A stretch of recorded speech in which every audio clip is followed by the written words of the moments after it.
Tantor Audio, a division of Recorded Books, presents Fate of the Fallen by Ellery Adams and Elizabeth Lockhart, narrated by Chris Dukehart. There is a time for everything, and a season for every activity under the heavens. A time to be born and a time to die. A time to plant and a time to uproot. A time to kill and a time to heal. A time to tear down and a time to build. A time to weep and a time to laugh. A time to mourn and a time to dance. A time to scatter stones and a time to gather them. A time to embrace and a time to refrain from embracing. A time to search and a time to give up. A time to keep and a time to throw away. A time to tear and a time to mend. A time to be silent and a time to speak.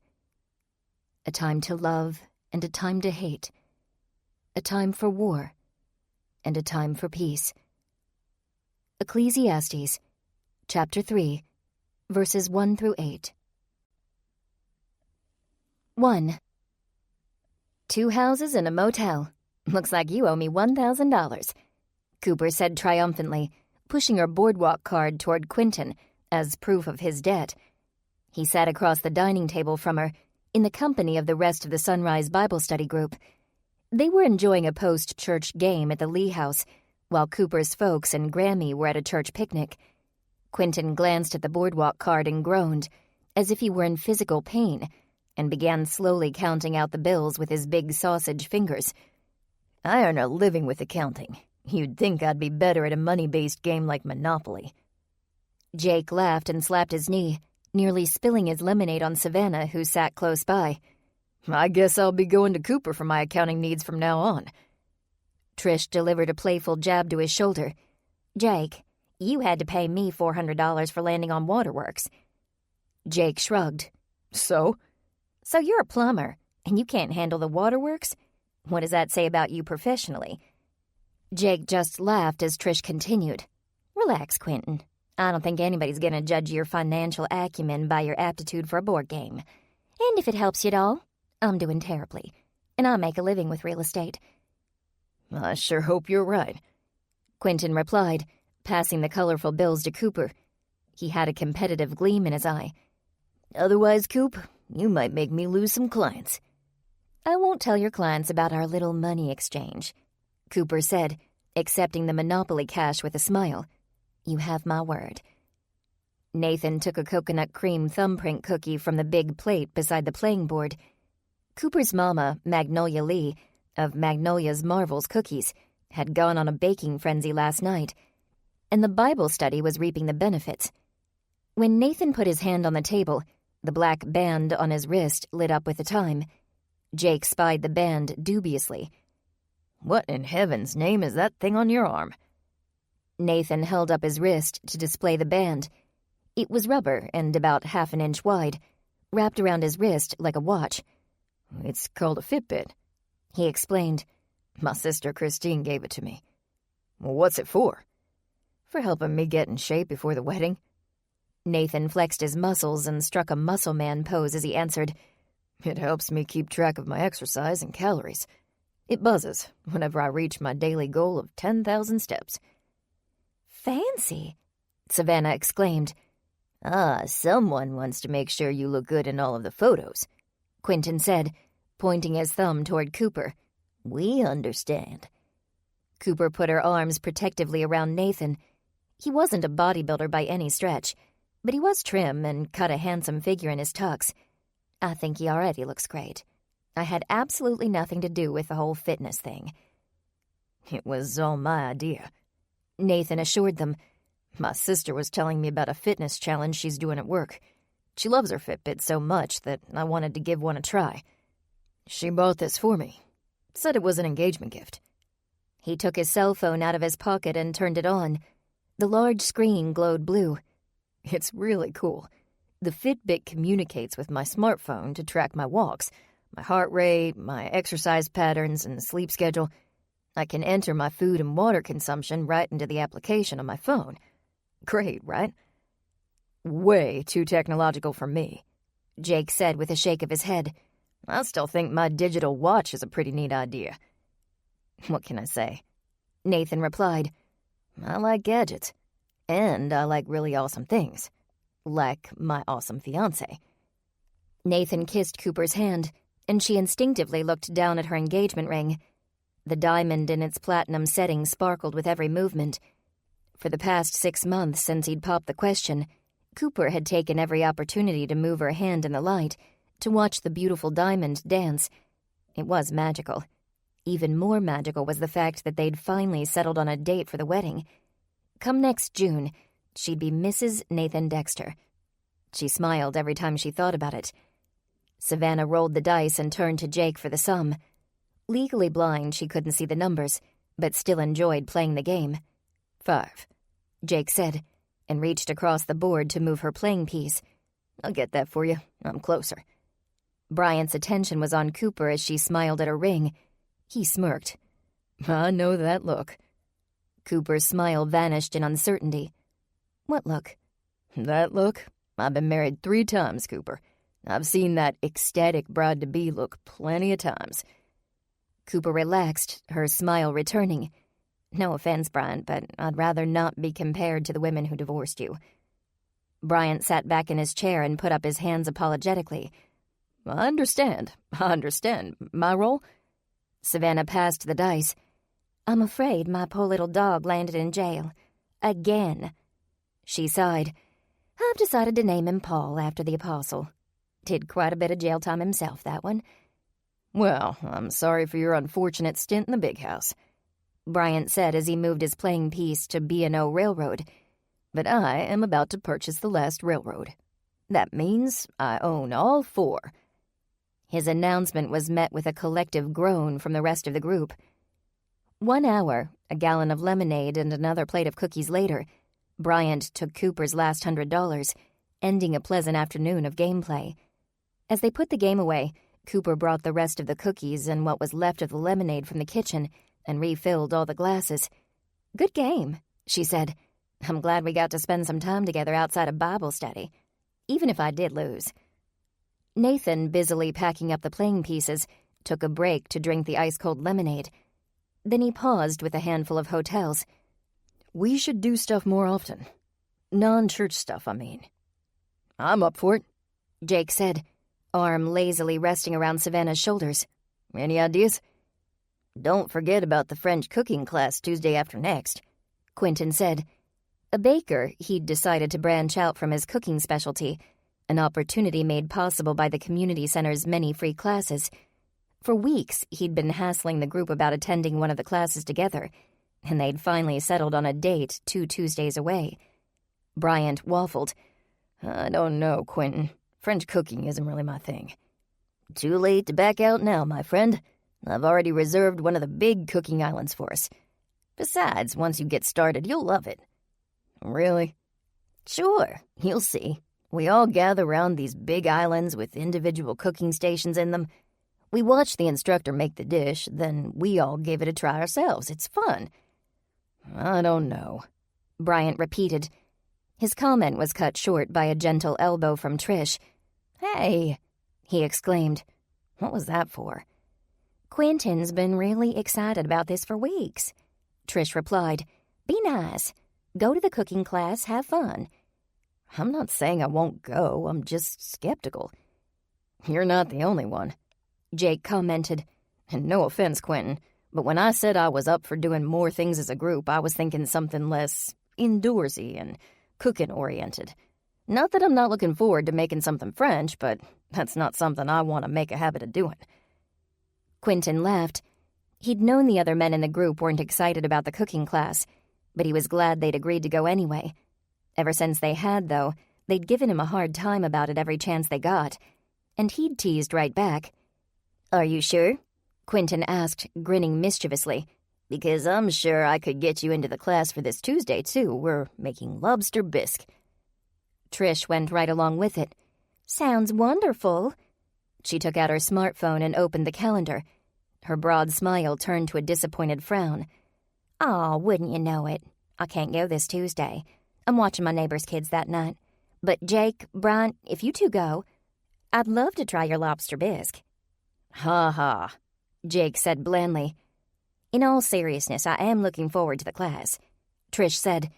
But if we're looking for something sooner than that, we could get together this Friday. It's opening night for that new romantic comedy that looks so good. You know, the one where the guy falls for the girl and then he loses her and then he has to get her back again. Jake put his hands over his eyes and groaned. You just described every romantic comedy ever made. Savannah patted him in faux sympathy. Jake liked to play the hardened, tough guy, but Cooper knew how he doted on Savannah. Flowers, chocolate, walks in the park. He knew exactly how to be romantic when it counted. But Cooper wasn't about to call him on it, not here anyway. He'd be too embarrassed. So, I take it the romantic comedy is a no-go, Cooper said with a laugh. It's not exactly outdoorsy, Savannah commented. Nathan slid the game box to the end of the table and the cookie plate closer to himself. I have it. Something we can do together. Outdoorsy, soon. Everyone will love it. Do tell. It's the perfect idea. What's everyone doing Saturday? Bryant arched a suspicious brow. As the Channel 6 meteorologist, he'd honed his expressions for TV, so his current look was a perfectly refined mien of incredulity. Depends on what you're going to suggest. Nathan laughed. Nothing demeaning, I promise. There's a bluegrass festival all day Saturday at the park on the other side of town. It's not as big as the Arts in the Park festival, but it should be fun. Music, craft booths, local artists, and food trucks. Plus, there's hiking, swimming, bird watching. A little something for everyone. Trish clapped her hands and smiled. Sometimes in her excitement, she looked a lot like one of her young daughters. We'll make a day of it. Phil can watch the kids. He'd love that. He was just saying how he wanted some quality dad time. Just him and the girls. And we should have great weather for a day outside, Bryant said. According to the dashing meteorologist on Channel 6, that is. Jake slapped him on the back. I don't know that I'd call you dashing, but that's just me. I wouldn't mind going on a hike Saturday. It's been a while since I had a close personal encounter with the great outdoors. He took Savannah's hand absent-mindedly. Savannah didn't seem to mind at all. Maybe we could have a little Bible study in the afternoon. We can learn about God in the midst of his creation. I'll prepare something. And I'll be in charge of the picnic, Quentin added. He rubbed his hands together slowly, licking his lips. Cooper could almost see the visions of baked items dancing around behind his eyes. Everyone tell me what you want to bring, if you want to bring something, and I'll fill in any gaps in the meal. We'll need food that tastes good cold. Savannah picked at dried paint on the back of her hand, evidence of her latest artistic endeavor. Her lack of sight did nothing to hinder her creative energy, instead inspiring beautiful, unique paintings. What about quiche? That should work for a cold dish. And I'll volunteer a side dish, Trish added quickly. I found a great recipe for southern marinated heirloom tomatoes, and I've been looking for a chance to use it. This day at the park just keeps getting better. Bryant laughed. I'll bring macaroni salad, but I can't guarantee to get as excited about it as Trish is about her heirloom tomatoes. Not just heirloom tomatoes, Trish corrected. Southern marinated heirloom tomatoes. Well, if you're all gonna cook, I guess I ought to bring something, Jake said, leaning his chair back so the front two legs came off the ground. He rocked that way precariously as he thought. I won't be cooking, though. Tell you what, I'll pick up some rolls from the bakery first thing Saturday. They won't be homemade, but they'll be nice and fresh. Quentin looked pleased with the way the picnic was shaping up. Quiche, heirloom tomatoes, macaroni salad, rolls. He spoke as if he were checking items off a mental list. I'll bring an extra side dish, just in case, and I'll make a cake for dessert. However, in my opinion, one dessert is never enough. Cooper, do you think your mama would mind providing a second sweet for us? Cooper glanced at the almost empty cookie plate. Baking was more than a business for her mama. It was her joy. And even more than that, it was her way to be mama to the whole of Richmond. And Richmond could have no better mama.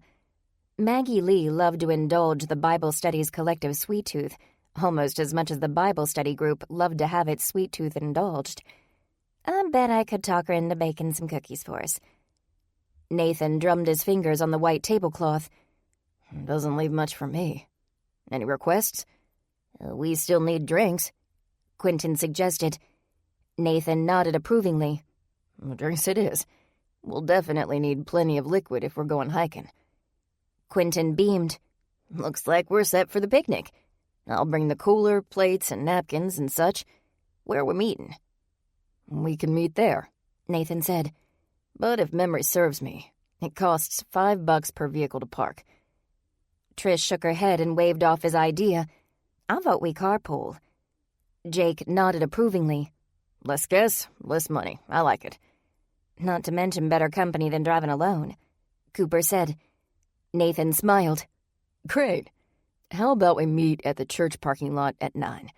We can all get a little extra sleep and still have plenty of time to take advantage of the great outdoors. The Bible study group left the Lee house at around 4 o'clock, and less than an hour later Cooper was out the door, headed to her younger sister's home. 6 months ago, following a difficult pregnancy, Ashley Love had given birth to a beautiful baby girl.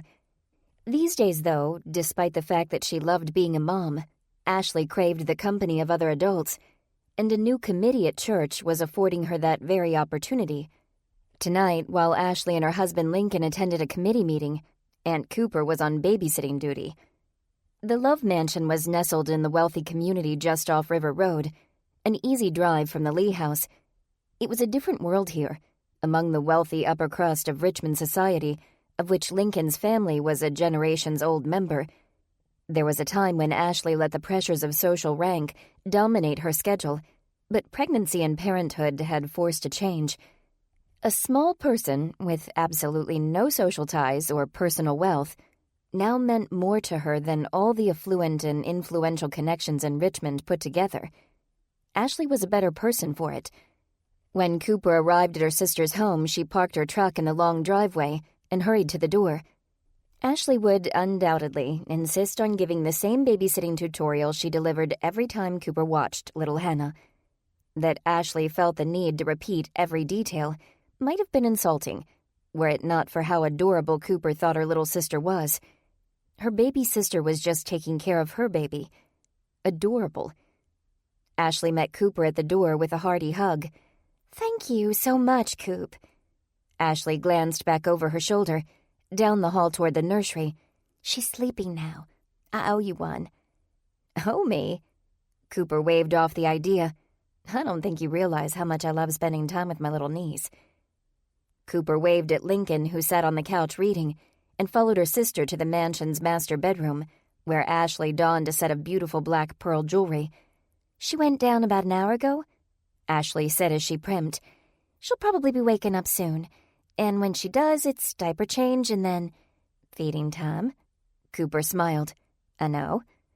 "Well, there's a bottle all ready for her in the fridge, top shelf, and if she needs more, I can warm up a bag from the freezer."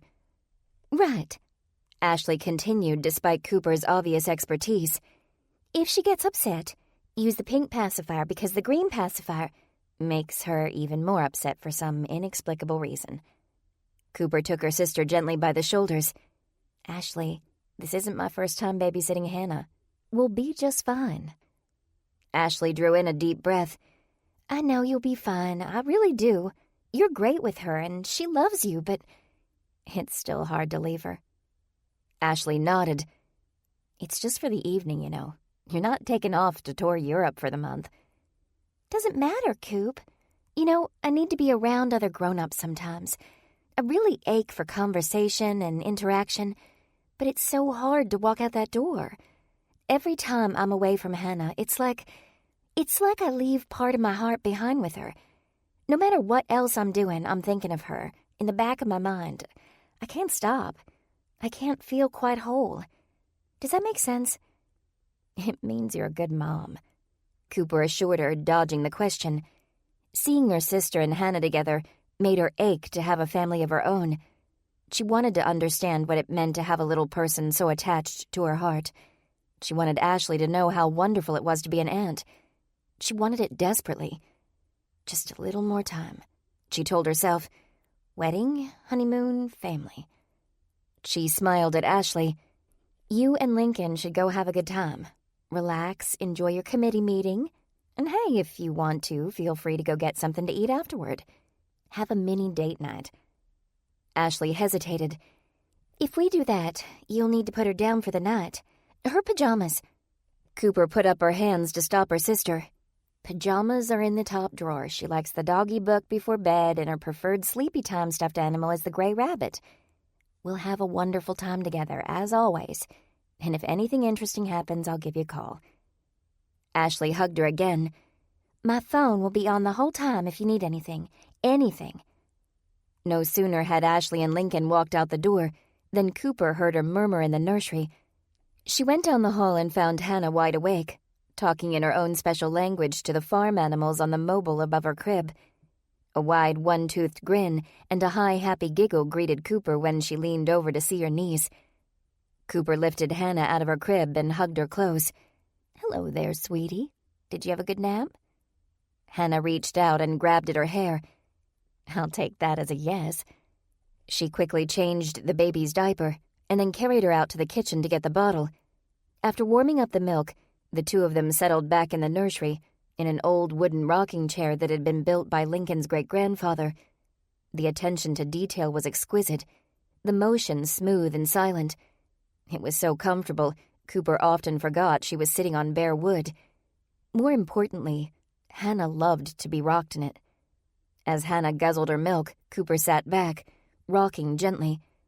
Every once in a while, Hannah looked up from the bottle and smiled at Cooper before continuing with her meal.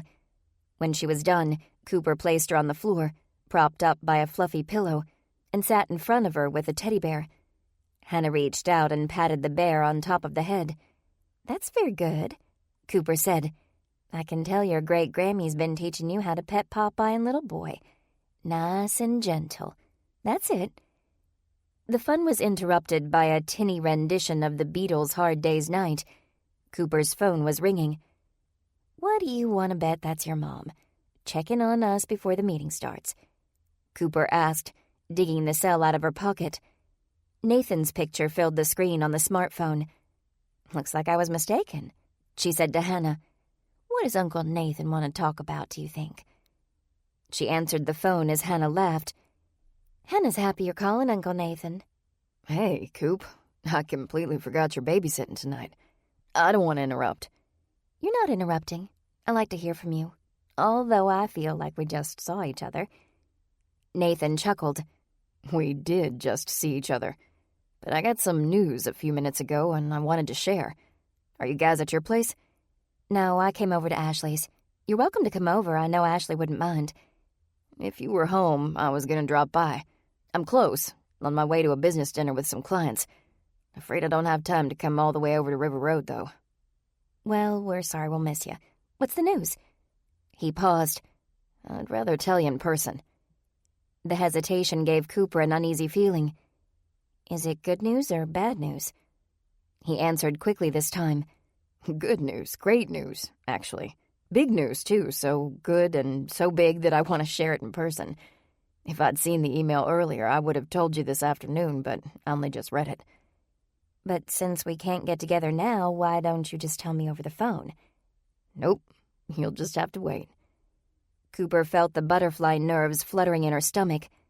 What kind of news could it be? Not fair, you brought it up, you have to tell me.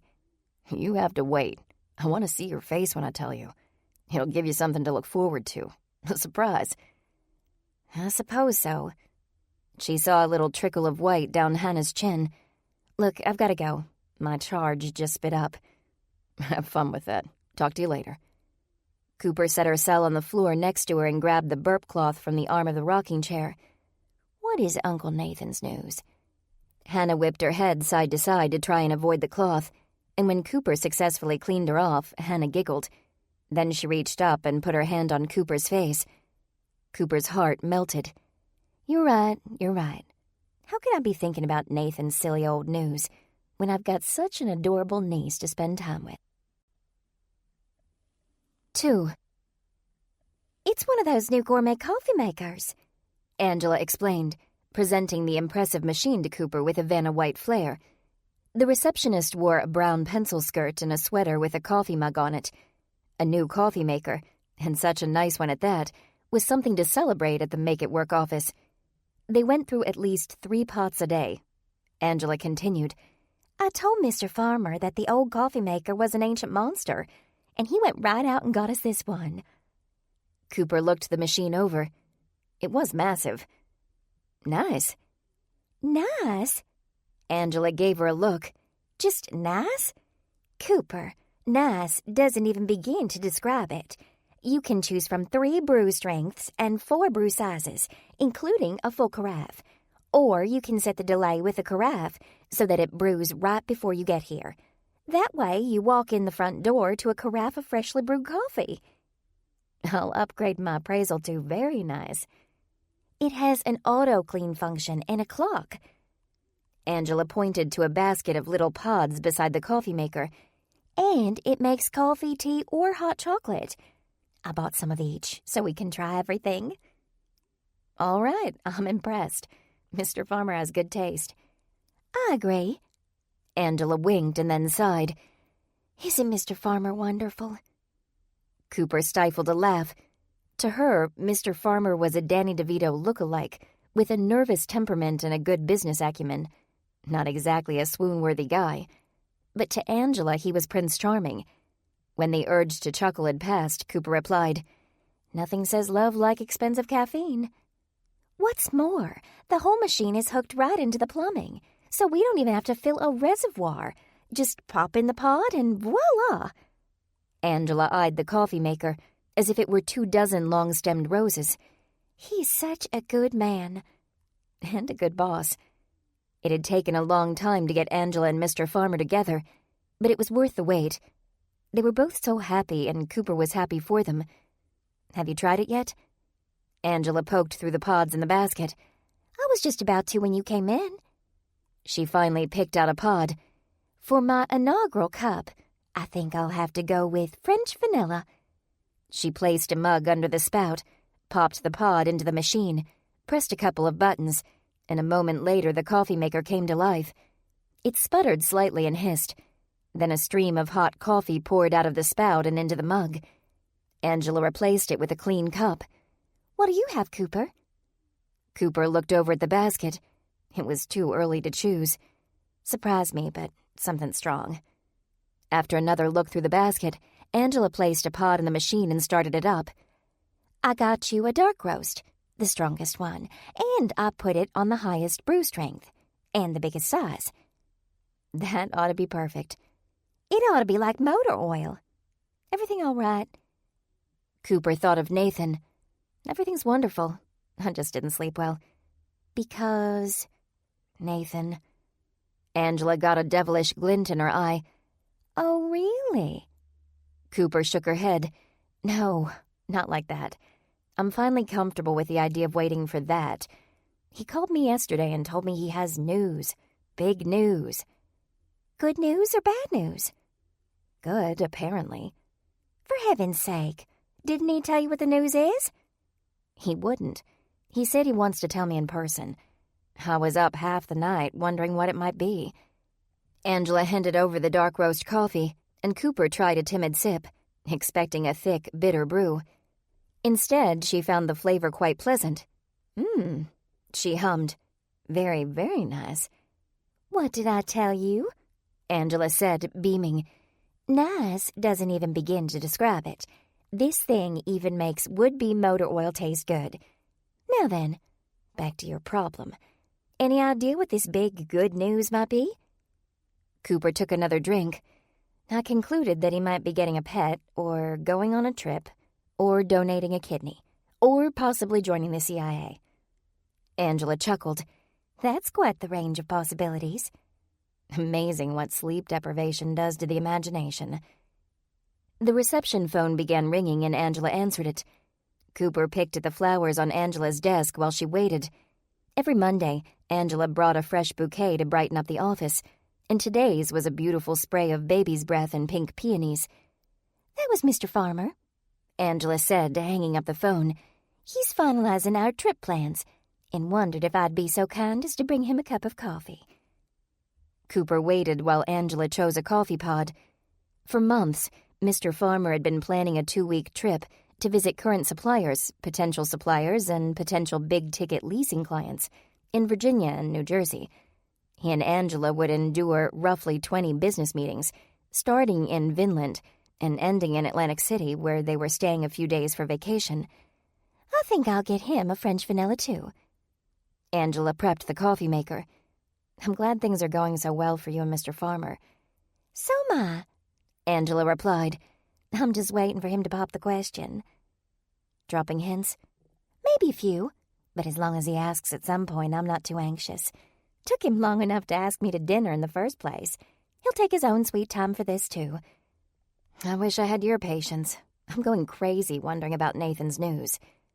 Angela patted her on the arm. "That's only because it's fresh in your mind, Cooper. It'll get better as the week goes by. When do you expect to see Nathan?" "We're both busy all week, and he insists on seeing my face when he tells me. I don't know when we'll be able to get together." Angela frowned. "We're leaving first thing tomorrow. That means I'll have to wait until we're back to hear what he says." Her frown dissolved in a spate of laughter. "And I'm sure that's what you're most concerned about, right? Whether or not I get to hear your fiancé's news before I leave." Cooper smiled and laughed, downing another drink of coffee. Angela sometimes had a wicked sense of humor that tended to put Cooper in a good mood. The caffeine surging through her system didn't hurt either. "Are you looking forward to your trip?" "Of course. I mean, most of it's sure to be dull and dry. I can't imagine a meeting with a parts supplier being anything but." She got a sly little grin. "I'm just looking forward to the end of the trip. It's been years since I was in Atlantic City. If it's half the fun I remember, we're in for one heck of a time." Mr. Farmer popped his head out of his office. "Is that Cooper out there with you, Angela?" "Sure is, sweetie," Angela said, winking at the boss and leaving him red-faced. He cleared his throat nervously, but with the slightest hint of a smile on his lips. "Good. I need to talk to you, Cooper." Coffee in hand, Cooper went to his office, Angela on her heels, and took a seat. A moment later, Make It Work's leasing manager, Ben, joined them. "Sorry I'm late," Ben said, sitting in the chair beside Cooper. "Had to finish up a call with a client." "Oh, there's no rush," Mr. Farmer replied. "I just wanted to make sure things run smoothly while Angela and I are gone. Now, Ben, you and I have already had this discussion, but I wanted you here so we know we're all 100% on the same page." Cooper looked from the boss to Ben. What discussion were they having? And what page were they on? A little twinge of worry sparked in her stomach. Mr. Farmer continued, "You've both been working for me for a long time, and I trust you both with the business. However, Cooper, you did join Make It Work about a week before Ben did, and that means you have seniority." "Okay," Cooper said slowly. Mr. Farmer extended a handshake to her. "So, congratulations. While I'm gone, you're the interim boss of Make It Work."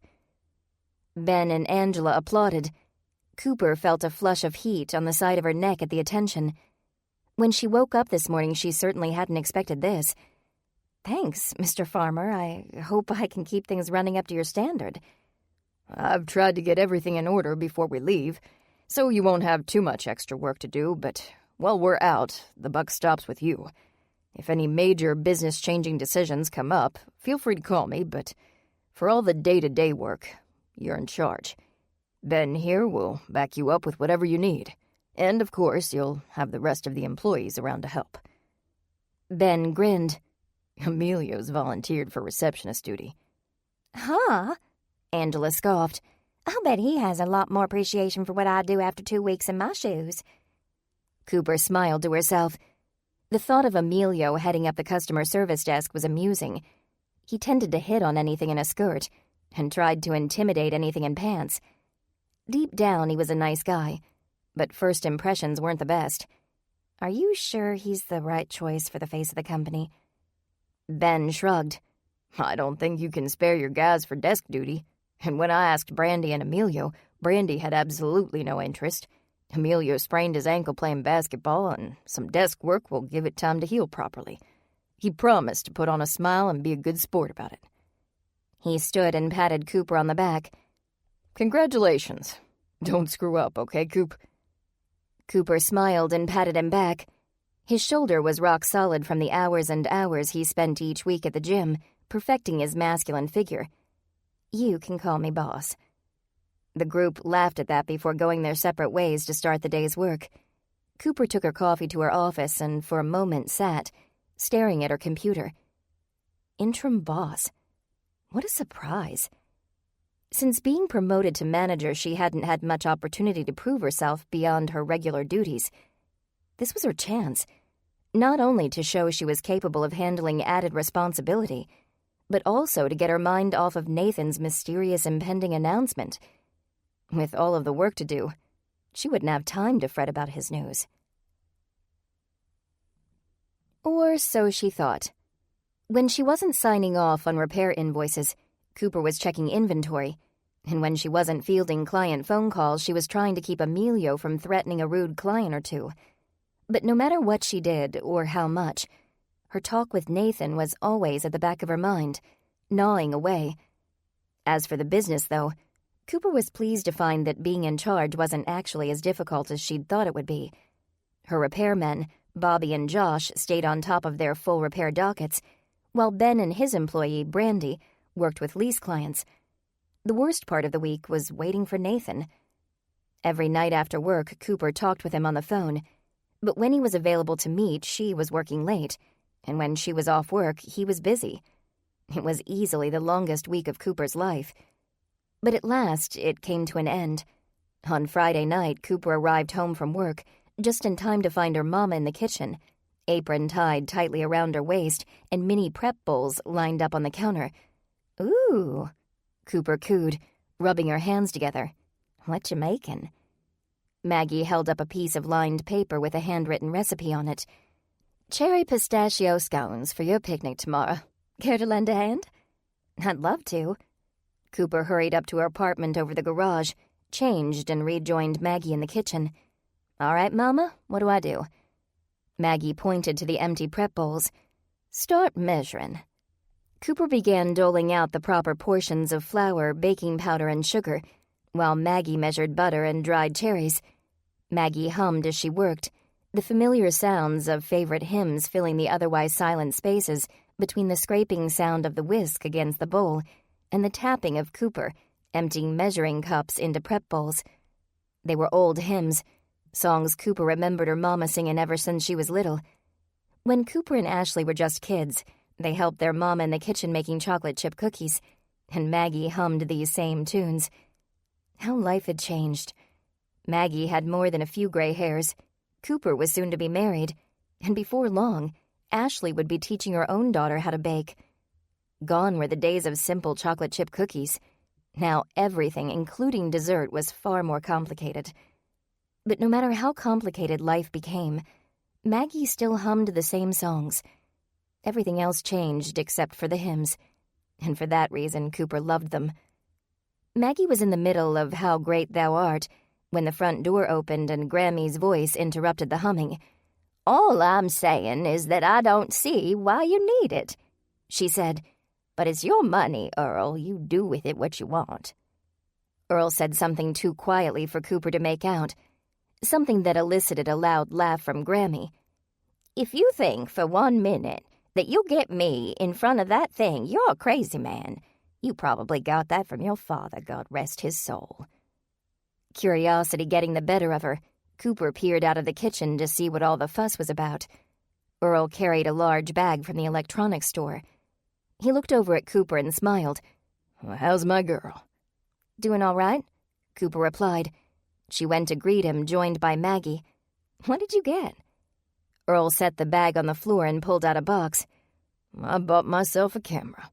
I figure if I'm going to have a granddaughter, I need a way to document how cute she is." Maggie stood beside her husband and put her arm around his waist, looking over his shoulder at the box. "Looks fancy." "Looks too fancy," Grammy chimed in. "I told him I don't see why he needs such a fancy camera. Get one of those nice disposable ones. They're easy to use." "But this one takes much better pictures," Earl replied. He handed Cooper the box so she could see it. She turned it over in her hands, reading the text. "This one's digital, Grammy." Grammy smirked. "And that means what?" "Daddy can put the pictures directly on the computer." "Why would he want to do that? Just take the film to the store and that's that." Cooper did her best not to laugh. Earl didn't even try, instead interjecting a loud guffaw into the conversation. "I'm no expert, but even I understand the advantage of digital." "Then you can keep your camera," Grammy quipped. "I want no part of it." He shook his head. "Grammy Lee, you are a stubborn woman." Grammy patted him on the cheek. "Runs in the family. I suppose you know how to use that thing, do you?" Earl glanced at the box in Cooper's hands and straightened his shoulders confidently. "I'll learn." "Well, then I'll leave you to it." Grammy started toward the back door. "I'll be spending some quality time with Columbus." After she was outside, Earl took the box and set it on the dining table, opening it carefully while Cooper and Maggie watched. He held the camera in his hands as if it were an injured bird and looked hopefully to Cooper. "I don't suppose you know how to use this thing." Cooper gently took it. "I can probably learn, but you can too. Just read the instructions and you'll be fine." "I'm sorry to break this up," Maggie said, "but Cooper, you and I need to finish the scones for your picnic." "Right, sure." Cooper handed the camera back to her daddy. "You'll figure it out in no time." No time," he muttered. He set the camera down on the table. When Cooper and Maggie disappeared into the kitchen again, Cooper looked back to see him just sitting there, staring at his camera, while it stared right back at him. A half an hour later, the smell of cherry pistachio scones wafted through the house, and Cooper finished washing the last of the prep and mixing bowls. She emerged from the kitchen to find Earl, still sitting at the table, flipping through the camera's instruction booklet, his brow furrowed in confusion. She pulled out the chair beside him and sat. "Having trouble?" Earl tossed the instructions onto the table and rubbed his temples. "I've never been too good at learning from books," he replied. "I need to do it, or I need someone to show me how. This is all just... It may as well be written in French."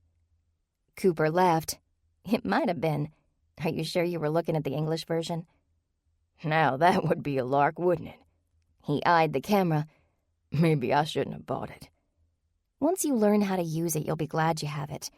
Maybe Sunday afternoon you and I can go for a drive and try taking some nature shots to figure out all the buttons." A broad grin graced his face. "Well, how about tomorrow?" "I'll be gone most of the day at that bluegrass festival. Otherwise, we'd definitely be going out tomorrow." Earl thought for a moment and then pushed the camera toward her. "Well, take it with you to the festival." "I couldn't," Cooper replied, pulling away. "It's your new toy. I can't use it before you do." "You'd be doing me a favor, Coop. You can figure out how to use it, and then you can show me on Sunday. You'll get to take some nice pictures of the festival. I'll get a teacher. What do you say?" Cooper looked at her daddy's eager face, his bright eyes, his kind smile. How could I possibly say no? First thing Saturday morning, Cooper called Nathan. She intended to hear his news before another day passed, and she knew exactly how to make it happen. "I'm getting to the church early," she said, without even a hello. "If you get there early, too, we can have a few minutes to talk before everyone else comes." "Good morning to you, too," he replied, a hint of amusement in his voice. "If I didn't know any better, I'd think you were curious." Cooper ignored his teasing. He was right, she was intensely curious. "Will you be there?" "I'm up early anyway to work on a project. I think I can get to the church before 9 if I finish up." "Great!" Cooper felt the anxiety lift from her shoulders. Finally, the wait was over. Today, she'd hear Nathan's news. "See you there." She dressed quickly, grabbed her daddy's camera and the box of her mama's scones, and drove her cherry-red truck to the church. At 20 to 9, she pulled into the parking lot, Abbey Road blaring through her speakers. She fought the urge to eat the cookies while she watched the minutes change on her dashboard clock. After 10 minutes of singing along with the Beatles, she slid out of the truck and stretched her legs. After 5 minutes of that, the nerves hit. Her attention split between the road and her watch. Cooper waited. She counted the seconds and the cars that passed. Once, a car that looked an awful lot like Nathan's approached, and her heart soared, only to sink when she realized it wasn't him. Finally, at 2 to 9, a van pulled into the church parking lot, and Cooper's hope disappeared. Emblazoned on the van's side was the logo for a local plumbing company. Jake and Savannah had arrived. He pulled his van in 2 spaces away from Cooper's truck and hopped out, happy and energetic. "Morning, Coop." Cooper swallowed back her disappointment, forcing a smile and hoping they didn't sense her dismay. After all, it wasn't directed at them. "Good morning to you. Looking forward to our day at the park?"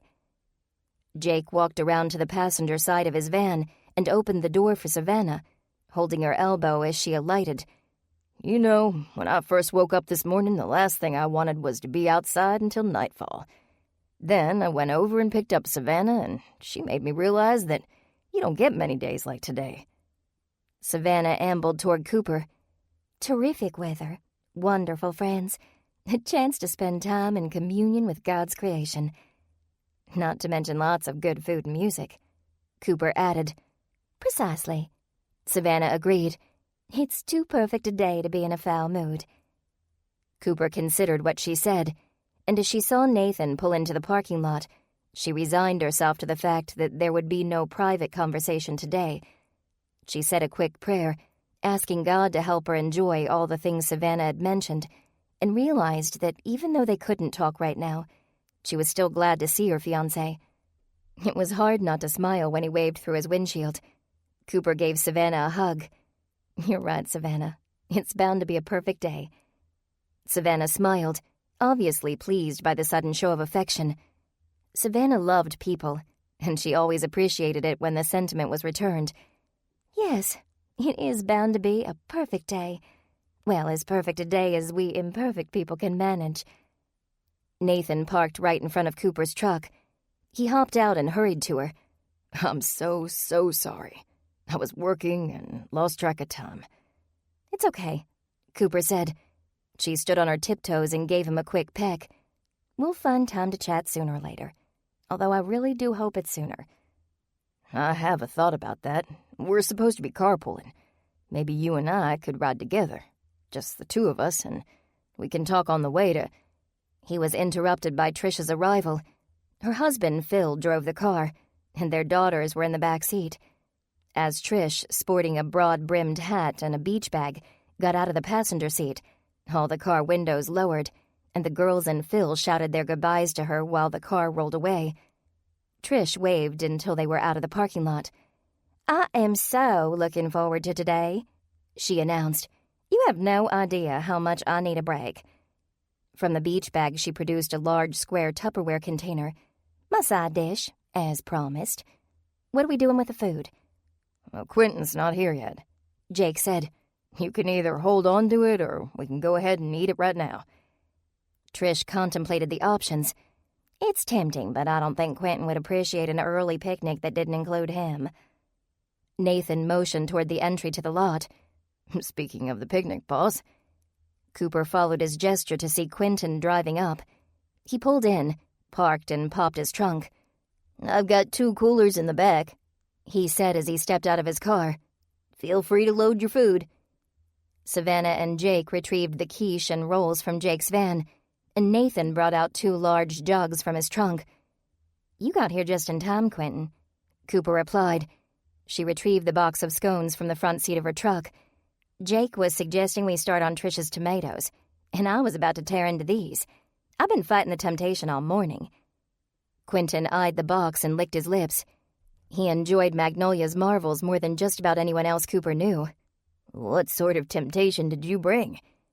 Cooper popped off the box lid, holding it under Quentin's nose so he could inhale the burst of sweet air from inside.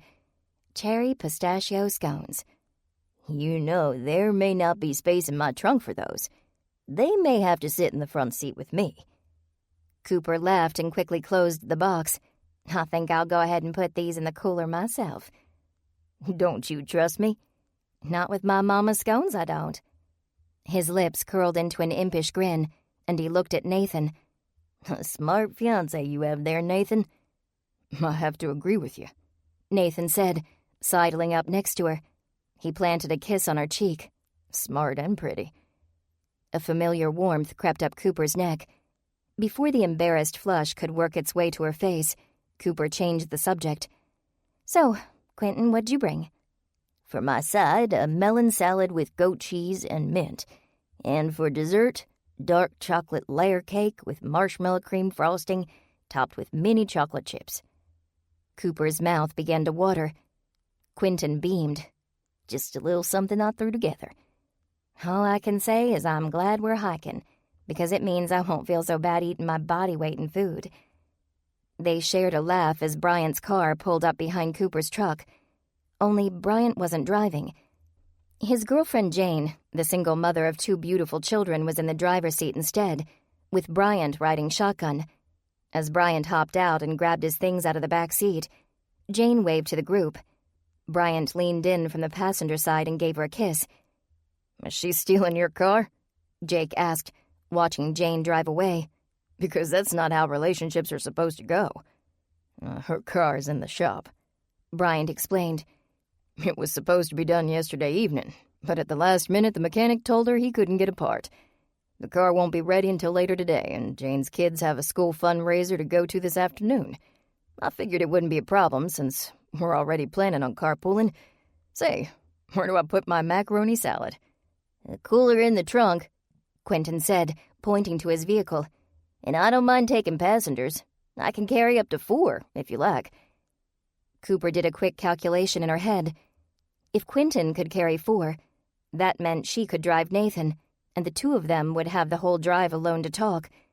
She could hear his news this morning after all. Sounds good to me, she said, as nonchalantly as possible. She looked at Nathan and jerked her head toward her truck. He took the hint, jogging to his car for his backpack and then to the truck's passenger side. As he was about to get in, though, Bryant called out, Hey, Cooper! She stopped dead in her tracks. She didn't want another passenger. She didn't want another change of plans. She wanted to ride with Nathan and just Nathan. Reluctantly, she turned. Yes? Bryant donned his baseball cap. Trisha's bag takes up a whole seat. And there's no room in Quentin's trunk for it because of the food. That means no room for me. Mind if I ride with you guys? A part of her really wanted to say no, but she knew she couldn't, not to Bryant anyway. He was a friend and a sweet person at that. Of course you can ride with us, she said, suppressing a frown. She couldn't catch a break. The back seat's all yours. Nope, no break at all.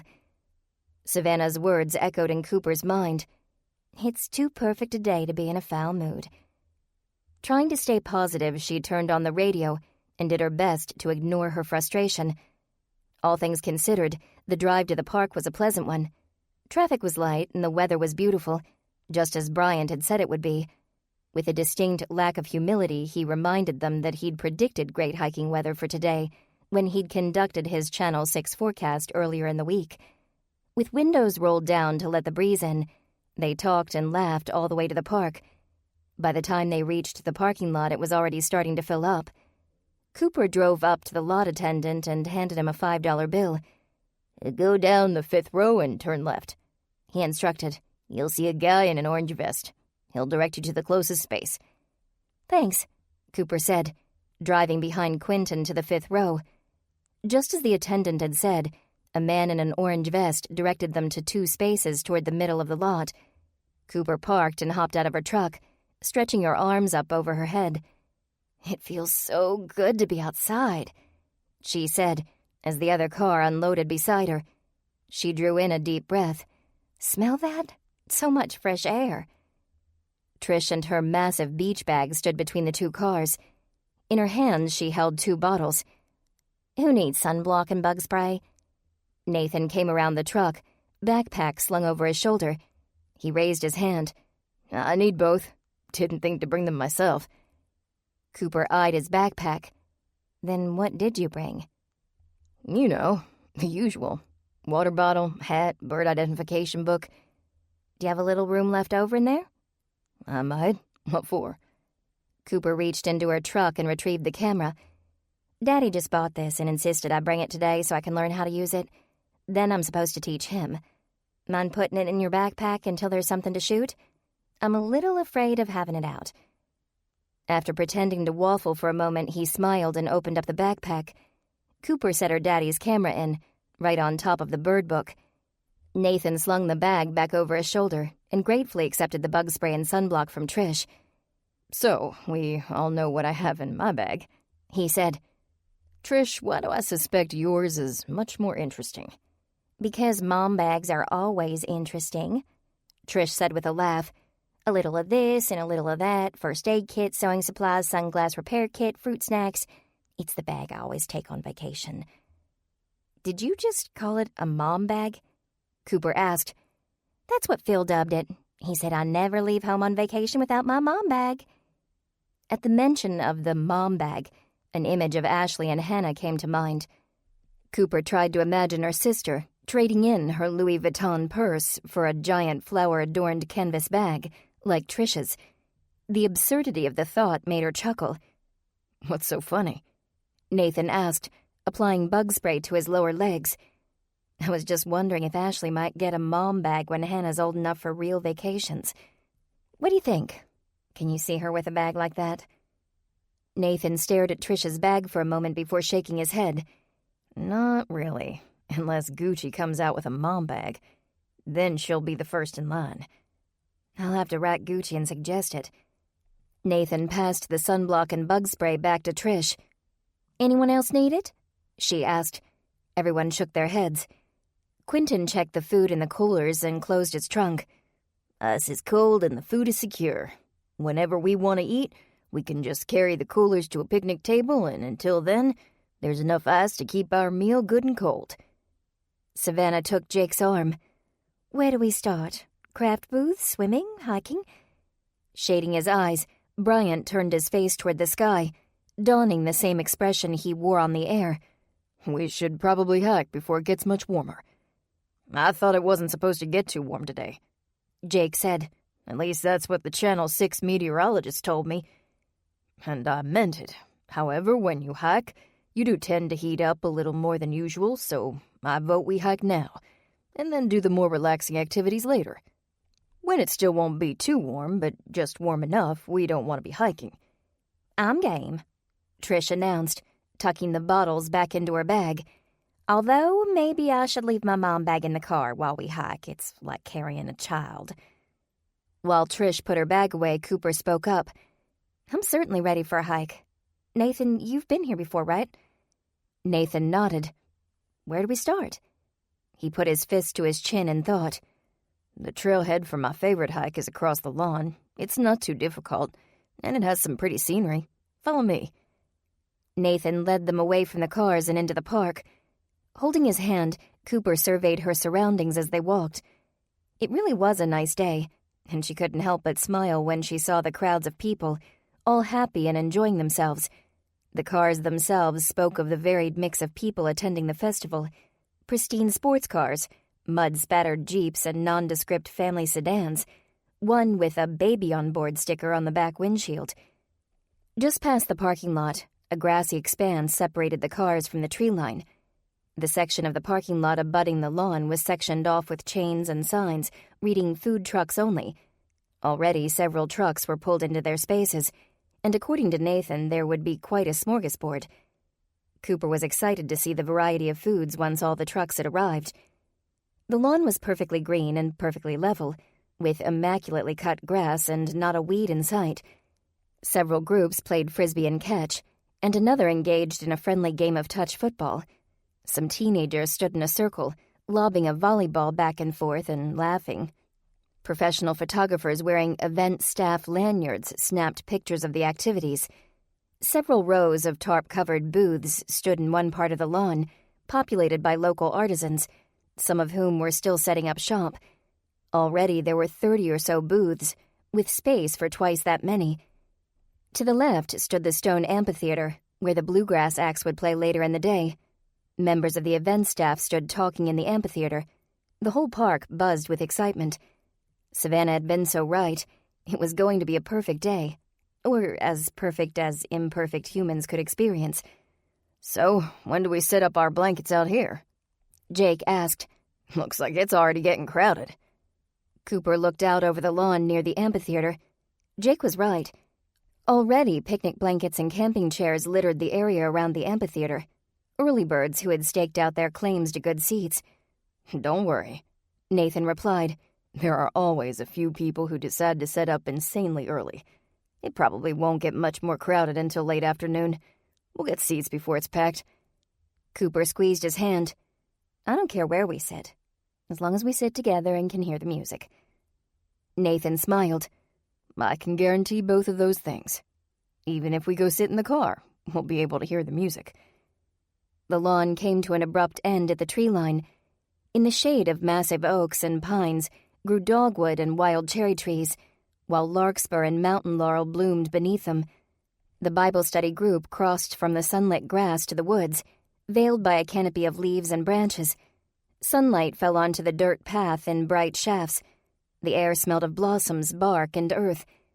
The path was wide and smooth, easy to traverse even as it wound around larger trees and smaller thickets. A little deeper in, the woods erupted in a rainbow of color.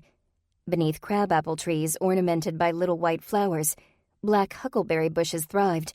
Sprays of deep purple larkspur and bright yellow straw lilies bordered the path, framing the pristine white flower clusters of wild hydrangea. The group rounded an especially massive willow tree to find a deeply set cove of pink and wild bleeding heart just off the trail. Little birds flitted from branch to branch. Their chirps and songs melded together into a symphony sure to rival the music of the bluegrass bands. Nathan stopped on the trail to retrieve his bird identification book, and Cooper saw her daddy's camera, still sitting in the backpack. "I completely forgot. I'm supposed to be learning how to use that." She motioned to the camera. "Would you hand it to me?" Nathan gave her the camera, and as they continued, he pointed to the different birds and told everyone their names. Meanwhile, Cooper snapped their pictures, getting a feel for the weight of the camera and the different settings. When they finally came to a fork in the trail, Nathan led them to the right. "This'll take us to a little hill over the lake," he explained. "It's a great view. The trail isn't too rocky or steep, and we'll see some pretty sights." Savannah held tightly to Jake's hand. Even the fairly smooth path was more uneven than she was used to, and she was depending on him for guidance. "Sounds perfect to me." As they walked, Jake whispered to her whenever a large rock was in the path, and he put his arm around her waist when the trail dipped or rose unexpectedly. Cooper wished she could take a picture of them without intruding, but she knew that neither would appreciate it. Instead, she snapped pictures of the trees, the flowers, and the wildlife. She took pictures of Nathan as he pointed to birds, and finally did capture a very cute shot of Jake and Savannah posing in front of a gray ironwood tree adorned with ivy. The trail inclined gradually so that Cooper could hardly tell she was walking uphill, save for a dull ache in her calves. The larger trees gave way to smaller ones, and the sun poked through the canopy more easily. A little stream ran alongside the path, adding its trickling laughter to the opus of nature sounds. It tripped over the rocks in its bed, splashing rivulets up onto the edge of the trail. Cooper took pictures of this, too. For a good 20 minutes, the group walked in relative silence, admiring the view and enjoying the peace of the woods. Life usually moved so quickly that this kind of harmony was something to be revered, cherished. It was the kind of calm that would be broken by a whisper or by the breaking of a twig underfoot, the kind that was hard to come by and easy to lose yourself in. For those 20 minutes, Cooper didn't even take a picture. It felt wrong somehow, like snapping away during a church service. This was a sanctuary, and it deserved respect. Finally, the path wound around a thick patch of elderberry bushes and crossed over the stream by way of a small wooden footbridge. Here, the scene was too beautiful to pass without a picture. Cooper raised the camera, and as she snapped the photo, the silence broke, and everyone began to talk again. Trish bent down to smell the elderberries. "This place is absolutely gorgeous, Cooper. I want copies of all your pictures." "I'll make you a deal," Cooper replied. "I'll send you the files if you'll take a picture of Nathan and me on the bridge." "You got it." Cooper handed over the camera, simultaneously pulling Nathan to where the wood of the footbridge bordered the dirt of the trail. He put his arm around her. Trish crouched slightly as she pointed the camera at them. "Smile!" Both Cooper and Nathan did as they were told and looked at the camera with broad, happy smiles. As Trish pressed the shutter button, Quentin snapped his own picture with his smartphone. Trish looked at the view screen, wearing a smile of her own. "Not a bad picture, if I do say so myself." She squinted, getting closer to the screen. The smile faded as she looked up, past Cooper and Nathan. "Actually, we may need to take it again, people in the background." Cooper swiveled around to see who was approaching. A group of 6 men and women, wearing matching blue golf shirts and silver and gold lapel pins that Cooper couldn't make out, hiked down the trail toward them.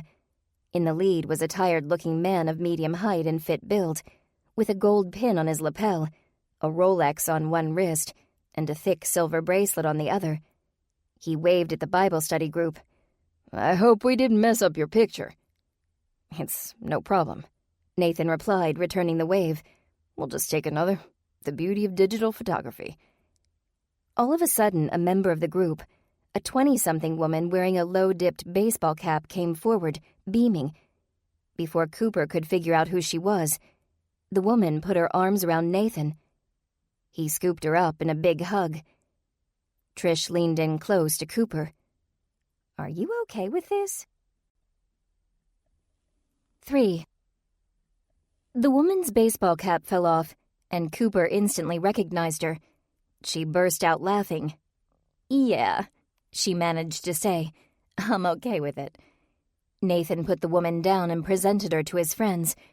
"Everybody, this is my kid sister, Christine. Christine, this is the Sunrise Bible Study Group."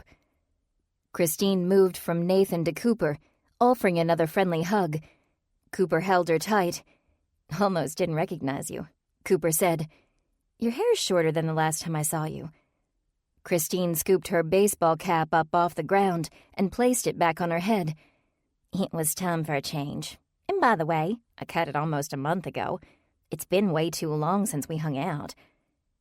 "A month?" Cooper shook her head in disbelief. "Doesn't feel like it's been that long." "Yeah, well, that's what happens when you start all this wedding planning. You lose track of time. When do I get my invitation?" Nathan smirked. "Who says you're invited?" Christine responded by smacking him on the arm before returning her attention to Cooper. "Engagement looks good on you, Coop, even if it is to my brother." "I could do worse," Cooper said with a laugh. Christine smiled. "Yeah, I guess you could at that." She took in the other members of the group with a sweeping glance. "So this is the group I've heard so much about. It's so nice to finally meet y'all." "Likewise," Savannah replied. "We've heard quite a bit about you, too." Christine smirked, and the resemblance to her brother was almost eerie. "Don't believe everything you hear." "It was good stuff," Jake said with a twinkle in his eye. "Mostly." His arm resting on his sister's shoulders, Nathan gestured to his friends. "This is Quentin, Bryant, Savannah, Jake, and Trish." She greeted them with a wave. "I feel like I know y'all already. I'm grateful to you for getting Nathan out of the house." "I've been working a lot." "You know what they say about all work and no play, right?" "Yes, it makes a successful business." The man leading Christine's group stepped forward and tapped Christine on the shoulder. "I'm sorry to break up the family reunion, but—" "Oh, right," Christine said. "We ought to get going." "Hey, Sinclair, meet my big brother, Nathan. Nathan, this is Sinclair Gordon, CEO of Sphinx Digital Systems and Solutions.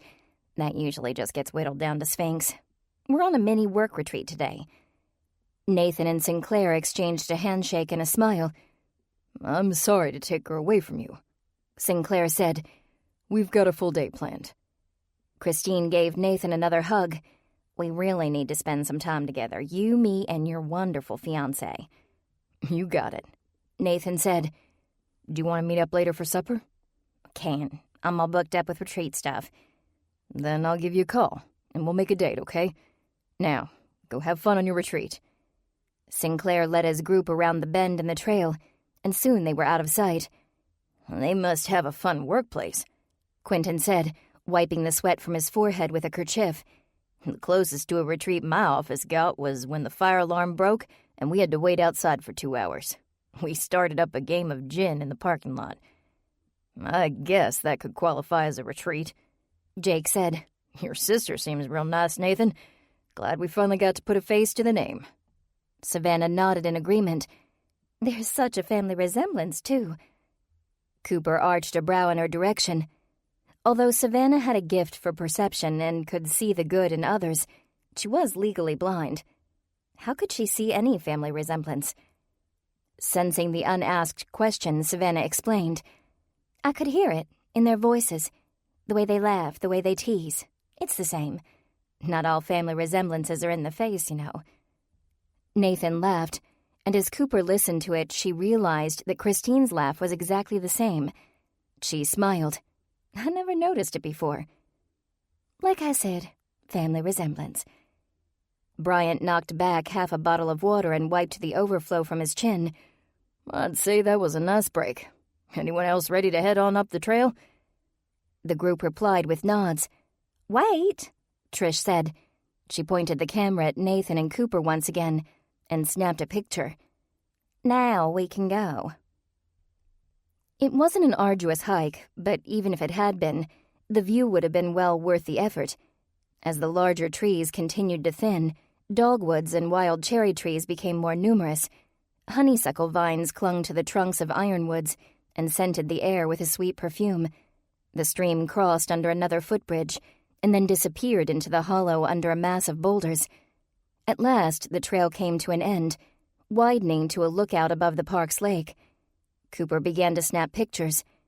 With the hill high enough to afford a clear view of the scenery, this was her chance to really test the camera's capabilities.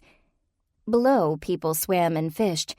A few rowed in paddle boats, and all around on the lookout were wildflowers and bird feeders, teeming with birds. The group rested for a while, taking in the view and enjoying the stillness. A few other hikers came and went swiftly. They appeared to be on a mission, trying to get to the top and back to the trailhead in record time. In the process, they seemed to ignore the beauty around them. How could anyone ignore this? And why would anyone want to? She snapped a few more pictures before Quentin stretched his legs and rubbed his stomach. I don't know about the rest of you, but I could use some lunch. Until that moment, Cooper hadn't realized she was hungry. At the mention of lunch, however, her stomach began to growl. I second that. Well, sounds good to me, Nathan said. It won't take as long going down. Trish gazed out over the lookout. Could we eat at the lake? I'll see picnic tables. Sure, Quentin replied. I brought a tablecloth and picnic blankets just in case. As Nathan had said, descending was much faster and much easier on the legs. It took half the time to hike from the lookout back to the tree line. Keeping to the path running along the edge of the woods, the group made their way to the lake, where they found the area almost deserted. The swimmers and paddle boats were nowhere in sight. Bryant stepped to the front of the group, scanning the area. Where did everyone go? Nathan tapped his Fitbit to see the time. To the food trucks, I'm guessing. Looks like we got here just in time. As soon as they get lunch, these tables will fill up fast. Somebody should probably stay here to save a table while the rest of us go get the coolers. Jake rolled up his sleeves. How about Bryant, Nathan, Quentin, and I go fetch lunch? The ladies can pick us out a good table and protect it from any other interested parties. Trish looked around. I see a table over there. She turned to Cooper and Savannah. Let's go check it out. And if anyone else tries to take it. Cooper put up her fists as if she were going to fight. We'll fend them off. Well, that's the spirit, Jake said with a laugh. Come on, fellas. While the guys headed back to Quentin's car to get the food, Cooper, Savannah, and Trish ambled across the soft grass to the picnic table. Trish led the way, and Cooper linked her arm with Savannah's to help her over the moist earth. The table was metal, with a long bench seat on either side. It was only a few yards from the water, nestled under the protective boughs of an oak tree, close to a little pier that jutted out a good 15 feet over the lake. This is perfect, Trish announced. She took off her hat and laid down on one of the benches, looking up into the tree. What do you say? Cooper sat on the opposite bench and stared out over the water. I'd say I agree with you. Hear, hear, Savannah added, sitting beside Cooper. "A perfect spot. And the water's so close." "It's a good thing, too," Trish said, turning from the tree to the lake. "I could really use a cool swim after that hike." "Ditto," Cooper agreed. "After we eat, I'm changing into my suit." "Aren't you supposed to wait an hour to swim after eating?" "I heard that's not true. No waiting necessary." Trish scrunched up her face and thought, "I'm not sure what to believe now. My mother always made me wait between eating and swimming. Then again, she did tell me there was a Santa Claus. Maybe waiting to swim is in the same vein." Laughing, Cooper tried to think of a clever response, but was too amused to do so. Her laugh faded to a mild chuckle, which dissolved into a satisfied smile. Out of the corner of her eye, she spied Savannah, who sat with her eyes closed, facing the lake. She wore an expression of absolute contentment. "You're awfully quiet, Savannah," Cooper said. "Everything all right?" Savannah's eyes popped open and she turned to Cooper. "I was just enjoying the scenery." "The scenery?" "Yes, the scents and sounds." "Huh." Cooper sniffed the air. "I don't smell anything." "Really? Nothing? Close your eyes." Cooper did as she was told. "Now what?" "Take a breath, of course. Concentrate on the little variations in the air. You'll notice an earthy, woody scent. That's the trees. The lake smells moist and summery." Cooper inhaled again, this time focusing hard on the air passing through her nostrils. There it was, the earthy smell of the trees. A deep, full aroma. Then she noticed the moisture in the air. She'd never thought of summery as a kind of scent, but that was the only word to aptly describe a fragrance that brought to mind 1,000 memories of swimming during summer vacation. Yes, the lake smelled summery. Savannah continued.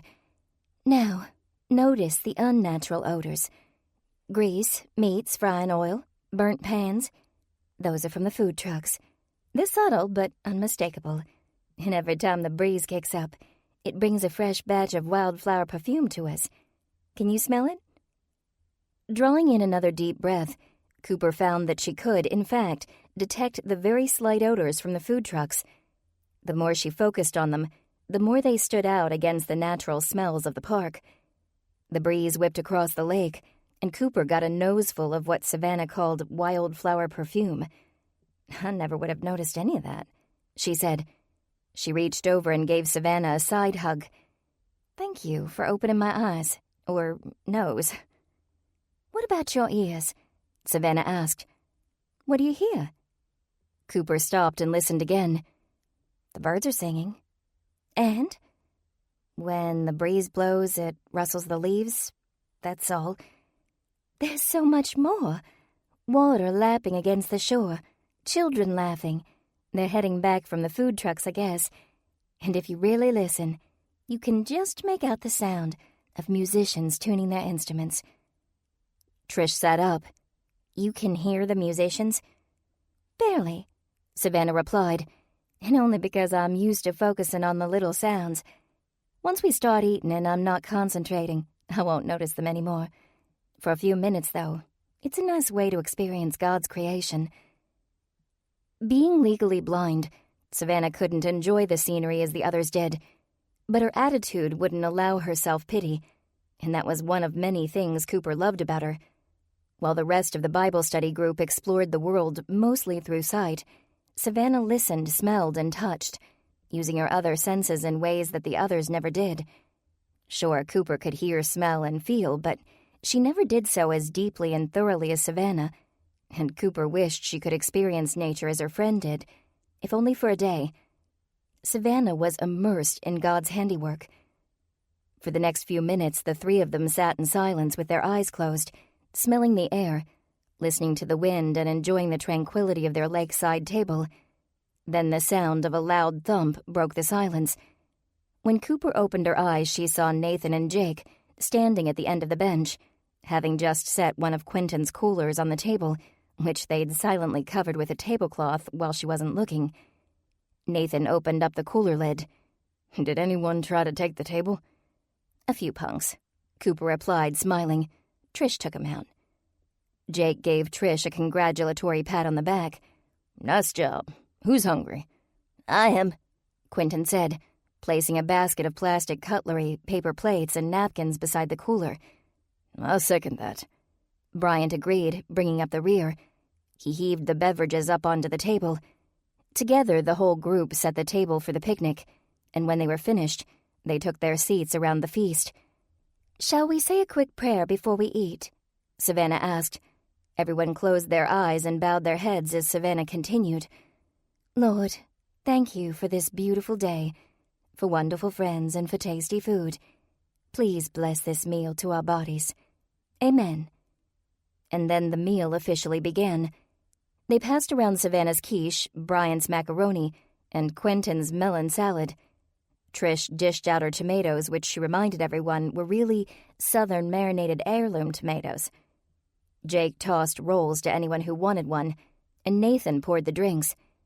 In between bites, they complimented one another on the food and commented on the day, but the conversation lulled as they all realized how hungry they were and turned their full attention to their meals. Cooper watched Nathan, wondering what was going on inside his head at this very moment. On the outside, he appeared calm and collected, but she wasn't sure that facade could be trusted. If she had big news to share with him, she'd be anything but calm. She'd be bursting at the seams. Then again, maybe her definition of big news and his definition were very different. Maybe, just maybe, what Cooper was expecting to be life-altering wasn't really so big after all. "Pass the quiche, please." The request jogged her from her thoughts. She looked around the table. "Huh?" "The quiche," Bryant repeated. "Would you mind passing it?" Cooper handed him the dish, and just like that, the chatter started again, only now it concerned plans for the afternoon. "I'd like to visit the artisan booths," Savannah said, wiping the tomato marinade from the corners of her mouth. "I don't really care when we do it, as long as we do.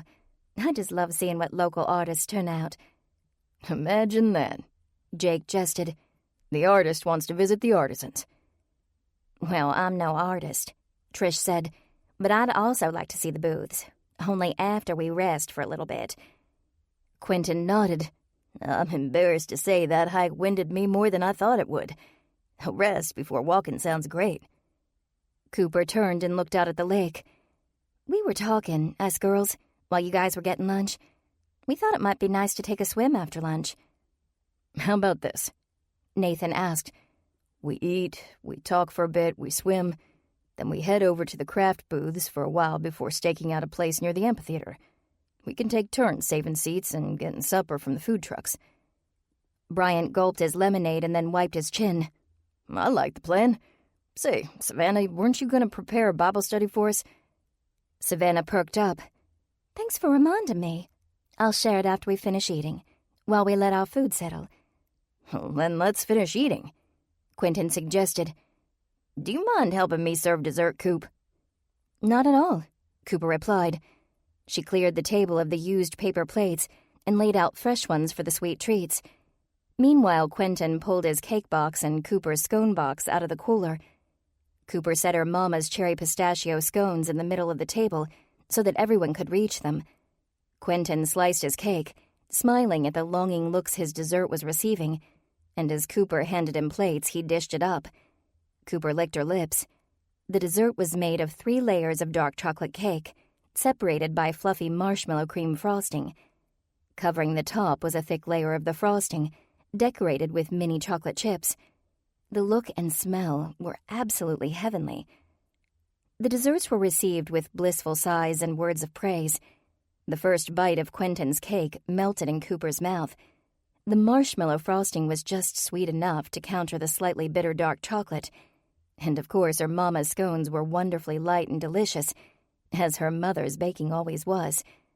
When they were finished, Trish and Jake collected the plates, and Quentin packed up the food. Savannah took her Bible from her purse. "While they get things cleaned up, I'll tell y'all what I had planned for our study," she began. She caressed the Bible with her artist's hands. The book was worn and well-loved. "I brought a very special Bible today. It belonged to my grandmother.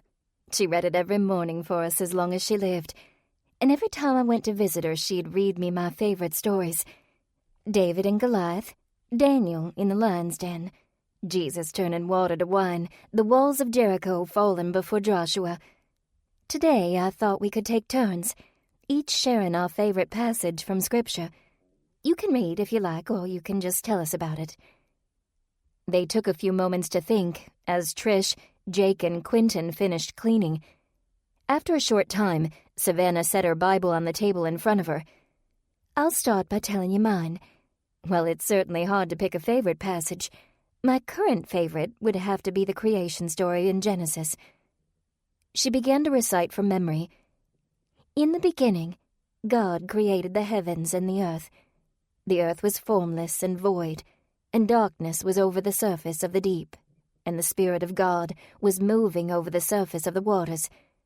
Then God said, "Let there be light." And there was light. I can see it in my mind. A dark mass of nothingness. And then suddenly, out of the words of God, light appears. Almost gives me goosebumps to think about it. Definitely makes you think, Jake said.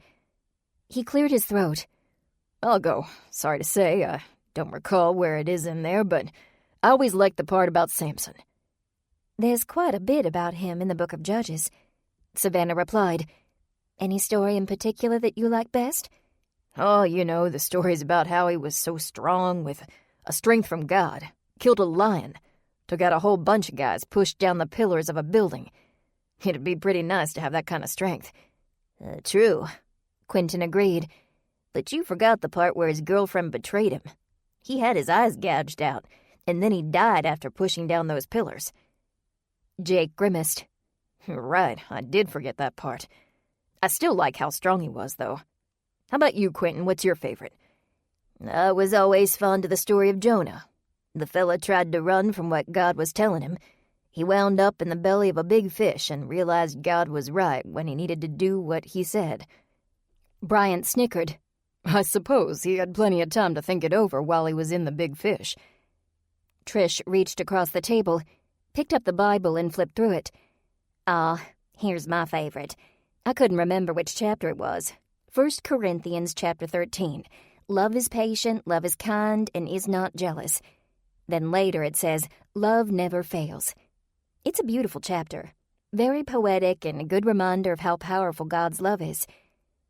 I'm more of an action-adventure fan, Bryant said. I always got a kick out of the story about the fiery furnace. You know, when Daniel's friends were supposed to bow down to a statue, but they didn't. The king had his guards throw them into a furnace that was so hot that the guards who threw them in died. But Daniel's friends trusted God to save them, and they were completely unharmed by the flames. He crossed his arms on the table and leaned forward. I always thought that sounded like something from a good movie. Kings, fiery furnaces, and near-death experiences. It's all very exciting. The conversation lulled. Savannah turned to Nathan. What about you? I was thinking about it, Nathan replied. I know a lot of people like to read about Jesus' birth and life and death, but I've always really liked the part that came after. The end of Luke and the beginning of Acts, when Jesus was raised from the dead and talking to his disciples. Interesting. Why do you like that so much? I think we sometimes forget that faith didn't end with the cross. It started there. And after Jesus ascended, there was a lot of work to do. It forces me to remember what we're here for, what faith is really about. What about you, Coop? Cooper rubbed her palms on her shorts. She'd been racking her brains to think of something, anything. But the extent of her Bible knowledge was what she learned at the Sunrise Bible Study, and she didn't want to point to last week's lesson as her favorite passage. I'm not sure what my favorite is. I went to church as a kid, and I guess I always believed in God, but it wasn't until fairly recently that I got into Bible reading. I don't know that I have a favorite passage or story. She sat quietly for a few seconds, trying to think of some verse that had stayed with her. In her mind's eye, she pictured a framed document hanging on the wall in Grammy's room. The 23rd Psalm.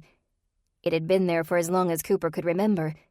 She read it every time she went to talk to Grammy, so it was firmly planted in her memory. The Lord is my shepherd. she began. "I shall not be in want. He makes me lie down in green pastures. He leads me beside still waters. He restores my soul for his name's sake."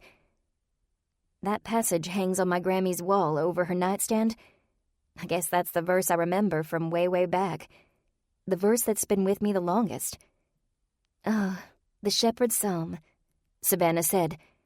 "A beautiful poem reminding us of how God not only guides, but also protects and watches over us."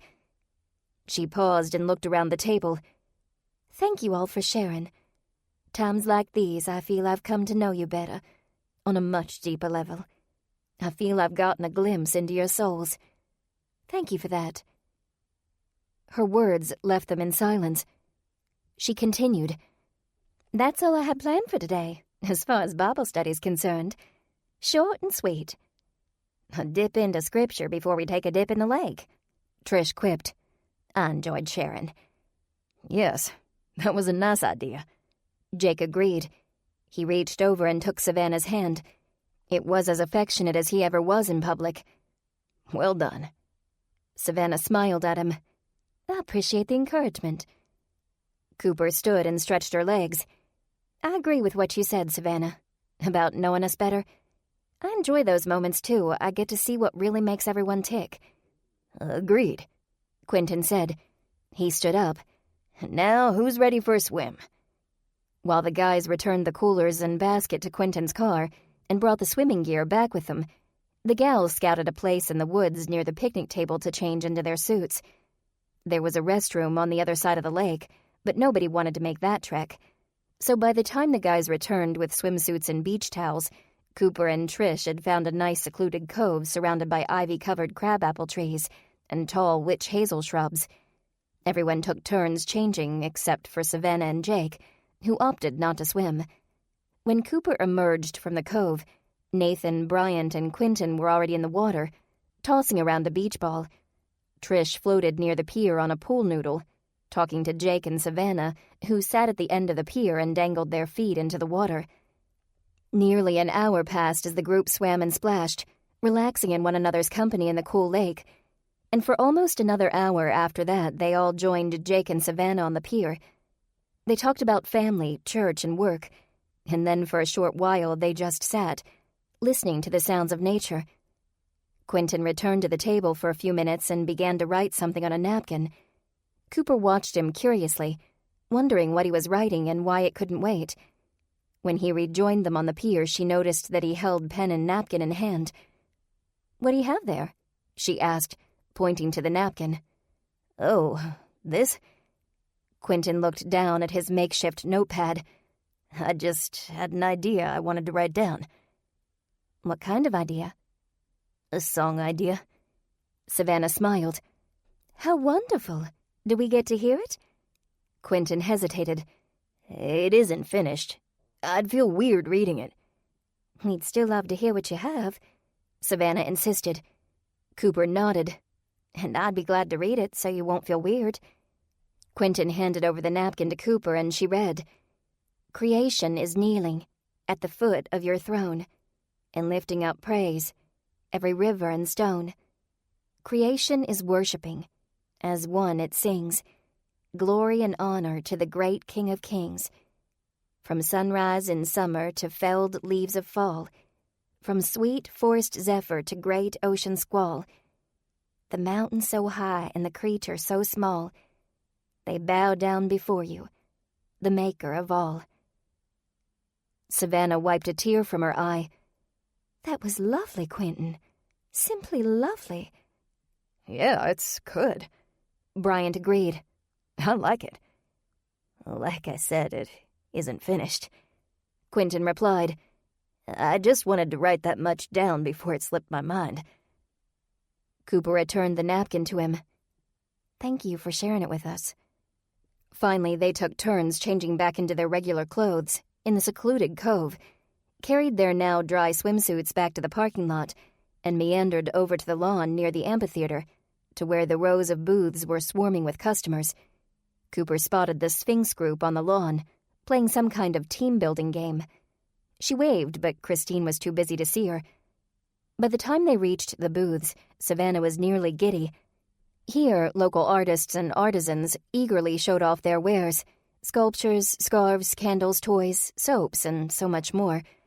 Savannah engaged at least half of the artists in conversation about their work and purchased more than a few items.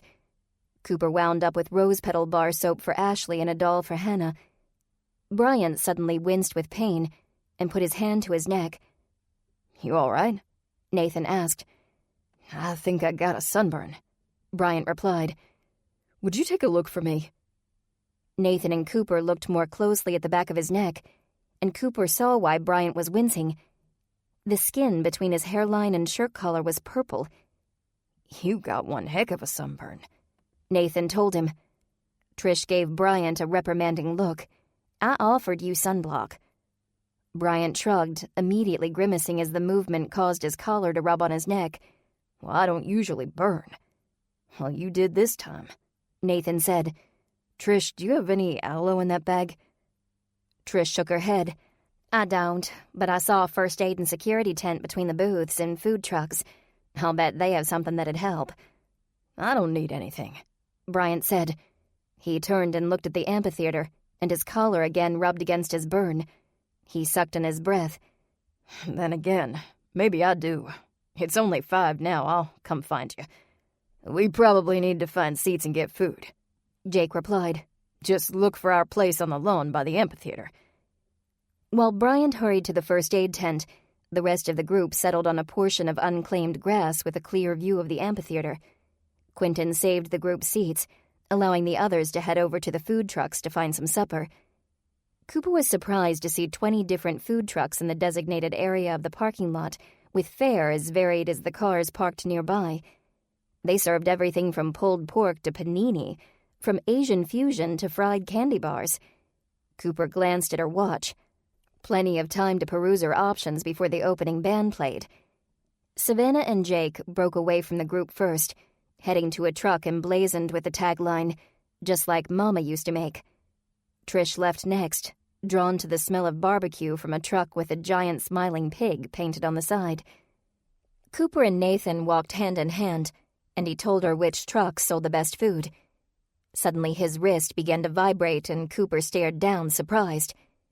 "What on earth?" she began. Nathan laughed. "My Fitbit, it's just telling me I hit another 10,000 steps for the day." "Another 10,000?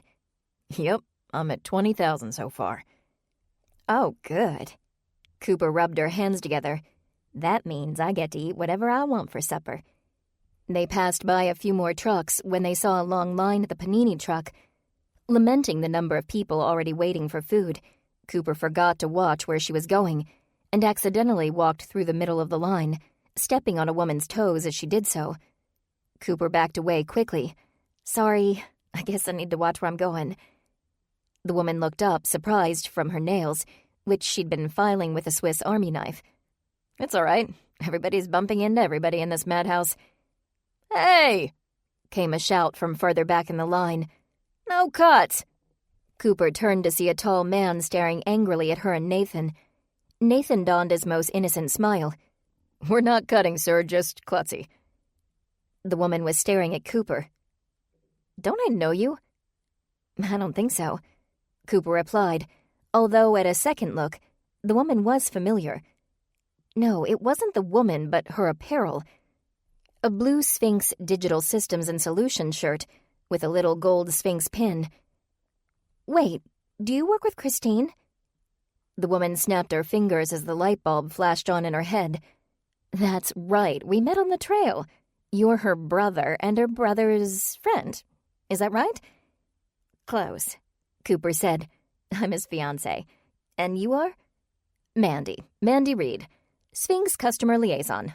And a hungry one at that. I don't know why these lines take so long. I've been waiting here forever." "You're here all by yourself? I thought you were eating together." Mandy rolled her eyes.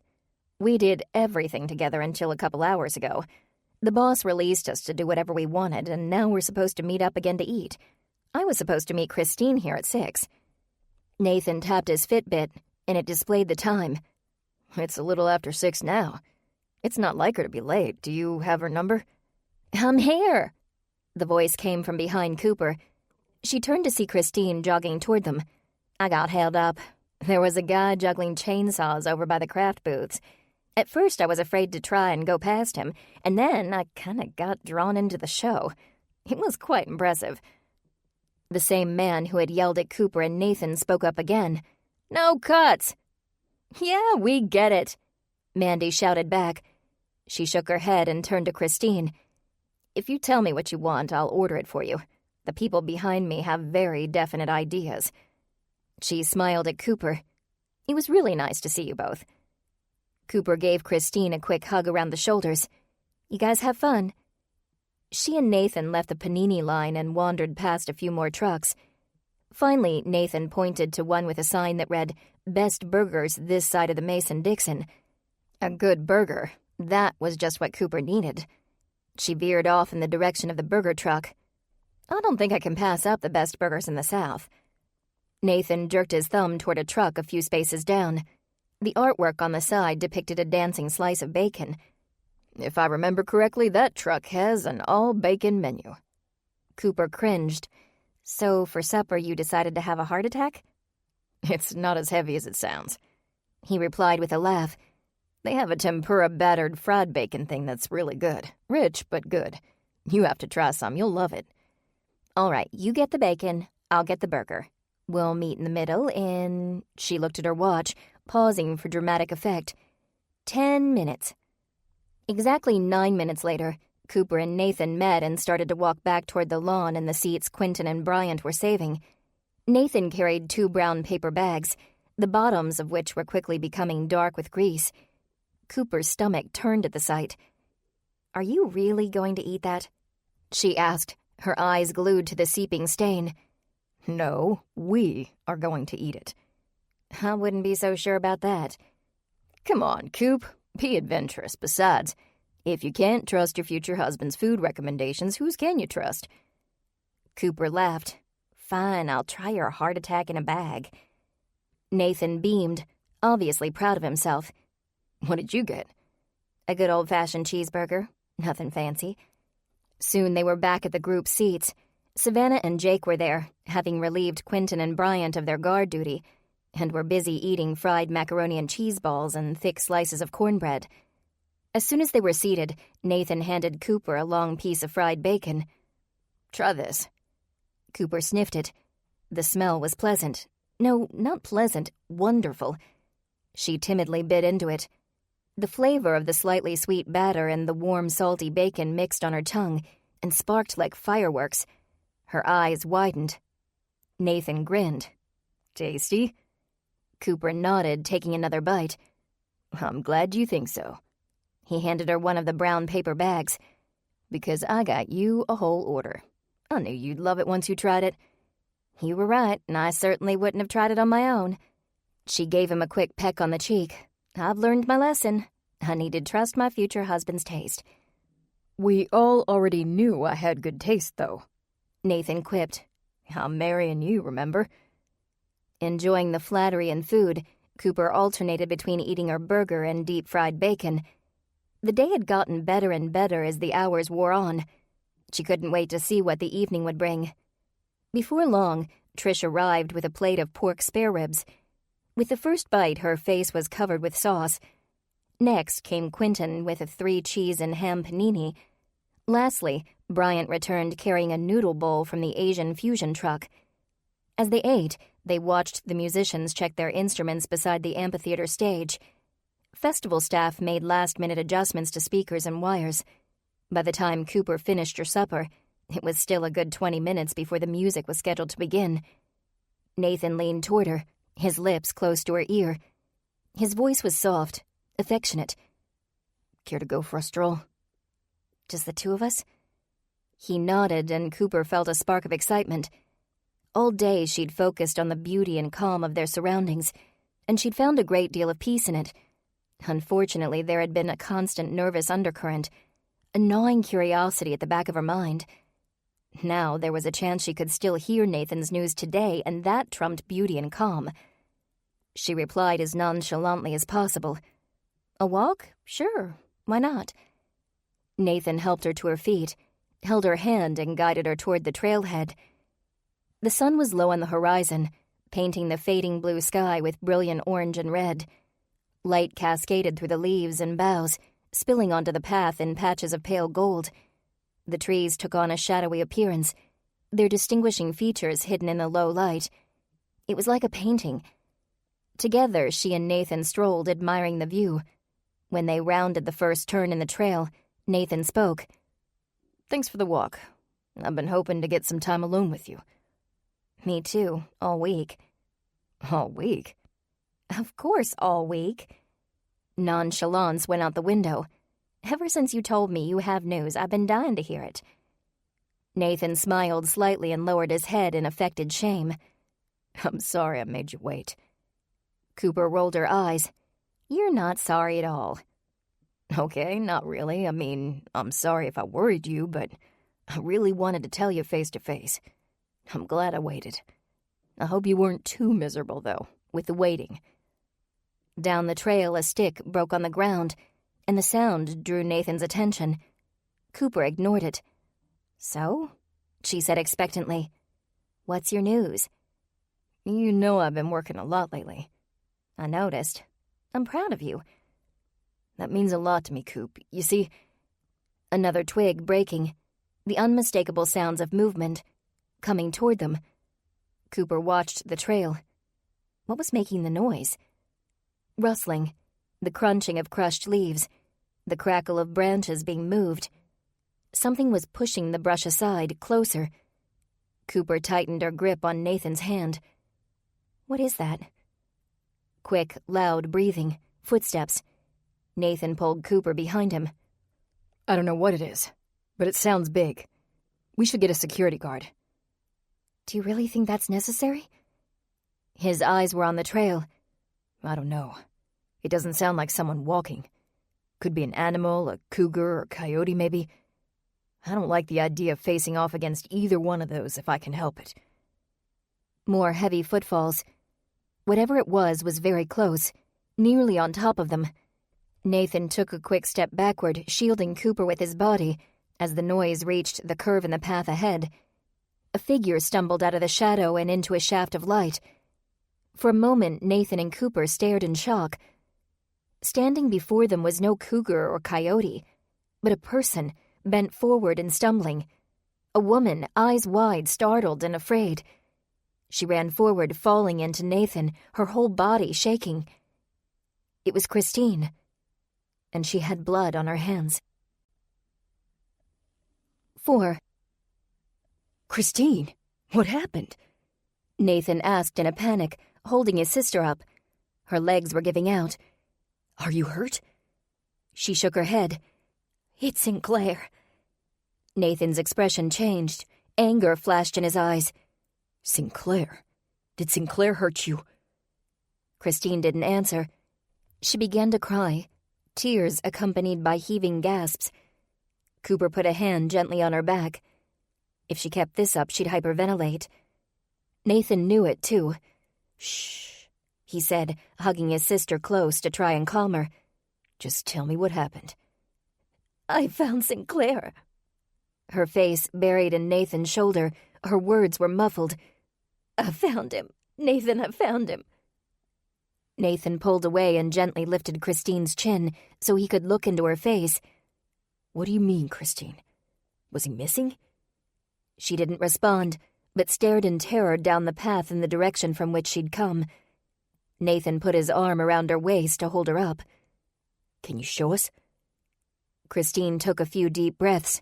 She nodded and straightened herself, slowing her breathing. She was trying to get control of herself with little success. Her whole body shook, and her face was wet with fresh tears. Still, she nodded, and with Nathan's arm around her, she took them deeper into the woods. Only moments ago, the evening lighting had seemed romantic. Now the shadows wrapped around the trail in eerie silhouettes against shafts of light. The woods didn't seem peaceful anymore. Though Christine, Cooper, and Nathan walked quickly, it seemed to take forever to reach their destination. The path seemed to go on and on. Every shrub and tree was a hindrance, an obstacle trying to prevent Cooper and Nathan from seeing what Christine wanted them to see. Finally, they rounded a familiar willow tree, and Christine skidded to a stop. She slowly raised a hand and pointed into the deeply set cove of Wild Bleeding Heart, just off the trail. At first, in the dim light, Cooper saw only darkness, but as her eyes adjusted, she saw the outline of the flowers, and framed by them, a body. Christine began to cry again, her legs wobbling beneath her. As her legs gave out, Nathan caught her, helping her slowly to the ground. Cooper approached the body, fumbling in her pocket for her keys. Thank goodness Daddy had made her put a little flashlight on the keychain. She turned the light on, the thin beam cutting into the dark shadows, and she shined it on the body. She recognized the face and form, the silver bracelet on one wrist, and the Rolex on the other. The silver Sphinx pin was speckled red. It was Sinclair, all right, a bloody halo around his head. In his hand, he clutched a revolver. Cooper turned away from the grisly sight, swallowing the bile rising in her throat, and stuffing her keychain back into her pocket. A breeze kicked up, rustling the leaves. Earlier, the sound had been pleasant. Now, it was ominous. She returned to Nathan and Christine, who sat on the path. Cooper knelt down beside Nathan and said quietly, "It looks like he killed himself." Nathan swallowed hard, probably fighting the same nausea Cooper felt. He held Christine tightly, his protective instincts taking over. He rested his chin on top of her head, keeping his voice low and soothing for Christine's sake. "We need to get security." "I'll go," Cooper said. "You stay with your sister." Ignoring the deepening shadows and trying to dismiss the image of Sinclair covered in blood, Cooper ran. Around the willow tree, up the path, past the larkspur and lilies. The trail was deserted at this late hour, as the people gathered at the amphitheater. Cooper's heart pounded hard in her chest, the rhythm matching her footfalls on the path. Finally, she broke past the tree line and into the open. With tunnel vision, she focused on the first aid security tent and continued her run. Somehow the crowd parted before her. She burst into the tent.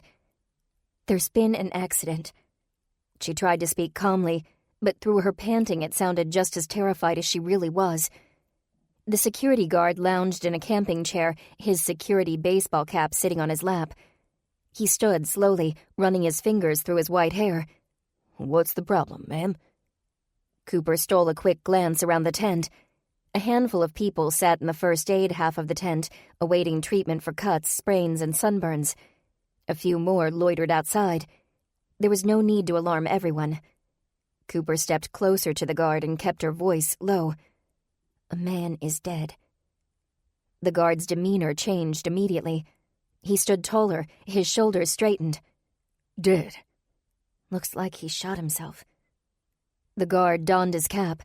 "Show me." Cooper led him back to where Nathan and Christine sat on the trail and pointed him toward the body, nestled in among the flowers.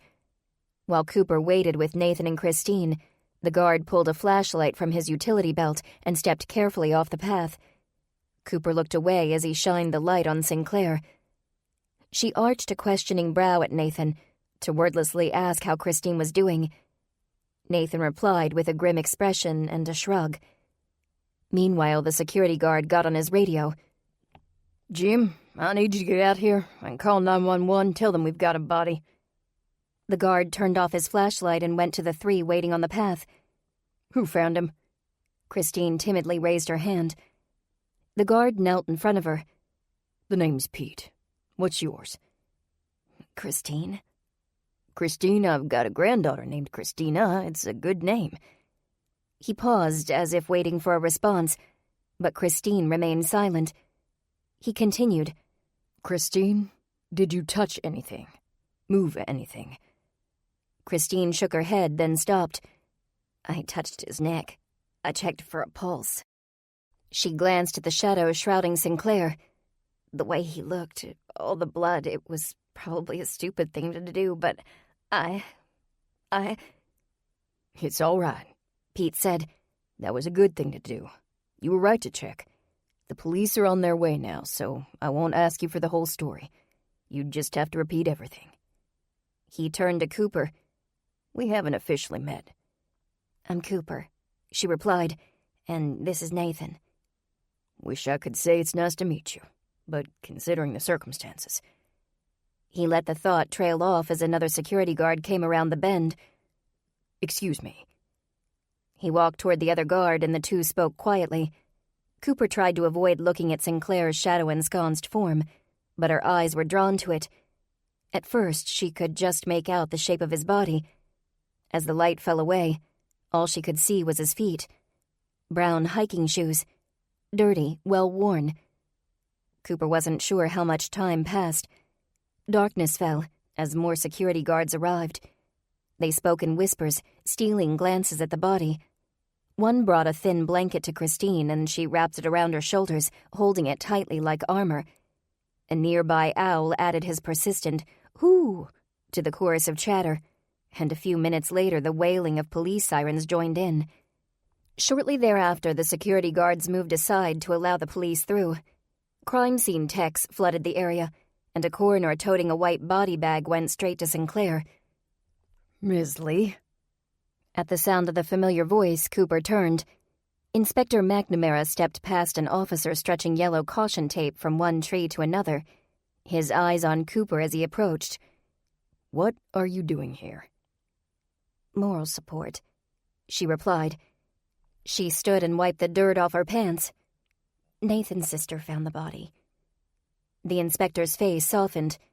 He may have been a hard-boiled detective, but when dealing with people in pain, he was a teddy bear. A gun-toting teddy bear. He held out a hand to Christine. "Are you the sister?" Christine nodded, taking his hand and allowing him to help her stand. "I'm Christine Dexter." "I'm Inspector McNamara, and I'd like to ask you a few questions. Is that all right?" Another nod. McNamara produced a little notebook from his jacket pocket. "Now then, Miss Dexter, how did you come to find the body?" "I was looking for him." "So you knew him?" "He's my boss." Christine couldn't help but glance over at the corpse, and when she did, she shuddered. McNamara made a note and then met her eye. "I'm very sorry for your loss, and I'm also sorry to have to ask you to do this, but I need you to tell me what happened." Christine tugged at the blanket around her shoulders. "We spent all day at the park," she began, hiking, swimming, doing all kinds of team-building exercises. In the afternoon, Sinclair, that's his name, Sinclair Gordon, he built in some free time for us in his schedule. He wanted us to eat together, but we got to go wherever we wanted for a couple of hours. "What time was that?" "Around 4. We split up. When we met to get supper, around 6, Sinclair wasn't there. We thought maybe he wanted to give us time to bond without the boss around. It sounded like something he'd do. After a while, he still hadn't shown. He wasn't answering his cell. We were worried, so we decided to find him. We split up again. Everyone had an idea about where he might be." "What made you check the trail?" "He'd mentioned earlier how serene it was out here, how perfect for relaxing after a long day. I thought he might have come back during his free time and lost track of the hour."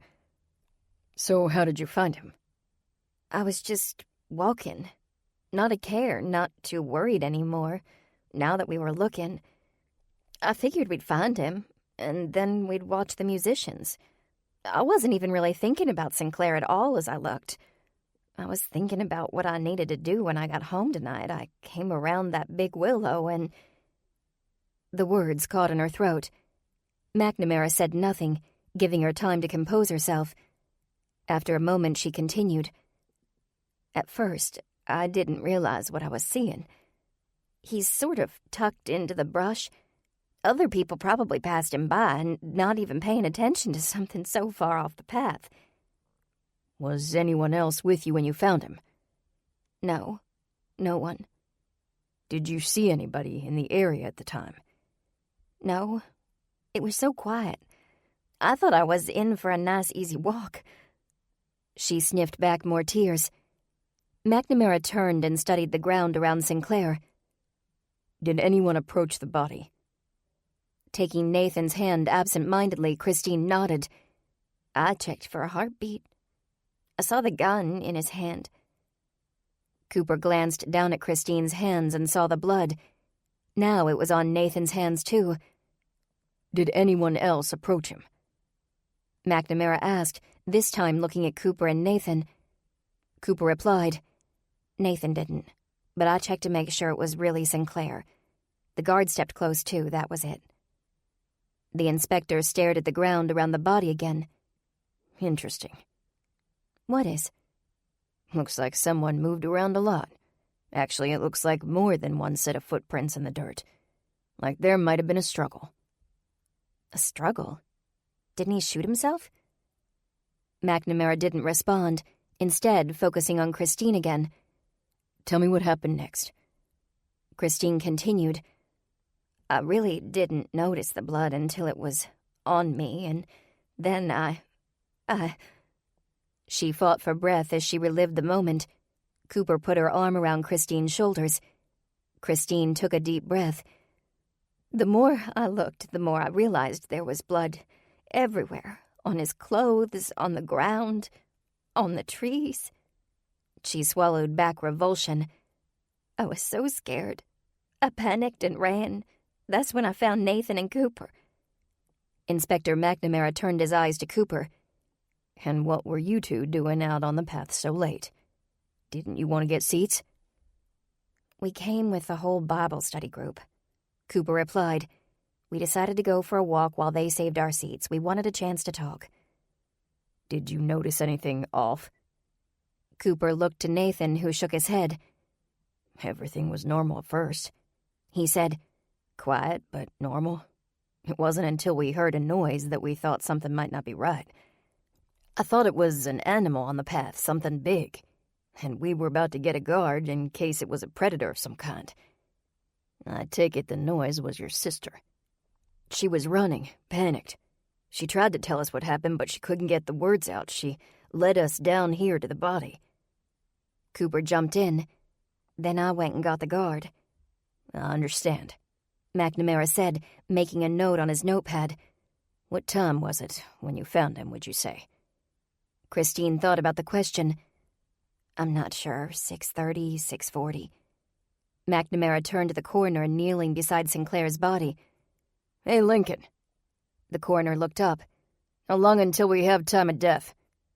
The coroner pointed to Sinclair's watch. Got it for you right now. His watch hit a rock when he fell, and the face busted open. Stopped at 5:55. Christine went pale. We split up at 4 for free time. We met again at a little after 6 to eat. So your co-workers were separated at the time of death. McNamara wrote in his notepad again.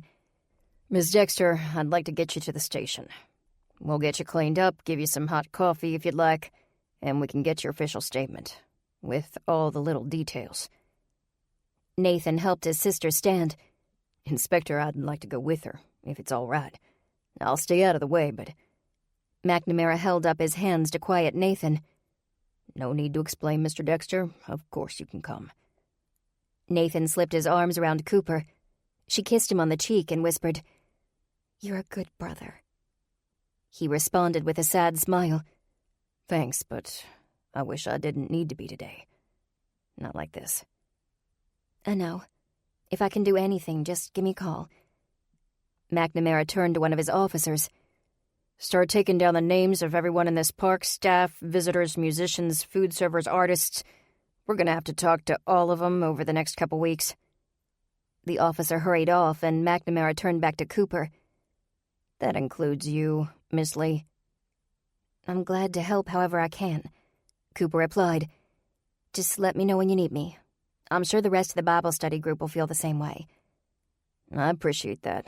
Sometimes folks don't want to talk to the police, and they make it as difficult as possible. Cooper shrugged. Those folks probably have something to hide. What about Christine's co-workers? Will you talk to them? McNamara's jaw tightened. With strained patience, he replied, I do know how to do my job, Miss Lee. I'll have an officer explain to her co-workers what happened and take down some basic information. I'll interview them tomorrow. Inspector McNamara led Nathan and Christine from the crime scene. With one last look at the body, Cooper followed. As they emerged from the woods, Cooper spotted the rest of their group, waiting behind a second boundary of yellow crime scene tape. She hurried to them, and they greeted her with a group hug. "Cooper, what happened?" Trish asked. Her eyes were wide as she looked from Cooper to the police tape and beyond it. "We saw the police and the paramedics." "Nobody would tell us what was going on," Quentin added. "Had us pretty scared." Savannah nodded, holding Jake's hand. "We thought you might have been hurt." "We're just fine," Cooper assured them. "Dazed, but fine. I'm so sorry we worried you. I figured you'd be enjoying the music." "The band is waiting to go on until things calm down back here," Bryant replied. "They wouldn't say what happened except that there was an accident, and they wouldn't let on who was involved." "It was Christine's boss, Sinclair," Cooper explained. She lowered her voice. "He's dead. Looks like suicide." The revelation was met with a collective gasp. "It gets worse. Christine found him." "Oh, that poor girl," Savannah said. "Is she all right?" "As well as can be expected. She's pretty shaken up. Nathan went with her and McNamara to the station." A whine from the speaker system interrupted, drawing the group's attention toward the amphitheater. On stage, a man with a long, narrow beard stood at the microphone. "Folks, it looks like we're going to be postponed a little longer due to that accident, so please be patient. And if you need to leave, be sure to talk to one of the police officers in the parking lot first. They want to get everybody's information so they can talk to you later if need be. They've assured me it's just procedure, nothing out of the ordinary, it's all completely normal." Cooper's stomach turned at his words. What was going on was anything but normal. "I don't feel much like bluegrass anymore," Quentin said, his attitude markedly somber against the backdrop of the festival. "Anybody else want to get out of here?" When Cooper pulled into the IHOP parking lot, it was late, but she wasn't tired. Not in the least. Adrenaline and anxiety had given her more energy than any amount of coffee could. An edgy energy, true, but very robust. Trish and Savannah had ridden with her to the restaurant, talking the whole way about anything and everything except for what happened to Sinclair. As soon as they got settled in at IHOP, Cooper would share everything that had happened, but until then she wanted to think about something else. She parked on the side of the restaurant, and leaving her daddy's camera on the front seat of her truck, she and her passengers went into the restaurant as Quentin's car pulled into a space near the door. The hostess led them to a corner booth in the back, the perfect place considering what they had to talk about. When the whole group was seated, their waitress hurried out of the kitchen. Wearing heavy red earrings and a wide smile, with lipstick to match her jewelry, she took their drink orders before leaving them alone again. Cooper stared absent-mindedly at the menu. She couldn't concentrate enough to sort through the options. And now that no one was actively trying to distract her, her thoughts wandered down the path, back to Sinclair and to that horrible moment when Christine came running around the bend. When she closed her eyes, Cooper could see the shadow of the body lying among the flowers and the red stain on Christine's hands. She could see the silver bracelet and matching pin spattered with blood. She could see the gun, the wound, the trampled ground around his body. This was meant to be a fun day, a perfect day. It was supposed to be a time of fellowship, music, art, and laughter. It most certainly wasn't supposed to be the scene of a suicide. When the waitress returned with a couple of coffee carafes for the table, everyone ordered appetizers to share. As soon as the waitress walked away, Savannah leaned across the table toward Cooper. "Do you want to talk about it? We're here to listen if you do." "I don't want to burden you with the details," Cooper replied. "You wouldn't be burdening us at all." "As a matter of fact," Quentin added, "I'd like to hear the whole story. Sounds kind of fishy to me." "Fishy?" Cooper repeated. "How does it sound fishy?" "A fella goes to the Bluegrass Festival to kill himself? Seems like an odd place to do it, although I guess I don't have much experience dealing with suicide. Maybe it's a perfectly normal place." "No, I agree." Cooper rubbed her temple hard. She could feel a stress headache coming on. It is strange. I hadn't thought about it, but why would he go to the festival to commit suicide? Why plan a whole mini work retreat and then kill yourself? Jake responded with a shrug. I guess when you're that down, you don't necessarily think about where you're going to pull the trigger. You just do it. Probably made sense to him somehow. Trish sat back in the booth, wrapping her arms around herself. She had goosebumps. I can't imagine feeling that hopeless. Even on my worst day, I never. Didn't he have someone he cared about, something to live for? I don't know. Cooper poured herself some coffee from the carafe. Actually, I'm jumping to conclusions assuming it was suicide. Is there a chance it wasn't? Bryant asked. Well, Inspector McNamara was talking to Christine. He made a comment about the ground around Sinclair's body. He thought the footprints looked like there might have been a struggle there. A lot of people were at the park. Maybe the footprints were from earlier in the day. Maybe. And then there's the fact that the police are talking to everyone at the park. Jake pushed his coffee cup away. He'd already drained it. The announcer said that was just standard procedure. Sounds like way too much work to be standard procedure, Cooper replied. For a suicide, at least. True, Trish agreed. They'd only need to interview everyone if they thought it was a homicide. Savannah sat back, her arm linked through Jake's. Poor Christine. I can't imagine what she's going through. If there's any way we can help her, we should. Maybe we can bring her a few meals.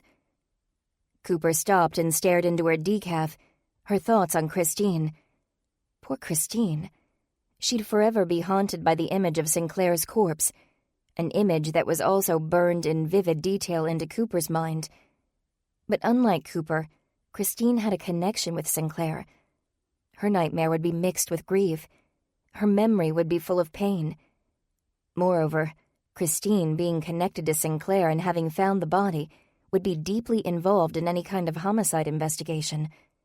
How much of a nightmare would she have to endure before this was over? What if it is a homicide? She finally asked. Bryant, watching Cooper's face, replied, McNamara's a homicide investigator. He's always got murder on the mind. I'm sure he really is just following protocol before closing the case and declaring the death suicide. Bryant's right. Trish agreed. Nathan's sister will be just fine. There's no reason to expect the bad situation to get worse. The waitress brought their food, and for a few minutes there was silence as they ate. Finally, Quentin spoke. If you feel like it, do you mind telling us the whole story from the top? Everything you know, that is. With one more bite of food to bolster her strength, Cooper told them all that had happened, from the moment she and Nathan heard the first stick breaking on the path until she met them on the lawn afterward. She described Christine's state and Pete, the friendly security guard. Closing her eyes to see the scene clearly, she recounted the details of Sinclair's body and the gun in his hand, and she made sure to tell them what a good brother Nathan was to Christine. While she spoke, the group listened quietly, paying far more attention to her than to their food. When she'd finished, their pensive silence continued. I know what happened at the park was horrible, she continued. Regardless of how Sinclair died, he's dead, and that's really sad. But to be honest, part of what upsets me is that this was supposed to be a perfect day. Does that make me a selfish person? Savannah smiled. It makes you a very normal person. Trish stole a fry from Cooper's plate. Until the police came, it really was a perfect day, I'd say. A beautiful hike. In beautiful weather, Bryant remarked with a smile. As predicted. I, for one, enjoyed hearing everyone's favorite Bible passages, Savannah said, and I did love meeting so many artists. Jake nodded in agreement. I can't remember the last time I just sat by the lake and relaxed. And the food, Cooper said with a little sigh. I could eat deep-fried bacon until I explode. Quentin chuckled. It probably wouldn't take much deep-fried bacon to make a person explode. They all laughed and then fell silent once again. Cooper looked from face to face, thankful for such good friends, people she could celebrate with and mourn with, people who could cheer her up when she was down, people who truly cared. Comment by comment and laugh by laugh, The grim evening faded into the background. When they ran out of appetizers, they ordered more, talking and eating late into the night. Jake told them about his recent problem client, who needed his shower plumbing fixed.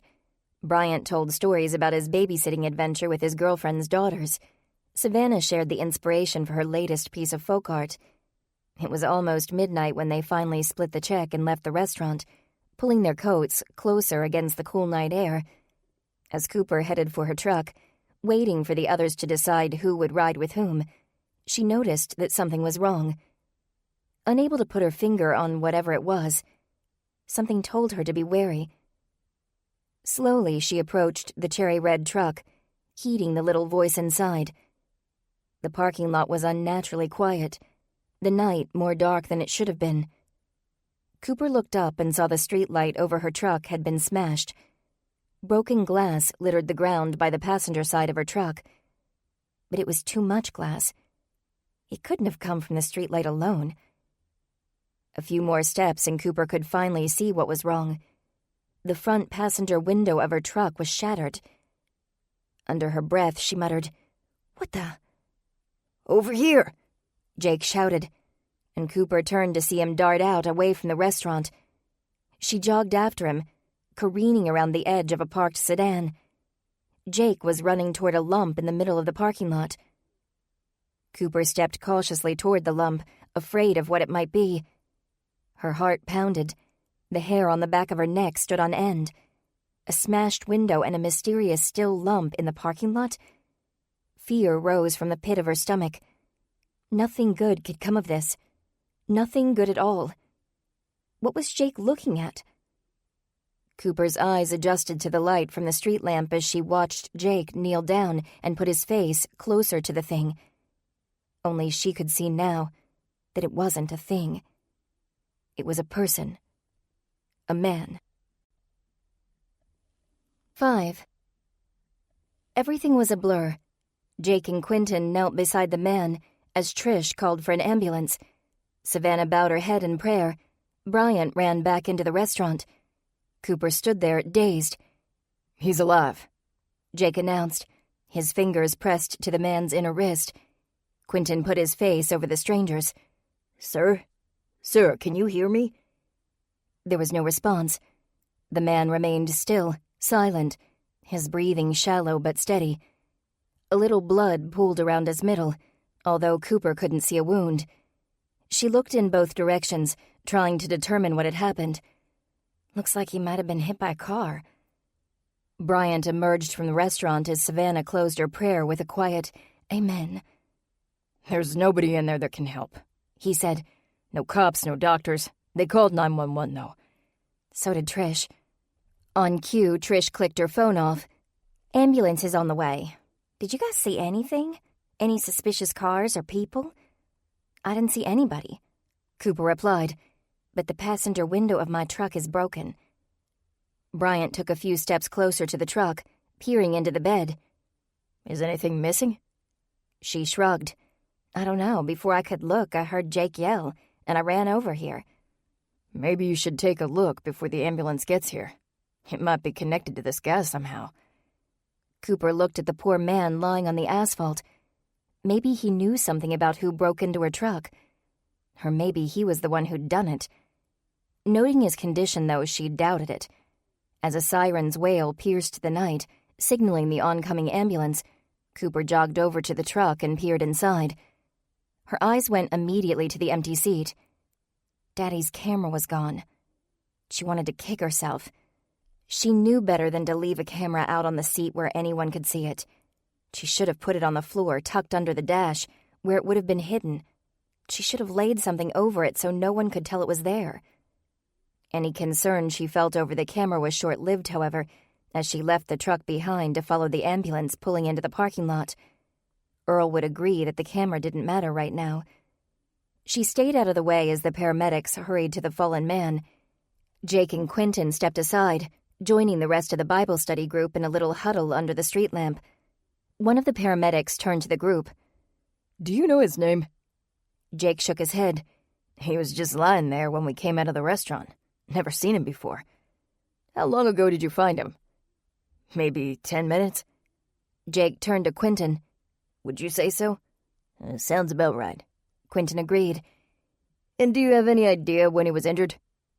Like I said, we were in the restaurant. Jake replied. Savannah expounded. We were visiting for several hours. We really don't know anything about what happened. The paramedic turned back to his partner, who rattled off vital signs. Then, as they hefted the man onto a gurney, a squad car pulled in behind the ambulance, and a portly policeman with a sour expression joined them. He spoke quietly with the paramedics before addressing the rest of them. I'm Officer Gent, he said. He looked each of them in the eye as if expecting them to burn his name into memory. What can you tell me? Jake repeated what they'd told the paramedic. Gent made a few notes, and then arched a brow at what he'd written. That's not much. It's all we've got, I'm afraid. Trish replied. Wish we knew more. Well, what about Cooper's window? Brian asked. Cooper shook her head. It's not as important as a man's life. But maybe it's connected.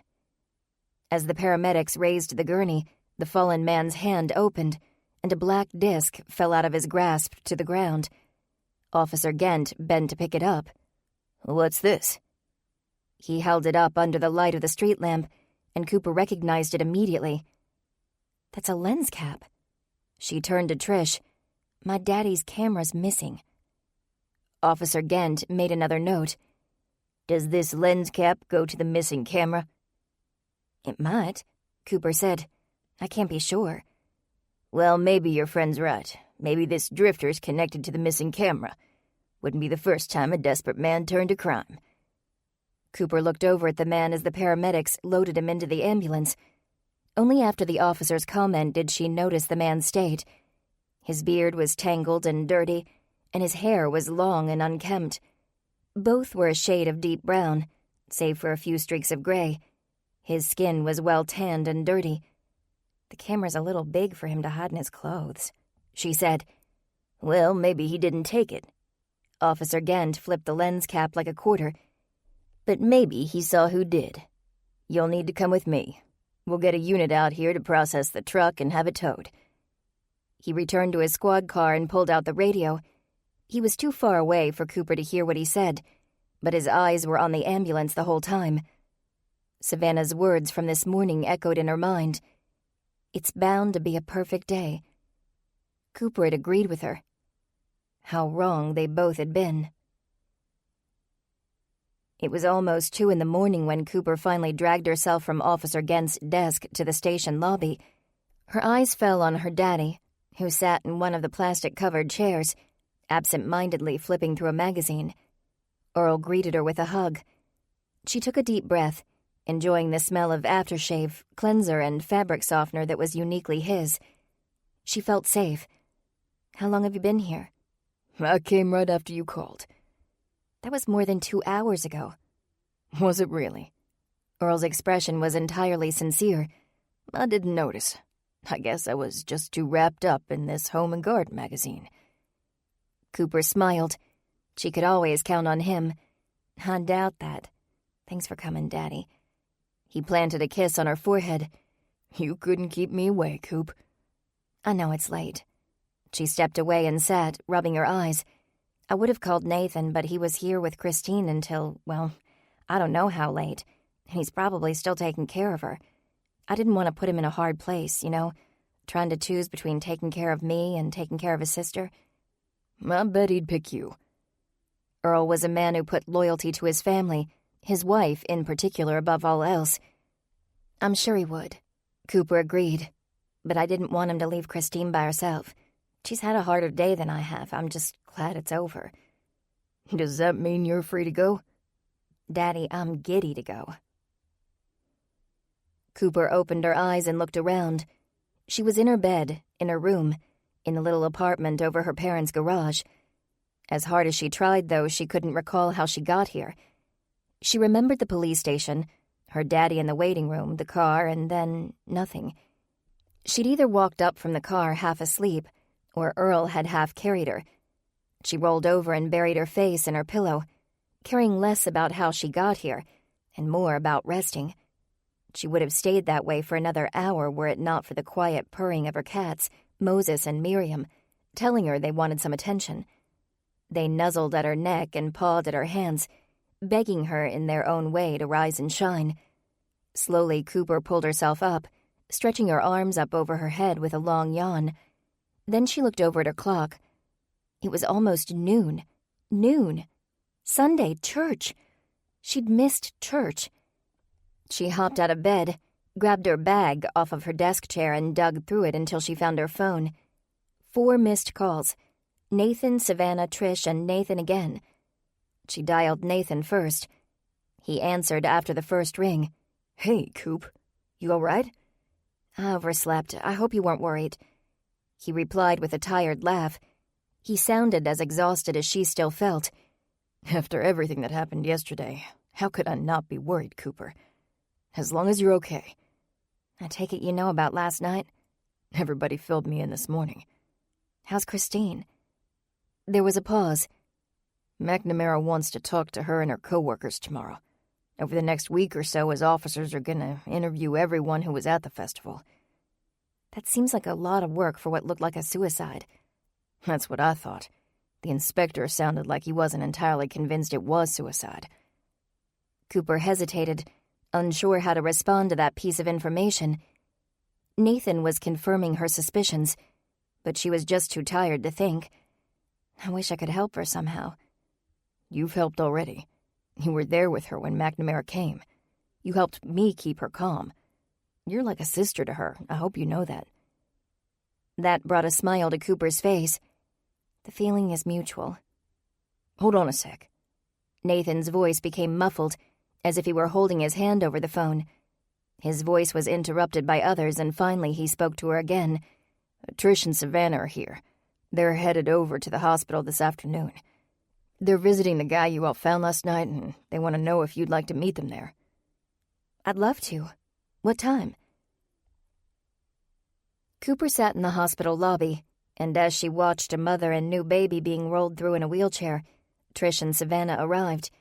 Trish greeted her with a hug. "How was your late night?" "Let's just say that yesterday was a very long day," Cooper replied. "Sorry I missed Bible study this morning." "Don't worry about it," Savannah replied. "We were just glad you got some rest, and I'm glad you could meet us here. Thanks for thinking of it. Do you know what room he's in?" Savannah shook her head. "We'll have to ask." They went together to the information desk, Savannah leading them, her cane sweeping the ground before her. The woman at the information desk looked up with a tight smile when Cooper, Trish, and Savannah approached. "How can I help you?" Her tone was coldly professional. Savannah smiled warmly. "We're here to see a friend. Can you tell us what room he's in?" "Certainly." The woman's fingers went to her keyboard. "What's his name?" Without skipping a beat, Trish chimed in. "We don't know his name." The woman arched a brow suspiciously. "Thought you said he's your friend." "I use the term friend very liberally," Savannah explained, her smile unwavering. "We found the gentleman, you see, and we'd like to know how he's doing." "What do you mean, you found him?" "He was injured, outside a restaurant. I believe he's homeless and probably doesn't have anyone to check in on him. And when he left in the ambulance, he was still unconscious. We didn't have any way to get his name." The woman placed her fingers on the keyboard and tapped her thumb on the spacebar lightly and thought. "Normally, we only allow family members to visit." "Is there any way you could make an exception?" Cooper asked. "We're part of a Bible study group at Hope Street Church, and we'd really like to offer him some encouragement." "You can call the church and confirm that if you like." "We do sometimes make an exception to the family-only rule in the case of a John Doe," the woman explained. "In order to identify him, we allow anyone involved to see him, in the hope that someone can give us useful information. But that's only if we need an ID." She typed something into her keyboard. "What time did the ambulance bring him in?" "It was around midnight when we found him. I'm not sure what time he was brought here." The woman typed some more. "Looks like you're in luck. We still need an ID, and it looks like he was moved out of the ICU about an hour ago. He's in room 307. She stood and pointed to a row of elevators down the hall. "Take those up to the 3rd floor. When you get out of the elevator, you'll take an immediate right. Follow that hall until you reach the nurse's station. Go past it to room 307. Third floor, right, double doors. Trish nodded to herself as she recited each instruction. Thank you very much. They followed the directions to the third floor and room 307. The door was open, but Trish knocked anyway before they entered. As they slowly stepped into the room, Cooper wondered what they'd see. Would the man be awake, asleep, and in what shape? She said a quick prayer for strength to comfort the man, and a moment later she was staring at him. He lay in a bed, an oxygen tube taped against his nose and an IV in his arm. On his right index finger was a white clip, measuring his oxygen levels. Electrodes on his upper chest monitored his heart rate. His eyes were closed, his face peaceful. "So this is John Doe?" Trish asked quietly, staring at his face. "I'm glad he's getting some rest. He looks so different." Cooper cringed at the name John Doe. It was bad enough if the man didn't have a home or a family, but surely he had a name. John Doe was so impersonal, so cold. "What do you say we call him something else?" she asked in a whisper. "I'm not a fan of John Doe." Savannah nodded. "I understand. What about John? Plain simple John." "John is good," Cooper replied. "And you're right, Trish, he does look different." Clothed in a clean hospital gown rather than layers of dirty rags, John had a proud look about him. His beard and hair were still unkempt, but his body was lean and his shoulders broad. "I wonder who he is." "I wonder that too," came a loud voice from the doorway. Cooper turned to see a doctor standing there, clipboard and pen in hand, his coat bright white. "I take it you're not family." "We're the ones who found him last night," Trish said. "Aren't you worried you'll wake him?" "Not with the meds we've got him on." The doctor looked at John's chart. "So you called it in? Good thing you did. He'd have been dead by morning if you hadn't taken the time to check on him." The word struck Cooper with more force than she would have imagined, and she had to fight back tears. After what happened at the park, it was hard to think that John might have died too. Fortunately, the doctor didn't seem to notice as she wiped the moisture away from her eyes. "He's pretty banged up," the doctor continued. "Broken ribs, fractured collarbone, one punctured lung, concussion, and he's got a pretty bad cut on his arm. All things considered, he's lucky he came out in such good shape." Cooper felt her stomach turn. "This is good shape?" "Sure," the doctor said. "His neck or back might have been broken. He might have needed to stay in the ICU for a long time. And, of course, the impact could have killed him instantly.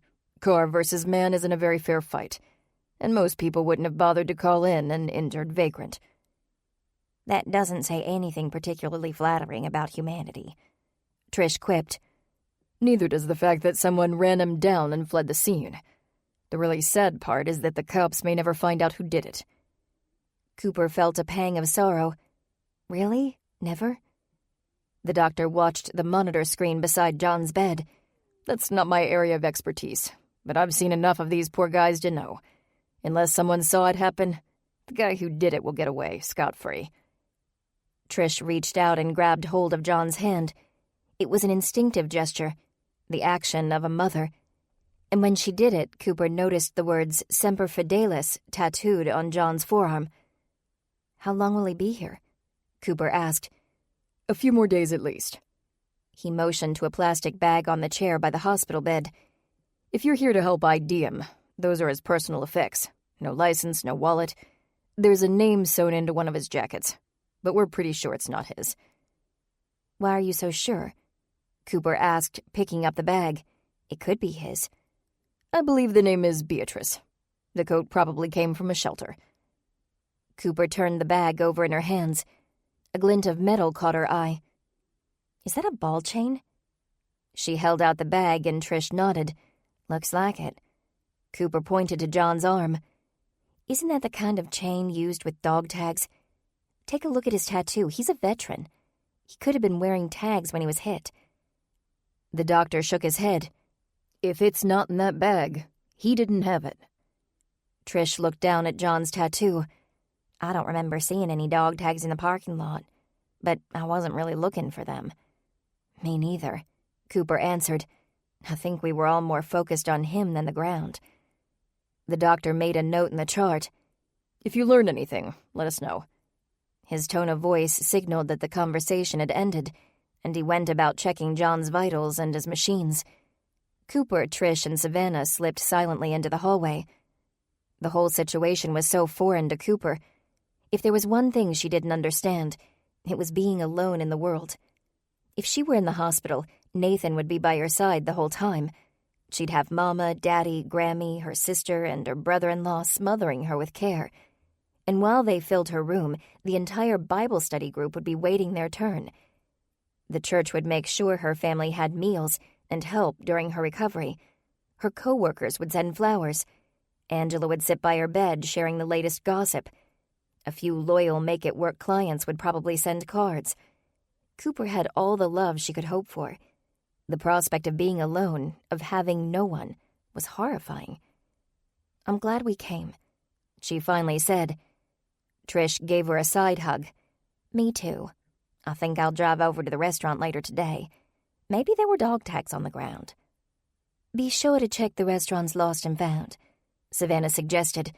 "Someone might have picked them up." She followed this with a troubled sigh. "I realize we're a fallen people.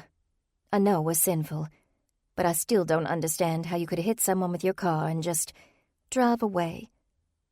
"Whoever it was didn't think they'd be caught," Trish said. "A homeless man alone." Cooper shook her head. "Maybe he was alone, but he isn't anymore." Savannah smiled. "He'll get so much company this week, he won't know what to do with himself." 6. Repairs were on schedule. The leasing department was on top of orders. The supply closet was well stocked. The coffee maker was doing its job, and everything was running perfectly smoothly. If this was being a boss, Cooper thought, she could really get used to it, although a part of her wondered when the other shoe would drop. Surely there would be some catastrophe while Mr. Farmer was away.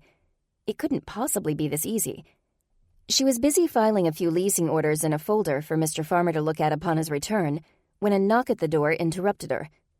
Bobby Weller, one of her repairmen, stood in the doorway. "I've got the signed repair order from Richmond Bank." He stepped inside and handed the paperwork to Cooper. Then he turned away and coughed loudly into his elbow. "You feeling all right?" Cooper asked. He nodded. "Just a little tired." As Bobby left, Cooper's phone rang. "Make it work, this is Cooper Lee." The person on the other end of the line didn't even bother introducing himself. He just launched into a tirade. "I just can't believe the guy you have as your receptionist. He's the rudest person. I can't believe how rude he is. How can you stay in business with that kind of customer service? Or should I say, lack of customer service?" Yes, the sound of the other shoe dropping. For the next 20 minutes, she listened to the client, not learning the caller's identity until about halfway through. It was the office manager from Sanders, Peters & Dean, a law firm downtown and an important client. When he finally calmed down enough to allow Cooper to speak, she was able to talk him down with the promise of a discount on his next repair call and an apology from Emilio. Hopefully, Emilio would be willing. When she went to the front desk, she found Emilio leaning back in his desk chair, his head leaning back on his hands, his sprained ankle propped on Angela's desk. "So, I just had an interesting phone call," she began. "Was it that idiot from the lawyer office?" Emilio dropped his foot to the ground with a grimace and folded his hands on the desk. "I told him I'd put him on the repair schedule. I don't know why he had his panties in a bunch." Cooper sighed. Emilio had always had a little attitude and even more ego. "Tell me exactly what happened." "He called and he said he needed a repair. I told him I'd put him on the schedule." Emilio gritted his teeth as he recalled the details. "Then he says to me he doesn't have time to be on a schedule. Says they have a big case and need the print briefs ASAP. I tell him he's on the schedule for Wednesday, and he starts yelling." "Then what did you do?" "I told him not to get his panties in a bunch, and that we'd get out there and repair his dumb printer whenever we felt like doing it." Cooper closed her eyes, trying to maintain her calm. "Please tell me you didn't actually say that to him." "More or less." "Emilio, you can't talk to a client that way. Call him back and apologize." "Huh, I wouldn't call him back if you can't do this job, then we need to get someone out here who can. When you sit at that desk, you're the face of the company. You're the first person people see when they walk in for a meeting and the first voice they hear on the phone. And if you don't apologize to that man, we'll lose the law firm as a client. They'll tell all their business contacts about it. We'll lose some of them as clients. You'll get in trouble. I'll get in trouble because I'm in charge right now. Ben will probably get in trouble because you're actually his employee. Do I really need to go on? Emilio's face fell and he glanced up at her with a sheepish look. I get it. All right. I'll call him.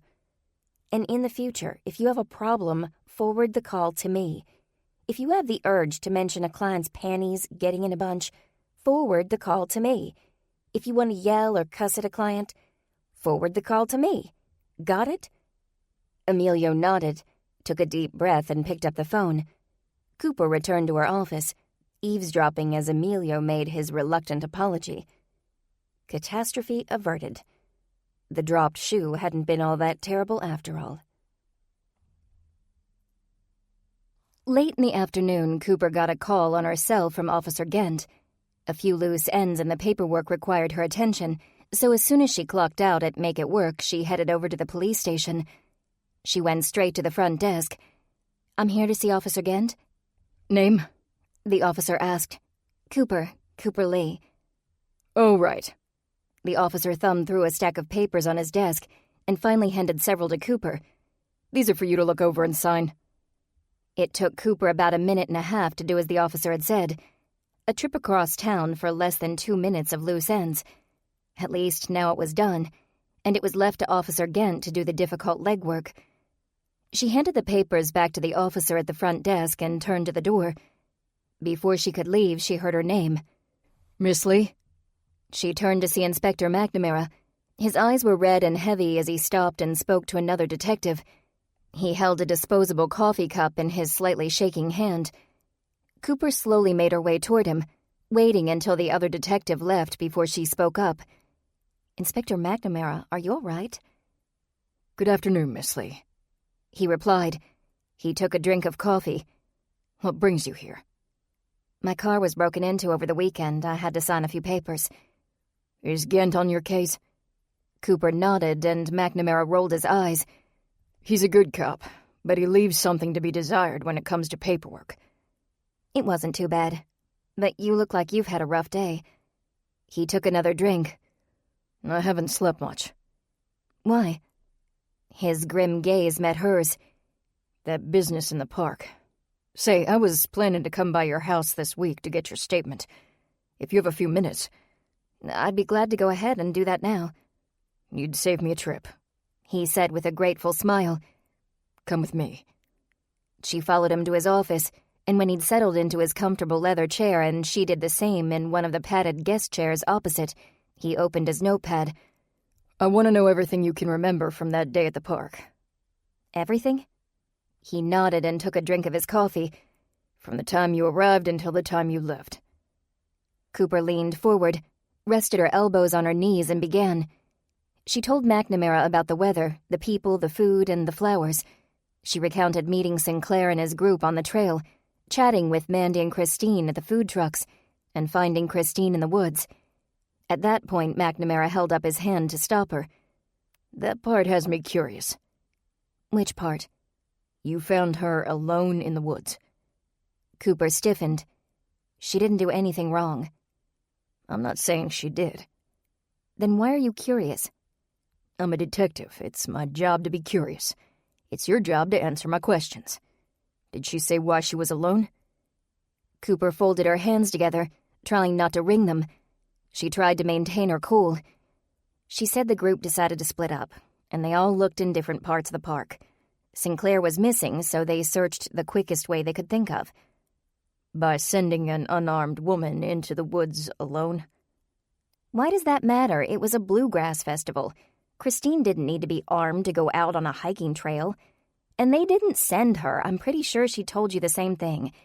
They each decided where they were going to look. No one made her go. Cooper froze as McNamara's brows rose. She wasn't thinking. She shouldn't have said that. What I mean is... I know what you mean, McNamara said. She volunteered to be in the woods alone.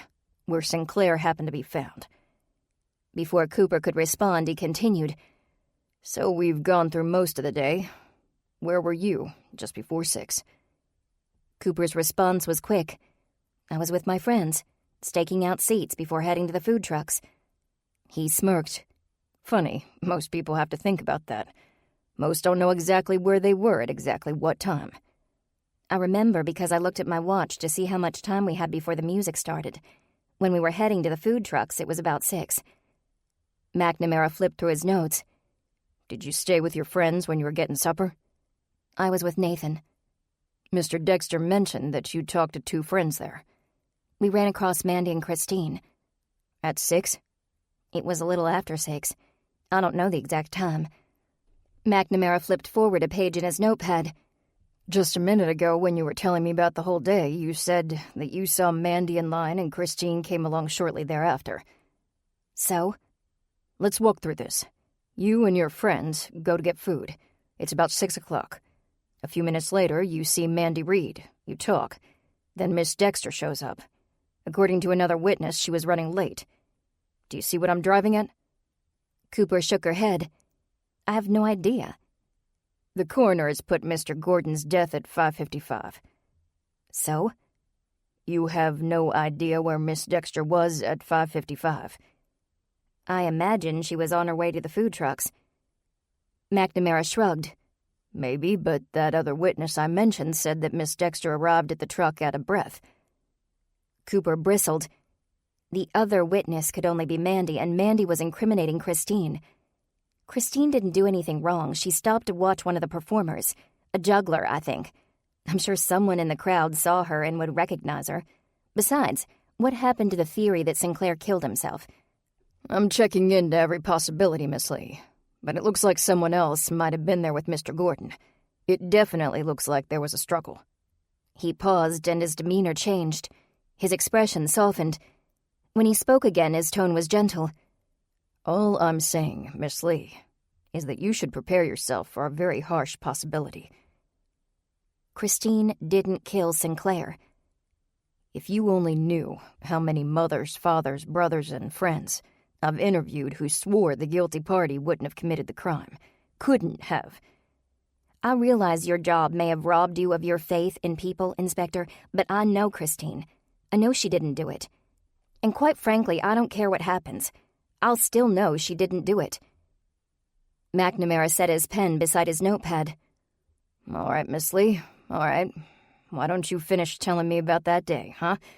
You saw Christine in the woods, then what? In a daze, Cooper continued to relate Saturday's events, up until she left the park. McNamara took down every detail, asking her to repeat herself once or twice. Finally, he stood, shook her hand, and walked her to the door. As she reached her truck, the fog started to lift. Had that really happened? Did McNamara really think Christine was his prime suspect? Cooper drove straight to Nathan's and pounded on the door, hoping he was home. A moment later, the door swung open. Nathan beamed. Coop, what a terrific surprise. Cooper gave him a hug. Sorry it isn't under better circumstances. What's wrong? Cooper looked past him into his house and saw Christine waving from the living room. She looked relaxed, like she was thinking about something other than Saturday's grisly events. Cooper hated to be the bearer of bad news. Christine was there with them before she could say anything else. Cooper, I'm so glad you're here. I didn't realize you were coming.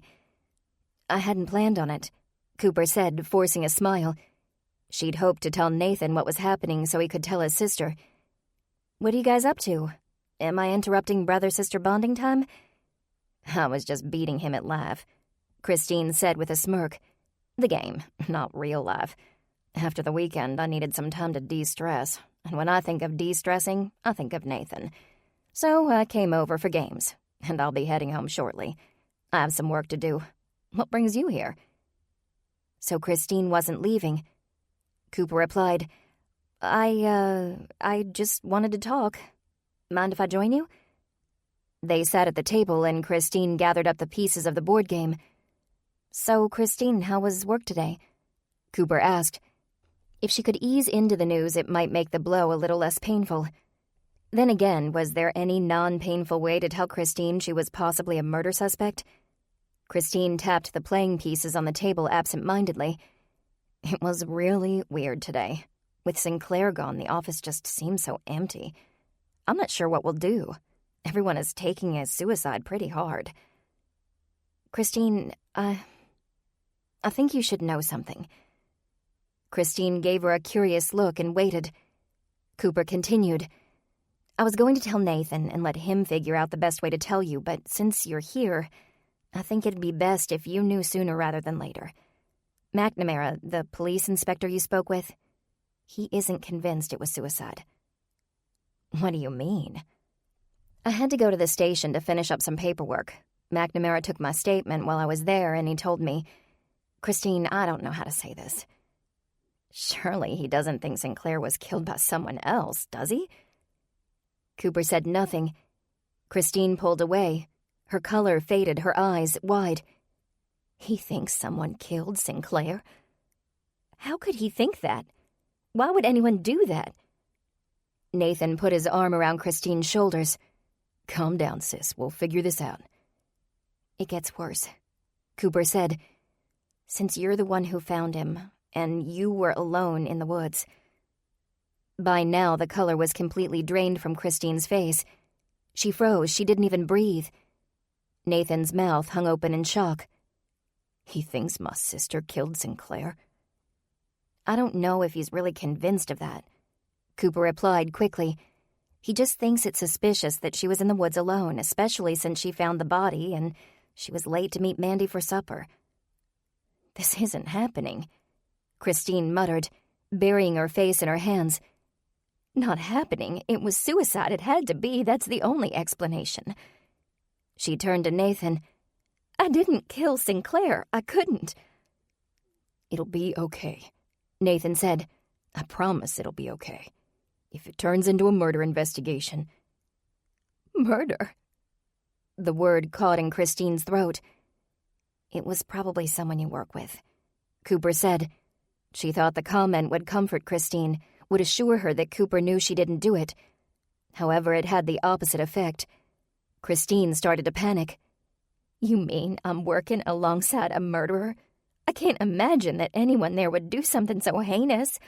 This isn't happening. I can't be working with a killer. The inspector has to be wrong. Nathan held Christine tightly. Sis, take a breath. He looked pleadingly at Cooper. What are you thinking? I'm thinking we need to get everyone together, Cooper answered, and we need Christine to tell us all exactly what happened at the park. If this does turn into a murder investigation, we need to be there to help her through it. Agreed, Nathan said. Tomorrow night? Cooper nodded, then stopped herself. Tomorrow night, that's Tuesday. Yeah. We're all going to a cooking class. Quentin set it up. Nathan rubbed his temples with his fingertips. Oh, I completely forgot about that. We can miss it. Quentin will understand. I don't want to make you miss your class, Christine said. You're more important. Thanks, but one day's delay won't make a difference. It won't change my story or the circumstances of Sinclair's death. Maybe we don't have to delay, Cooper said. And maybe we don't have to cancel the class either. I'll talk to Quentin and see if he can add an extra person to our table. Really? I'd owe you one. Cooper stepped into Nathan's office and made the arrangements with Quentin, returning to the front room in time to catch Christine looking down at the time on her Fitbit. Wish I could stay, Christine said, but I've got to run. Work to do. She gave Nathan a hug and then stepped over to Cooper and did the same. I'm excited to have you as a sister, Coop. Likewise, Cooper said, smiling. I'll see you tomorrow. Nathan closed the door behind his sister and put his arm around Cooper, leading her into the living room. Alone at last, he said. It's been way too long. We were alone at the park. That doesn't count. Cooper stood on her tiptoes and pressed her lips to his. Then I agree, it's been way, way too long. After a few minutes enjoying their time alone, Nathan sat back on the couch, his brow furrowed in a pensive expression. Are you thinking about Christine? Cooper asked. I probably should be, but it just occurred to me that we never did get a chance to finish that walk we started at the park. Cooper looked around the living room. Are you saying you want to walk around the house with me? I wasn't going in quite that direction, he said with a laugh. We can just sit on the couch if you'd like. I was thinking more about finishing our conversation than finishing the walk. The conversation? After her talk with McNamara, she'd forgotten all about Nathan's news. Now her anxiety came roaring back, drying her mouth and throat instantly. Unable to speak, she nodded her reply. Yes, she did want to finish that conversation. It's been a long week, he began, smiling. Cooper swallowed, moistening her mouth enough to talk. That's an understatement if I've ever heard one. Just then, Cooper realized that behind Nathan's smile was unease. Little beads of sweat perched on his forehead. His breathing was a little unsteady. He was nervous. That only compounded Cooper's anxiety. She squeezed Nathan's hand, in part to be supportive and in part to prevent her own from shaking.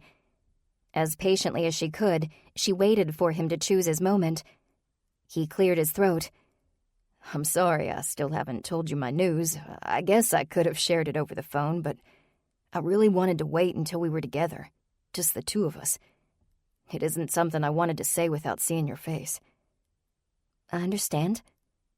Cooper hoped Nathan would see the response he so obviously wanted, whatever that was. I know you understand, Nathan said, and that's what I love about you. One of many things, actually. But I'm still sorry. I was hoping to tell you as soon as I found out, but our schedules just didn't match up. Then I was going to tell you before the festival, but I was late getting to the church. Then at the park. I remember what happened there. It wasn't your fault. I know. I also know you've been really curious and maybe a little anxious waiting. I hope it hasn't been nagging at you too badly, though. Cooper hesitated.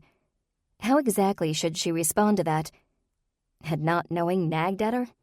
No, it had clawed and tormented, relentlessly. But Nathan didn't need to know that right now. It's all right, Cooper finally said. I'm sure it was worth the wait. I hope you still feel that way after I tell you. He drew in a deep breath, and Cooper tightened her grip on his hand. You remember that frozen yogurt place I took on as a client? Sure, Cooper said, wondering how his big news was related to the frozen yogurt place. They liked your work so much they took your card to a small business owners group, right? Nathan nodded. And that's why I've been so busy lately.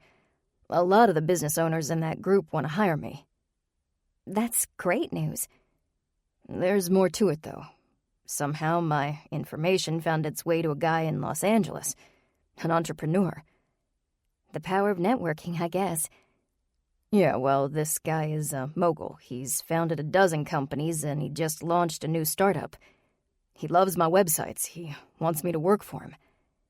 Cooper threw her arms around Nathan's neck. Nathan, I'm so proud of you. That's wonderful news. He welcomed her embrace and waited until she'd pulled away before responding. I'm glad you think so. How could I not? Part of the beauty of what you do is that you can be here and work for a guy in L.A., right? He'd have been crazy not to love your work. Nathan's smile thinned to a worry line. That's the catch, Cooper. What is? He wants me to work for him there, in L.A. Cooper felt her stomach drop. Her heart pounded in her throat. L.A.? Los Angeles, California? It's not certain yet, he said quickly. He wants me to work for him on a trial basis for a few months, starting at the end of the month. I'll get to see if I like the job and the location, and he'll have the chance to find out if we work well together. If we click, we'll settle on a more permanent arrangement. Cooper's mind was spinning. Los Angeles? A permanent arrangement? Nathan took her hands in his. Can you picture it? You and me in L.A. by the end of the month. Cooper could barely move. Her whole body was stiff, frozen. She felt as though she were dreaming. In L.A. It'll be perfect, Coop. We can go house hunting together. We can discover Los Angeles together. We'll come back to Richmond for the wedding, of course, since our families and all our friends are here." Families, friends, everything was here. Their entire lives were here in Richmond. Nathan continued, "You'd have to quit your job pretty soon, but the guy's paying me more than enough to support us both during the transition time. I realize it's a long way to L.A. and it's a big change, but it's also a terrific opportunity. What do you say? Do I take the job?" What could she say? She'd have to leave everything behind at the end of the month. She couldn't move to California. They couldn't. Richmond was home. Nathan watched her for a moment. About now, he probably regretted wanting to see the look on her face when he told her. "We'd get separate apartments for the time being, if that's what's worrying you." Cooper shook her head, still floundering, still desperate for words. "There's one more catch." Cooper held her breath. What more could there be? "I realize this will be difficult, but I need you to keep this a secret for now, until we cross all the T's and dot all the I's." Still nothing. "So, what do you say?" She finally nodded slowly, forcing a smile. "I guess we're going to L.A." Cooper wasn't sure how she was able to do it, but she kept it together for another hour while Nathan told her all the details of the job opportunity. She smiled and laughed, and she didn't let herself frown for even a moment. When she finally left, she was able to maintain her composure until she drove away from his house. She made it around the corner to the curb alongside the little community playground. Then her eyes fell on the picture of Hannah on the dashboard, and her composure dissolved. Sobbing, she reached out and touched the image. On the opposite coast, she'd miss Hannah's first words, her first steps. She'd miss the birthdays and the family dinners. She wouldn't be around for the last-minute babysitting and pajama parties. As she put the truck into park, thankful no one was behind her, Cooper's thoughts turned to the rest of her family. She wouldn't be a part of Grammy's next pet rescue, nor would she help Mama test new cookie recipes. She wouldn't help Daddy with his next carpentry project or assist Lincoln in setting up special date nights for Ashley. No more sister manicures, no more sister lunches. Every thought made her cry harder. Sure, she'd see everyone a few times a year, but that was all. 2 weeks or so out of an entire year. In time, they'd practically be strangers. Hannah wouldn't remember her face or her voice. She'd just be that aunt who showed up in the family portraits and brought gifts at Christmas time. By now, the world around her was a blur. She cried so hard she couldn't see.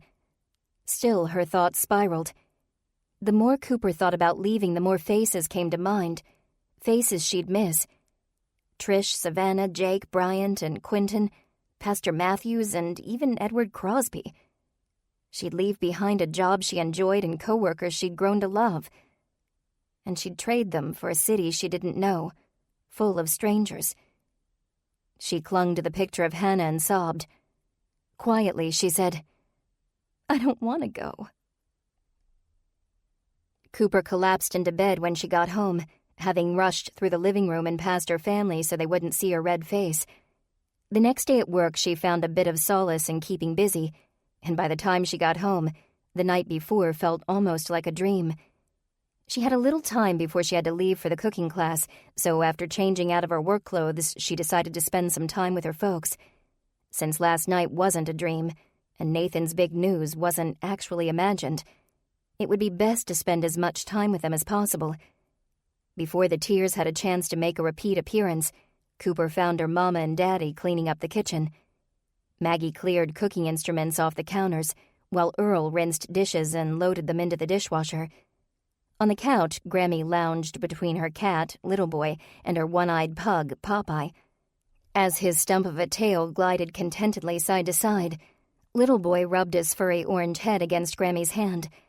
Cooper could remember when Grammy first took in the fat tomcat. It was supposed to be a foster situation, but Little Boy pawed his way into Grammy's heart and found himself a permanent home at the Lee house. The same happened with Popeye. Eager and energetic as he was, after being found abandoned in an apartment, he decided he wanted to stay with Grammy. Grammy didn't argue. A hawk's loud screech cut through the air. From his aviary out back, Columbus must have sensed the trio on the couch and was voicing his jealousy at not being a part of it. "Missed you for supper last night," Maggie said, peering out of the kitchen. "Working late?" "I had to take care of something at the station. Sorry I didn't call." "No need to apologize." Grammy turned from the TV and grinned at Cooper. "I thought you might have been gallivanting around with that man of yours." Cooper returned the smile. She would miss Grammy's little attempts at mischief. "I did pay Nathan a visit, but it was strictly business. No gallivanting involved." "Bible study business?" Earl asked, joining the conversation from his place at the sink. "Or wedding business?" "Very upsetting business," Cooper wanted to say. "Heartbreaking business." Instead, she answered, "Official police business. Inspector McNamara seems to think that guy at the park may have been murdered, and he's got a target painted on Nathan's sister. I wanted to give her and Nathan a heads up." Grammy shook her head. "When I was your age, I liked to quilt and keep a home. I didn't get mixed up in any of this murder, vandalism, theft." Earl stepped out of the kitchen, wiping his hands dry with a dishcloth. "Sounds pretty boring." He winked at Cooper. "But Coop, you have had an exciting few days." "I'm not sure exciting is the word I'd use," Cooper replied. As she spoke, she tried to memorize every inch of her home, every look on her daddy's face, every tone in Grammy's voice. She didn't want to let any of it slip away. She continued, "Lest you all forget, I didn't volunteer to have my truck broken into and Daddy's camera stolen. I don't have to worry about that anymore, at least. The police are in charge of finding who did it, although they probably won't. And the insurance company is replacing my window and sending a check for a new camera." "Then you can take it easy tonight." "I wish I could, but I can't. I have plans." "Date with Nathan?" Grammy asked. "A cooking class with a Bible study group. We're going to learn to make something French and find out from Nathan's sister all she can tell us about Sinclair's death." "I've been to a few cooking classes," Maggie said, "but I don't think I've ever discussed murder at any of them." "Yes, well, you know my friends. We like to do things a little differently." Cooper walked into the classroom, apron in hand and hair in a tight ponytail at her mama's suggestion. "Safer to have your hair up in the kitchen," Maggie had said, and she didn't have to tell Cooper twice. Cooper knew her way around office equipment, but Maggie was the one with the kitchen expertise. Quentin, Jake, and Savannah stood at a large granite-topped island, and Quentin waved when he saw her enter. "I staked out this table for us," he said. "Just enough room for the group, and you're +1. "+1?" Savannah asked. "Who else is coming?" "I am," came a voice behind Cooper. Cooper turned to see Christine and Nathan approaching, and her mind instantly turned to Nathan's news. She pushed the thought away, though, and decided that tonight she wouldn't be sad or worried. She would enjoy the cooking class and learn as much as she could to help Christine. Christine continued, "I hope you don't mind. I don't want to crash your party." Quentin waved off her concern. "Not at all. The more the merrier." Cooper and Nathan thought this would be a good time to talk about what happened, about Sinclair. "Oh?" Jake asked, a curious eyebrow raised. "What do we need to talk about?" "About that." Cooper drew in a deep breath. She told Quentin the plan when she'd called about adding another person to the class, but no one else was expecting tonight to consist of French cuisine with a side of homicide.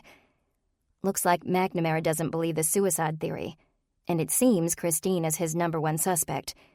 So Christine is going to tell us everything she can about Sinclair and that day at the park, so we can help her out, should the inspector choose to launch a full-scale murder investigation. We do have quite a bit of experience in that area," Jake quipped. "Not that I'd brag about that." "Well, I think it's a wonderful idea," Savannah said. "Christine's a lovely girl. She shouldn't have to face this alone.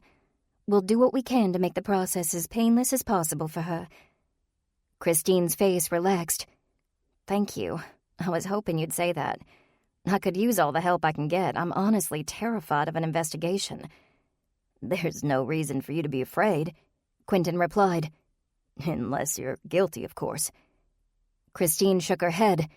That's not my worry. I didn't do anything wrong, but I don't want to be accused of murder. I don't want to be investigated by the police. No one would ever look at me the same again. I'm not sure I'd look at myself in the mirror the same way again after that. How could anyone think that I'm a killer? Suddenly, Bryant was at the table with them. Cooper hadn't even seen him come in. Trish was on his heels. "What did I miss?" Bryant asked. Nathan repeated their plan for the evening, and both Bryant and Trish nodded approvingly. Trish put her arm around Christine's shoulders. "We'll help you through it, no worries. I can't promise the same about the cooking class, though." A pudgy, middle-aged woman strode to the front of the class. She wore a bright white apron and a tall chef's hat, and she struck a metal pot with a wooden spoon, the resulting sound being very gong-like. The room fell silent. "Welcome to French Cuisine for Beginners," she said. Her broad smile was exaggerated by cherry-red cheeks. "I'm Chef Vera, your instructor and guide on this culinary adventure. I see some new faces today, along with our regulars. Welcome, everyone. Tonight we'll be making that famous, scrumptious French cookie, the Madeleine." She went on to demonstrate how to measure and mix the ingredients, spoon the mixture into a Madeleine pan, specially molded to form flawlessly shaped cookies, and bake to perfection. Then she directed the class to make their own cookies. As the Bible study group began to measure their ingredients, Cooper turned to Christine. "How about you start by telling us what you told McNamara about that day at the park?" Christine closed her eyes for a moment, remembering, then cracked an egg into her mixing bowl and began. "We met in the morning in the parking lot. It was around 9. By the time I arrived at 5 till, Sinclair and Kenneth were there. Mandy came next. Dave and Nala arrived together after that with breakfast sandwiches. They said they were late because they had to wait on the sandwiches, but we could all tell they'd been fighting." "Do they fight a lot?" Jake asked, a little flour cloud rising from his bowl. "All the time, about everything. I don't know the whole story, but I guess their marriage has been on the rocks for a while. According to Mandy, Dave moved into his own apartment, and they just carpool to keep up appearances." "Is that true?" "Who knows? Mandy's pretty self-involved, so she doesn't pay attention out of concern. Mandy just listens so she can spread rumors." Nathan stared at the utensils in the middle of the island. "Which of those is a zester?" Quentin handed him the proper tool, and he began to zest a bright, fresh lemon. "So, sis, what exactly did you do at the park? When we saw you on the trail, you gave the impression the day was booked pretty solid." Christine nodded, absent-mindedly beating her eggs. Sinclair had activities planned the whole day. He wanted it to be more than just a fun outing. He really wanted a mini work retreat, emphasis on work. He wanted us to come together as co-workers and really bond. Plus, we're all involved in an office fitness challenge, so all of us were on board with a physical activity. We hiked a couple trails, we swam and did team-building games out by the lake. Sinclair even planned a scavenger hunt for us. Quentin measured sugar and added it to his bowl. "Doesn't sound like a man about to kill himself." "I couldn't agree more," Christine replied. Her voice cracked. "I never saw any signs." But back to that day. After lunch, we played touch football out on the lawn. Then we talked a little about work, about our goals for the office. Sinclair's was to move us to a larger space so we can hire more employees. He had some group icebreakers planned, and we broke off into pairs with getting-to-know-you questionnaires. Cooper's heart broke for poor Christine. Even talking about Sinclair was difficult for her, and it wasn't any wonder. The whole situation was terrible. Bryant accidentally smashed an egg on the island and wiped his hands on his apron. "What's a getting-to-know-you questionnaire anyway?" "Oh, I'm sure you've done those silly question-and-answer games to learn interesting things about people. Like Dave's really into techno-thriller novels. Nala wants to travel Europe by rail. Mandy used to do floral arrangements. Kenneth was engaged in college, but it fell through. That sort of thing. Anyway, around 4, Sinclair let us split up for a little while. Some of us really wanted to see the artisan booths, and some wanted to check out another trail. We got back together for dinner." Trish raised a buttery hand before interrupting Christine's story. "Are there any other employees other than the ones who were at the park?" Christine shook her head. It's really small. We're looking for a receptionist, but as it stands, it's just the 6 of us. Well, 5 now. Trish scratched her nose, leaving a streak of butter on her face. Then why did you need all those team-building exercises? I've been in a small workplace and everyone knew everyone. I know what everyone does at work, Christine said. I don't know them personally, though. Lately, Sinclair had been making offhand comments about not knowing people. He sounded kind of sad about it. Nathan watched her while he mixed his ingredients together. What kind of comments was he making? I heard him say things like, you never know what's going on in somebody's head, and sometimes I feel like I don't really know anybody. Borderline cynical comments like that. I didn't think it meant he was suicidal. When he planned all those team-building exercises at the park, I figured he wanted us to know each other better so we'd have a more efficient workplace. I tend to like being around people, so I didn't mind it. She stuck a tasting spoon in her melted butter and then in the sugar and licked the spoon clean before continuing. When we met for supper, Sinclair was nowhere to be found. Dave said it might be Sinclair's way of getting us together without the boss man, because that changes the group dynamic. And then Kenneth said that sounded like Sinclair, so we ate. But Sinclair still didn't show.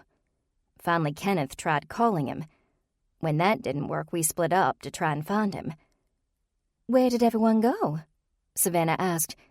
She wore flour and butter on her face in the same way she wore her paints when creating artwork. Her cookies were almost ready for the pen. Nala went to the medical tent to make sure he hadn't hurt himself. Christine answered. Kenneth wandered off into the crowd in front of the stage.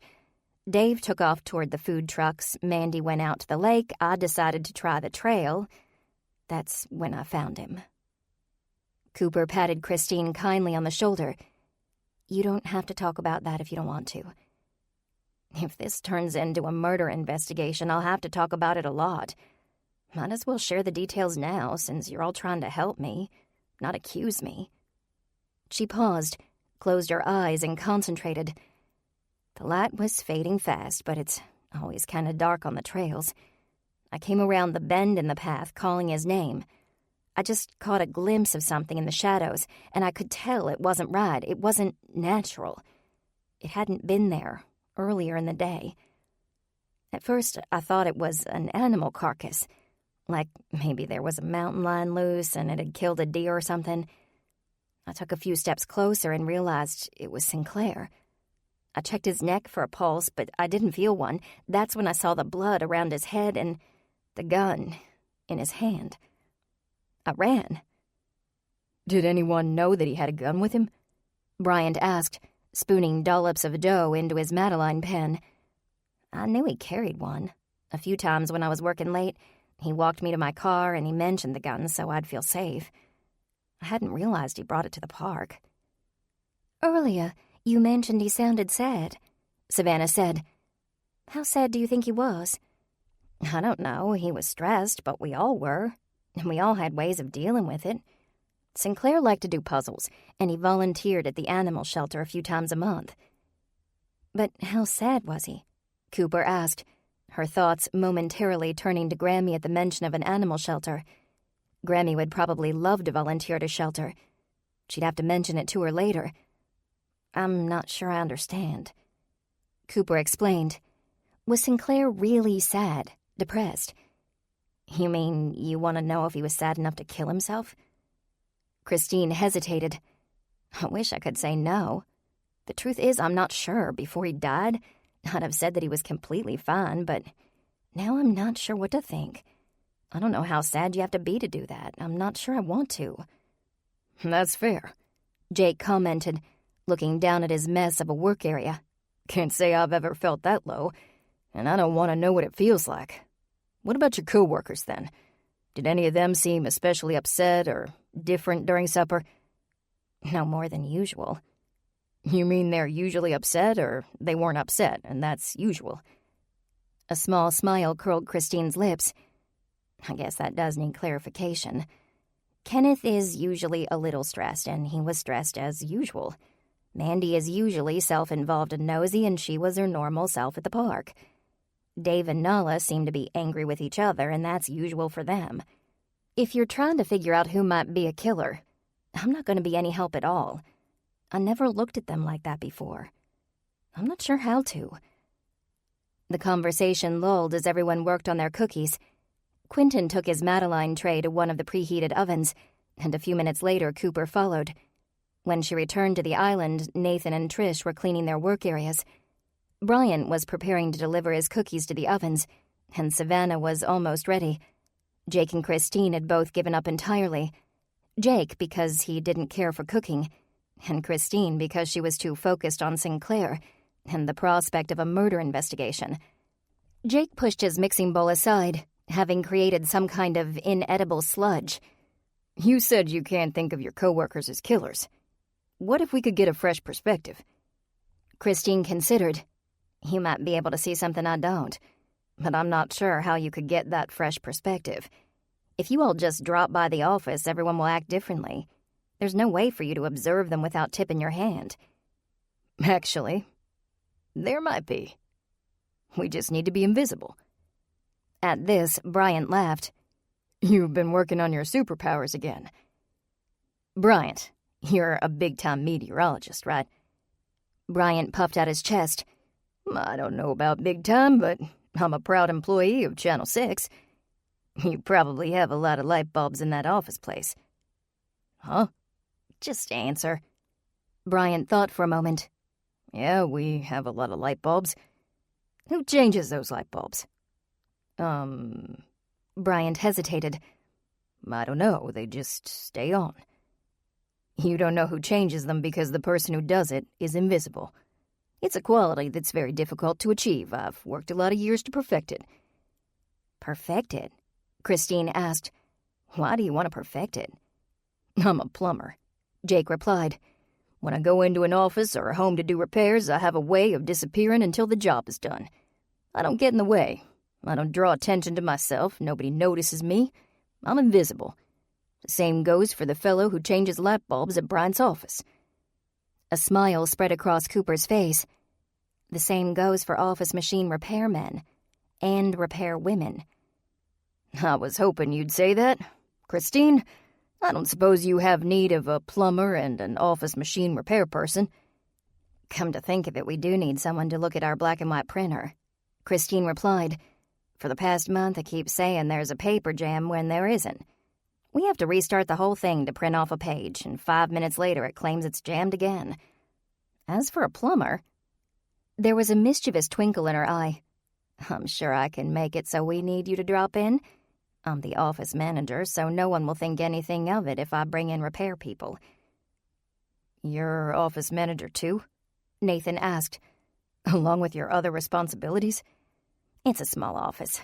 We all wear multiple hats. Sinclair and Kenneth didn't want to bother with office management, so I took on the job." "Wait, this won't work." Cooper shook her head. "We met your coworkers. They'll recognize us." "You only met Sinclair." "I met Mandy, too." Christine rolled her eyes. If it didn't involve drama or gossip, she won't remember. Mandy's got to be the most prolific rumor mill I've ever met. Most of her brain power is dedicated to finding the next piece of juicy gossip. Plus, unless it's rumor-related, she doesn't remember faces very well. "I thought she said she's in customer service," Nathan said. "She can't be very good at it if she doesn't remember clients." "She's more in sales than customer relations. She makes a terrific first impression. On the other hand, Kenneth doesn't tend to make a very great first impression, but he grows on you. Sinclair did too. He worked with Mandy a lot because she could reel in the clients and he could deal with them afterward." Trish leaned on the island. "You mentioned that Sinclair wanted to move you into a bigger office space. That means you need a real estate agent." Christine nodded. "Do you know one?" In the blink of an eye, Trish had a business card in hand and her business smile on her face. "Trish Tyler of Trish Tyler Realty. I'm afraid I don't know how to be invisible, but I'm very good at my job. If you let me come by to check out the space you're in now, I'll have a better idea of the space you need." "That's terrific, but I don't really have the authority to start looking for a new office space." "Then I'll just tell Kenneth I'm going door to door, trying to bring in new clients. Once I start my sales pitch, he won't be able to turn me away. There's one other problem, though. If we have a run on strangers in the office, the others might get suspicious. Everybody's on edge these days." "That's understandable," Cooper said.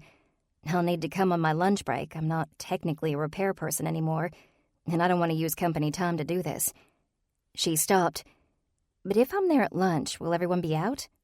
Christine shook her head. "We all ate lunch in the office the past 2 days. Kenneth's been ordering in for all of us because there's too much work to go out. Tomorrow, a few of us will be gone part of the day at a client meeting, but the day after that, we should all be around." "Then I'll come before lunch," Jake offered. "I might still be there when Cooper arrives, but it'll space out our arrivals." "And I'll come in the afternoon," Trish said. "That'll be perfect," Christine said. "If anyone asks, I can say that I thought it best to just get everything done in one fell swoop. All the repairs and meetings done in a day. We've got a client coming in Friday anyway, so it'll be better to have the office in the best possible shape before then. And if anyone doesn't like it, I'll suggest they take on the role of office manager. I'll see y'all Thursday." She leaned over toward Nathan and rested her head against his shoulder. She sniffed and wiped her eyes. "Nathan, you have the most wonderful friends." Nathan smiled at Cooper. "I agree." 7. Thursday promised to be a good day. Mama made omelets for breakfast along with fresh squeezed orange juice. Traffic was surprisingly light on the way to work. At lunchtime, Cooper would head over to Sphinx to help Christine, and before and after that she had a full but not insurmountable day planned. When she arrived at the office, Emilio was already there and on the phone with a client. Since she'd met him, Cooper couldn't remember him ever sounding as humble and respectful as he did on that call. He was learning. She greeted him with a quick wave and a quiet, "Good morning," before settling into her office. The light on her phone was blinking red. She had a new message. It began with a phlegmy cough. "Hi, Cooper. This is Bobby Weller." Her employee's usually chipper voice was raspy and tired. "My youngest was sick, and I caught it. Don't know what it is, but it's pretty bad." He paused and coughed again. "My wife says if I throw up one more time, she's taking me to the ER. I guess you didn't really need to know that. So I won't be in today." Another bout of coughing. "For your sake and mine. I hope that doesn't inconvenience you too much. When I can, I'll give you an update." In the background, Bobby's wife told him to hang up the phone and lie down. He sounded like he had the plague, but at least he was in good hands. Knowing Bobby as she did, Cooper suspected that the most difficult part of being sick wasn't feeling terrible, it was being idle. He wasn't a quick worker, but he was always working, always moving, always doing something. That thought gave Cooper pause, anxious pause. Bobby was always working. There was absolutely no way Josh could handle all those repairs on his own. Even if some of their clients were able to wait for repairs, Cooper had no idea how long Bobby would be out. If Bobby was out very long, the repair orders would pile up. Her office would be inundated with angry calls and messages from customers. Customers would abandon Make It Work. By the time Mr. Farmer returned from his trip, the doors would be boarded shut and the business he'd built would be destroyed. As her thoughts spiraled out of control, Cooper allowed herself a moment to bask in the sheer panic before telling herself to snap out of it. Under her breath, she muttered a quick prayer. "Lord, help me not go nuts today or lose all the clients. Amen." Next, she tried to think of solutions. She knew several clients on the schedule today, and she could probably convince them to wait for the repairs. Some wouldn't be able to wait, but she might be able to cut them a deal. Ben could provide them with the necessary machines for a few days at no charge. That still left a hefty workload. Cooper rubbed her forehead. How could she solve this? And then it hit her. There was really only one way to solve the problem. It was time for her to step into her old uniform and get to work doing repairs. Just then she saw Ben enter through the front door and wave, and Cooper left her office to stop him. "I need to talk to you," she said. "I've got a problem. One of my employees is sick, and I need to know if you'll be able to provide machines to a handful of clients if need be." "No problem," Ben said. "We don't have many orders to fill today, so Brandon can take care of it. Just let me know what you need." Cooper felt herself relax. "Thank you. I think this is gonna work. Emilio, I'll look through Bobby's and Josh's repair schedules to figure out who's top priority. Those are the customers Josh and I'll take care of today. I'll give you a list of clients, and I need you to call them and ask if they can live without their machines for an additional day or two. If they absolutely can't, ask if they can make do with a lease at no charge. We'll send Brandy over to their office ASAP." Emilio nodded. "Got it." And apologized profusely to all of them. "Okay." And be deferential. "Don't know what that means, but if you're telling me not to mention getting their panties in a bunch, don't worry. I'll be nice. One more thing. When Josh gets in, send him to see me right away." Cooper quickly put together a list of clients for Emilio to call and emailed it to him. Less than 15 minutes later, Josh strolled into her office. "Am I in trouble?" he asked with a boyish grin. Sometimes he didn't seem at all like the young man she'd hired. He'd started out reserved and unsure, but he'd blossomed. What could I possibly have to complain about? Cooper laughed at his comment and motioned to the chair across from her. "You're a Gold Star employee." "Glad to hear it. Say, I didn't see Bobby. I usually run into him." "That's why I wanted to talk to you. Bobby's sick. He sounded horrible on the phone. I'm guessing he'll be out for the rest of the week." Josh nodded along, listening, as Cooper explained her plan for taking care of repairs.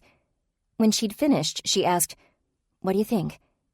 "Don't see a problem with it," Josh replied. "You and I ought to be able to get the work done. And just to put your mind at ease, I'm feeling terrific." "Glad to hear it." He left Cooper alone, staring at her screen and rubbing her hands together. A part of her was excited to get back into the oil and toner of repair work. She'd enjoyed managing Josh and Bobby, and the increased pay of her position was a perk, but fixing problems was her first love. Unlike the old days, though, she'd have to balance repair work with her managerial duties and her interim boss duties. At least she'd had a good breakfast. Cooper started off the day by making a trip to 2 longtime customers in downtown Richmond to service their copiers. Both companies relied on all-in-one machines for their printing, copying, and faxing, so when those machines went down, business stopped. They were on the high priority list. Before lunch, she managed to fit in a third repair and catch up on paperwork at the office. Shortly after noon, Cooper headed to Sphinx. Wearing her old make-it-work uniform, she blasted the Beatles and sang along. She'd forgotten just how freeing it could be, being on the road for work, getting away from the office and out from behind a desk. For a little while, she was able to forget the reason for her lunchtime outing. The murder, the imminent investigation, the possibility that poor Christine not only worked with a killer, but would be firmly planted in McNamara's crosshairs should he decide to pursue a murder investigation. Instead of all those things, Cooper's mind was filled with lyrics. Hard Day's Night, Yesterday, Eleanor Rigby. This was why she'd come to love her job at Make It Work. This and the people. Only now, while she still spent time with Angela, Mr. Farmer, and Ben, she no longer enjoyed the freedom of driving through Richmond day to day. She missed this. For today, Cooper let herself get lost in the nostalgia. It was fun to reminisce. All too soon, she saw the office park in which Sphinx Digital Systems and Solutions was situated, and she pulled into the parking lot. The building was a simple 1-story brown brick structure, with very large windows along the front. An inviting little courtyard was situated in front of each office space. Cooper wondered how many of these offices had need of a good, reliable office machine repair company. She made a mental note to drop by with some business cards after Mr. Farmer was back and she had a bit more time on her hands. Toolkit in hand, Cooper started toward the office with a large Sphinx emblazoned on the front window. As she neared the front courtyard, loud voices cut through the air. Cooper slowed and then stopped. The words were muddled, but the tone was very clear. Anger, hurt, venom. Patiently she waited, not wanting to interrupt a fight. A minute later the voices quieted, and then they were silent. When she was sure the dispute was over, she continued toward the office. There was no one in sight in the courtyard. A blast of cool air greeted Cooper inside the office. The reception desk at the front was empty, so she surveyed the rest of the room. Beyond the front desk, she could see into the main work area. It was all one open space, with 4 L-shaped desks arranged neatly so that the employees could either face one another for conversation or turn and work alone. There was plenty of space between the desks for moving equipment, such as a copier, if the need should arise. Christine sat at the desk nearest the front, focused on her computer. 3 other employees occupied the other desks. Cooper tried to remember their names. Mandy was the brunette. Nala was the short, thin one, and Dave was the taller fellow with a grim expression.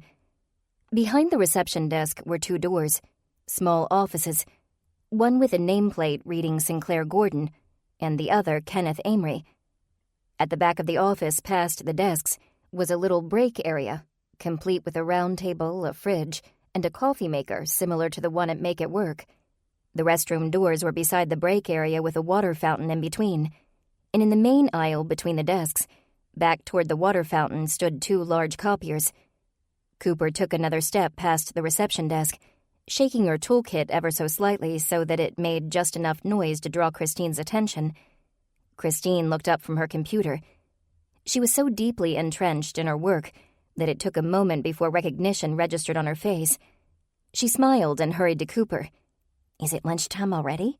she asked, glancing at her watch. "I've been so busy I didn't realize. Did Jake leave already?" Christine shook her head, gesturing to the restroom doors near the break area. "He's fixing a leaky toilet in the ladies' room." It was difficult for Cooper to imagine Jake being comfortable in the ladies' room, even for work. Something about the visual made her chuckle. "I'll have to ask him what he thinks of the ladies' room." She lowered her voice. "He can't observe people from in there, though." "I know, but we actually did have a leaky toilet in there, so he's fixing it.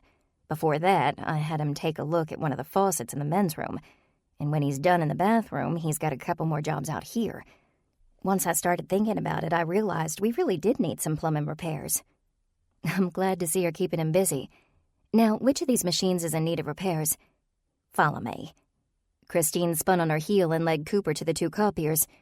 Cooper did her best to nonchalantly watch the employees as she walked past. Nala was wiping her eyes. Dave wore headphones and stared intently at his screen. His music was so loud in his headphones that Cooper could hear the bass from several feet away. "The color printer seems to be working just fine," Christine explained. "It streaks at the bottom of the page just a little bit, but it works. It's the black and white that keeps jamming." "I'll take a look and let you know what I find." Christine mouthed "thank you" and returned to her desk. A quick glance at the machine told Cooper what the problem was, so she took some time to observe Christine's coworkers. As she tinkered with the printer, she watched the activity around her out of the corner of her eye. Kenneth stepped out of his office and asked Dave to join him. When Dave was gone, Nala relaxed. Rather than continue to work, however, she closed her eyes and rested her head on her hands. She and her husband were obviously having issues. Apparently, they were the ones fighting in the courtyard. Mandy spoke on the phone and wore a smile that reminded Cooper of a used car salesman. Her expression was unsettlingly insincere. She must have been talking to a client. Remembering what Christine told her about Mandy, Cooper wondered if Mandy really wouldn't recognize her. And then there was Christine. Hands glued to her keyboard, eyes stealing glances in Cooper's direction. Christine looked every bit the loyal, hard-working employee. How could anyone possibly think she'd murdered another human being? Dave returned to his desk, a slight pallor to his countenance, and Cooper wondered what Kenneth and he had talked about. Did he mess up an important task? Was he underperforming? Was his job on the line? It all really boiled down to a single question.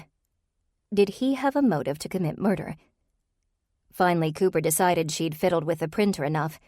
The next time Christine glanced up, Cooper caught her eye and waved her over. "What's the diagnosis?" Christine asked, joining her at the machines. "Did you use this machine to print on envelopes by chance?" Christine nodded. "Yeah, about a month ago. That's when the problem started, actually. How'd you know?" Cooper moved the plastic guide on the paper tray from the number 10 envelope line to the standard paper line. "There isn't anything wrong with the machine. The guide was in the wrong place. When you tried to print on 8.5 by 11 paper, the paper would shift slightly, and that confused the printer." Christine stared blankly at the machine. "That's it? Seriously? That's what's been causing us problems all this time?" Cooper stifled a laugh. Afraid so. I feel like such an idiot. Don't, please, Cooper said. It's a really common mistake. Most people don't realize how important the paper guide is. Next time you print envelopes, be sure to move the guide back when you're done. You shouldn't have any more issues. I'm glad to hear it. And now I'll give both machines a good once-over for you before I head out. You don't have to do that. Cooper grinned. It'll give me more time to watch your coworkers. Ah, Christine nodded. I see, then once-over away. For just a moment, as Christine returned Cooper's smile, she looked exactly like Nathan.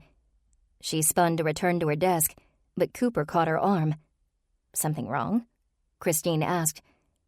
Just a question, Cooper said quietly. When I was on my way in, I heard shouting in the courtyard. I waited until it was finished before I came in. I didn't want to interrupt. Was that... Cooper jerked her head in the direction of Dave and Nala. Christine moved so her back was to the couple. Yeah, they're at each other's throats again. You'd think they'd take a break while we figured things out without Sinclair, but no such luck. Cooper said, suspicion confirmed. Do you know why they're fighting? Today? Let's see, I'm pretty sure I heard Dave say that Nala used too much of the special cardstock. Cooper's jaw literally dropped, and for a few seconds she stood there, mouth agape, staring at Christine. Are you serious? Cardstock? Christine nodded. That didn't sound like an argument over using too much paper. I'm not sure it's ever really about using paper, or drinking the last soda, or Dave playing his music too loud. I don't know what it is about, but I figure there has to be more to it. Mandy might know. She tends to hear things. Do you think she'd get suspicious if you asked her about it? Christine grimaced. I don't like the idea of getting involved in the office gossip. Mandy's a rumor mill. Nice enough to me, but still. I understand. I wouldn't want to make you do something that makes you uncomfortable. Christine hesitated. But it would be for the greater good, right? I suppose so. The door to the ladies' room opened and Jake strode out, wiping his hands on his jeans. He stepped over to the water fountain between the restroom doors, acknowledging Cooper with an almost indiscernible nod. Cooper was glad to see him. If Mandy told them anything useful, it would be nice to have a second pair of ears listening and remembering. With a deep breath, Christine put on a happy expression and turned to the desk beside hers. Hey, Mandy, come check this out. Mandy rose and quickly joined Christine and Cooper. What is it? The copier's all fixed, isn't that great? Cooper averted her eyes. This would be the real test to see whether or not Mandy recognized her. It's terrific, Mandy replied. In a quiet voice, she added, Now I don't have to listen to you-know-who fight about the printers anymore. Is that what they were fighting about today? Christine asked innocently. I didn't realize. Oh, sure. It's one of their go-to arguments. Mandy continued. When there's nothing else to fight about, they fight about something printer-related. She turned her attention to Cooper, brows raised suspiciously. Are you finished, then? Should you be going? Before Cooper could respond, Christine answered, She's going to give both machines a once-over to make sure nothing else is wrong. Mandy looked Cooper over head to toe, as if evaluating her. Cooper steeled herself, expecting some kind of recognition, but it didn't come. Finally, Mandy nodded approvingly. Good. Maybe she can get the color printer to stop streaking. Cooper opened her toolkit and went to work as Mandy continued. As I was saying, the printer thing is just one in their long list of arguments. They rotate through them, I think. You'd think they'd fight less, now that he's moved out, but I think they might actually be fighting more. I forgot he moved out, Christine said. Sure, a couple of weeks ago. They still carpool to keep up appearances, but we all know they're on the rocks. I swear, sometimes I wonder if they talk before work to coordinate which fight they'll have today. Don't you think they fight an awful lot? Reluctantly, Christine nodded. Surely there's some reason for it, though. People don't generally fight for no good reason. There's a good reason, all right. She glanced over at the couple in question and then turned back to Christine. Dave never really got past his suspicions. Very slowly, Cooper removed the panel from the color printer and set her screwdriver on the floor, careful to make no noise or sudden movement that might distract Mandy from her story. Mandy did seem to be a great source of information. Whether or not that information was reliable was another question. What suspicion? Christine asked. You really don't know? Mandy looked completely shocked. Dave accused Nala of cheating on him. What? With Sinclair? No. Yes. Mandy's eyes gleamed as she relished the gossip. It started a few months ago, right before you came to work here. Nala and Sinclair spent some time together, just friendly, so they said. I was never sure what I thought about it, but Dave certainly was. Apparently he caught them on the couch at Sinclair's place. Christine swallowed hard, visibly uncomfortable with the conversation. Still, she pressed on for the greater good. On the couch? Doing what? Nala claimed they were sharing a drink. Sinclair agreed. He told Dave that Nala just needed someone to talk to. He said he had no interest in Nala beyond helping her, and Dave fixed their marriage. He was already going down the toilet by then. How did Dave take it? He laid Sinclair out, punched him right in the face, and knocked him out cold. Kenneth wanted to call the cops, but Sinclair wouldn't hear of it. Said it showed that Dave at least cared enough about his wife to be jealous, and that was a good sign. Wow. Christine shook her head. I can't imagine. I don't think I'd have handled it as well as Sinclair did. Well, he's about the only one who handled it well. Dave never let it go, and Nala won't let him forget about how gracious Sinclair was. You know, I went out to the parking lot to find them in a yelling match over a scratch on the rear bumper of Dave's car. You couldn't even see it, but you should have heard the venom in his voice. Anyway, I bet Kenneth wishes now that he'd called the cops on Dave when he had the chance. Scumbag. Maybe things would have turned out differently. You know, with Sinclair. Cooper had to bite her tongue to keep from commenting.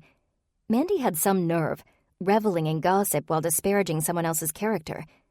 More than that, though, Cooper wanted to shout that this wasn't harmless gossip. This was serious. This was someone's life and marriage. She glanced over at Jake. His face was like stone, his expression completely unreadable. In that moment, with the gravity of a failing marriage before her eyes, Cooper couldn't help but think of her future with Nathan. He'd never raised his voice to her. She couldn't even imagine him yelling at her. How could two people treat each other that way? Even enemies had to take a day off once in a while. How could a husband and wife be so mean to each other? As Cooper thought more about it, she realized she didn't know any couples who acted like Dave and Nala did. Her parents didn't always agree, but they never yelled. Not at her or each other. The same went for Ashley and Lincoln. Grammy shouted at the television regularly, but she didn't raise her voice to real people. Mandy continued talking, drawing Cooper from her thoughts. I don't really blame Dave for his suspicions, Mandy said. I guess Sinclair used to have quite a reputation with the ladies, if you know what I mean. Kenneth mentioned it on more than one occasion. Apparently they were sometimes interested in the same ladies, and Sinclair had a knack for getting what he wanted. Did Kenneth know Sinclair that long? Christine asked. I didn't realize. They've been joined at the hip since college. Sinclair led. Kenneth followed like a little puppy. That's probably why the ladies preferred Sinclair. Women like a man who knows how to be outgoing, don't you think? Again, Cooper had to bite her tongue. She wanted to tell Christine not to answer. Mandy was looking for personal information, a personal opinion, and no good could possibly come of sharing anything personal with someone like Mandy. But before Cooper could find a way to distract her, Christine answered, I don't know. I can see how someone might go for Kenneth. A sly little grin appeared on Mandy's face. Really? You do you? So Kenneth's your type? Christine's cheeks burned. That's not what I said, Mandy, and it's not what I meant. Mandy studied her for a moment, and then, as if nothing had been said, went on. Anyway, I think the whole situation was wearing on Sinclair. The shouting, the fighting, the accusations. Can you imagine? This time Christine said nothing. One day I found Sinclair in his office just sitting there, with his head in his hands. He was so fed up. He said, I can't take this. It can't be happening. A little dramatic, I think, but we're all a little tired of it, I'd say. Mandy looked down at Cooper. Good luck with the streaking situation. She paused, her gaze boring into Cooper. Have we met? Cooper shrugged, trying to hide her panic. Maybe Christine had underestimated Mandy. I have one of those faces, Cooper said, facing the color printer. No, you don't. You have a unique face, and I recognize it. I'm sure I do, your eyes. I know I've seen your eyes before. Cooper shrugged again, hoping a lackadaisical attitude would throw Mandy off the scent.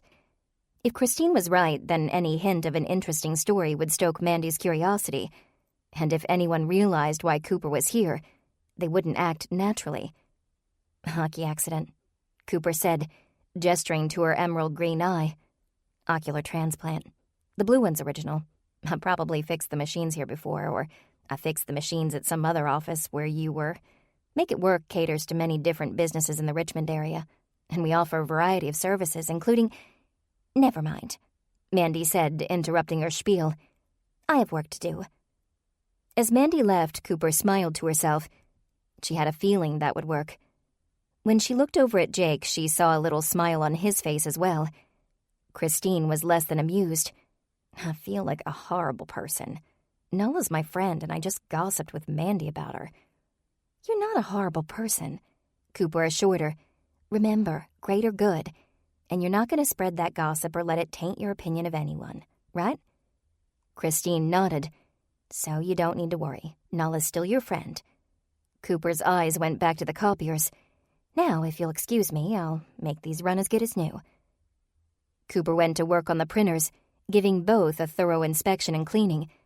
As she did so, she continued to observe. Mandy was back at her desk on the phone again, wearing her salesman smile.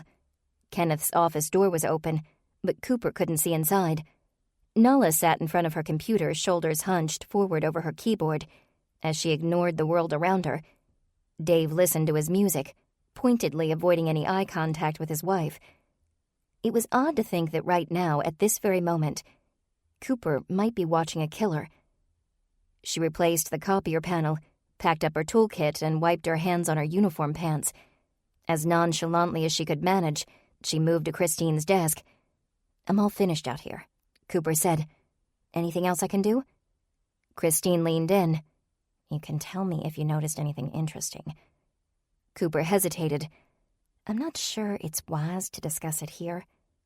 I can't wait until later. I just can't. Cooper kept her voice low. Well then, I have to say that I'm not sure what to think. It sounds like Sinclair really was tired and possibly sad. It's conceivable that he did decide to end it all. However, knowing what we do now about Dave and Sinclair's history, I'd say we have a prime suspect. Christine glanced over at Dave. Dave? He's a jerk, sure, but a killer? He wanted my opinion. That's it. I'm not saying I'm ready to go to McNamara with a theory. We don't have all the facts yet. But as of right now, my money's on Dave. She looked at her watch. The copiers are now in pristine condition, and I still have a few minutes. Got any other machines that need my attention? Christine smiled. You don't have to, it's not a real repair call. Since I'm here, I might as well have a look. Besides, I'm spreading the good name of Make It Work. I don't think we... Wait, yes we do. There's a desktop printer in Sinclair's office.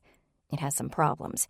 He was planning to get rid of it, but he wanted to have it looked at first. He was going to donate it somewhere, so he wanted it in good working order. I'd be glad to inspect it for you. Are you sure? Christine, we're going to be sisters. Just think of it as preemptive nepotism. Christine laughed. If you say so. His is the closed door behind the reception desk. It should be unlocked. Quietly, Cooper went to the office and ventured inside. The overhead light hummed as it turned on. The air smelled stale, but the room was tidy save for a thin layer of dust that had settled on everything from disuse. Cooper could hear the front door open beyond the reception desk, and a familiar voice loudly asked to see someone about a business opportunity. It was Trish, come to discuss real estate. Cooper took the opportunity to nose around the office. Behind the large oak desk, a tall whiteboard was mounted to the wall. It said fitness goals at the top, with all the employees listed below, their goals and progress written beside their names. Cooper assumed it was for the fitness challenge Christine had mentioned. Another wall was covered with built-in shelves, filled with books and knickknacks. And there, on the desk, sat the printer. She pressed a button and waited as the machine came to life. The top piece of paper in the feeder tray jumped slightly, but it didn't feed into the machine. That shouldn't happen, she said to herself. She popped the top off the printer and used the flashlight from her toolkit to look inside. Something was wedged in beside the rollers. Sensing she'd found the problem, she used a long pair of tweezers and carefully slid them down into the printer. She caught the edge of the item and pulled it out. It was a business card. For a psychiatrist. "What are you doing in this office?" The voice came from the doorway. Cooper spun around. Kenneth was staring at her expectantly. When Cooper didn't answer immediately, he repeated, "What are you doing in this office?" Donning her most professional expression, Cooper extended a hand to Kenneth. "Hi there, I'm Cooper with Make It Work. I'm here to fix any office equipment that needs fixing." He didn't look convinced. "Who told you to come in here?" Cooper almost said Christine, but caught herself. She would never call a client by a first name. "Miss Dexter?" she replied. "Miss Dexter said your black and white printer was getting jammed. I remedied the problem and asked if any other machines were causing issues for you. She told me that you're getting rid of this desktop printer and wanted to make sure it's ready to donate, so here I am." "Oh." He relaxed, even smiled a little. "We're all a little on edge these days. Thanks for taking care of it. Sinclair wanted to get rid of that printer for the longest time, but he never got around to it." "Well, I'll check it out and let you know the diagnosis." Kenneth nodded and turned to leave. Then he paused, slowly returning his gaze to Cooper. "Say, you look familiar." "Maybe I've fixed office machines for you before?" "We've only had one machine repaired, and it was a man who came to repair it." "Then maybe I repaired machines at your previous workplace. Make It Work caters to many different businesses and—" "I'm sure I know you," he said, interrupting her spiel. "I'm pretty good with faces." Cooper felt the anxious heat crawling slowly up her neck. She needed to get away from him and fast before he figured things out. He probably wouldn't appreciate one of the employees staging an undercover operation to scope out possible murder suspects. She closed the printer, keeping the business card in hand. "If you'll let me, I'll finish up here. I think I fixed the problem." "Problem? What problem?" "There was an issue with the rollers. Something was wedged down beside them. It probably happened when someone changed the ink or cleared a paper jam." "Oh? What was stuck?" Reluctantly, Cooper handed over the business card, quickly reading it again so she could remember the name. Kenneth went pale. "This was stuck in Sinclair's printer?" "It was. Is there a problem?" Kenneth cleared his throat and straightened his shoulders, trying but failing to hide how flustered he was. "Nothing that concerns you. Thanks for finding the problem. Just give Christine, Ms. Dexter, the bill and she'll get it taken care of." He paused and stared at Cooper's face. "Dexter. Her brother, Christine, has a brother named Nathan Dexter." Cooper felt her heart beating faster. Kenneth was beginning to figure it out. "She keeps a picture of him on her desk," Kenneth continued, his eyes never leaving Cooper. "We ran into him at our work retreat the day Sinclair died. I didn't meet him, but I saw him there with a group. You were there, too. You were with her brother." "Oh, that's right," Cooper said, her voice a little too high and a little too eager. "I guess I forgot." Kenneth poked his head out of the doorway. "Christine, I need to speak with you in Sinclair's office now." A moment later, Christine hurried in. Her eyes were wide with worry. "Yeah, Kenneth, what's the problem?" Kenneth closed the door behind her and crossed his arms over his chest. "You tell me." I don't understand." He pointed at Cooper. "This woman was at the park Saturday. She's a friend of your brother." Christine said nothing. "Now she's here," he continued, "and she's claiming to be a stranger to us. Why is that?" Christine hesitated and then stepped toward Kenneth, keeping her voice low. "Please, please don't be mad, Kenneth. They're here to help." "They?" "Just hold on a second." She left the room, returning a minute later with Jake and Trish.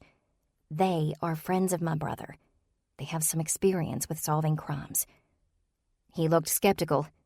"Last I checked, the police were still calling Sinclair's death a suicide." Cooper raised a hand to draw his attention. They have their doubts about that. We want to help. Why? They want to help me. Christine answered. I'm the one who found Sinclair, and I was all by myself when I did. Mine'll be the first head on the block if the police decide it was murder. So you thought your brother's friends could come over and try to pin it on someone else? Not exactly. Only I know I didn't do it, and I can't imagine any of you doing it either. We'll all be under suspicion, Kenneth, and we'll all benefit from a helping hand. My friends are here to try and get a fresh perspective. Kenneth looked from Christine to Trish, to Jake, to Cooper, pensively rolling his tongue against the inside of his cheek. Finally, he said, It's not a bad idea, really. Cooper couldn't believe what she was hearing, and by the look on Christine's face, she was just as surprised. Trish and Jake exchanged a wary look. Kenneth explained, Maybe it isn't a bad idea to get an early jump on this mess, just in case. He stared down at the business card in his hand. Sinclair wasn't the sort to kill himself. No, sir. I never thought so, at least. My only doubt is this card. Trish stepped forward. Since the ruse is over, mind catching us up? What card are you talking about? It's for a psychiatrist, Cooper explained. It had dropped into the desktop printer and was stuck by the rollers. Kenneth, just because he was seeing a psychiatrist doesn't mean he was suicidal. People see psychiatrists for a lot of different reasons. I can attest to that, Trish said. When I was diagnosed with cancer, one of the first things my doctor told me to do was talk to someone, a professional someone. Kenneth spun the card around in his hand. That's true, Sinclair didn't trust a lot of people, so he might have wanted to talk to someone legally obligated to honor his privacy. I was his closest friend, and he still had a hard time confiding in me when the stakes were high. Don't get me wrong, he loved people, but he didn't trust them. Trust just wasn't in his nature. That's why he carried a gun. Jake made his way further into the office and leaned against the desk. So, Kenneth, you're not convinced Sinclair committed suicide? I'm not. What if the police determined he did? That would only prove the police didn't know him. Kenneth snapped. Sure, Sinclair was a private person. I mean, he only trusted me as much as he did because he'd known me for years. We started this company together, for crying out loud. Some people might think that because he was private, he had some kind of dark side, but that wasn't true. Sinclair had too much going for him to kill himself, the company, his work at the animal shelter. He pointed to the whiteboard behind Sinclair's desk. See that? He was determined to make sure he had the healthiest workplace in Richmond. He offered to buy a Fitbit for anyone interested in the fitness challenge. It's true, Christine said, holding up her wrist to show them the black band she wore. I only got this because Sinclair paid for it. In fact, I need to update our goal chart with this week's numbers. Kenneth sat down at Sinclair's computer. I know things will change now that Sinclair is gone, but this doesn't have to. We'll carry on his dream of having the healthiest workplace. If you don't mind, while I'm thinking about it, I'll update the info from the Fitbit users. You can do that? Trish asked. Sinclair thought it would be best to have one person collecting the data directly from everybody's accounts. That way nobody can cheat and say they did exercise they didn't actually do. I just log into their accounts, copy down the latest numbers, and put them on the board. Jake leaned over to Trish. I hate to be the old fuddy-duddy of the group, but what's a Fitbit again? I know Nathan told us, but I was busy eating cookies at the time. Think of it as a really, really fancy pedometer, Trish explained. Sort of, Kenneth said with a laugh. A lot more than that, but it does track steps. Got it. Again, Jake said. So, Kenneth, you must have a theory about what happened. Kenneth stiffened. I might. Care to share it with us? He hesitated, again shifting his weight among the four of them. No one said a word as they waited for him to decide one way or another. He stood and began to pace. He didn't seem to be quite sure where to start. Finally, he spoke. A few weeks ago, I found Sinclair sitting at his desk, looking at the company ledger. He was obviously troubled. I asked what was wrong, and he said he thought he'd found a problem with the business. He said he wanted to check into it. Never gave me an update and never told me anything more. Then why do you think it's related to his death? Cooper asked. I can't explain it, really. There was something about his manner at the time. I remember one time in college, when he was writing an important computer program. He ran into a major glitch. It was on his mind day and night. He always had this look in his eye, like he just couldn't let go of the problem, no matter what else was going on. Since that day I found him studying the ledger, he'd had that same look. Whatever he'd found was big, important. It was really weighing on him. He was haggard. So what was the problem? Kenneth shrugged. If I knew that, I might be able to figure out who killed him. Do you have a guess? Sure, but it really is conjecture only. No more nor less. You see, I wonder if one of the employees was or is doing something illegal through the company. I'm not sure what the crime might be, though. I think Sinclair discovered the wrongdoing, and being the stand-up guy he was, he decided to talk to the person, rather than just turn them into the cops. Maybe the person swore they'd go straight. Maybe they promised to stop with the illegal stuff, and Sinclair would have believed them. Then I think that whoever it was killed him, to keep him quiet. Christine wore a skeptical expression. You got all that from a vague statement Sinclair made a few weeks ago. Think what you like. I know what I know. For someone who didn't trust people, you seem to think he showed a lot of trust in whoever he caught breaking the law. He trusted they'd change. That's different. Sinclair believed people can change. He believed they want to be good. He didn't trust they always were. Okay, then. Answer this. Trish said, how do we know it was someone in this office? We've been working on the assumption that if Sinclair was murdered, it was done by one of the people just outside that door. How do we know it wasn't someone else? Aren't the police talking to everyone who was at the festival? The police were here Monday, Kenneth replied. They said they were interviewing everyone from the park, but who else would know him well enough to have motive? He didn't talk to many people outside of work, so except for us and clients, who would have had a reason? And what reason would a client have for killing him and making it look like a suicide? He shook his head. My money's on someone in this office. I know it. I can feel it. I'm not saying you're wrong, Kenneth. Really, I'm not. Christine assured him. I'm just not ready to believe someone out there is a murderer. I don't like it either, but I know it has to be true. Sinclair cared too much about people to cause them that kind of grief. He cared too much about his own health to put a bullet in his brain. And he cared too much about this company to leave it behind. Cooper thought for a moment. You said when you spoke to Sinclair he was looking at the company ledger. Was that a hard copy ledger or a software ledger? It was his hard copy. He liked numbers, so he kept his own books, along with the electronic version. Christine smiled. I never knew that about him. Nobody did. He figured people would think it strange if the CEO of a software company opted to do the numbers by hand, instead of entrusting it all to the software. Do you think it's safe to assume the problem he discovered was money-related then? Cooper asked. I don't know. When he was stressed, he liked to mess with numbers and do puzzles. It calmed him down. I suppose he might have been looking at the ledger as a way to relax, because he'd found a problem somewhere else. Or looking at the ledger might have made him anxious. Cooper countered. Do you know enough about the company's finances to recognize the problem if you saw it? Kenneth perked up, went to the built-in shelves and removed a black leather-bound ledger from a row of books. I'll look at it tonight and see what I can find. Keep in mind, it might have just been a catharsis for him. There may not be anything useful here. I know, Cooper replied, and I've got one more request for you. I think I speak for all of us when I ask it. Can you keep our little meeting a secret? We'd rather not have everyone knowing while we were here. Oh, sure. Kenneth looked down at the ledger in his hands. No need to tell them. They'll wonder while we're all in Sinclair's office, Christine said, especially Mandy. Kenneth rolled his eyes.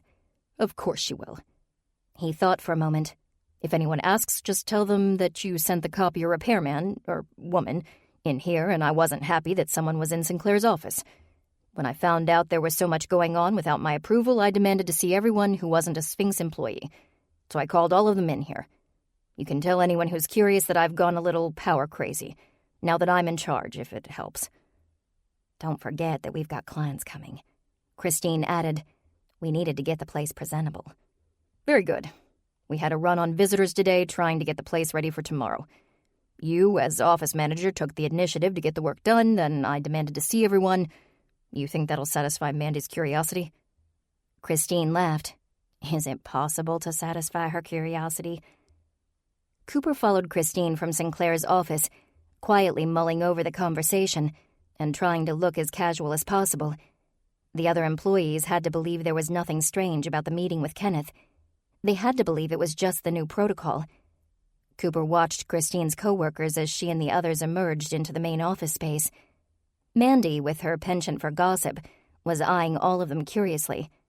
Cooper didn't envy Christine the job of explaining their mysterious meeting to Mandy.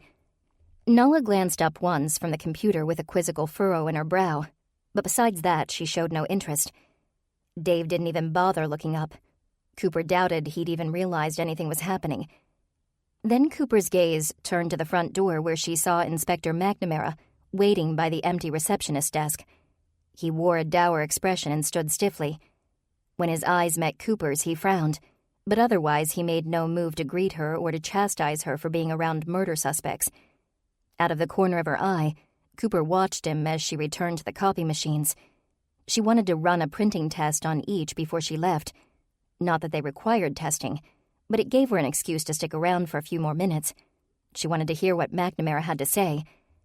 When Christine was seated at her desk, McNamara finally began to move. He approached Christine slowly, and when he reached her desk, he stood quietly, waiting until she looked up and saw him there. "Inspector, good afternoon," Christine said, smiling. "What brings you to Sphinx? Does the station need some kind of custom program?" Cooper stepped closer, wondering the same thing, and also wondering how she could approach without it being suspicious. McNamara shot her a cold, sidelong look that stopped her dead in her tracks. "I'm here on official business," McNamara said, turning that icy stare back on Christine. Little beads of sweat appeared on Christine's forehead, and Cooper didn't blame her for her nerves. She'd been on the receiving end of McNamara's stare before, and it was entirely unpleasant. McNamara continued, "Miss Dexter, it has come to our attention that you knew the victim before you came to work here. Is that true?" Christine hesitated. Well, yes, that's true. I knew him." "Is there any reason you left that out of your official statement concerning his death?" Christine's cheeks burned red. "I didn't see how it was any of your business." "Miss Dexter, when it comes to a homicide investigation, everything is my business." "But that had nothing to do with Sinclair's death. And when exactly did this turn into an actual homicide investigation?" "It was always a homicide investigation.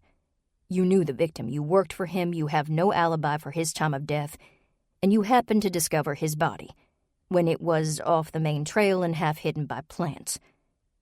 Christine slowly stood. "Just what are you implying, Inspector?" "I'm not implying anything, Miss Dexter. I'm just offering an explanation for what I'm about to do." He produced a set of handcuffs. "Christine Dexter, you're under arrest for the murder of Sinclair Gordon." 8. Cooper struggled to concentrate on her driving as she tailed the inspector's car to the highway while hitting her speed dial. She had no idea what she'd tell her fiancé, but she had to tell him something. Nathan answered after the third ring. "Didn't expect to hear from you today, hon. How's work?" "I'm not at work. I went to the Sphinx office to observe." Right. I forgot about that. How'd it go?" His voice was so chipper it almost made Cooper feel guilty. That happiness would be long gone as soon as she told him. She bit her lip hesitantly and then blurted it out. Christine was just arrested. There was a pause, long and hollow. Cooper could almost hear Nathan's smile turning into a frown of shock and dismay. "Nathan, are you still there?" "Did you say my sister was arrested?" Cooper nodded emphatically, as if doing so would somehow make it clearer. "I was at her office, and McNamara showed up. Nathan, he took her out in handcuffs." I don't understand." He stammered, his voice breaking. "Arrested her for what? She didn't do anything." He said that Christine knew Sinclair before working for him, but she hadn't told the police that in her official statement. Then he listed all the reasons why she was a suspect. He put the cuffs on her, and then he read her rights. That's all I know." "Where is she now?" In McNamara's car. They're on their way to the station. I'm following. If you leave now, you should get there about the time we do."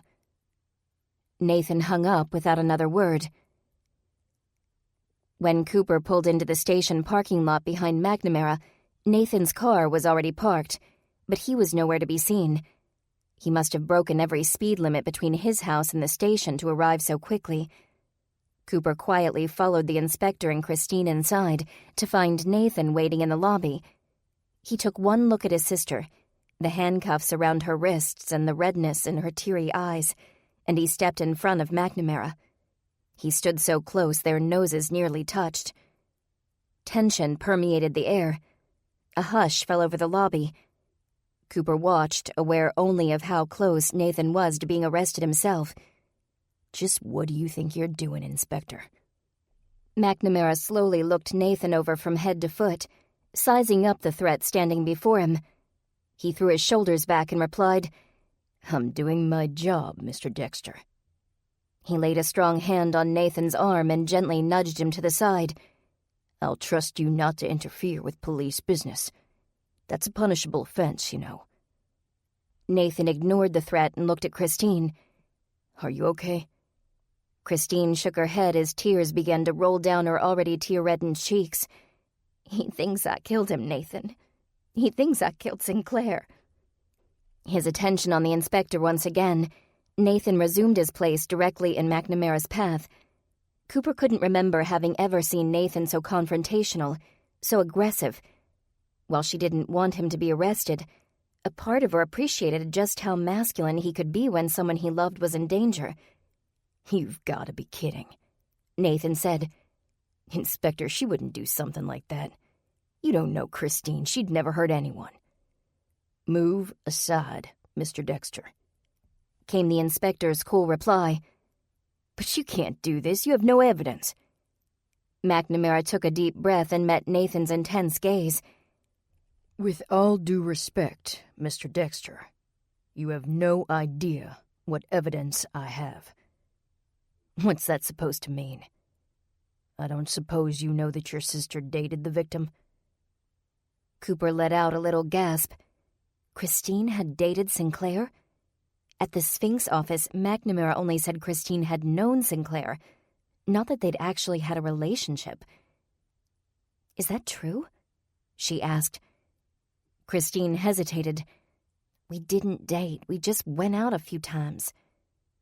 Nathan buried his face in his palms. "Sis, that's what the rest of the world calls dating." "That's right," McNamara agreed. "What's more, Miss Dexter here conveniently excluded that fact from the personal information she provided." "It wasn't relevant information," Christine insisted. "We didn't have a serious relationship. We went out to dinner a few times, realized we weren't right for each other, and that was it. It never went anywhere, Nathan, I swear." Nathan still stood in McNamara's way, and Cooper could see in his eyes that he was considering his next move. As much as she appreciated his bravado, she didn't want to see him thrown in the holding cell alongside Christine. McNamara was quiet, waiting for Nathan to make up his mind.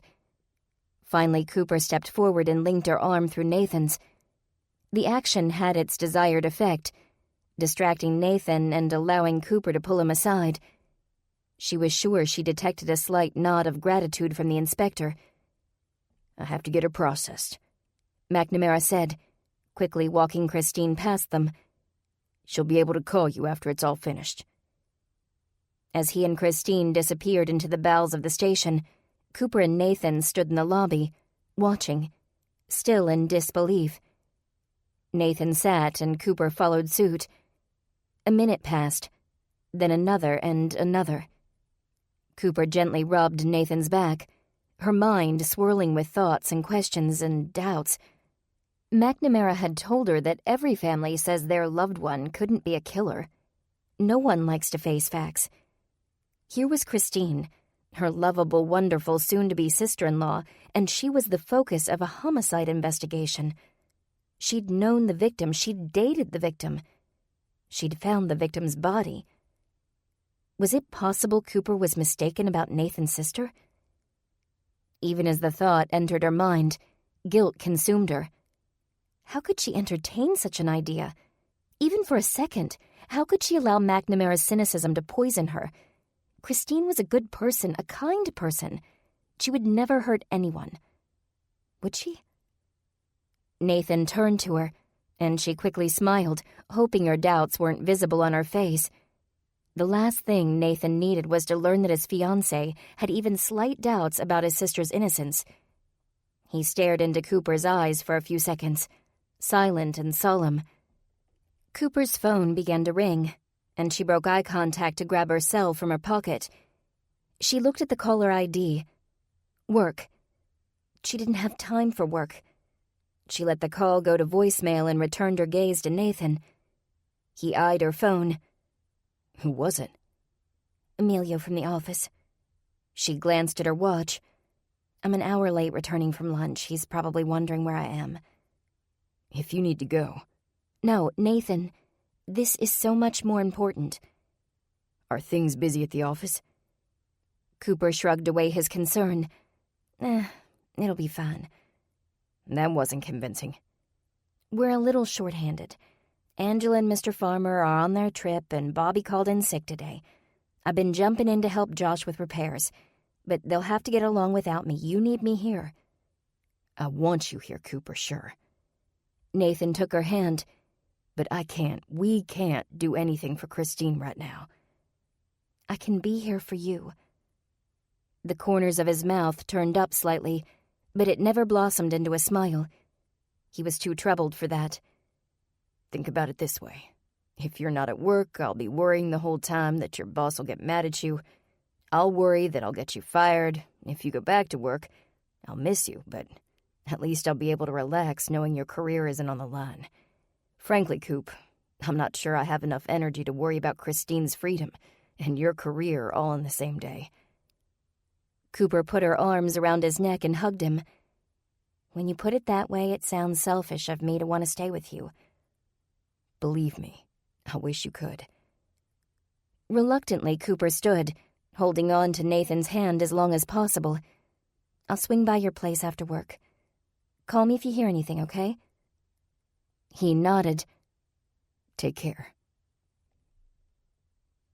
Cooper found it nearly impossible to concentrate on her work.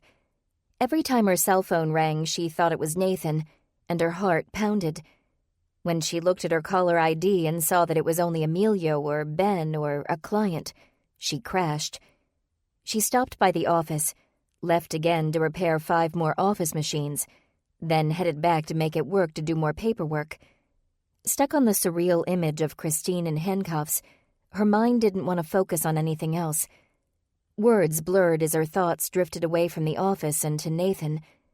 From one moment to the next, she forgot what she was supposed to be doing. It was a miracle she got any real work done at all. By the end of the day, she was physically and mentally exhausted. No phone call from Nathan. That meant there was no update, no evidence that would exonerate Christine, no deeper understanding of the situation. Either that or there was an update, and it was so bad that Nathan didn't want to share it over the phone. He did like to share news in person. Leaving the office, Cooper couldn't move quickly, no matter how hard she tried. Her body was exhausted, her mind distracted. Once in her truck, she reached for her car stereo to turn on the Beatles, but changed her mind. She was having a hard enough time focusing as it was. Music would only make it more difficult, and she wanted very much to arrive at Nathan's in one piece.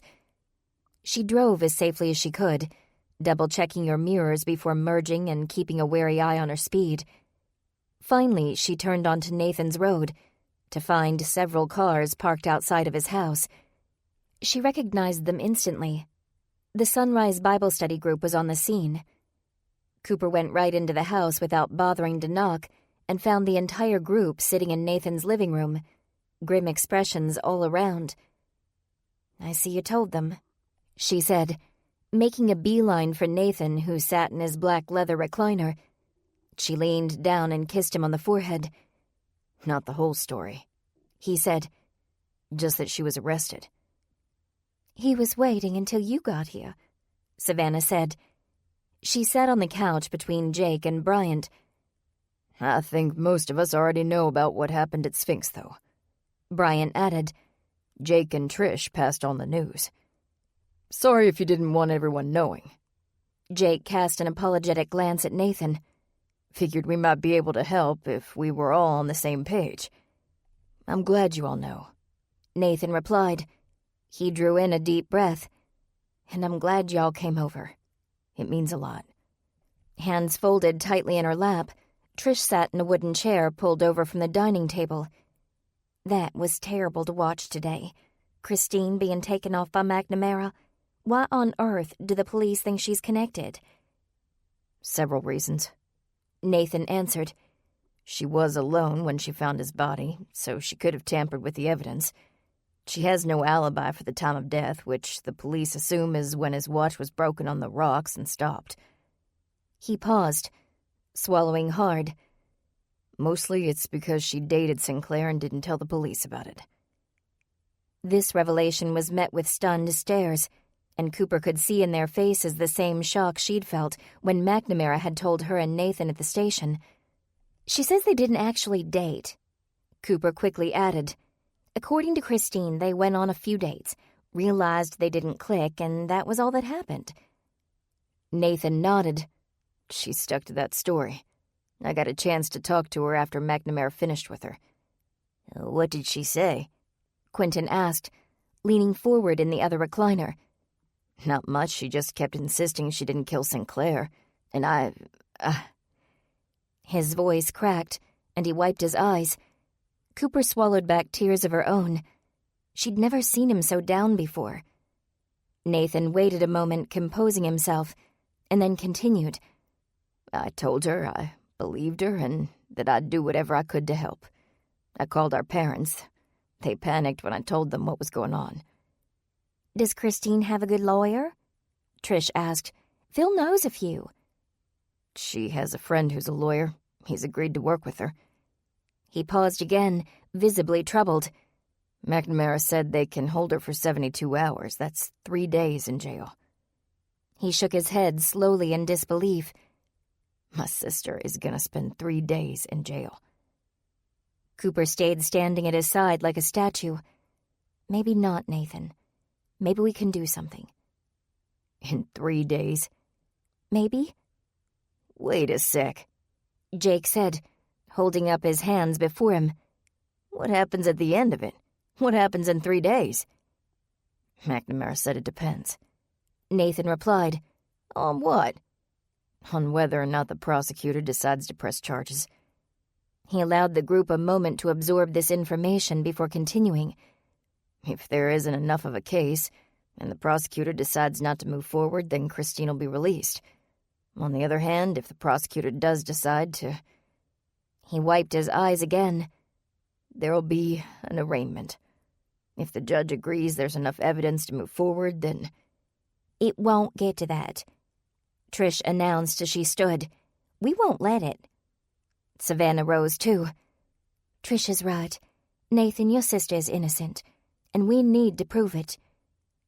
One by one, the rest of the group stood in a show of solidarity, looking down at Nathan, who still sat with his elbows resting on his knees. He looked around the group, meeting their gazes in turn. Do you think we can do it? He asked. Why not? Jake said. We've done it before. Then how do we help Christine? Cooper pulled Nathan to his feet. Easy. We'll either prove her innocence or someone else's guilt. Her stomach growled. Before we get started on that, though, maybe we can order some pizza. 25 minutes later, the group resumed their positions in the living room, this time seated around 3 large pizzas. All right, then, Bryant said as he picked the black olives off of a slice of veggie pizza. Jake, Trish, Cooper, you guys went to Sphinx today to see if you could find a killer. Did you?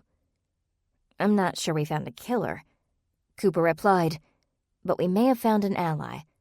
Kenneth is sure Sinclair was murdered, and he wants to know who did it as badly as we do. He'd probably be happy to lend a hand if we need it. Jake ate a slice in 3 large bites, and then leaned back into the couch, contented, hands folded on his stomach. I heard something pretty interesting when I was fixing the toilet. Christina warned everyone I'd be in the ladies' room, but I don't think Mandy was listening. She was on the phone with a client at the time, so when she came into the bathroom, I was in there, and she was talking on her phone again. This time it was about the company, about Sphinx. Quentin leaned forward, his sausage fingers propping up a long, drooping piece of cheese pizza. What did she say? Said she knew she was a shoo-in to take over Kenneth's position when Kenneth made the official move up to CEO. Said she had the best sales record of the group, plus experience in programming and customer service, so it was all but certain. Well, that is interesting, Bryant said. Sounds like a motive to me. But Mandy has an alibi, Nathan replied. He hadn't touched his pizza. She was in the food truck line waiting for Christine at the time of death. Cooper and I saw her. All I know about Mandy is that she's a gossip, Trish said, and she has good taste in purses. We have the exact same one. We bonded over it, and I hoped that might lead to some inside information. Mostly, though, she wanted to talk about making sure she got a big office at the new location, wherever that might be. Okay, Mandy has an alibi, Bryant said. But the change in leadership could still be a motive for Kenneth. That's true, Trish said. He benefits even more than Mandy does. Cooper waffled. I don't know. Like I said, he seemed to want to learn the truth about Sinclair's death as much as we do. I doubt he'd be so eager to dive into an investigation if he were guilty. Unless he's trying to frame someone else. Trish set aside her food and wiped her hands on a napkin. What if Kenneth killed Sinclair and wants to frame Christine for it? He'd say he wanted to help because he knows the investigation will lead to her. If he's helping, he could even help steer us in Christine's direction. That is one possibility, Savannah said. Let's not jump to any conclusions, though. We don't want to start building a case against another innocent person. What else happened at the office? I found something in Sinclair's office, Cooper replied. A business card for a psychiatrist. I realize it doesn't necessarily mean anything, but Kenneth was concerned when he found out. He insisted Sinclair wasn't the sort to kill himself, and he told us all about Sinclair's character. He worked in an animal shelter. He cared about his business. He was generally happy, but very busy. He was really into fitness, and had started a fitness challenge at the office. He even bought everybody Nathan, what's it called again? He held up his wrist to show off the black plastic band. A Fitbit. He bought one for Christine, she bought one for me. Savannah smiled. If Sinclair was as health-conscious as it sounds, he'd be very happy his influence has extended so far. Now then, what about the other people in the office? Dave and Nala? Trish asked. By the time I got there, I could physically feel the tension between their desks. She shivered, almost made my stomach turn. Are they really married? Cooper nodded. Married and miserable, unfortunately. When I showed up at the office, I almost walked into the middle of an argument between the two of them. Christine said it was because one of them had used too much special cardstock. Was it a bad argument? Bryant asked. Massive, Cooper answered, and loud. They were shouting at each other. According to Mandy, Dave thinks Nala slept with Sinclair.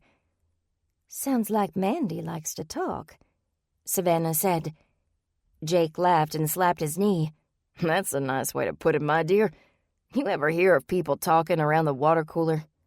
Forget the water cooler, it's all Mandy in that office. Trish nodded in agreement. How much did you overhear, Jake? When she wasn't on the phone with a client, she was talking to somebody about somebody else.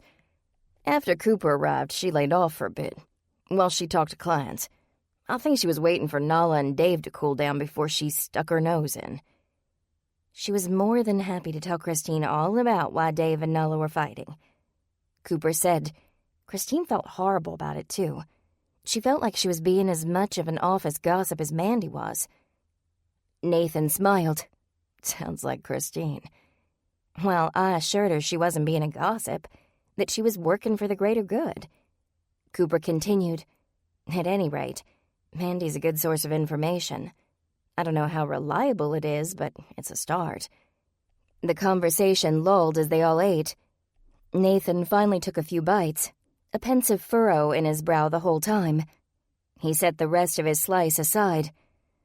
All right, we know what we want to do. Either prove Christine's innocent or prove someone else is guilty. Where do we go from here? We need to get their alibis, Trish replied. Talk to them one-on-one to learn where they were when Sinclair died. But we should tread lightly with Kenneth, Cooper warned.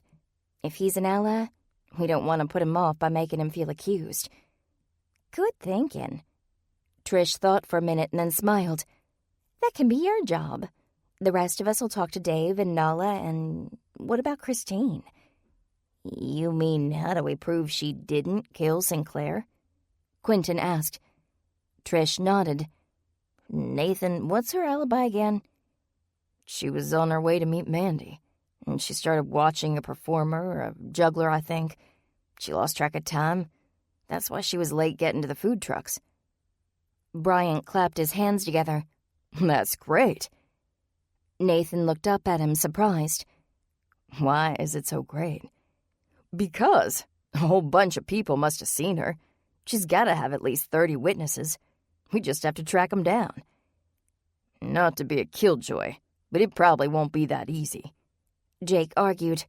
Just because a lot of people were there doesn't mean they saw Christine. They were watching the juggler. I doubt they noticed her at all. Do you remember the people around you in line for food? Bryant closed his eyes and tried to remember. Finally, he shook his head. Same goes for the people watching the entertainers.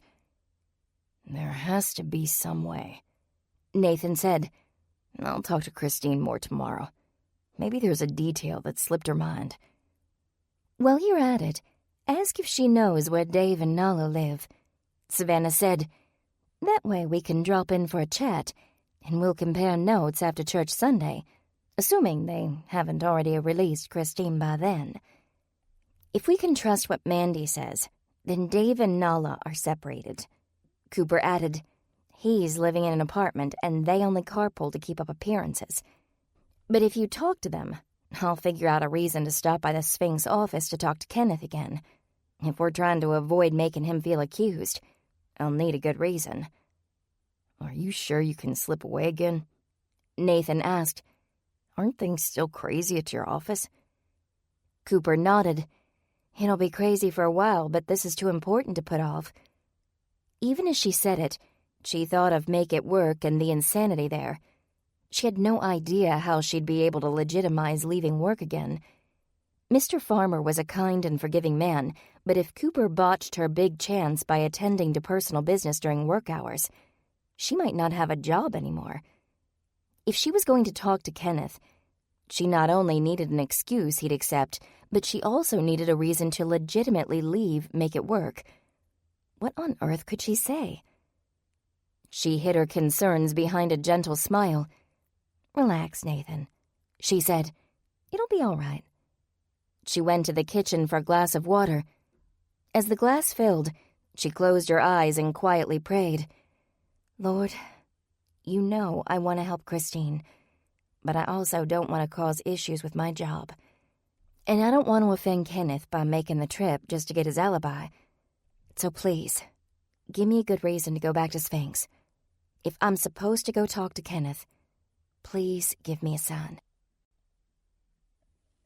9. The cool evening air found Cooper in the greenhouse behind her parents' place, watering her mother's stargazer lilies and enjoying their strong perfume. After the meeting at Nathan's house, she decided she could either work off some tension or go mad. Her first inclination had been to start building a new birdhouse, but that required far more concentration than she could muster today. She'd also considered taking Columbus for a walk, but that would have required too little concentration. All she had to do was stand there while he flew and swooped down over the field, giving her thoughts far too much time to spiral out of control into dark and anxious places. So the orchids were getting a good shower. It required the use of her hands, movement, and minimal focus. Mostly, though, it left her mind free to think about other things, without being free enough to obsess, because if her thoughts did start to spiral, she ran the risk of overwatering and killing the flowers. Yesterday morning, she'd been all but certain of Sinclair's suicide. He was found shot in the head, with a gun he held in his own hand. Everything pointed to suicide. It was a sure thing. A terrible, sad thing, but a sure one. Tonight, however, her mind was a muddle of doubts and worries, and she didn't know what to think. If Kenneth knew Sinclair as well as he claimed, Cooper couldn't ignore his convictions regarding Sinclair's death. Kenneth was just as sure that Sinclair's death was murder as Cooper was that Christine hadn't murdered him. Unfortunately, little doubt still tried to creep into her thoughts on that subject. Her head told her Christine was innocent. Her heart agreed. It was a devious little nagging in the deepest pit of her stomach that voiced quiet concerns. The fact that Cooper allowed herself room to doubt at all was more troubling than the doubt itself.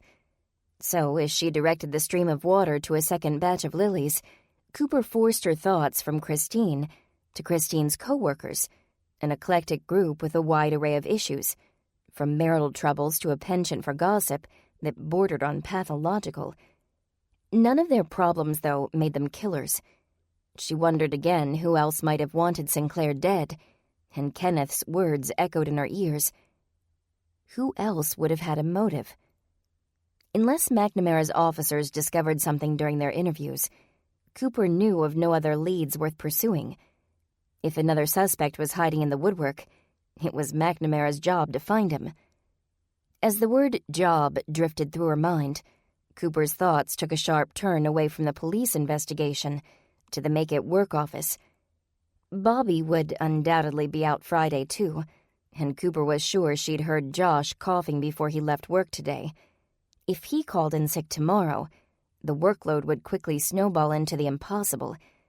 But that would only last for a day. By Monday, Bobby should be starting to feel better, so even if Josh called in sick, they'd still only be down by one. What on earth would she do if they were both sick at the same time? Cooper moved the hose over to the orchids, trying to calm herself. Just thinking about having both repairmen absent was inducing a stomach-churning anxiety. Switching trains of thought, however, proved to be less than helpful, because the next train was headed straight for Los Angeles. She quickly deboarded and returned to her thoughts about Christine. Thankfully, while Cooper was deep in the throes of worry, Columbus screeched, drawing her attention. Glad for the distraction, she turned off the water and peeked outside. Grammy stood at the hawk's aviary, speaking to him while donning the thick leather falconer's glove that covered her hand and forearm, up to her elbow. Cooper couldn't make out the words, but by Columbus's excitement, she thought it had to be something to do with hunting field mice. Cooper started for the aviary. "He's pretty excited," she said to Grammy. "He's happy to see you." Grammy waved at Columbus, and the bird responded by flapping his wings. "He's happy to get out of his cage, that's all." When his door swung open, the hawk immediately hopped out onto Grammy's gloved hand. "I thought me and the old bird might go for a walk. You're welcome to join us, of course." Cooper fell into step with Grammy as they walked into the field behind the Lee house. It was the perfect place to hunt field mice, or so Columbus seemed to think. "I see Mama planted new flowers," Cooper said as they strolled. "The lilies? The fragrance is wonderful. Gives me a headache." Grammy paused and lifted her arm up into the air. On cue, Columbus took off, soaring overhead and circling the field on his strong wings. "I swear, I don't know how your mama finds time to do all she does." "Sometimes I don't know how you find all the energy to care as much as you do. You always have enough love for another animal in need. And then there's Mama, always enough time for a new project. I wish I knew how you two do it." "You're one to talk. Work, church, Bible study, Nathan, family, birdhouses, plants." "I know I do a lot, but I feel like I don't really have the energy for it sometimes." Grammy put her arm around Cooper's shoulders. "Tough day. Nathan's sister was arrested for murder today. Grammy's jaw dropped. Your fiancé's sister? Murder? Cooper nodded. Did she do it? Of course not. Cooper fired back, glad to find that her natural instinct was still to defend her future sister-in-law. Christine wouldn't hurt anyone. My Bible study group is trying to help out, but I'm afraid of what happens if we can't. Grammy was silent for a moment. You'll get her out. Do you really think so? You've got your daddy's compassion, your mama's energy, and your Grammy's stubbornness in your genes. If anyone can help the girl, it's you, granddaughter. Cooper smiled. I appreciate the vote of confidence. Columbus suddenly dropped out of flight, diving toward the ground. At the last moment, he spread his wings and swooped over the field, snatching a mouse from among the grass. Well done! Grammy shouted to him. He screeched a response. Grammy, I swear that hawk understands you. Wouldn't surprise me. I've met a lot of animals I think are smarter than plenty of people I know. Present company excluded, of course. Cooper laughed. Thanks. No granddaughter of mine is going to be outsmarted by a bird. Speaking of animals, I heard about someone volunteering at the animal shelter, and it got me to thinking. Since you have such a way with animals, you might enjoy that sort of thing. You ought to look into it. Oh, ought I? Grammy shook her head. I've got plenty to keep me busy, thank you. And you know the problem with volunteering. You have to be around people who may or may not be the sharpest knives in the drawer. I might like spending time with the animals, but I'm not so sure about the people. No, sir, I don't think I should chance it. People might surprise you, Grammy. Grammy uttered a quiet, and continued to watch the hawk. For a few minutes, Cooper wasn't thinking about Christine and Sinclair. She wasn't thinking about work and sick employees. She was simply admiring the hawk as he glided effortlessly to a fence post and devoured his catch. He spread his wings once again and flew into the air, screeching with delight as the wind picked up. Riding the breeze higher and higher, he circled the field until he spied another unsuspecting animal. In an instant, he bent his wings, diving toward the ground, only to swoop up at the last second. This time, his claws were empty. Looks like that mouse got the better of him, Grammy commented with a cackle. All right, Columbus. We haven't got all evening. Do you want another snack, or do you want to get back to your house? As if in response, the hawk screeched again, flapped his wings, and flew toward her. Grammy held out her gloved arm for him, and the hawk landed on her wrist. Slowly, they all headed back toward the aviary. With the distraction gone and silence in its place, Cooper's thoughts began to run away with her again, and the stress turned her stomach over on its side. Christine, Sinclair, Nathan, work, murder investigation, sick employees, lost clients, Los Angeles. There was too much going on, too much to think about. Grammy watched her for a moment. This thing with Nathan's sisters really got you down, hasn't it? Cooper nodded. That and a lot of things. If I could have only one problem at a time, I think I'd be okay. It's when everything hits at once that I have difficulties. Ah. Grammy shut Columbus in his cage and removed the glove. You know what I've found is a wonderful way to work through anxiety? Cooper took a deep breath. Prayer? Sure, but I was thinking of something else. Petting your cat? Again, that's helpful, but... Grammy put her arm around Cooper and led her toward the house.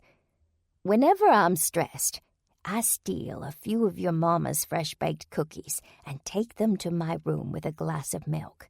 It always helps me feel better. Grammy, I see you doing that all the time. And do I seem stressed to you? Cooper grinned. You have a point. Furthermore, I do believe I saw your mama putting cookies into the oven before I came out. Care to come with me and see if they're done? When Cooper arrived at work Friday morning, the parking lot seemed especially empty. There was a sinking feeling in the pit of her stomach. Maybe it was just her imagination, but it looked like there were fewer and fewer cars there every day, and being such a small company, they hadn't started out with very many cars. Slowly making her way from her truck to the door, she tried to figure out which vehicles were missing. Mr. Farmer's sedan was gone, of course. So was Angela's little white bug. There was still an empty space where Bobby's Jeep usually sat. Was there one more? Cooper matched cars to employees. Ben was there, Amelia was here. Brandy wasn't, but she often arrived after Cooper. There should be one more. Josh's hatchback. She scoured the lot in case it was hidden behind a vehicle from one of the neighboring businesses. Then she looked both ways down the street. Josh's vehicle was nowhere to be seen. Maybe he'll get here after me, like yesterday, she said to herself. Mr. Farmer was never a stickler for punctuality when it came to starting the workday, so Cooper wasn't either. If Josh was a little late, it didn't really matter. That had to be it. He was just late again. Amelia was already at the front desk, sipping on an energy drink and eating a breakfast burrito. A morning person, he was all smiles when Cooper walked in. "Morning, boss," he said. "Have a good night?" "Not particularly. How are things here? Anything exciting happened so far?" Emilio downed another drink of his beverage. "It's not exciting, but that Mr. Holland from Westerly Car Rentals called." "Are they having problems again?" she asked, making a beeline for the coffee maker. "What is it this time?" "He didn't say. Just told me the machine was busted, and they don't have another one." Cooper put a pod in the brewer and started it up. It hissed with steam as it filled her mug. "Did you ask him if he'd be interested in a lease?" "Yep. He said they'll lease a machine if they absolutely have to, but they really want you to send somebody to take a look. I looked in his client file. They get that thing fixed all the time. If it's a lemon, you'd think they'd just get a new machine." "Mr. Holland doesn't like to spend money on new equipment," Cooper explained as she dumped sugar in her coffee. She needed something sweet this morning. And the copier isn't a lemon. "But it's always breaking." "That's because they abuse it. They run it constantly, never clean it, and use the cheapest paper and toner. Holland's son-in-law works there and likes to kick the copier when he's in a hurry and it isn't working fast enough. And Holland's wife, another employee, spills coffee on it regularly." Emilio grimaced. "Geez, if I were that machine, I'd quit too." Cooper took a drink to test the coffee. It was hot, and just this side of too sweet. Perfect. I'll do what I can to fit him into the schedule today. She started for her office. "Would you let him know that, and please encourage him to take the lease?" "You got it." Cooper could hear him on the phone as she entered her office and set her mug on her desk. The voicemail button on her work phone was flashing, telling her she had a new message. As she turned on her computer, she pressed the button and the message began to play. "Hey there, this is Josh." The voicemail began. The greeting was followed by a coughing fit that lasted nearly a full minute. When it finally subsided, the message continued. "I'm so sorry. I'm so sorry. I think I caught whatever Bobby has." His voice was hoarse and pained. "I can barely get out of bed. I can't keep anything down. I really hope this doesn't leave you in a rough spot, but I can't come in today." He coughed again and groaned. Cooper winced at the rough, raw sound of it. "I can't talk anymore. It hurts too much. Again, really sorry." While Cooper felt very badly for Josh, who sounded completely and utterly miserable, she was more focused on the schedule. With one repairman gone, today was bound to be hectic. With both of them out sick, there was no word to describe it. This was the other shoe. It had simply been waiting to drop. She pushed the voicemail button again and let Josh's message play through a second time to make sure she'd heard it correctly. With every one of Josh's coughs, Cooper's anxiety grew. It would take more than Mama's fresh-baked cookies to fix this problem. The repair docket was completely full. The inventory needed to be done. Paperwork had to be filed. She had no employees. and she still had to attend to not only her managerial duties, but also to her responsibilities as an interim boss. And of course, she was supposed to go talk to Kenneth about his alibi. Cooper caught herself just before she slipped into a panic and forced herself to breathe. Panic wouldn't solve any of her problems. Falling to pieces wouldn't make the day run smoothly. "Lord," she said quietly, "I need some peace. I need help. Please, please help me through this." She drew in a deep breath, stood and stretched her arms and neck, as if preparing for a boxing match. Then, as calmly as she could manage, she went out to Emilio's desk. "What's up?" Emilio asked, grinning. "I'm all ears." "I have a problem." "Shoot." Josh called in sick. For a moment, his smile remained in place, but as reality set in, his face fell by degrees until he was wearing a concerned frown. Even Emilio, with his quips and flippant attitude, understood a dire situation when it stared him in the face. "So you have no repairman?" he finally asked. "What do we do?" "First of all, we stay calm." She used her best in-charge voice and stood tall, trying to convey an air of confidence and control. At the moment, she felt apprehensive and powerless, but Emilio didn't need to know that. "Second," she continued, "we need to make a plan. Pull up the repair schedules for today. I'll take a look and see what we can put off until tomorrow." "I'm on it." "Could you call Ben out here, too?" Emilio sucked in a deep breath and shouted, "Hey, Ben, Cooper needs to talk to you." Cooper winced at the volume, covering her ears. "I meant, would you call him on the phone?" This was faster. A few seconds later, Ben emerged from his office. "Jeez, Emilio, ever heard of a telephone? It's that gray thing on your desk, keeping your energy drink from getting lonely." All right. Emilio put his hands up in surrender. "I'll use a phone next time." "Why did you call?" "I asked him to," Cooper said, although I thought he'd use the phone too. "Anyway, we have a problem."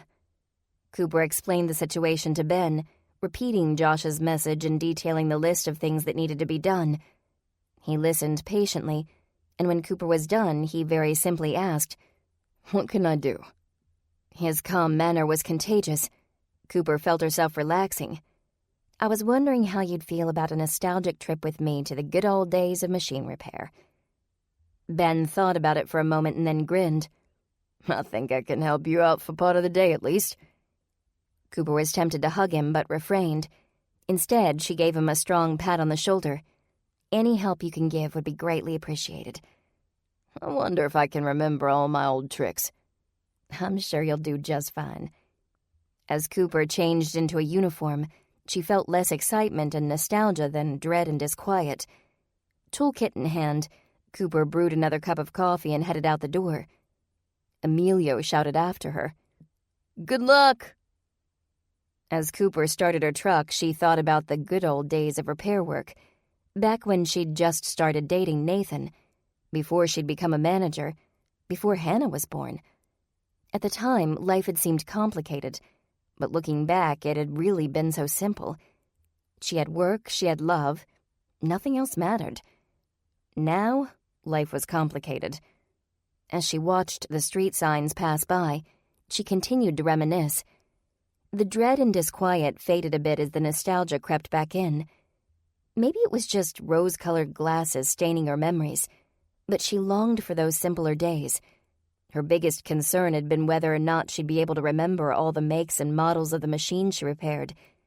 Angela had her eye on Mr. Farmer, but he hadn't worked up the courage to reciprocate yet. Make It Work had only 4 employees, and all day long Cooper met interesting people and heard their stories while she did her work.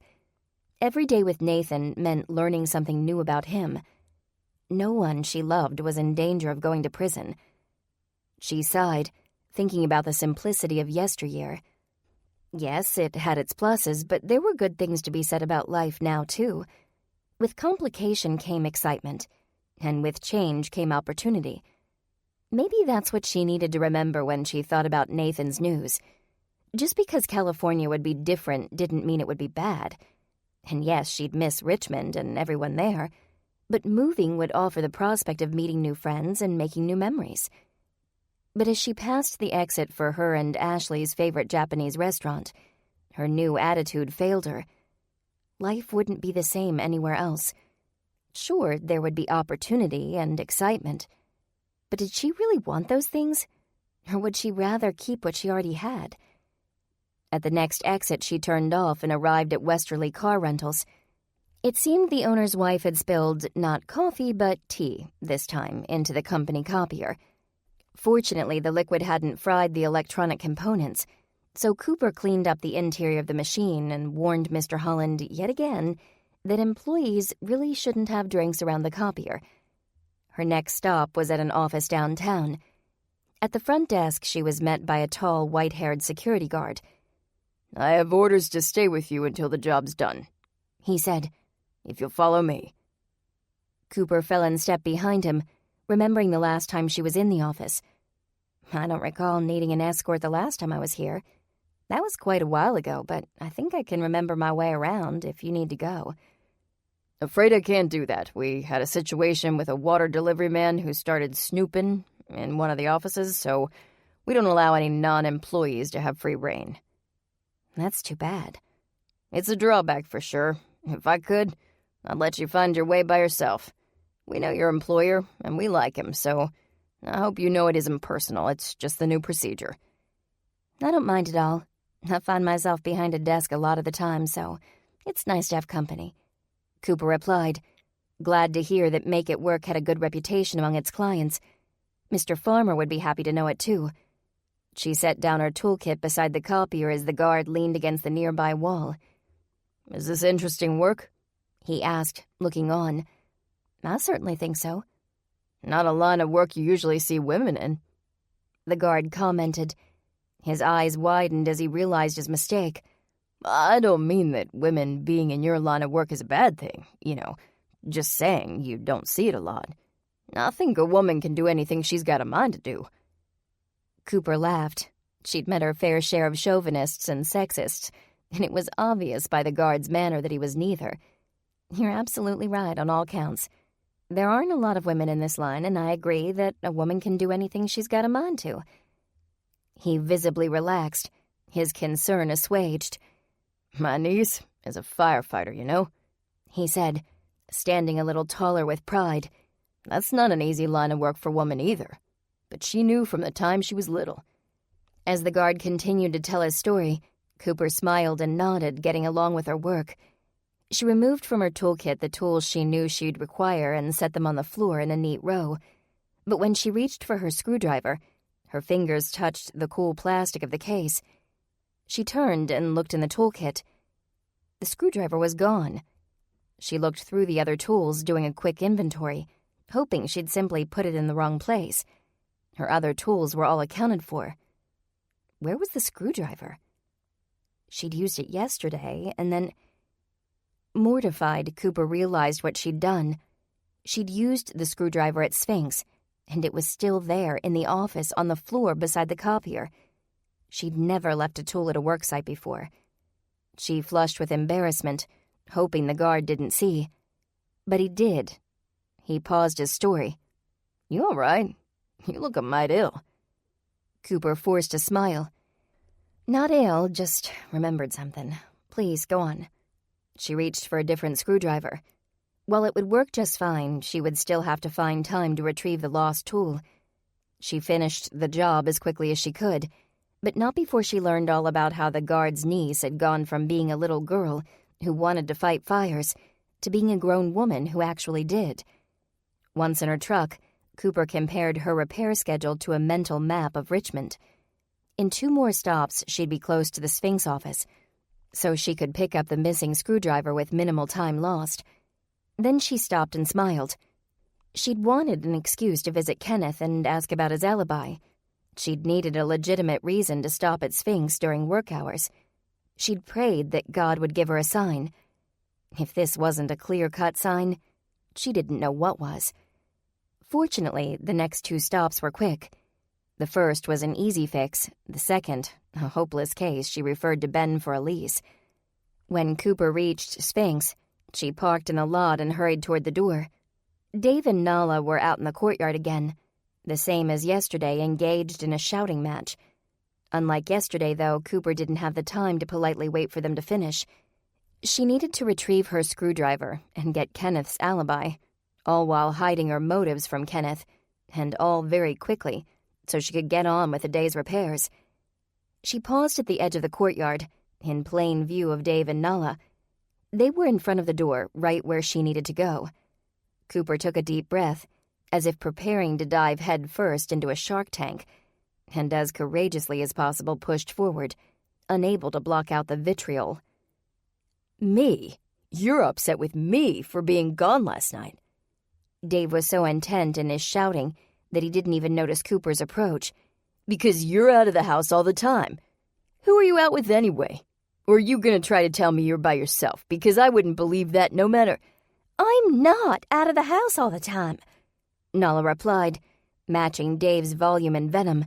If you were ever there, you'd know that, but you, every night at the Black Boot Tavern, every single night of the week. Do you have any idea what it's like to know that your husband would rather spend every night at the bar than with you? It's humiliating. That's humiliating. At least you know where I am. Ducking between them, Cooper mumbled, "Excuse me," and made a mental note of the bar Nala mentioned. If Dave really did make a habit of patronizing the Black Boot, Quentin and Bryant might be able to find him there to inquire about his alibi. By the time Cooper got inside the office, she felt as though her ears had been assaulted. The angry shouting echoed in them, making her dizzy. How could two people fight so often and so vehemently? Cooper said a quick prayer, asking God to never let her understand it, and ventured further into the office. With Dave and Nala out front and Christine still at the station, Cooper expected to find Kenneth and Mandy hard at work. But the office was empty. Mandy wasn't at her desk, and Kenneth wasn't anywhere to be seen. Great, Cooper muttered. All this way and I won't get to talk to him. She hurried over to the office machines and got down on all fours. The glint of metal winked at her from underneath the color copier. There you are. She slid her fingers under the machine and grabbed hold of the handle. I thought I might find you here. With the screwdriver in hand, she stood and brushed off her uniform front. Looking up, she met Kenneth's gaze. He was just outside his office, a file folder in one hand and a cup of coffee in the other. His eyes were glazed over and red. He looked as though he hadn't slept at all. "Can I help you?" he asked. Cooper panicked. Why was she here again? "It's Cooper, right?" She nodded. Yeah, I left a tool here. I hope you don't mind, but I needed to come back and get it. "Did you find it all right?" Cooper held up the screwdriver for him to see. "Good. Sorry you had to come all the way out here for a screwdriver." It was my own fault. She glanced around. The office is pretty empty today. Kenneth looked around the office, his brow raised as if he'd only just realized no one was there. He sipped his coffee, thinking, "Let's see, we had a big meeting this morning with an important client, and we've got another meeting this afternoon, so everybody's taking a little break. I think Dave, Nala, and Mandy went to lunch, and Christine, well, you know where Christine is." Cooper toyed with the tool, twirling it in her hands. I don't know about you, but I'm still in shock over that. "You mean about Christine getting arrested?" I don't believe she did it, do you? Kenneth stared into his coffee mug for a moment. "If you'd asked me a few weeks ago, I wouldn't have believed any of this was possible. Now." But Christine? Cooper asked. Do you really think she'd hurt anyone? "I guess not. Maybe. I don't know." He waved for her to come closer. "Come into my office, let's talk." He sat at his desk, and when Cooper entered, he said, "Close the door." She did as he asked, taking a seat in one of the plush leather chairs across from him. She sank into the well-cushioned seat. Either Sphinx was doing very well or Kenneth simply had very expensive taste in furniture. "I realize no one else knows why you were really here yesterday," Kenneth began, and I won't tell them, if that's what you'd prefer. Furthermore, I fully understand if you feel the need to look into the situation given what happened to Christine. However, if you're going to come in here and investigate, you need to keep me apprised of what's going on. That sounds fair to me. I also want you to know that I'm on your side. I want to find Sinclair's killer just as badly as you do, probably more. I doubt that. Don't misunderstand me. I'm sure you're more concerned with freeing Christine, but I'm more concerned with finding a killer, regardless of who it turns out to be. That being said, I really don't believe Christine did it. Cooper felt a wave of relief wash over her. But a minute ago you sounded like you weren't so sure. I was being cynical. Let me put it this way. I don't believe Christine killed Sinclair, but I wouldn't bet my life on it. Cooper's relief diminished somewhat. Having Kenneth as an ally was better than making an enemy, though. Meaning she needed to be even more careful about how she broached the topic of alibis. Kenneth couldn't think he was in her sights as a replacement for Christine behind bars. How's her brother handling all this? Kenneth asked, his voice thick with what sounded like real concern. To be honest, not well at all. A dose of candor might make this go easier.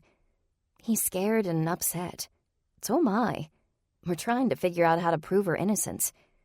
Sometimes easier said than done. I'm surprised she doesn't have an alibi. Wasn't she with someone else from the office? She met Mandy for supper, but that was after Sinclair's death. At the time his watch stopped, Christine was watching one of the street performers juggle chainsaws. Cooper leaned forward. This was the perfect moment. She could slip in the question of his alibi without ever directly asking about his alibi. I don't suppose you saw her and can vouch for her whereabouts. Kenneth shook his head. I spent most of that time on the phone with a big client. As much as Sinclair wanted that day to be all play and no work, it just wasn't feasible. Let me tell you, conference calls are not easy to accomplish at a loud festival. I did catch sight of Dave at one point, walking around looking grumpy.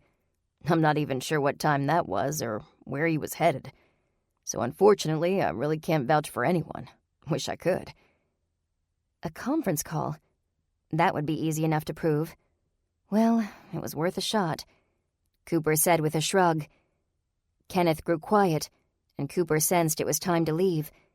Just before she stood to bid him farewell, he reached down to his bottom desk drawer.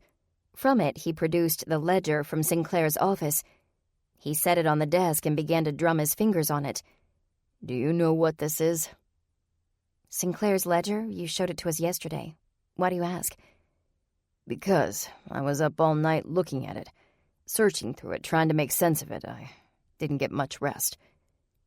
That explained the red eyes and glazed-over expression, but Cooper could see that there was more than simple exhaustion in his face. She noted the lines by his mouth and the pallor in his cheeks.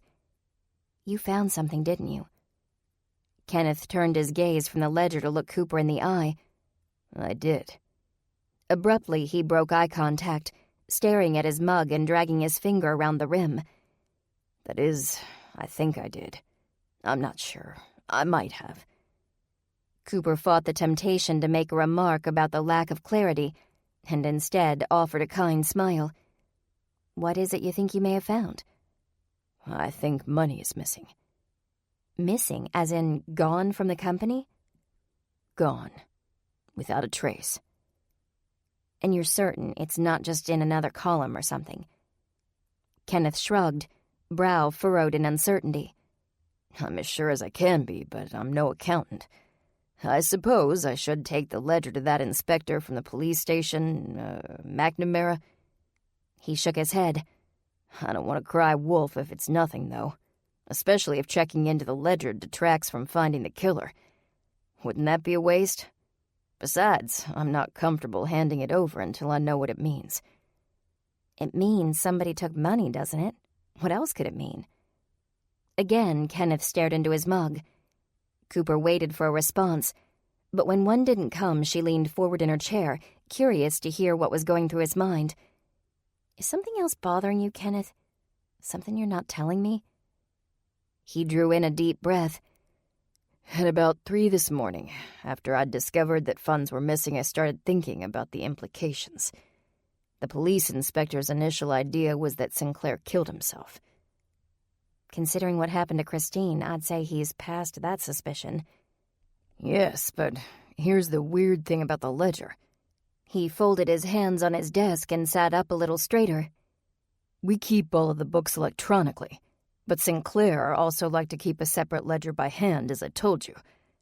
According to the ledger, money is missing. But according to the electronic books, everything is normal.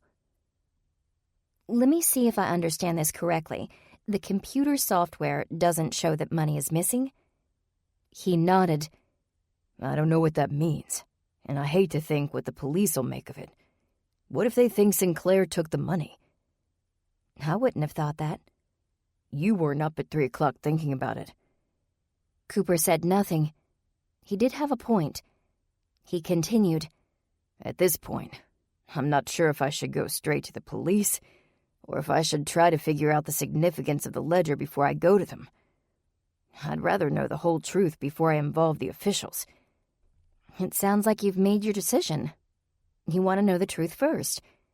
Yes, but who can I trust to look at the ledger and give me an honest report? Cooper slid the screwdriver into her pocket. I happen to have a good friend who's an accountant. I could take the ledger to him and see if he'd mind taking a look. What do you think? Kenneth's expression relaxed and he almost smiled. I think that'd be great. I'll get you a printout of the electronic copy, too. I can't thank you enough. Don't thank me until I have some news for you. At least let me thank you for looking at the printers. They're working like new again. I made a note to call your company and get you on retainer for when we need repairs. Cooper grinned. All in all, it was turning out to be a very successful visit. 10. At a little before 7 a.m. Saturday, Cooper's eyes popped open, and as hard as she tried, she couldn't get back to sleep. She spent a good half hour lying in bed, resting, while her cats, Moses and Miriam, pounced at each other and bounded over her. When they finally slowed down, she rose and dressed at a leisurely pace, meandered down to the kitchen and slowly ate breakfast. Mama and Daddy were out making cookie deliveries, and Grammy was in her room doing her morning devotional, having been out late at a church potluck. That left Cooper alone to fend off Popeye, who was a little too interested in her bacon and eggs. She finally gave in and broke off a crispy piece of bacon for him, dropping it by her feet. He gobbled it up without even chewing, then sat back and smiled, his tongue hanging out of the side of his mouth. She checked the time. Not even 9 o'clock yet, and she didn't have plans until after lunch. She was meeting Nathan and Quentin at the hospital to visit John and see how he was coming along. After visiting last Sunday with Savannah and Trish, Cooper hadn't been back to the hospital, but Savannah and Trish both had. Monday night, Savannah went with Jake. Tuesday, Bryant took a turn. Wednesday, Quentin went in, undoubtedly bringing a dessert with him. Thursday, Trish and her husband Phil visited after making an unproductive trip to the IHOP to try and find John's dog tags. And last night, Savannah and Jake dropped by a second time. So far, none of them had actually been there when John was awake, but the doctor assured them this was due to his heavy-duty pain medication, and not because he wanted to avoid having company. Maybe today would be the day he'd finally be coherent. What a nice surprise that would be. If John was awake and she, Nathan, and Quentin could talk to him, maybe it would take Nathan's mind off Christine's situation for just a little while. There was nothing Nathan could do for his sister at the moment, and a distraction would do him good. Until she met them at 1, however, Cooper's day was wide open, and it was shaping up to be quite lazy. She took her morning cup of joe out back and admired the perfect blue sky. 3 little hummingbirds flitted through the air, enjoying Mama's flower bed. Columbus watched them with obvious interest. She lingered a while longer in her pajamas until she worked up the gumption to change and get going.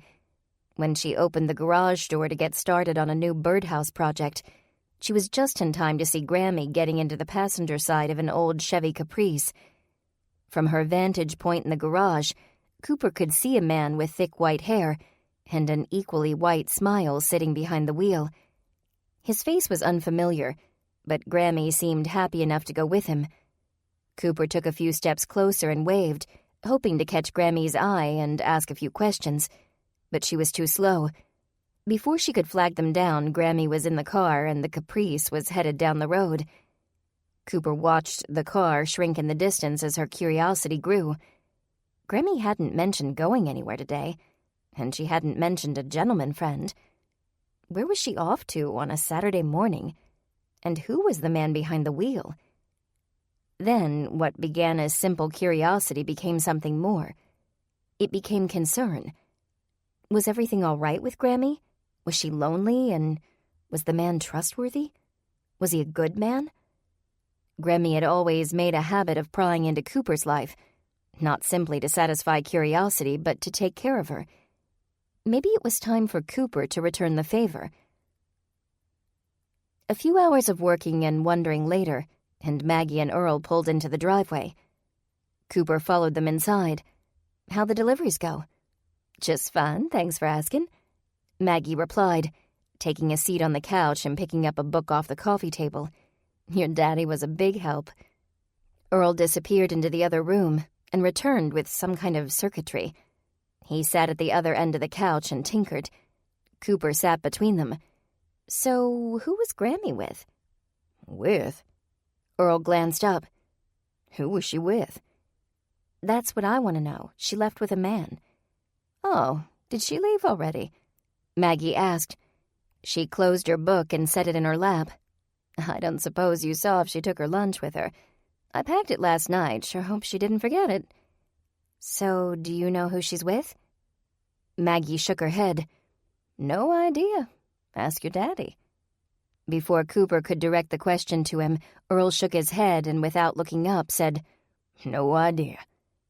Cooper looked from one to the other. "Neither of you knows where she's going or who she's with?" "I guess not," Maggie replied.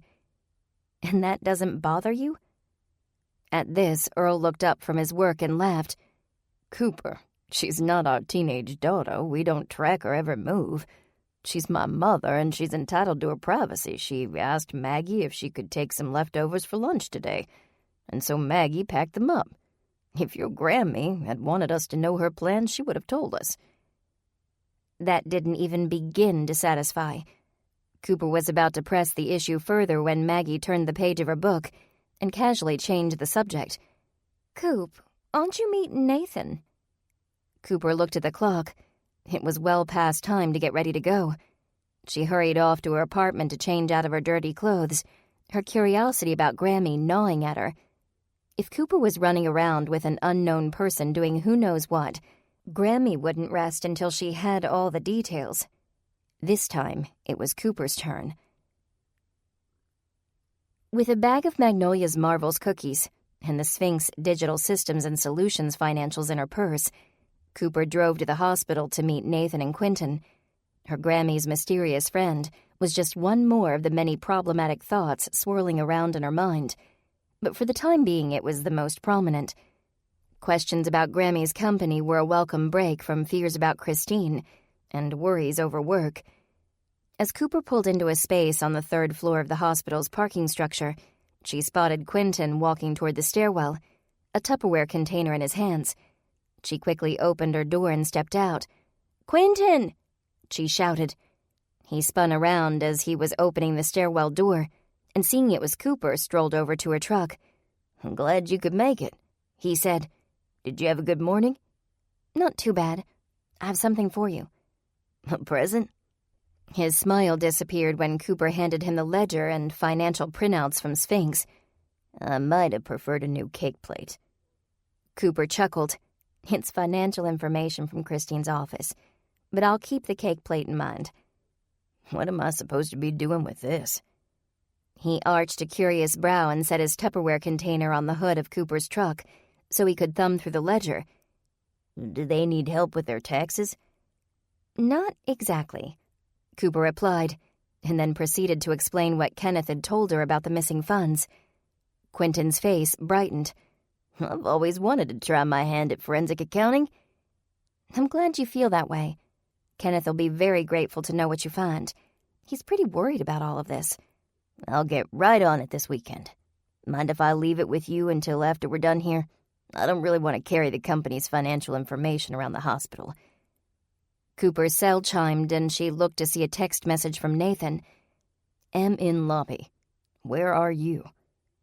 Nathan's already inside, she said, grabbing her purse. Shall we? The two of them met Nathan in the lobby and made their way up to John's room. Nathan's complexion was marked by gray undertones, suggesting not only a lack of sleep, but also an abundance of worry. His thin smile when he greeted her was obviously forced.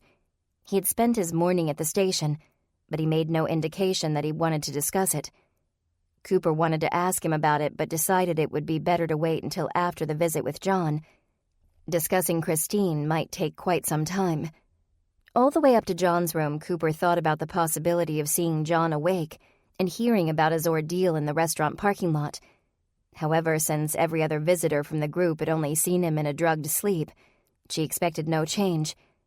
That's why, when the three of them entered his room, Cooper was surprised to see John sitting up in his bed, watching TV. He cast a disinterested glance in their direction.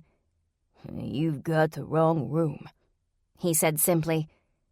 Nathan looked at Cooper and Quentin, confused. He took a step closer to John. Beg your pardon? I said, you've got the wrong room. Whoever you're here to visit isn't here, it's just me. We know, Quentin said, approaching the bed and setting his Tupperware container on the bedside table. We came to visit you. John eyed them suspiciously. Why? We're the ones who found you, after you were injured, Cooper explained. Well, us and a few others. We called the ambulance. We've been taking turns checking in on you all week. All week? Cooper nodded. This is the first time we've seen you awake. John's dubious stare continued to bore into her as she continued. I'm Cooper, this is Quentin and Nathan. No one knew your name, so we've been calling you John. As in John Doe? Just plain John. Seemed more personal. He adjusted his pillows. The name's Danny. They took me off the strongest of the painkillers last night. This is the first morning I've felt coherent since the accident. You know, you didn't have to visit me. I'm fine. We wanted to, Quentin declared. He opened up his Tupperware box and immediately the room filled with the rich, sweet smell of cocoa. I brought you a little something. Figured you might want some non-hospital food. Danny eyed the cupcakes, but when Quentin handed him one, he looked it over, as if inspecting it for explosives. I made them this morning, Quentin said. I hope you like chocolate. Finally, Danny took a small bite. He closed his eyes and sighed in gastronomic bliss. I'd say chocolate was a good call, Nathan quipped as Danny devoured the rest of the cupcake in 2 large bites. Quentin was ready with another, which Danny gladly took. Cooper reached for the bag of cookies in her purse. Well, Danny, I hope you also like coconut cream thumbprint cookies, because my mama made these and they're the best. When he'd finished his second cupcake, Danny accepted one of the cookies, which he ate equally as happily as he had Quentin's treats, downing a second, a third, and a fourth in record time. Finally, he refused to take any more, and Cooper set the cookie bag on the bedside table, next to the rest of the cupcakes. I didn't bring anything, I'm afraid, Nathan said. He reached out his hand and shook Danny's. But I hope you know it's still nice to finally meet you. Danny smiled. Yeah, you too. It was real thoughtful of you to come here. And I owe you guys for calling the ambulance. I don't know what would have happened if you'd left me there like the other guy did. The other guy? Quentin asked. Someone else found you before we did? I meant the guy who ran me down. I'm not sure if he meant to or not, but I saw taillights booking it for the road. And then it was dark. Given the circumstances, I'm guessing it was intentional. I don't suppose you remember any specifics about the circumstances, Nathan said. Danny's suspicious brow returned. Are you guys with the cops or something? Because if you are, you should know I already talked to that inspector this morning, Mac something." "McNamara?" Cooper asked. "So you know him?" "He's a good detective, but we're not connected to him. Not officially, at least." "What does that mean?" "It means we cross paths with him more than he'd probably prefer.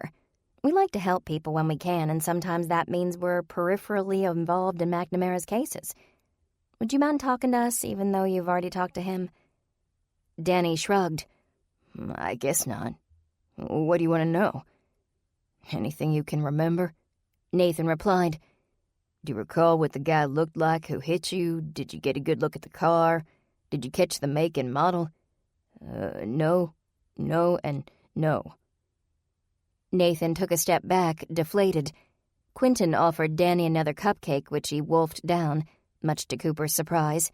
He wasn't slowing down at all. "Why don't you just tell us what you can remember?" Cooper said. "Maybe we can piece something useful together." Danny licked the chocolate frosting off his fingers and began. "I'm not sure what time it was, but it was a few hours after the sun went down. I was out in back of the restaurant." "What were you doing back there?" Quentin asked. "If you don't mind my asking." "When people send back food, the kitchen usually throws it into the trash, but Tara, she's one of the waitresses there, knows me. She brings it out back in to-go boxes and leaves it right by the door for me. Anyway, while I was back there, I heard a window break. I was curious, so I came around to the side of the parking lot. Somebody was taking something out of a truck." Cooper winced at the memory of her truck's smashed window. Danny paused. Did I say something?" No, it was my truck that got the window smashed," she explained. "It's certainly not as important as what happened to you, but I was just remembering what it felt like to see that broken glass strewn everywhere." Sorry about your truck." "You said you didn't get a good look at the guy," Nathan said. "Is that because it was so dark out?" In part. The street lamp over the truck was broken, so there wasn't much light, but mostly I couldn't get a good look because he was wearing a jacket with a hood on it, so there was a shadow over his face." "What else did you notice about him?" Danny closed his eyes, remembering. He was average height, I guess. Kinda skinny. He saw me and ran to his car, some kinda sedan. I chased him, and before he could get away, I got hold of what he'd taken." "A camera?" Cooper said. Danny nodded. That was it. He cut my arm. Then he kneed me, hard. I fell over and hit my head on the pavement. Things went a little blurry. I tried to stand up, and that's when he pushed on the gas. He paused, visibly shaken by the memory. After he hit me, I was awake for just a few seconds. I could see him drive away. He reached for the cookies and ate 2 more. Gently, Nathan asked, "Do you remember anything else?" Danny shifted in the bed and grimaced, catching his breath. "Stupid ribs just aren't healing fast enough for my taste." After a few seconds, the grimace disappeared, and he breathed normally again. "Sorry about that. I don't remember anything else." Another cupcake down the hatch, and he laid his head back. Cooper hoped all those sweets weren't going to give him a horrible stomachache. You know," Danny said, eyes closed and a peaceful expression on his face. "I shouldn't be eating so much, but I can't help it. Those cupcakes taste just like ones my aunt used to make." Cooper's ears perked up at the reference to family. She'd assumed he had no family. Maybe she was mistaken. Maybe there was someone else who was wondering where he was and how he was doing.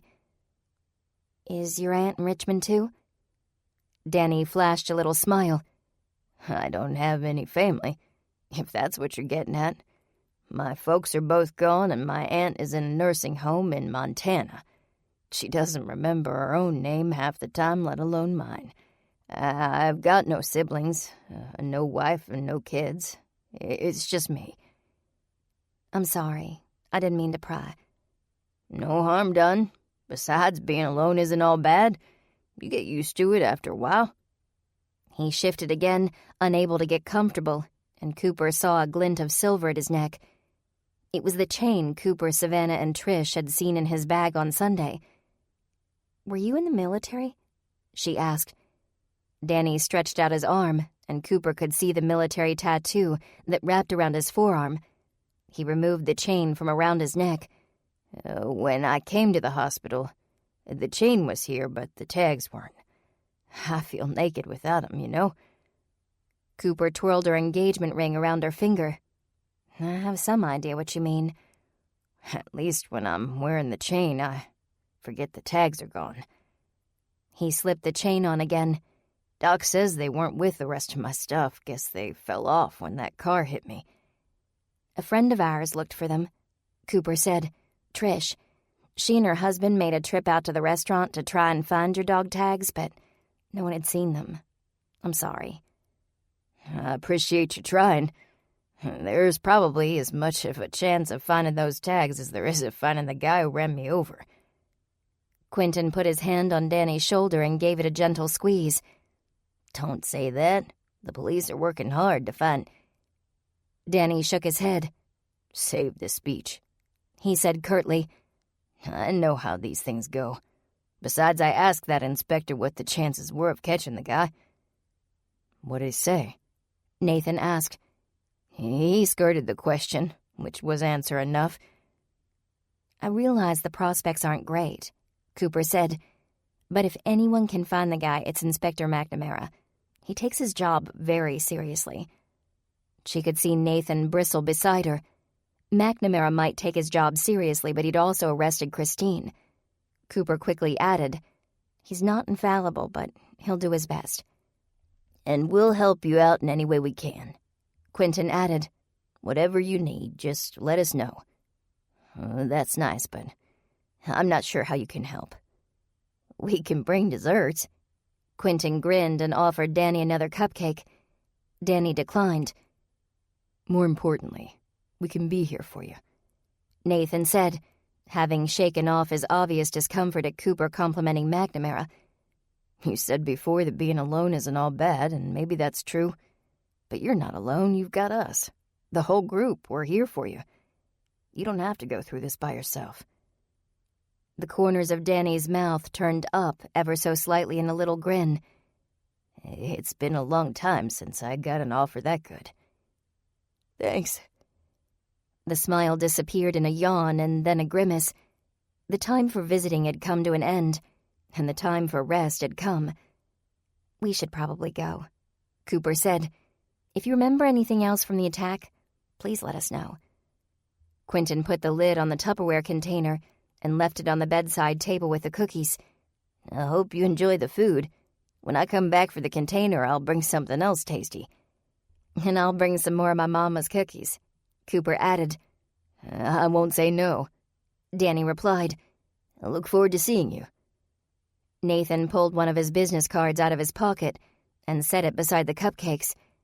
"If you need anything in the meantime, let me know. My cell's usually on."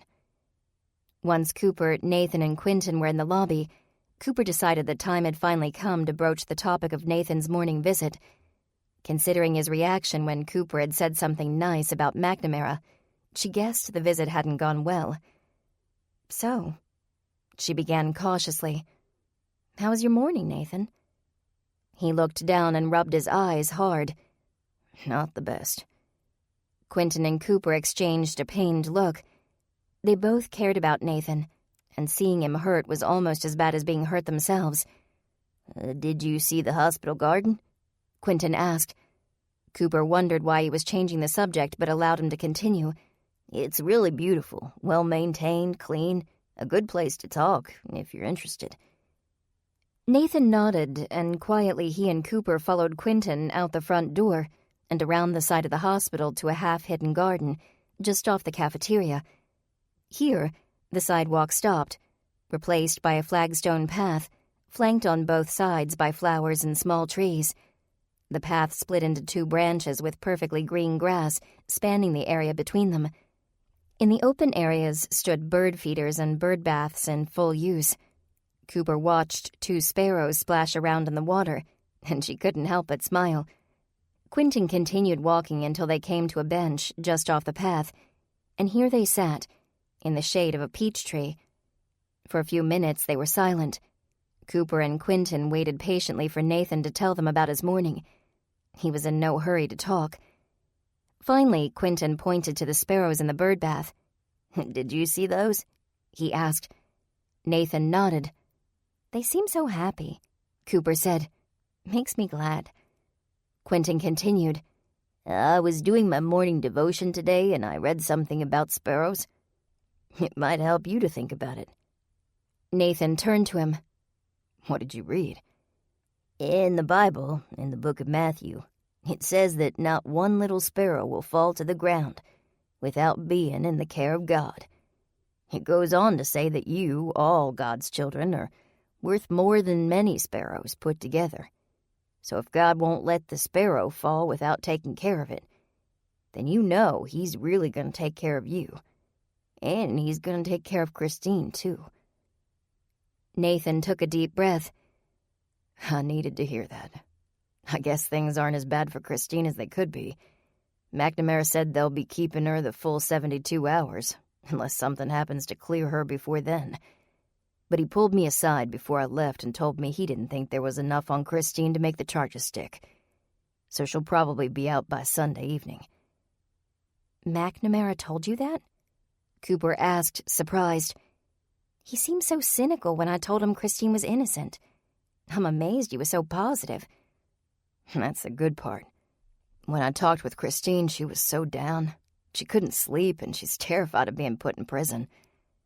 "Sounds like she doesn't have to worry about prison, though," Quentin said.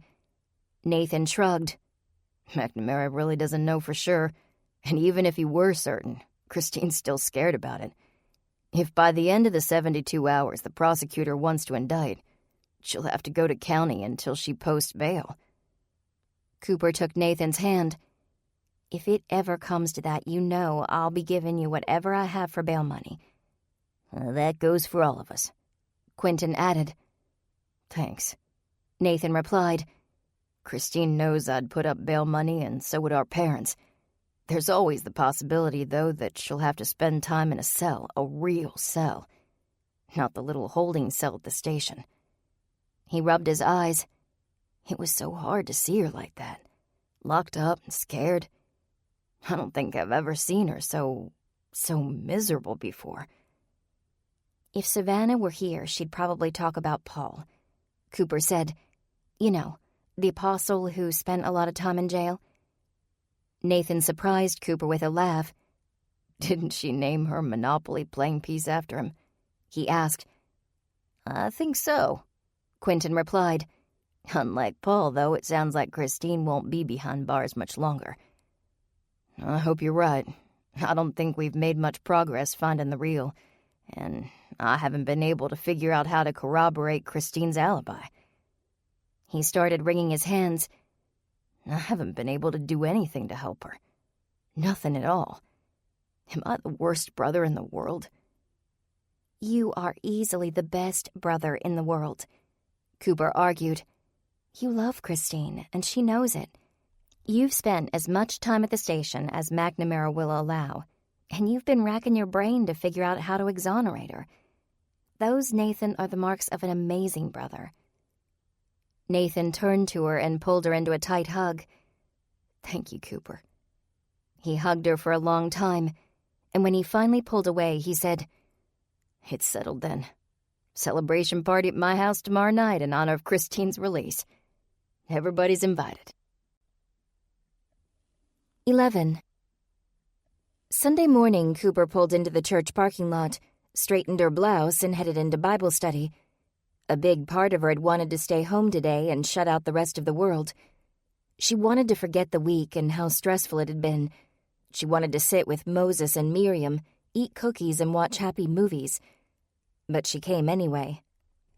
Greeted by the smell of a strong French roast and warm donuts wafting down the hallway, she was immediately glad she had. However, when she entered the science classroom where the Sunrise Bible Study group met, she noticed that the smell of breakfast wasn't the only one awaiting her. There was a strong chemical stench in the air. Searching for the source, she pinched her nose. When Jake and Bryant spotted her, they laughed. Quentin was too busy enjoying his crawler to be bothered by the smell, but Trish looked as repulsed as Cooper felt. "You don't like our morning perfume?" Jake asked with a chuckle. "What is that?" Cooper asked. "A science project gone awry?" "I think they're dissecting frogs," Bryant replied. "I found a few in the fridge." Cooper fought an involuntary gag. She'd never considered herself a particularly squeamish girl when it came to dealing with the less pleasant side of science, but frog dissection stirred up a mess of unpleasant memories. The basketball players at her high school had decided to switch the dead frogs for live ones, so that when Cooper and her lab partner were preparing to cut into it, the poor frog leapt off the table. It had terrified Cooper and caused her lab partner to faint, while the jocks roared with laughter. "Maybe we could move into a different room today," she suggested, trying to breathe through her mouth. It helped reduce the odor, but only slightly, and now she could faintly taste formaldehyde as the air passed over her tongue. Bryant shook his head and leaned back in his chair, seemingly indifferent to the stench. "We checked the other doors. They're all locked, unless you want to have Bible study in one of the restrooms." Cooper was tempted to accept the offer, but instead made a beeline to the coffee. If she kept it right in front of her face for the duration of the meeting, she'd have a nose full of French roast instead of a nose full of frog. At the table, she stood beside Trish, who lingered over the donuts until she finally picked out a Boston cream. "I think it's good we're in here in spite of the smell," Trish said, placing her donut on a napkin. "I get the feeling the science teacher enjoys loaning us his room." "That's because he thinks he's repaying a debt," Quentin said, and Cooper knew he was right. When the school's art teacher was killed last year, the Bible study group helped find her killer. Ever since then, the science teacher, an ardent admirer of the victim, had insisted they use his room. He even offered to share his stash of soda pop, which he kept in the fridge right alongside the frogs, worms, and other perishable science projects. Savannah poked her head into the room. "Pastor Matthew said he doesn't feel comfortable opening up another room without the teacher's permission." "It was a good idea," Jake said. "But you know what? You really don't notice the smell that much after you've been in here for a while. You get used to it." "I don't believe that for a second," Trish said, settling into an empty seat. "Unless those chemicals have killed your nose. Actually murdered your nostrils. In that case, I believe you don't notice the smell that much." Everyone cracked up at that, and as Nathan entered the room, he simultaneously smiled and wrinkled his nose. "Did something funny happen? Or is that disgusting smell something like laughing gas?" Cooper held her coffee under her nose and took a seat beside Trish. "Frog dissection. We're making the best of it." "Well, I can honestly say I've lost my appetite," he said, passing up both donuts and coffee and going directly to the circle of chairs. "Sorry I'm late." "We haven't started yet," Savannah replied, her Bible open on her lap. "How's your sister doing?" "Not great, but look, I know we usually have a rule that we discuss business after Bible study, but do you think we could make an exception today, given the circumstances? I know you've all been talking to the Sphinx people, and I've been trying to figure out how to prove Christine's alibi. I won't be able to concentrate if I don't know what you've all found out." "Neither will I," Cooper said. Savannah closed her Bible. "I think Ecclesiastes can wait. Nathan, why don't you tell us how your sister's doing? And we can all share what we know after that." Nathan told them about his visit with Christine Saturday morning and McNamara's prediction that she'd be released. "I still don't know how to prove Christine was watching that juggler," he said as he finished. "The festival coordinator said they didn't feel comfortable giving out the juggler's phone number, but they gave me his name.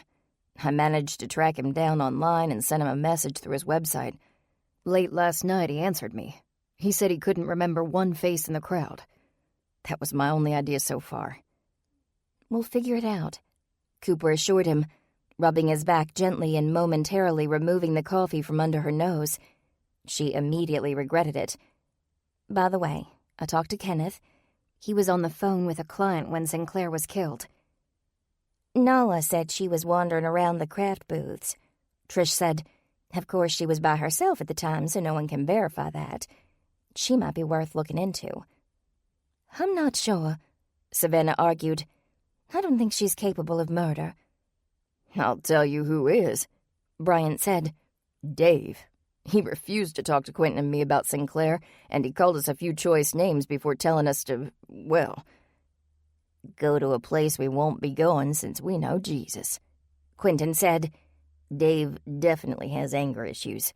The problem is, he struck me as a very impatient person.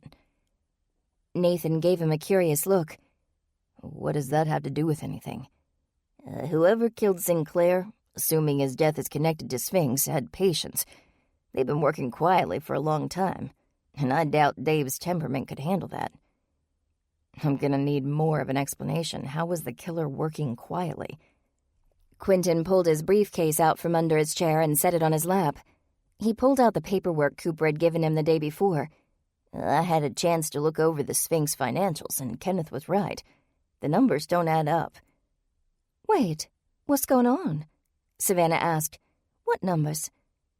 Cooper explained to them about her meeting with Kenneth and his suspicion about the missing money. Quentin continued. Here's what we know. Sinclair maintained electronic bookkeeping software as well as his own hard copy ledger. Looking through both, Kenneth noticed a discrepancy, as Cooper told you. When I took to them with a magnifying glass, I found that Kenneth, everyone leaned forward in anticipation, was correct. According to the printouts from the bookkeeping software, the company's overhead, expenditures, and so on remained constant for the past year while income decreased by about $10,000 a month. Bryant whistled at the amount. That's not a lot for a big corporation, but for a small company like Sphinx, that amount would hurt. Doesn't sound too questionable to me, Jake said. Companies do poorly sometimes. The economy hasn't been that great. Nothing to write home about. Savannah nodded. Isn't it possible they lost some clients? If I'd only looked at the electronic books, then yes, that would be entirely possible. Quentin replied. Clients might have left, or they might have cut back on how much they used Sphinx's services. He pulled the ledger out of his briefcase. However, Sinclair's ledger tells a very different story. It shows expenditures remaining constant for the past year, while income was constant for the first 6 months and actually increased slightly after that. What about the missing $10,000 a month? Nathan asked. Does his ledger explain where the money went? Nope. It only shows the money's missing. It doesn't show where it might have gone. Trish propped her elbows on her knees and rested her head on her fists. $10,000 a month vanished into thin air. Where does that leave us? Quentin slipped the ledger back into his briefcase. I'd say it leaves us with an embezzler in the ranks of Sphinx. A very patient embezzler. That rules out Dave, again, assuming the embezzler and the killer are the same person, and I think that's what we're all assuming. They sat in silence, mulling over Quentin's findings. Finally, Savannah opened her Bible again. I realize we haven't reached any conclusions as to how to move forward, but now might be a good time to move on to our Bible study. We can discuss the case more afterward, if you'd like. Hopefully we've shared enough that everyone can concentrate. As Savannah spoke, Nathan reached his arm toward Cooper and put it around the back of her chair. She smiled at him, and then looked at the Bible study members one by one. These were some of the best people she'd ever known, and she loved them all. Realizing just how much she loved them made her realize just how much she would miss them. Maybe it wasn't the appropriate time, given that Jake was now reading from Ecclesiastes and Nathan's sister was in jail. But Cooper couldn't help thinking about Nathan's job offer in L.A. These mornings with Savannah, Jake, Trish, Quentin, and Bryant were precious. The entire group was a second family, and Cooper was facing the prospect of leaving them. She felt a tear in her eye and faked a yawn so she could casually wipe it away. Nathan squeezed her shoulder, and she saw the warm compassion in his eyes. Doubt and confusion filled her heart. She wasn't ready to leave, but neither was she ready to tell Nathan to pass up an amazing opportunity. Maybe a little more time would convince her. Time and a sympathetic ear. Cooper glanced at Nathan. He wanted her to keep his news secret, But she needed to talk to someone. Someone she could trust. Someone who would give her an honest opinion. "It's Aunt Cooper!" Ashley exclaimed to Hannah, who smiled and giggled in her arms. "What a wonderful surprise." "I hope you don't mind company for a while," Cooper replied. "I'm in need of some sister time." "That I can provide, if you'll take the next dirty diaper." Cooper laughed. "You've got a deal." Ashley led her into the kitchen. "Care for any leftover chicken parmesan? Lincoln made it." I had no idea he was such a whiz in the kitchen. "One of the ladies on our church committee offered to watch Hannah yesterday evening, so Lincoln surprised me with a date night." Ashley dished out a hearty serving of chicken from its container onto a plate for Cooper. "He had me get all dressed up, and while I was primping, he was putting the final touches on the meal. I came out of the room to find a candlelit dinner on the table, with wine, fancy place settings, and chocolate cake from the bakery for dessert." Cooper smiled. So there were people at Ashley's church who would watch Hannah if Cooper wasn't there to do it. That was nice to know. Where's the chef this afternoon? "Since he surprised me with dinner, I decided to surprise him with a free afternoon. I think he had big plans to wander around the hardware store for a while." "I hope I didn't interrupt your quiet time. If you'd rather not have company, I can go." "Are you kidding? Me, the extrovert? I thrive on company." Glad to hear it. Cooper wondered if something more than extroversion made her sister happy to have company. Telltale signs of fatigue peeked through Ashley's makeup. Little bags under the eyes, a thinness to the lips, a pallor to the cheeks. Ashley was probably glad to see her because Cooper could help her out for a little while. Cooper reached for Hannah. "Why don't you let me hold the munchkin for a little while, and you can eat?" "Really?" Ashley's eyes were full of gratitude. "I'd get to have both hands free while I eat."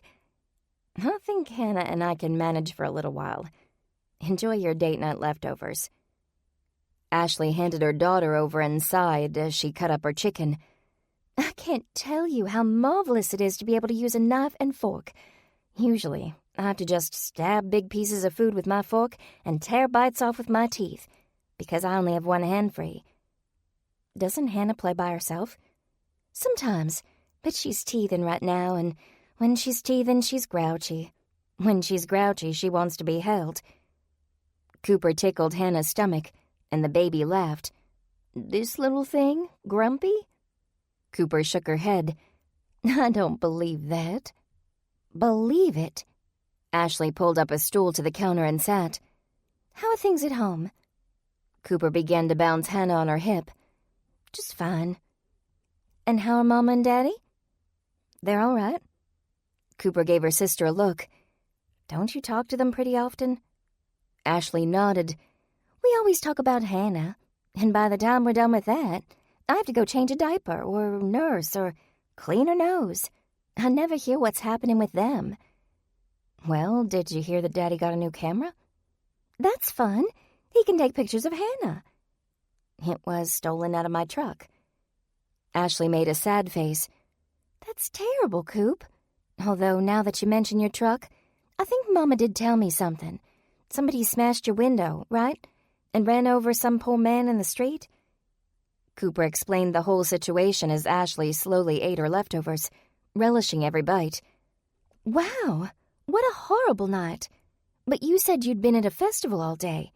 Was that fun, at least?" Cooper couldn't help but chuckle. "What?" Ashley asked. "Did I say something funny?" "You really haven't talked to Mom and Daddy much, have you?" Ashley dropped her fork. "Oh, no. What happened at the festival?" For the next half hour, Cooper filled her sister in on Sinclair's murder, the hunt for a suspect, and Christine's arrest. Ashley's eyes grew wider at each piece of information, until Cooper was sure they couldn't possibly open any more. "Christine should be released later today," Cooper concluded, "and then we can focus on finding who actually killed Sinclair, unless Kenneth's wrong and it was suicide. That's what's been happening lately." Ashley choked down a piece of chicken that had been sitting in her mouth for several minutes while she'd listened, too enthralled to chew and swallow. "I've missed so much. Yes, but what you've been doing is so much more gratifying than what I've been doing. I envy that, just a little bit. One of these days, you'll have a little one of your own. Ashley tickled Hannah, eliciting a grin. Then our kids can get together on Sunday afternoons and play, while we eat lunch together and discuss the latest news. Can't you just picture it? Cooper's heart nearly broke. She swallowed back her tears. Say, she began, looking for some way to change the subject. Do you know who Grammy's friend is? What friend? The one who picked her up yesterday morning and didn't bring her home until after supper? Maybe it's probably someone from her church. What did she look like? Cooper shook her head. Not a she, a he. A devious little smile spread on Ashley's face. A he, friend? She got herself a man? Go Grammy! I take it you don't know him? Ashley leaned forward, resting her elbows on the counter. Tell me everything. I don't have much to tell, unfortunately. I was hoping you might know something. All I know is that he has white hair and they were gone all day. When Grammy came home, she hurried off to her room, so I didn't get a chance to talk to her. That is curious. Did you ask Mom and Daddy? They said that Grammy isn't their teenaged daughter, so they don't keep track of her schedule, and it's her business, not theirs. That's silly. Ashley waved her hand in the air, as if brushing aside their comments. I agree, she's our Grammy, after all. Shouldn't we be concerned? I doubt that we need to be concerned, but we do need to find out what's going on. If Mama and Daddy don't know, then it's up to us. Keep your ears open, and if you hear anything, give me a call. I'll do the same. Ashley took her empty plate to the sink and rinsed it.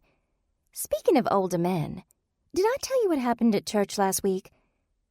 For the next hour, Ashley and Cooper's conversation ranged in topic from church to politics and from men to jobs.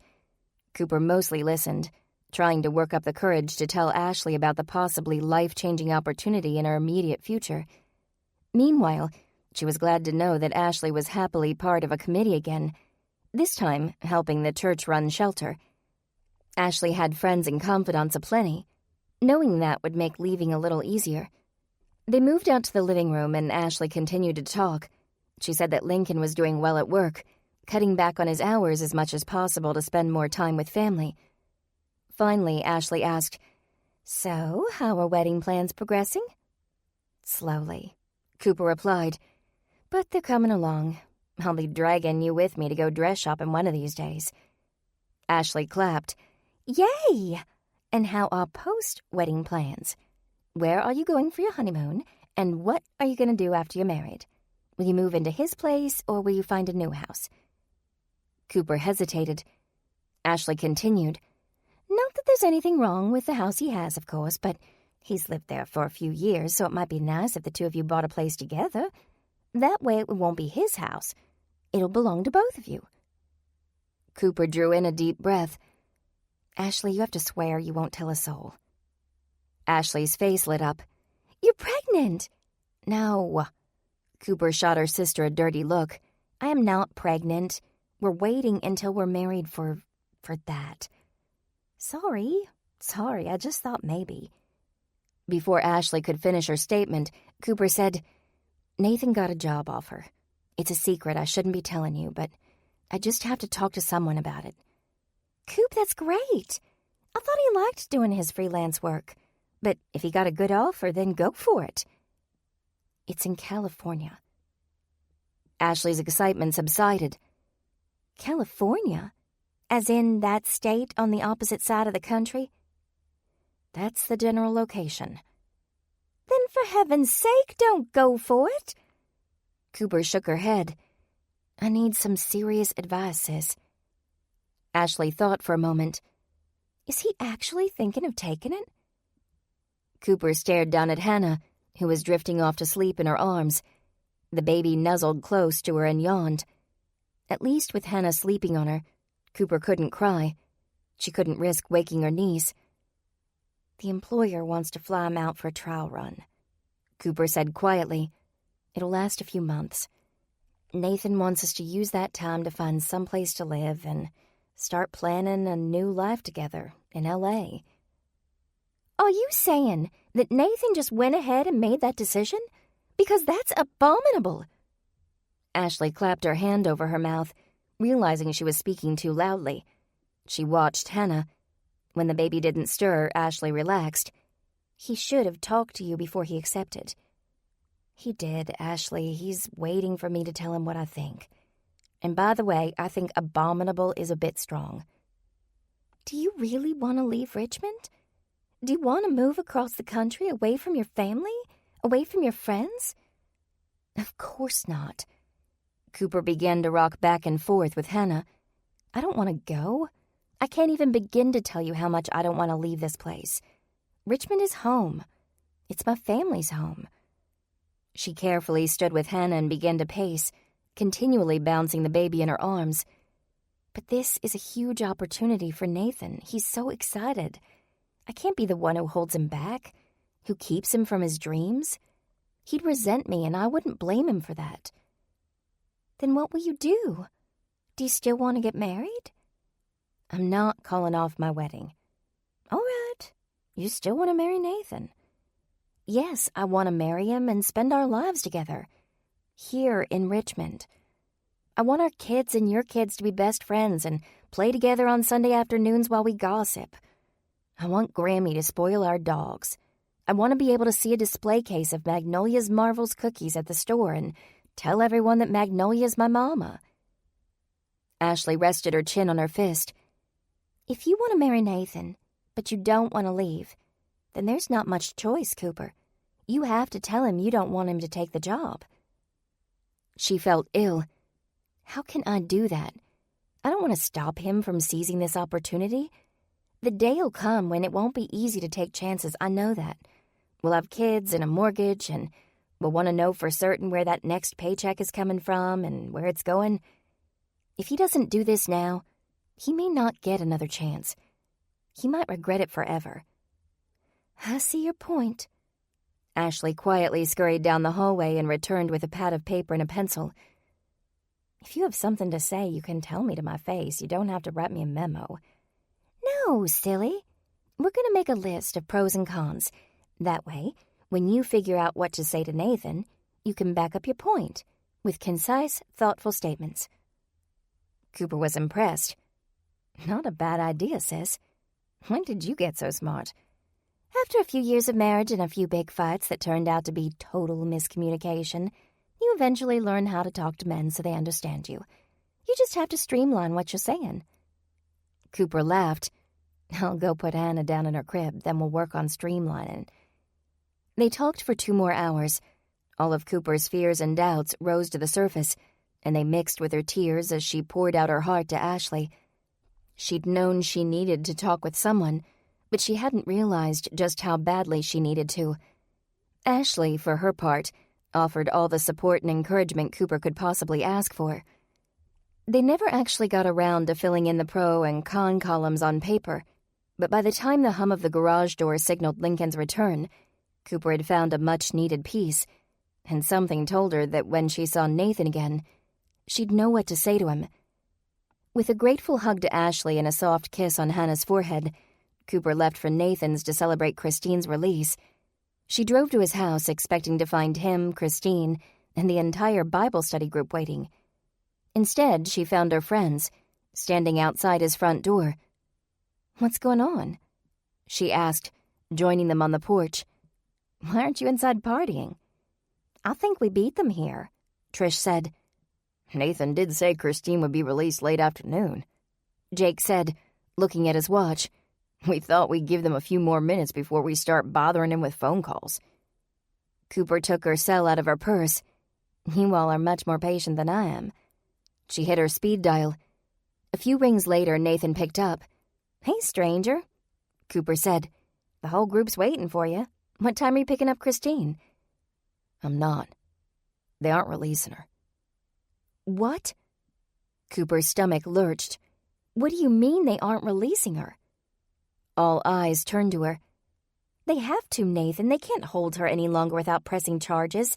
And McNamara said—" "It isn't up to McNamara," Nathan replied. It's up to the prosecutor, and he's charging Christine with first-degree murder. 12. The Sunrise Bible Study Group carpool pulled up outside the Richmond police station, and together they marched inside to Inspector McNamara's office. Cooper's eyes immediately went to Nathan, seated in front of McNamara's desk, his face pale, his fingers nervously drumming on the arm of his chair.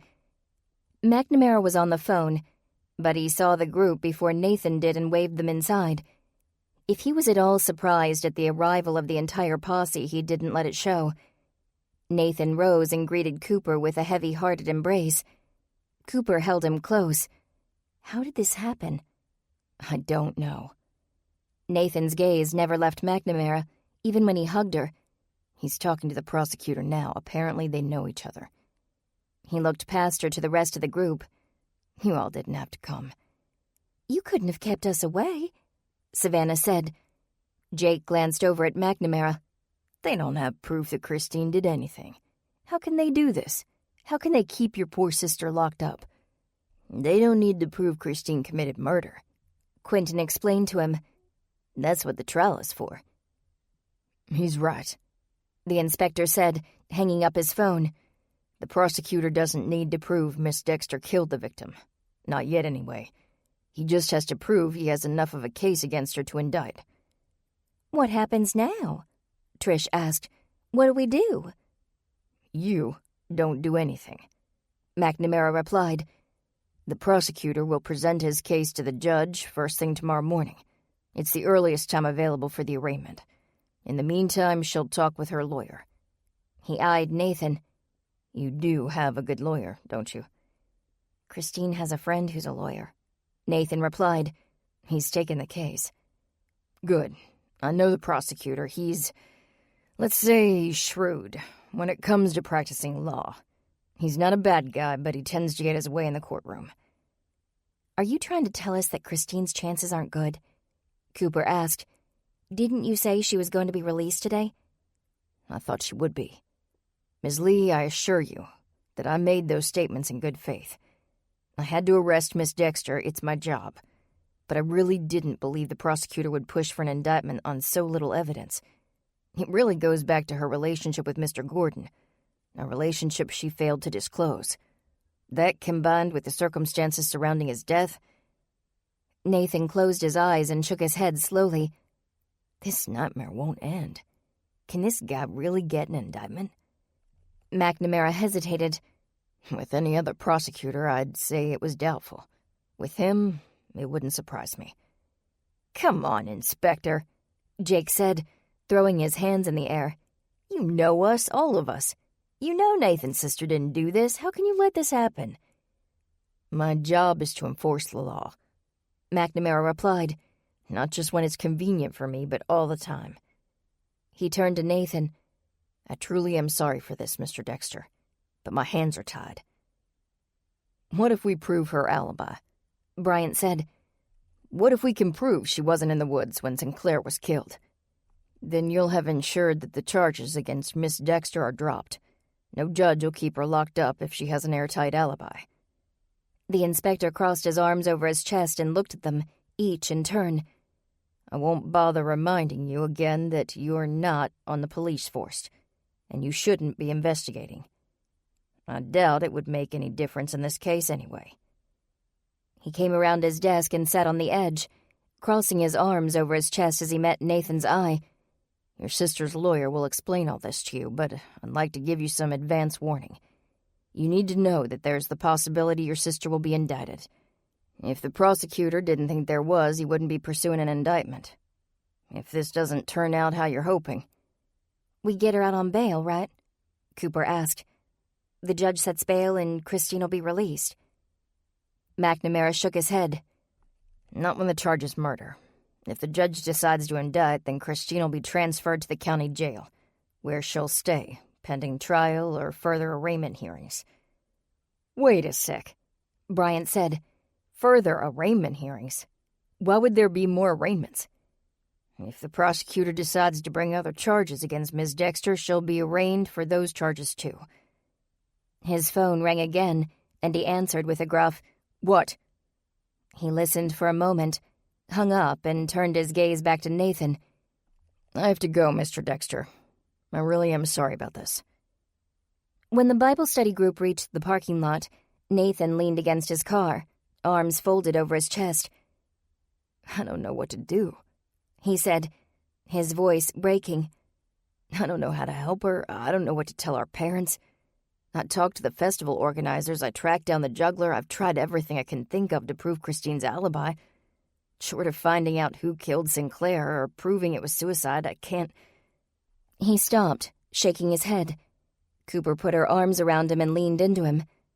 We'll figure this out. How? Can you prove Christine was watching that juggler when Sinclair died? He didn't snap, but his tone was dismal. Cooper hugged him more tightly. I wish I could. I remember that juggler. I think I took a picture of him. If I still had my camera, I might be able to provide the proof we need.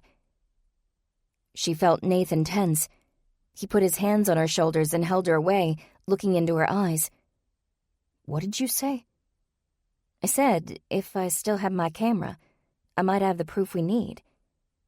She could see the wheels in his head turning. Why? A lot of people were taking pictures that day. Nathan began to pace, rubbing his hands together with increasing excitement. There were professional photographers there too, remember? Yeah, but I don't see what that has to do with... You said you might have gotten a picture of Christine. With all those cameras around, someone had to have gotten a photo of Christine.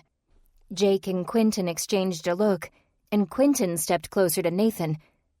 That's a great idea, Quentin said. But how do you get the pictures? Social media, Nathan replied. What? Savannah asked. Social media, networking sites, photo-sharing sites. With every word, he became more animated, and Cooper felt the energy surge through the entire group. His enthusiasm was contagious. I can go onto the sites and tell people that I'm looking for pictures of the juggler. Will you tell them why? Trish asked. He thought for a moment and then shook his head. That might not be a good idea. I don't know how it might affect Christine's case if I advertise her situation to the world. If I can get pictures of the juggler, with the time and date information, though, I can sort through them to find the ones that are from the time of Sinclair's death. We can sort, Bryant said. Nathan looked at him quizzically. Bryant explained. You said that you could sort through the pictures, but you're not doing this alone. We will sort through the pictures. Nathan smiled, broad and wholeheartedly, the kind of expression Cooper hadn't seen since Christine's arrest. All right, then. We'll sort through the pictures. I'll talk to the festival organizers again and get copies of the professional photos, too. There's bound to be something there that'll help. When Monday rolled around, Cooper found it odd to be at Make It Work on the same morning when Christine was standing before a judge. She didn't have much time to worry, though. Josh and Bobby had left messages on her machine apologizing profusely for their prolonged illnesses, and Cooper had been in the office no more than 10 minutes when Ben came to her door wearing a grim expression. Oh no. What is it? Cooper dropped her pen, waiting for the bad news. It's Brandy, Ben replied. She's sick. Sounds like it's the same thing Bobby and Josh have. Cooper felt numb. You're kidding. I don't suppose either of your guys are coming in today. Josh has an ear infection and Bobby relapsed after another one of his kids got sick and gave it to him again. She drew in a deep breath, the last moment of calm before what promised to be a storm of a day. Looks like it's just the three of us, you, me, and Emilio. Emilio's still healthy, right? Ben nodded. He's fine. What do we do, boss? That Ben was willing to put his faith in her gave Cooper a confidence boost. I'd say if there was ever a need for an emergency staff meeting, this is it. Get Emilio. Meet me in a conference room. Cooper printed the day's repair and lease delivery pickup schedules and went to the conference room where Ben and Emilio were waiting. Emilio? Cooper began. How you feeling? Sore throat, fever? I'm feeling good, Emilio replied, slicking back his smooth hair. Ready to work. Glad to hear it, because there's going to be a lot of work to do today. She glanced at the clock. Christine was probably entering the courtroom right now, waiting her turn on the docket. Cooper continued, "We're down by more than half our staff. It's up to the 3 of us to handle the work of 8. Ben leaned back in his chair, linking his fingers behind his head. The motion made his well-defined muscles flex. All those evenings at the gym had paid off. How about this? We close up shop for a few days until at least 2 of the other employees are back. What do we tell our clients? The truth. We let them know that we have sickness in the office and that a staff of 8 is down to a staff of 3. Emilio can change the outgoing message to say the same thing. There's no sense in keeping the doors open if we can't do the work. So you don't think the 3 of us can do the work? He shrugged. Do you? Cooper hesitated. I'm not sure we can do all the work, but I think we can get the most important work done. We figured out how to manage without Bobby. Then without Bobby and Josh. We'll just have to pare down to the essentials and work hard.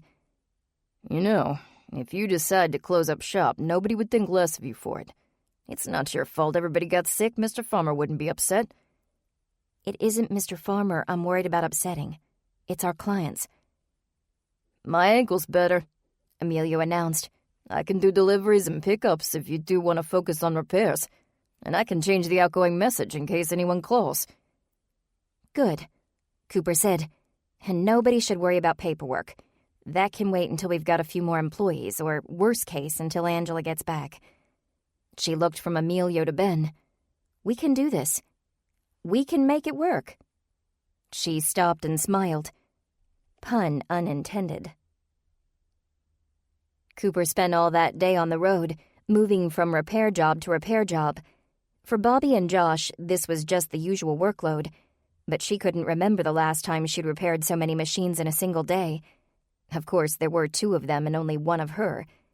Somewhere between a brief stint downtown and lunch on the go, Cooper's phone rang. It was Nathan.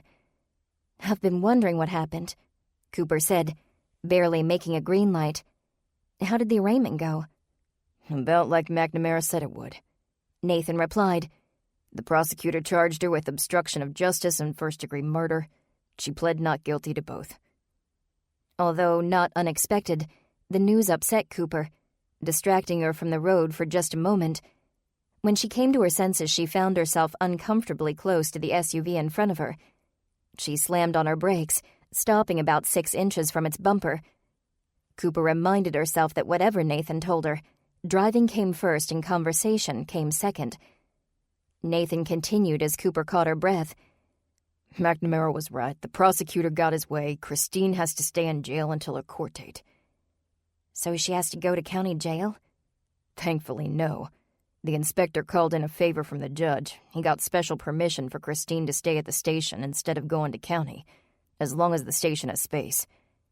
Well, that was nice of him. Yeah, the only nice thing about the whole situation. I had to call my parents after the arraignment and tell them what's going on. What did they say? They're just as horrified as we are. They're going to visit Christine later today. You said the prosecutor is charging her with obstruction of justice. What's he claiming she did? That's because she didn't tell the police about her relationship with Sinclair. The prosecutor says, let's see if I can remember it correctly, Christine willingly kept vital information from the investigating officers in order to hide her involvement in the crime. Is that a serious offense? According to Christine's lawyer, if she's found guilty, she'll spend some time in prison. Of course, that won't really matter if she's found guilty of murder. Cooper's heart broke to hear him sound so dejected. Don't think that way. It's hard not to. Pulling off the road so she could focus on the conversation, Cooper parked behind a warehouse, out of the way of other cars. How's your photo search coming along? Have you had a chance to post picture requests online? I did that last night, as soon as I got home from the station. And first thing this morning I called the festival organizers and explained the situation. They're sending all the professional photos from that time of day. That's nice of them. Apparently having someone murdered at your event isn't great PR. They want to figure out who's guilty and lock them up almost as badly as we do. Glad to hear it. And I've already gotten some responses to the social media posts. 10 people have uploaded photos so far. Are any of them useful? I'm having them printed off as 8x10s with the timestamp so we can all search through them, but I haven't noticed Christine in any of them yet. I'm probably keeping you from work. No. Cooper lied. She immediately felt guilty about it. She clarified. I pulled over so we could talk. Are your repairmen still out? Unfortunately, yes. Plus one of Ben's employees, but I can talk if you... Go do what you need to do. I'll be okay. I did have something I wanted to ask, though, before you go. I've been wondering if it might be useful for us to go to the park and do a kind of walkthrough of what happened. What do you mean? If we take the alibis we know and sort of act it out, maybe we can nail down a little better what happened. He sighed. It's a stupid idea. Not at all, Cooper said. Going to the park might not tell them anything, but it would make Nathan feel useful, and that in itself was worth a lot. Why don't you call the Bible study members and we can get together later this week? That should keep his mind busy for at least a few minutes. One more thing. It doesn't seem very important with everything else going on. You don't have to think about it right now, but I wanted to mention it. Jake and Savannah want to know if you're interested in a double date this Friday. That seems like a long ways away right now. I understand. We can talk about it later. On that note, Cooper pulled back onto the road and continued to her next job, thinking the whole while about Christine's situation. If Ashley were ever arrested for something as heinous as murder, or even for something as frivolous as jaywalking, Cooper would be out of her mind trying to fix it. She could only imagine Nathan's anxiety, his fear. He was as much of a fixer as she was, always on the lookout for some broken thing in need of repair. But he couldn't repair this situation. Neither could she. The week continued in the same busy fashion in which it had begun. Monday afternoon was spent on the road, traveling from office to office repairing broken machines, while her evening at home was filled with the paperwork she'd told the others to ignore. On Tuesday, Bobby came into the office, determined to do his share of the work, only to throw up after changing into his uniform. Cooper sent him home, hoping he hadn't exposed the whole office. Josh's ear infection had only gotten worse, landing him in the ER, where he received strict instructions to take it easy for a few more days. Ben divided his time between repairs and leasing, helping Emilio determine the lease jobs of highest priority in between drives to client offices. Emilio delivered machines and kept tabs on the office phones, calling clients to inform them of the situation at Make It Work and to apologize for any inconvenience. When he told several of the lease customers they'd be allowed to keep their machines a few more days at no additional cost, they didn't seem to mind at all. When Wednesday rolled around, Nathan texted to say the Bible study group was meeting at the park that night. So after a very long and exhausting 10-hour day at work, Cooper dragged herself to her truck and drove out to the park. The sun was setting as Cooper pulled in beside Nathan's car. The group stood in the dirt lot, waiting for her. Jake and Bryant both shined powerful flashlights over Nathan's shoulder while he bent over the hood of his car, studying something. Savannah spoke with Trish, who was still dressed in her business pantsuit. Cooper took a few deep breaths in an effort to wake up and then joined them. "What did I miss?" "We're still waiting for Quentin," Nathan replied after greeting her with a kiss. "I put together a little plan, based on what Christine, her lawyer, and McNamara told me." He handed her what he'd been looking at, a yellow legal pad with a crude drawing of the park and little notes all over it. "What's all this?" "What Christine saw, where people claimed they were, stuff like that. Her lawyer gave me his extra legal pad." Cooper couldn't make out any of the writing. "How's Christine doing?" "Okay, given the circumstances. She's still at the station thanks to McNamara. When I went to see her yesterday afternoon, the whole Sphinx crowd was there visiting." "That was sweet of them. What did they say about her circumstances?" He shrugged. "They mostly avoided the topic. They asked how she was, but nobody mentioned Sinclair or jail or anything like that. In fact, they went out of their way to find other things to talk about." "Such as?" "They told her how well the printers were working, which should make you very happy. And she told them about you guys finding Danny in the restaurant parking lot. I told her about it the other day when I talked to her. The closest anyone came to actually mentioning the situation was when Kenneth assured her that her job was safe and would be waiting for her when she got out. Quentin pulled in on the other side of Nathan's truck and stepped out of his car, bakery box in hand. "I brought pastries," he announced. "They're store-bought, I'm afraid, but I figured a little food would be just the thing to get us off to a good start. Who needs a snack?" Everyone gathered around. Cooper wound up with a powdered sugar-dusted beignet. Not the healthiest of suppers, but preferable to nothing. Nathan wolfed down his bear claw, and as the others ate, he held up the yellow legal pad in the fading light. "This is what we're going to look at tonight," he said. "We're going to figure out where everyone was when Sinclair died, along with their proximity to the crime scene. We also need to compare the alibis they gave Inspector McNamara with the alibis they gave us." "How did you get the alibis they gave McNamara?" Trish asked. "Christine's lawyer provided them. We'll use that information to walk through the whole evening and visualize everything. We need to see if any details are missing or don't fit quite right. If you have an idea about what to look for, give a shout. Any questions?" His question was answered with a collective headshake. Cooper went to her truck to retrieve her flashlight from the glove compartment. It was nice to see Nathan taking charge and sounding so confident. He had a task to complete, and it seemed to take his mind off of feeling helpless. Flashlight protruding from her pocket, Cooper took Nathan's hand as he led the group to the first stop on his map. They walked from the parking lot, past the now empty area where the food trucks had been, across the lawn that had been teeming with festival-goers, and toward a spot beside the path leading off to the lake. In the still of twilight, an eerie hush settled over the park, interrupted only by the occasional hooting of an owl and the rattling of the ash trees in the breeze. Under different circumstances, this could have been a beautiful, relaxing evening, but images of that night prevented any kind of serenity. The red glow of the setting sun only reminded Cooper of the bloodshed.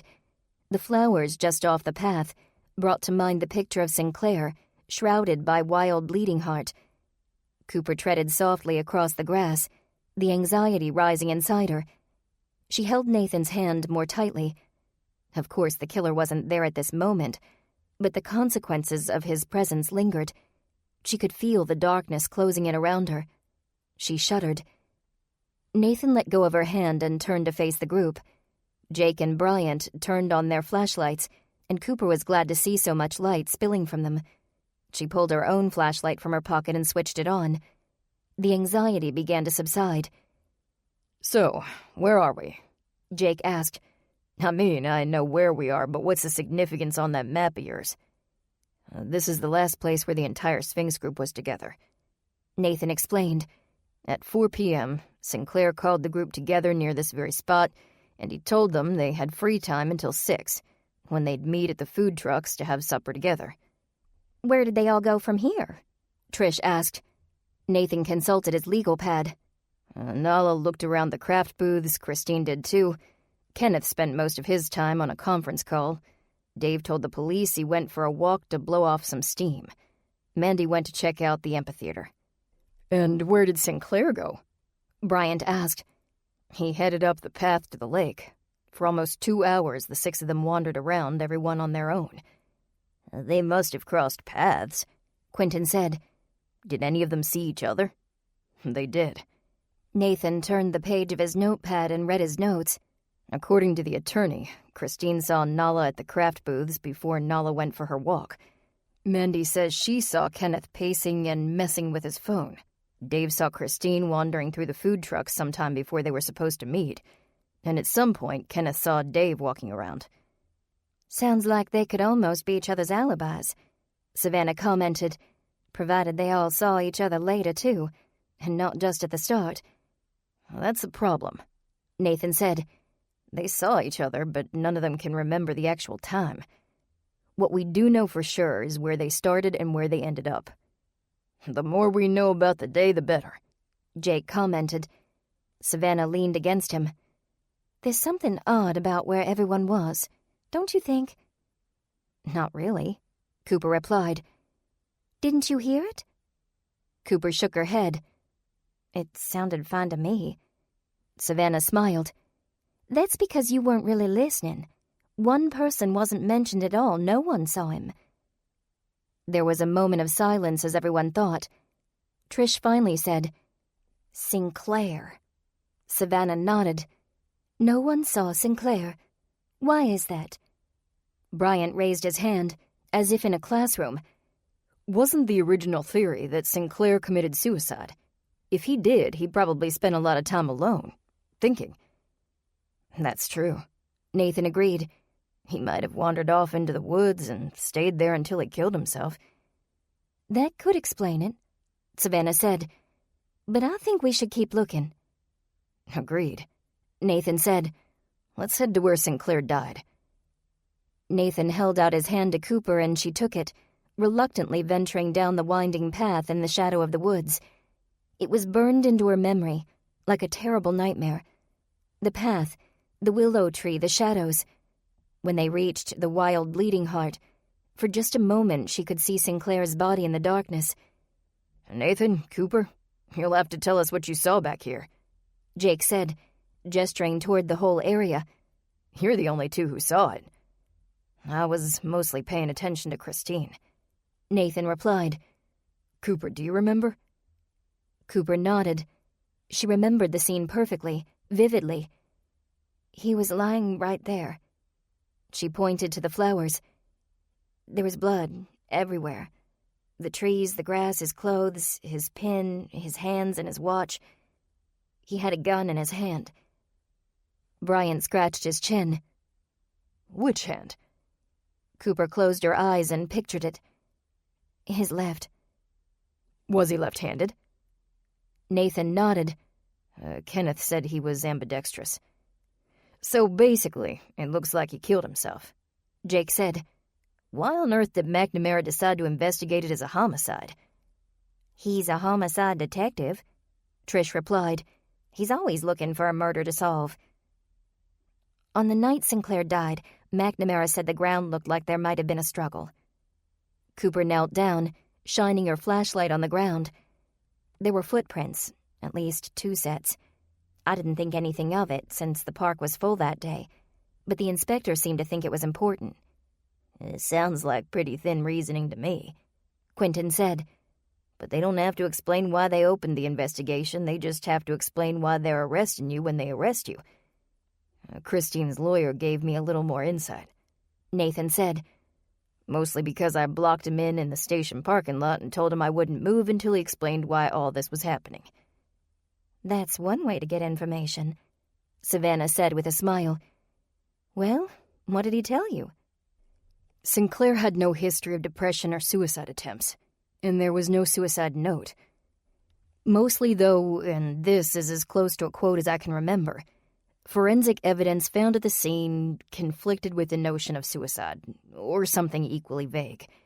He was probably talking about the footprints, although I suppose it could have been something else.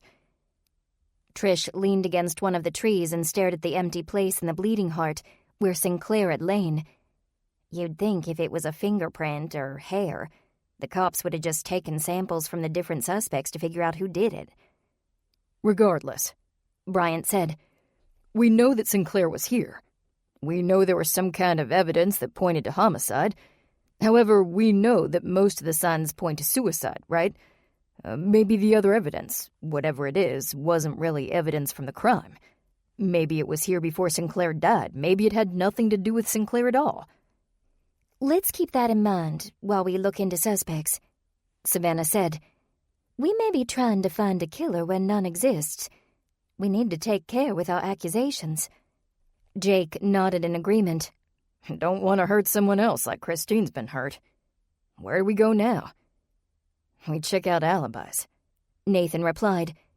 They returned to the lawn. This is where we need to compare notes, because I don't remember what everyone learned when they talked to the Sphinx employees. Let's see. He looked again to his notes. Mandy claims to have been in line for a food truck. Cooper and I saw her there, so her alibi's pretty well set. Nala told the police. He trailed off, looking all around. Follow me. He led them back toward the trees and down the path to the lake, to the smell of water and the sound of water lapping against the shore. Nala told the police that after checking out the craft booths, she wandered around here. That puts her around the lake when Sinclair died. Who talked to Nala? Trish raised her hand. Savannah and I did. She told us the same thing. Furthermore, she was quite happy to talk to us, if it would help Christine. Sounds like Christine is the only one at the office who doesn't judge her by her relationship with Dave. So Nala has no real alibi, Nathan said. He pointed to the tree line. She could have easily gone through the woods to where Sinclair died without being seen. Even if someone did spot her, no one would have paid attention. Then why wasn't she arrested? Brian asked. Not that I want anyone to be arrested, but why Christine and not Nala? I think it all came back to Christine's prior relationship with Sinclair. Nathan replied. Seems the prosecutor's really stuck on the fact that she didn't disclose that to the police. Heck, she didn't disclose it to me either. Not that she usually tells me about her dates unless they're serious. That relationship, or the failure of that relationship, gives Christine motive in their eyes. Nala had no motive.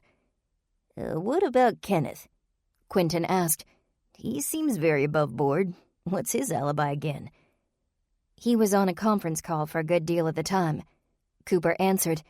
He told me that even though Sinclair wanted everyone to take the day off, he had work to do. He made phone calls during their free time. Nathan looked at his notes. Quickly, they returned to the lawn where Nathan directed their attention toward a patch of trees near the parking lot. He told the police the same thing he told you, Coop, that he found as quiet a place as he could over there to make phone calls to clients. He told McNamara he wanted to enjoy the great outdoors while he was working. Did anyone check into that? Jake asked. The police did. Kenneth's client confirmed the time of that call. I'm glad he has a solid alibi, Trish said.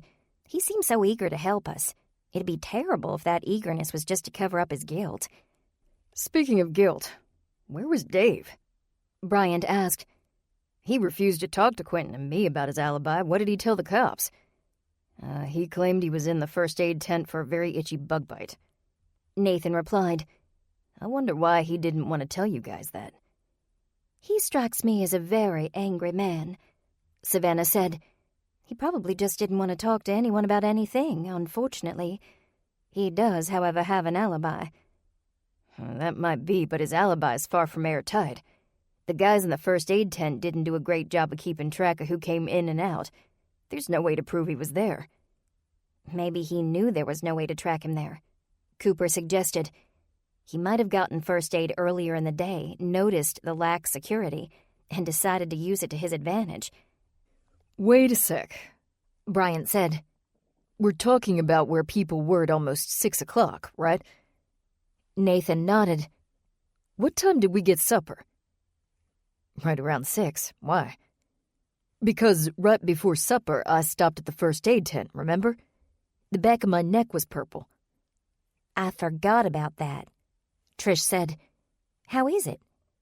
Still peeling. Anyway, it took me a little while to get the aloe. The line at the tent was short, but it moved slower than Jake at that cooking class. Jake smirked. Bryant continued. I was there right before we ate. I just ran back to the food trucks and found the fastest line so I wouldn't be too late meeting y'all. Did you see Dave? Jake asked. Was he in the first aid tent, like you said? Bryant thought for a moment. I can't say for certain. I wasn't looking for him at the time. But no, I don't recall seeing him anywhere near the tent. And it wasn't a very big tent. Nathan circled something on his legal pad. Sounds like we need to try and talk to Dave again.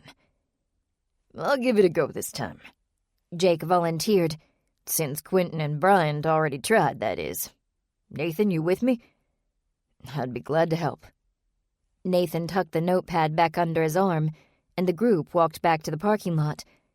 They chatted for a little while, and one by one they left. Trish, who wanted to tuck her kids into bed, was the first to go, followed by Bryant, who was scheduled to do an early morning weather forecast. Then Quentin took off, leaving the rest of the pastries with Nathan. Soon, only Cooper, Nathan, Savannah, and Jake were left. Jake put his arm around Savannah's shoulders and hugged her to him. So, Coop, Nathan, we never heard for sure about Friday. Nathan slapped his hand to his forehead. I completely forgot about that. Cooper told me, and my mind just... You've had a few things going on, Savannah said. If you'd rather wait until all this is blown over, that'd be just fine. Cooper shook her head. It'll be good for you to get out with friends, Nathan. We can all have a nice dinner together and enjoy one another's company. What do you say? Nathan smiled at her. You make a compelling argument. Savannah, Jake, we'd love to go on a double date with you, although I can't guarantee to focus very well on the evening's conversation. Jake laughed. I won't hold it against you. Maybe we can talk about how to nail down Dave's alibi. Not exactly your standard dinner table conversation, but it'll do. Suddenly, Cooper remembered something about Dave. She could hear his argument with Nala at Sphinx as it replayed in her mind. It was the day she'd gone to retrieve her screwdriver, and the couple was out in the front courtyard spewing vitriol. Nala had mentioned a name, the name of a place where Dave spent nearly every evening. I have an idea, she said. What do you all say we make Friday night a working dinner? How do you mean? Nathan asked. Do you want me to bring design work to the restaurant? I can do it, but it won't make for worthwhile conversation. Cooper shook her head. I don't mean career work, I mean investigation work. What do you say we spend some of our double date time uncovering Dave's real alibi? I wouldn't mind that, Savannah replied. Let's be honest. None of us will be able to relax until this mess with Christine is cleared up. But how will we get his alibi? Jake asked. Bryant and Quentin tried talking to him at his apartment, and he wouldn't even open the door completely for them. Just enough to swear in their faces. How do you suggest we do it? I suggest we don't go to his home, Cooper replied. I heard Nala mention a place where he spends most of his evenings. We can go there, have supper, and try to solve the case of Sinclair's death. That sounds like the best double date I could ask for right now, Nathan exclaimed. Savannah nodded. Agreed. I'd say you've got yourself a plan, Jake added. So, Cooper, where are we going for our double date? Cooper smiled. Ever hear of the Black Boot Tavern? 13. The Black Boot was an old-fashioned tavern located just outside of historic Richmond. Nestled between a chain restaurant and a hotel with its own reasonably priced steakhouse, the tavern was often overlooked by the tourists flocking from museum to meal to concert. It was a favorite of locals, though, because unlike neighboring establishments, the Black Boot had character. The walls were brick red, aged beautifully, stretching up into a dark ceiling spanned by heavy oak beams. High-backed booths with leather benches matched thick tables of old distressed wood. The glow of the lantern-like lights over each table softly peeked out of the tavern's arched windows and onto the street. Cooper, Nathan, Savannah, and Jake arrived just after the supper rush on Friday evening, dressed to impress. They followed the hostess to a large corner booth, which had a conveniently clear view of the restaurant, the patrons, the architectural elements, the red-topped bar, and the door to the bustling kitchen. If Dave was there, they'd see him. I like this place, Cooper said, surveying the room. It's got personality. Savannah drew in a deep breath. It smells divine. They're cooking steak. Jake sniffed, too. You're right. That solves the question of what I'm ordering for supper. If that steak tastes half as good as it smells, I'm sold. Nathan twiddled his thumbs nervously. Do you think we should find Dave first? We should at least come up with a plan. Cooper nodded, still searching the room. Let's see if we can spot him. Jake and Nathan glanced around as casually as possible until Jake drew their attention with an excited whisper. There, at the bar. Cooper turned for a better view, and sure enough, there was Dave. He sat alone, staring into his tumbler, eyes glassy and expression blank. He stirred his drink with his finger. He looks pretty comfortable there, Nathan said. I wonder if that's his usual seat. Probably, Cooper replied. If Nala wasn't exaggerating, and I don't think she was, Dave's here almost every night. It wouldn't surprise me if he has a usual seat, a usual drink, a usual appetizer, and a usual tirade he shares with the bartender. That's a very sad way to spend your evenings, Savannah said with a frown. Alone at a bar? I can't imagine. He brought it on himself, Jake commented, his arm around Savannah. He's got a wife at home, and he's got the power to fix his marriage. Savannah gave him a look, and he relented a little. Then again, he does look pretty miserable. He's going through a lot. He's going through a lot? Cooper asked. While Savannah preferred to give everyone the benefit of the doubt, and Cooper usually appreciated that, Dave was a different case. Cooper continued. He's the problem.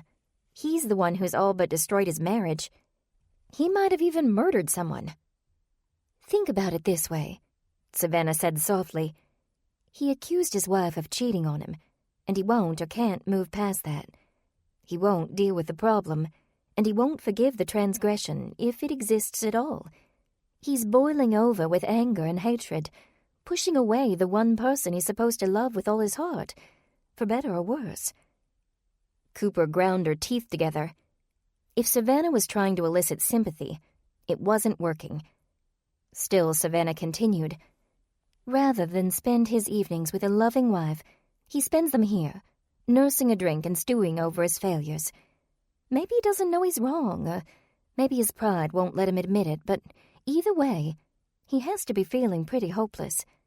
He's lost everything, and deep down on some level, he has to know that it's his fault. Now he can't confide in the person he ought to be able to confide in. He can't take comfort in the one person he should be able to take comfort in. That's a terrible thing, and I wouldn't wish it on anyone. As much as she hated to admit it, Cooper felt a little compassion breaking through her own stubborn judgment of Dave. She sighed. I suppose you have a point, Savannah. I guess even someone like Dave needs kindness, or at least pity. I might need to be reminded of that, Nathan commented. If I hear him yelling at Nala in the way you described it, Cooper, I might forget. Savannah smiled. Understand that I'm not excusing his actions. He's most definitely in the wrong. But he's not in his right mind. Remember that hopeless people sometimes do very rash things. Jake nodded. Like killing the presumed competition. Let's not forget he lied about his alibi, Cooper said. I think it's time we... The waitress approached, interrupting her thought, and it wasn't until after they'd given their orders that Cooper was able to continue. As I was saying, she began again. I think it's time we go over there and force him to tell us where he was. I guess I'm old-fashioned, Nathan said. I'm not really comfortable with Cooper and Savannah confronting Dave given his temper. Then we'll break the ice, Jake suggested. You and me, Nathan. If he starts swinging, Coop and Savannah can come rescue us. Savannah laughed. If you get into a fight, I'll support you wholeheartedly from the comfort and safety of this booth. Jake kissed her hand, and he and Nathan headed toward the bar. Cooper watched them take seats on either side of Dave, engaging him in conversation as they made themselves comfortable. For several minutes, their chatting continued amicably. Dave smiled politely and responded to their efforts. They talked and laughed, treating him like an old friend. What's going on? Savannah asked, scooting closer to Cooper. Looks like they're doing great. They're all smiles, and so is he. Can you tell what they're talking about? Have they gotten to his alibi? I'm not sure. They might be... In an instant, Dave's expression soured, and his body stiffened. He grasped his drink so tightly his knuckles turned white. Cooper feared his glass might break in his grip. I'd say they just asked him, she said. He looks mad. Dave stood, prompting Jake and Nathan to do the same. With every second that passed, Dave's frown became more and more pronounced, and he shook his head violently. That's when he saw Cooper. Oh no, she said quietly, trying to hide her face behind the wine list. Savannah's eyes widened. What? What's happening? I think he recognized me. Oh. Savannah relaxed a little. Nathan and Jake won't let him do anything. I'd rather he didn't try anything in the first place. She peeked out from behind the wine list to see Dave standing a foot away from her. She jumped. "I know you," he said, ignoring her reaction. "You were at the office." Cooper hesitated until she saw Nathan and Jake flanking Dave like two guardian angels, ready to fly into action should the need arise. She swallowed back her trepidation and nodded. "I was at Sphinx. I repaired your copy machines." "Yeah," Dave said. "And this guy was messing with the plumbing." He jerked his thumb toward Jake. He bent down so that his face was close to hers. "What kind of game are you playing at?" Nathan put a firm hand on Dave's shoulder. "Easy." Dave backed away, giving Cooper some much-needed breathing room. "We aren't playing any kind of game," Cooper replied. "Nothing about this is a game. I'm not sure what the guys told you, but—" "They said they're trying to figure out who killed Sinclair. I told them I don't care who killed him. They said they want to know my alibi. My alibi, like they're trying to pin it on me or something." Jake shook his head. "Like we told you, we're not trying to pin anything on you. We're just trying to get all the facts straight." "What for? The cops already got the one who did it, Christine." Nathan's face turned red. "She didn't kill him." "Yeah, right. It's always the one you don't expect that turns out to be a psycho. Am I right?" "Careful," Jake said. "The lady you're talking about is this guy's sister." Dave turned and saw the anger in Nathan's face. His own blanched. "Oh," he said meekly. "Sorry." Cooper was amazed at how quickly Dave backed down when facing someone of his own size and strength. She felt her courage grow. "We know you told the police you were in the first aid tent," she said, getting straight to the point. "We also know you were lying." Dave said nothing, obviously surprised by her frankness. "How do we know?" Cooper continued. "I'll tell you. Our friend got a bad sunburn at the park that day. Just before we got supper, he wound up in the first aid tent. That was the same time that you claimed to have been there." Dave stammered and stuttered, but no words came out. Beside him, Nathan stood silently, his arms folded over his chest. Jake picked up where Cooper stopped. "So you see, Dave, we know exactly where you were not. We have our own ideas as to where you were." "What do you want?" Dave finally asked. Savannah started tracing little swirly outlines on the table with her fingertips.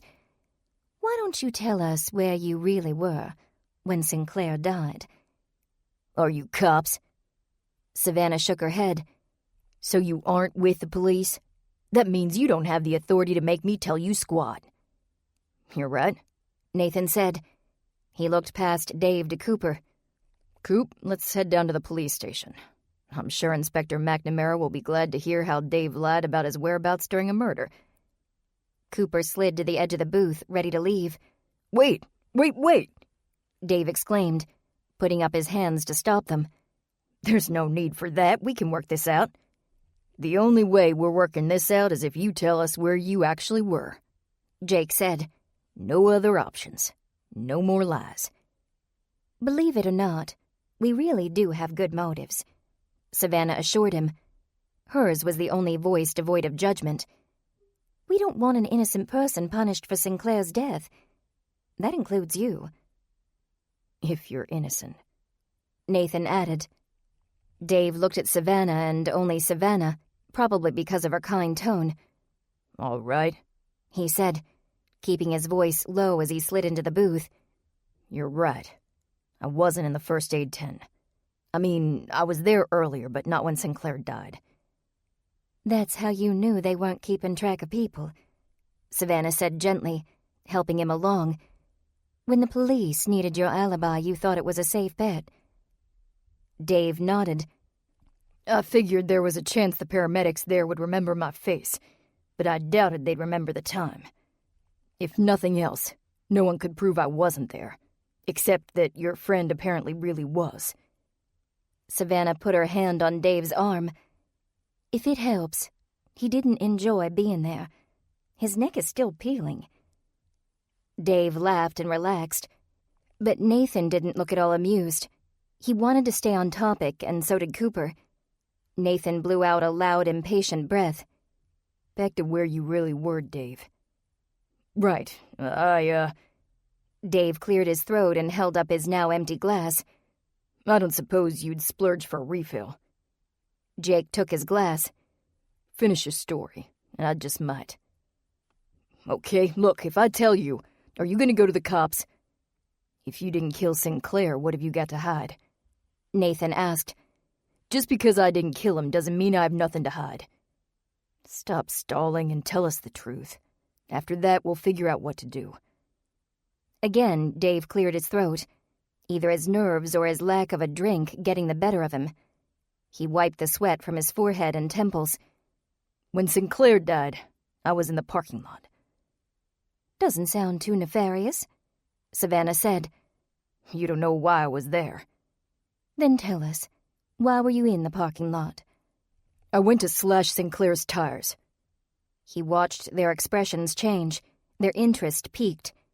You see now why I didn't want the police to know? Vandalism isn't a good alibi for murder. Wait a sec, Cooper said. I don't recall hearing about Sinclair's car being vandalized. You'd think someone would have mentioned it. That's because I didn't actually slash his tires when I got to the parking lot. I thought I remembered where his car was, but I didn't. I finally narrowed it down to 2 of the same model and color. I flipped a coin, got out my pocket knife. Then this little old couple came up to me and asked if they could help me.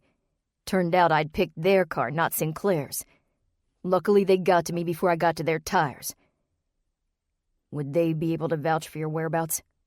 Nathan asked. Dave shook his head. I doubt they remember me. I told them I'd mistaken their car for my friend's and they left. So I went for the other car, and I stabbed my pocket knife into both the left tires.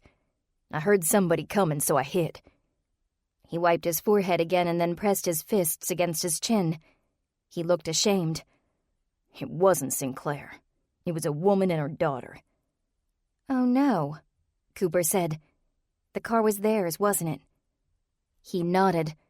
I guess Sinclair drives a really popular car. Drove a popular car.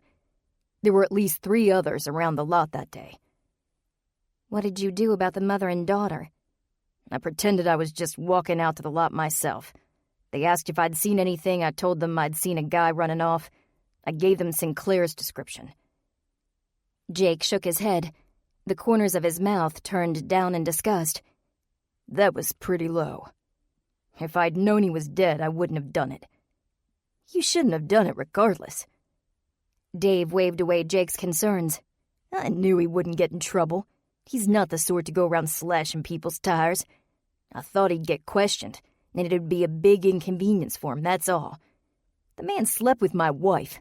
I think an inconvenience is the least I owe him. Nathan rubbed his hands together. Dave, it's talk like that makes me question your integrity. Huh? Why should we believe you about the parking lot? Why should we believe any of this? You just said you owed Sinclair for his alleged indiscretion with your wife. Why stop at a mere inconvenience? Here's what I think happened. You wanted to scare Sinclair. You waited until you knew he was alone. You followed him into the woods. You approached him to talk about Nala. You probably threatened him, hit him even. Maybe you acted like you were gonna do worse, so Sinclair pulled out his gun, the one he carried for self-defense. You saw your chance. There was a struggle, you got your hands on his gun, then you shot him in the head and put the gun in his hand to make it look like a suicide. All this nonsense about the first aid tent in the parking lot is just a smokescreen. I think you killed Sinclair. Dave sat back, thoroughly unimpressed. Nice speech. You sound like that idiot Kenneth when he starts droning on about company policy. Nice deflection, Dave. Cooper commented. You sound like a man avoiding the issue. That lady in the parking lot filed a police report. Or at least she said she was going to. She'll remember me. She'll vouch for my whereabouts. She'll press charges, Jake replied. I don't plan on telling her I'm the one who vandalized her car. I'm not sure that's a good idea, Savannah said, her tone still compassionate, her expression a smile. You see, we're good friends with Christine's family, And furthermore, we value the truth. We'll be telling the inspector that you weren't in the first aid tent because we won't stand by and help you lie about it. After that, he'll want to know where you really were. Either we can tell him or you can. I'd rather you take responsibility and do it yourself. I'm not sure about this. Everyone makes mistakes, Dave. Everyone lies. Everyone acts in ways they shouldn't. It's what you do when given the chance to make amends that defines your character. Dave stared into Savannah's pale eyes. Maybe you're right. So what's it gonna be, Dave? Jake asked, less patient than his better half. Either we tell McNamara you're a liar, and you take Christine's place behind bars while he checks out your alibi, or you fess up to being a royal jerk and maybe, just maybe, the cops won't try to pin the murder on you. It's your choice. Nathan stood, allowing Dave to slide out of the booth. We'll be checking with McNamara in the morning, Nathan said as Dave walked away. You have until then to make the right choice. When David left the Black Boot, Cooper, Nathan, Jake, and Savannah enjoyed the rest of their dinner. They talked about work and family. Nathan told them all about the many photographs he'd received and how much help he was going to need to sort through them. A couple of hours later, they wandered from the iconic Black Boot out into the night air. Despite the late hour, the streets were bustling with locals and tourists alike. Friday night meant concerts and parties, and it seemed the whole of Richmond was concentrated in Old Town, every person walking with purpose, with someplace to be. As Nathan took his phone from his pocket, he slipped his other hand into Cooper's. This turned out to be a good night, he said. Not as good as I'd hoped, but... Were you hoping Dave was guilty? Cooper asked. Maybe. It would have meant Christine's freedom. Does that make me a bad person? Not at all, Jake said. At least we know Dave's alibi now. That means we're one step closer to finding the real killer. Or finding out if there is a killer, Savannah added.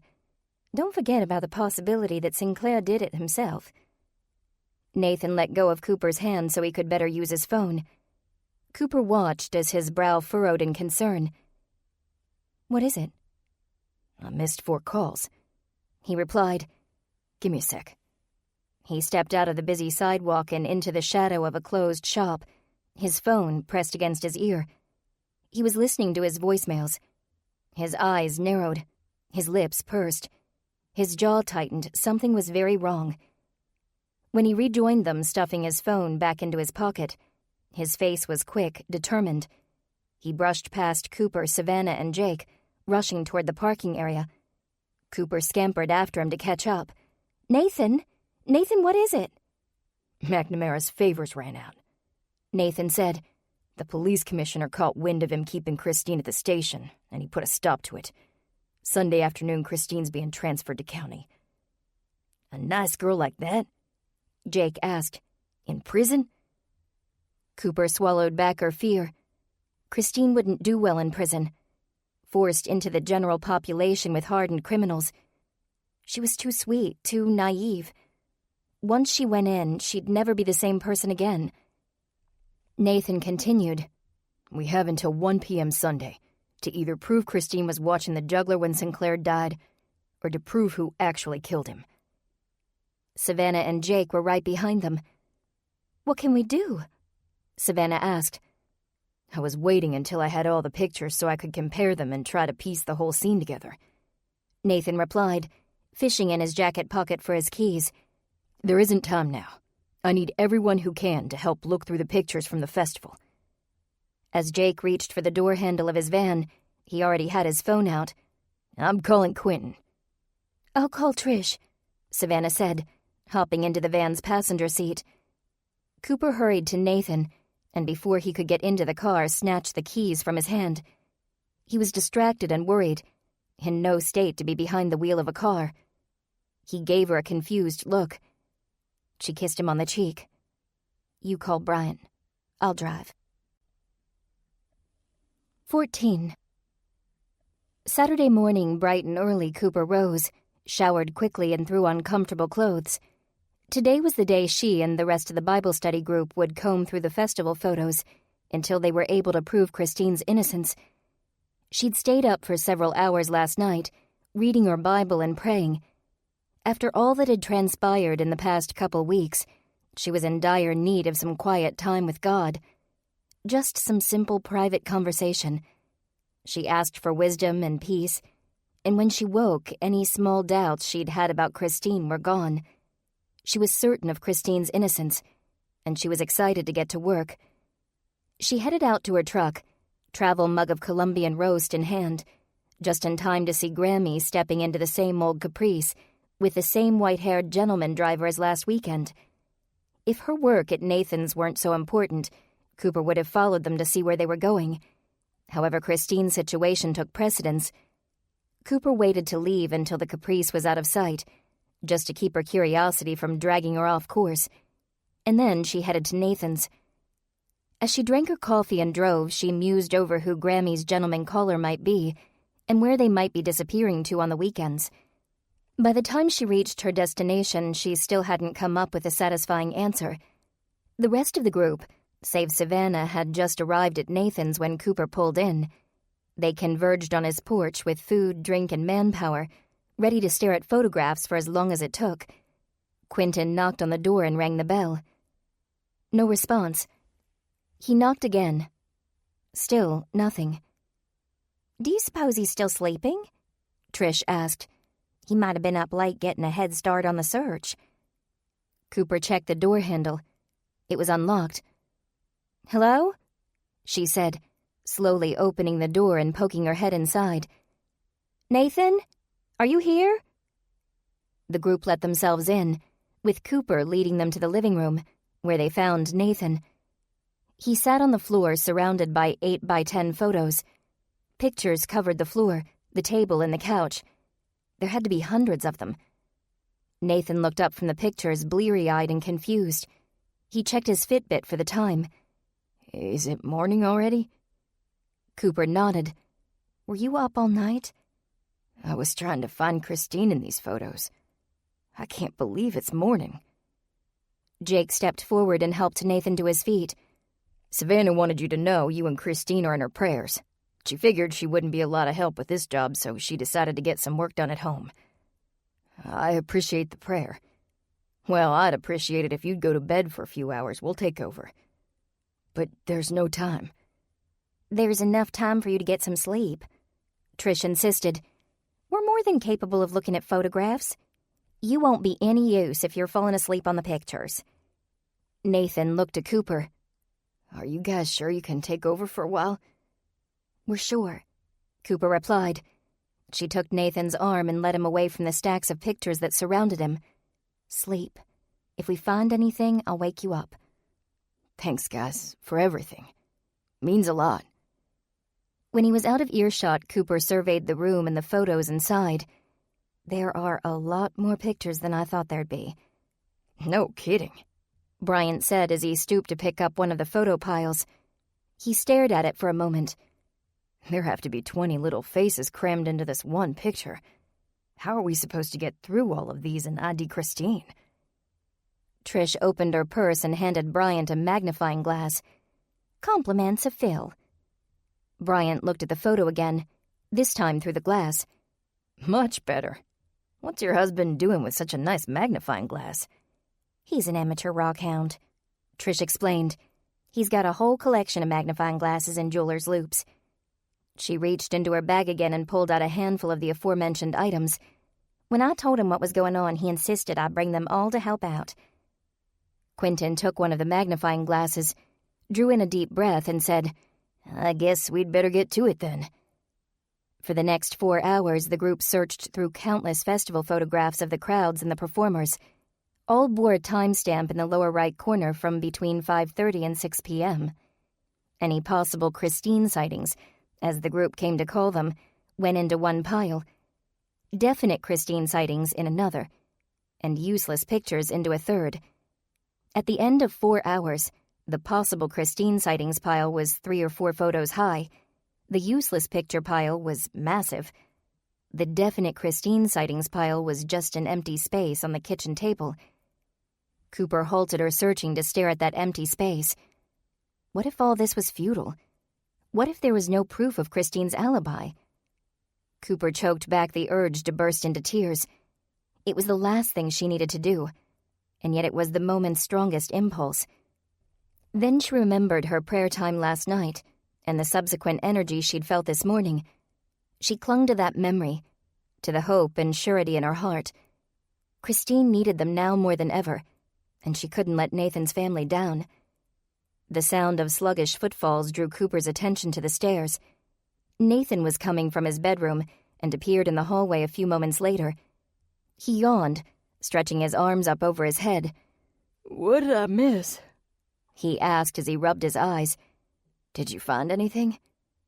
"Not much yet," Cooper replied, "but there's still a long way to go. How'd you sleep?" "All right." He looked down at his Fitbit. "I can't believe I was out for so long." Bryant laughed. "Last I checked, 4 hours wasn't much of a night's sleep. It is when you've got as much on the line as I have. Where should I start?" "With breakfast," Quentin replied. "I put some cheese Danish on your counter." "And after that?" Nathan asked as he headed toward the Danish. "What photos should I start with?" Trish, seated on the floor with her back against the couch, set aside the stack of photos she'd been looking at. "You can take over my stack. I'm sorry to say I have to go home for the afternoon." Nathan shook his head. "Don't be sorry. Thanks for helping out." "It's just that Phil and I promised the girls we'd have some family time today. With everything our group has been up to, and with his work, we just haven't been able to spend as much time together as we want to. I can come back tomorrow for a while, provided you haven't already finished the job." "Thanks." Nathan gave her a quick hug and she hurried out the door. Then he turned to the rest of the group. He looked concerned. "We'll prove Christine didn't do it," Cooper assured him. "Don't worry." "It's just what Trish said. That she could come back tomorrow if we hadn't finished the job." "That was very thoughtful of her." "I know. But if we haven't finished by then, we're in real trouble. At 1 o'clock tomorrow afternoon, Christine is transferred. I don't want my sister to go to prison." "Nobody wants that." Nathan sat on the floor surrounded by the photos Trish had been looking through. "Then I guess we ought to get back to it." Cooper woke with a terrible crick in her neck. Slowly she raised her head, groaning at both the pain and because she desperately wished she were still asleep. She'd had the strangest dream last night. She'd dreamed that Bryant was sitting beside her at her mama's dining table and Jake was there with them, astride a revving motorcycle. The room was bright, much brighter than it usually was in the morning, so she took her time opening her eyes. Moses and Miriam were oddly quiet and still, leaving her alone. Then Cooper realized she was sitting instead of lying down. Her eyelids popped open. She was seated at a table, not her mama's table, but Nathan's. Bryant sat at the head of the table, his head resting on his arms. Across from her, Jake leaned back in his chair, his head tipped forward, snoring. Looking down at the stacks of photos on the table, all arranged by timestamp, the previous evening came flooding back. Nathan's house, photo sorting, Christine's transfer. A very, very late night. Cooper looked around, trying to remember all the details. Nathan was stretched out on the floor rug, a pillow under his head. He'd still been awake when Cooper had finally laid down her head, just to rest her eyes. Bryant was the first one to fall asleep. Jake passed out at about the same time as Cooper. The last thing she remembered was him saying, "Rest your eyes, that sounds like a good idea. I'll do the same." Quentin had. Cooper sat up straighter. Quentin had been there too. He'd stayed awake with Nathan. Where was he now? She spun around at a sudden sizzling sound to see Quentin standing at the stove. The smell of cooking bacon filled the air. He caught her eye and smiled. "Good morning, Coop. I hope I didn't wake you. Figured everyone would be hungry."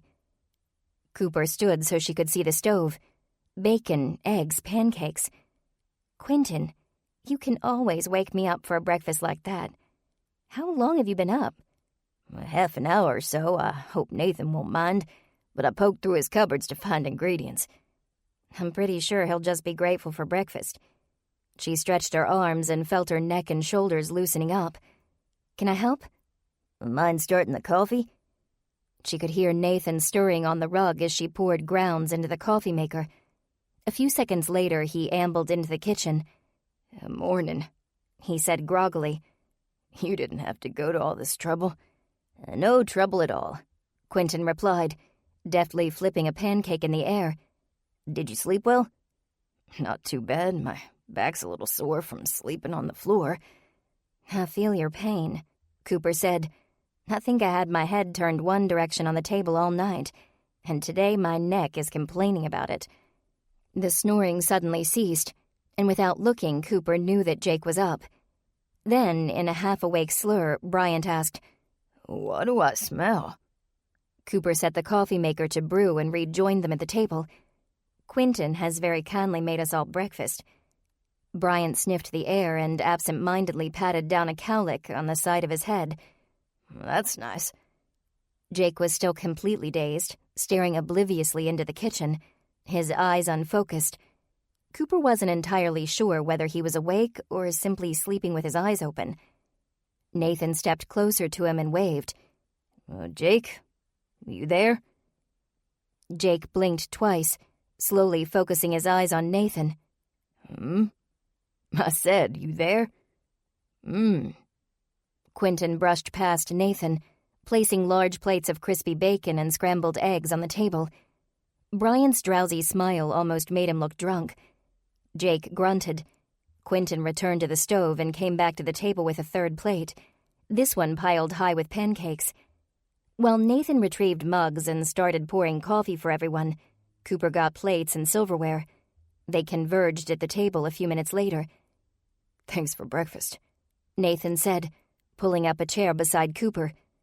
Quentin took a seat by Jake.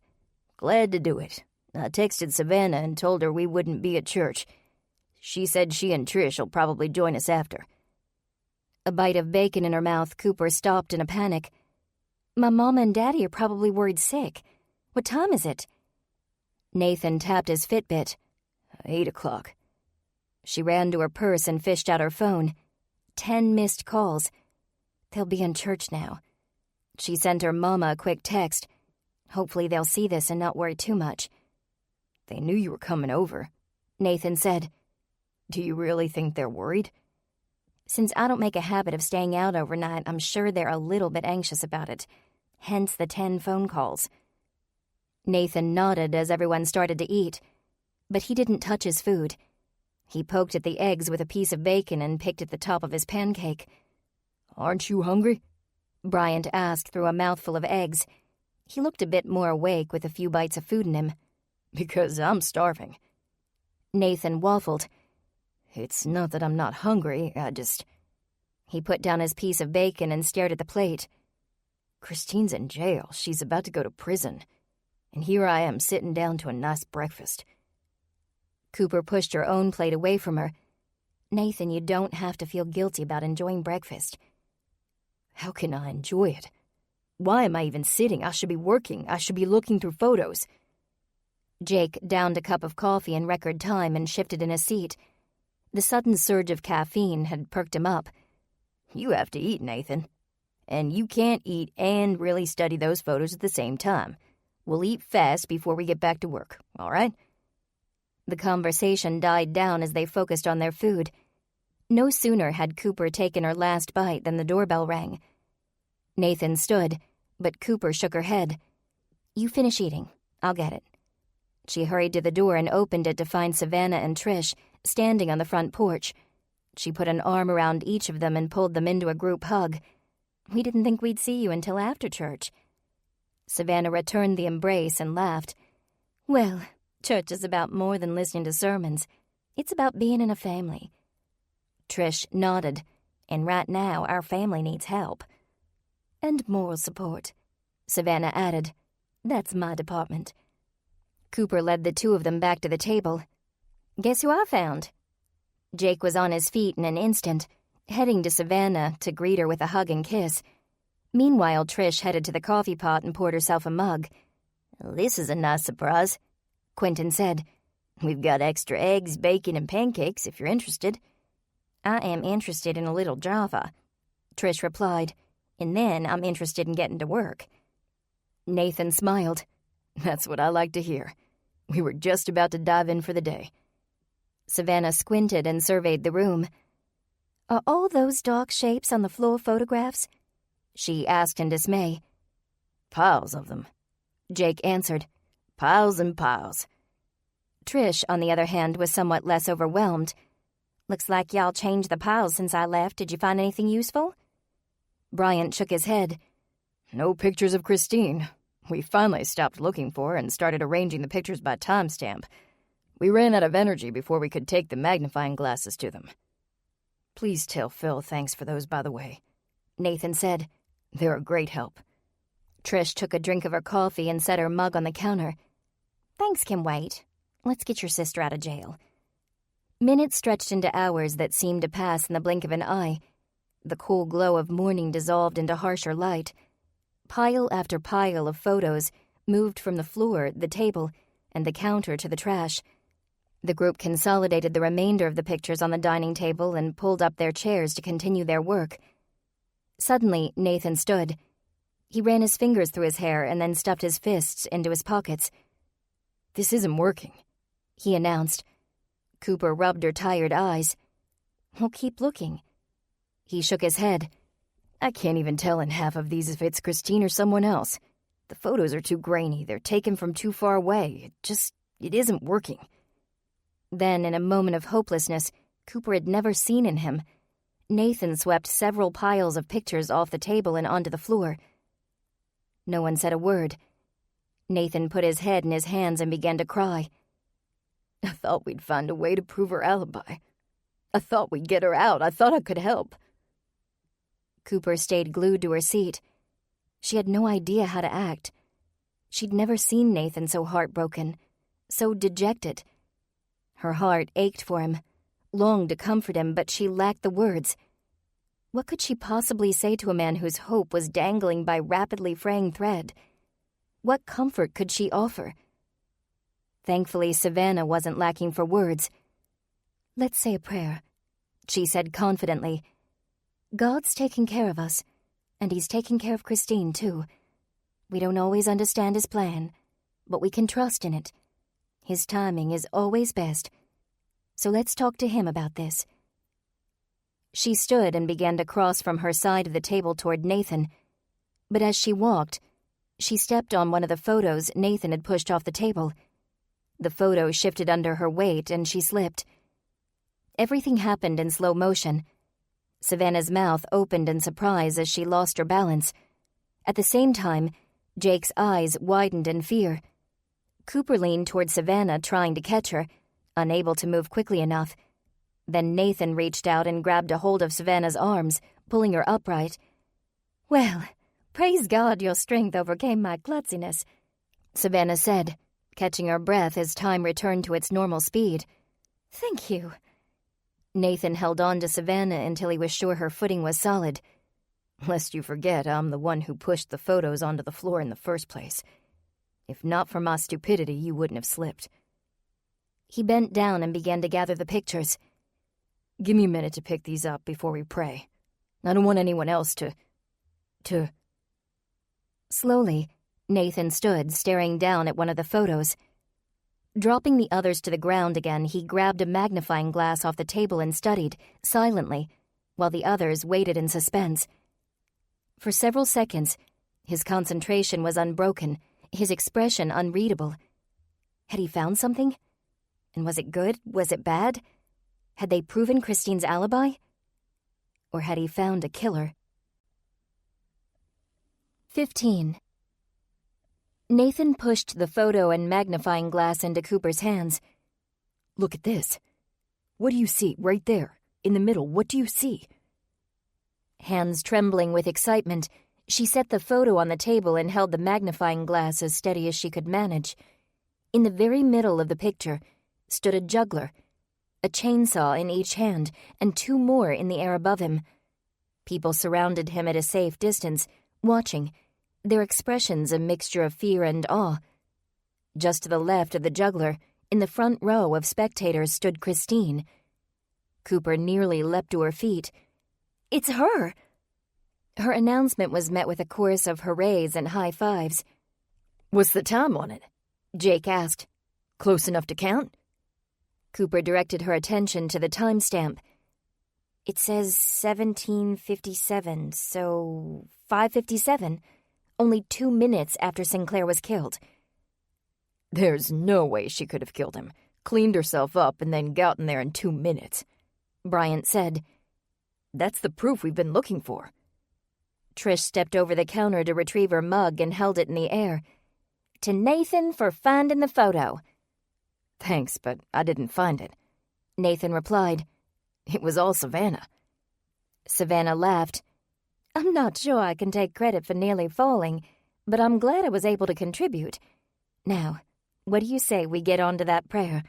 I think this is the perfect time for a big thank you." Nathan put his hand on Savannah's shoulder. His smile was broad and sincere. "I couldn't agree more." He glanced down at his Fitbit. "But maybe say it fast. I've got to get this photo to the station before Christine gets transferred. Once she's in the prison, it'll be a lot harder to get her out. More red tape, fewer friendly faces." With all heads bowed, Savannah prayed, "Lord, thank you for this evidence. Thank you for causing all things, even my clumsy feet, to work together for good. Thank you for caring for us in your time."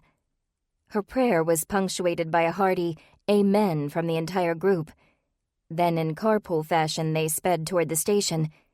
As she drove her truck with Nathan riding shotgun and Jake and Savannah in the back seat, Cooper checked the time. It was 12:30, half an hour before Christine's transfer. She fed a little more gas to the engine, praying no cops were around, and whipped around the slower cars on the highway. Never in her life had she spent so much time laying on her horn, encouraging drivers to move out of her way. She almost felt bad. When other people were menaces on the road, she didn't think much of their character. This time she was the menace. But she had good reason to be. She pulled into the police station at 5:01, and before she'd even come to a stop at the curb, Nathan hopped out and was on his way inside. Cooper parked and ran in after him, followed by the rest of the Bible study group. By the time they caught up to Nathan, he was already headed back to McNamara's office. But McNamara wasn't there. His office was closed and his light was off. Nathan spun around, surveying the room. His eyes landed on Officer Gent. "Officer," Nathan called out, hurrying toward Gent. "Officer, I need some help." Gent slowly turned his chair around. "Is it an emergency?" "Yes, my sister, Christine Dexter. Has she been transferred yet?" "Transferred?" Gent scratched his chin. "Oh, you mean the prisoner from holding. I think McNamara just took her out back a few minutes ago. Why?" "Out back?" Trish asked. "What does that mean?" "He took her out the back door," Gent replied, motioning toward a hallway past McNamara's office. "The prison van pulls up out back. It's not so public there, you know." They hurried in the direction Gent pointed, just in time to see the prison van pulling away. Cooper could see the outline of Christine's head and shoulders in the back of the van. McNamara was up front, riding in the passenger seat. Nathan shouted and waved his arms, but the van continued to drive. Then the entire group began to shout and wave their arms in the air. Were there any onlookers? Cooper was fairly certain they looked ridiculous, but it didn't matter. They had to get McNamara's attention. Their collective arm-waving did the trick. As the van rolled to a stop, the inspector rolled down his window and leaned out. "What are you doing?" he yelled. "You aren't supposed to be out here." "We found the proof," Nathan shouted back. He held the photo up over his head. "I can prove that my sister didn't kill Sinclair Gordon." 5 minutes later, they were all in McNamara's office. Christine stood near the inspector's desk, the prison van driver at her side. McNamara was talking to the prosecutor on the phone, explaining the situation just as Nathan had explained it to him. He stopped and listened as the prosecutor spoke. The group was silent. Cooper strained to hear something, anything, that the prosecutor said, but all she could make out was a quiet murmur. Cooper leaned over to Nathan. "What do you suppose he's saying?" Nathan shrugged. Drumming his fingers on his desk, McNamara continued on the phone. I realize there are a lot of photo editing programs out there. He glanced at Nathan. But I know these folks. If they say the picture is genuine, I have no problem believing them. Cooper's heart soared. McNamara had a soft spot for them after all. She knew it. The inspector paused briefly. Fine. Have your boys check the picture. Make sure it hasn't been tampered with. Contact the photographer. I don't care what you do. But in light of this evidence, and considering where it came from, I think it's only right we release Miss Dexter on her own recognizance. Agreed? Cooper held her breath and glanced at the rest of the group. Their stares bore into McNamara, although he didn't seem to notice. Neither his countenance nor his body language gave away the prosecutor's comments. He said nothing. The anticipation was horrible. Finally, he hung up the phone, took a deep breath, and turned to Christine. Miss Dexter. Yes? Christine stepped forward, exhausted, her face pale with worry. What's the verdict? Miss Dexter, the prosecutor isn't convinced that photo is the real deal. He thinks it might have been faked. Nathan threw his hands in the air. That's ridiculous. McNamara shot him a stony look that stopped him and then continued. However, seeing as how I was willing to vouch for you and your brother here, the prosecutor has agreed that while he looks into the photo, you should be released. Christine broke into a smile. Really? The inspector grinned in return. Yes, Miss Dexter, you're free to go. Christine leaned down and threw her arms around the inspector, taking him completely by surprise. He sat still, dumbfounded until she pulled away, at which point his face turned a dark shade of red. No need for that, he said, turning his eyes toward the paperwork on his desk and avoiding the bemused gaze of the prison van driver. Just doing my job. Besides, I have other suspects I'd like to pursue. It's nothing personal. Nathan stood and extended a hand to the inspector, who shook it gladly. It may not be personal for you, Nathan said, but it is for me. Thank you. The group reconvened at Nathan's and began to celebrate. Nathan ordered pizza. Quentin searched through Nathan's cupboards until he found cupcake ingredients and a container of frosting. Cooper, Savannah, Trish, Jake, and Bryant gathered around as Christine related every moment of her time behind bars. While they'd heard about the ordeal from Nathan, there was something different and alarming about hearing it firsthand. 2 pizzas and too many cupcakes later, the smile hadn't budged from Christine's face, or Nathan's. He sat on the couch with his sister on one side and Cooper on the other, beaming. Life was good. Christine finally tossed her napkin onto the coffee table and leaned back into the couch cushions. I'm tapping out. I think I ate my body weight in cupcakes. Hey, what did your folks say when they found out you were free? Bryant asked. Bet they were pretty excited. That doesn't even begin to describe it, Christine replied. I called them on the way over. I'm pretty sure they were literally jumping up and down. What about the people at work? Trish asked. They'll want to know. I didn't think about that. Christine stood and brushed the crumbs off her shirt. I'll go call Kenneth. He can email everybody and let them know the good news. They've all been so supportive, they'd probably like an update. She pulled her cell out of her pocket and stepped over to the kitchen. Jake leaned in toward the rest of the group and kept his voice low. There's the possibility someone at Sphinx won't be happy to hear that Christine's off the hook. I was thinking that, Quentin said.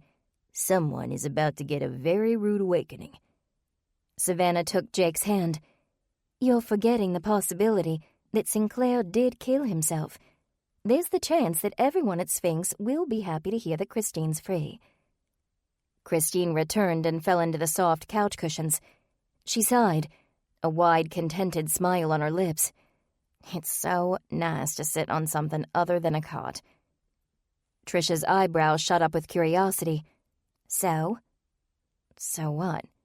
So how did they take it? They're happy for me, of course. Kenneth suggested having a party. Nathan put his arm around his sister's shoulders. Not a bad idea. Let's have it here. Christine looked up into Nathan's face. Are you serious?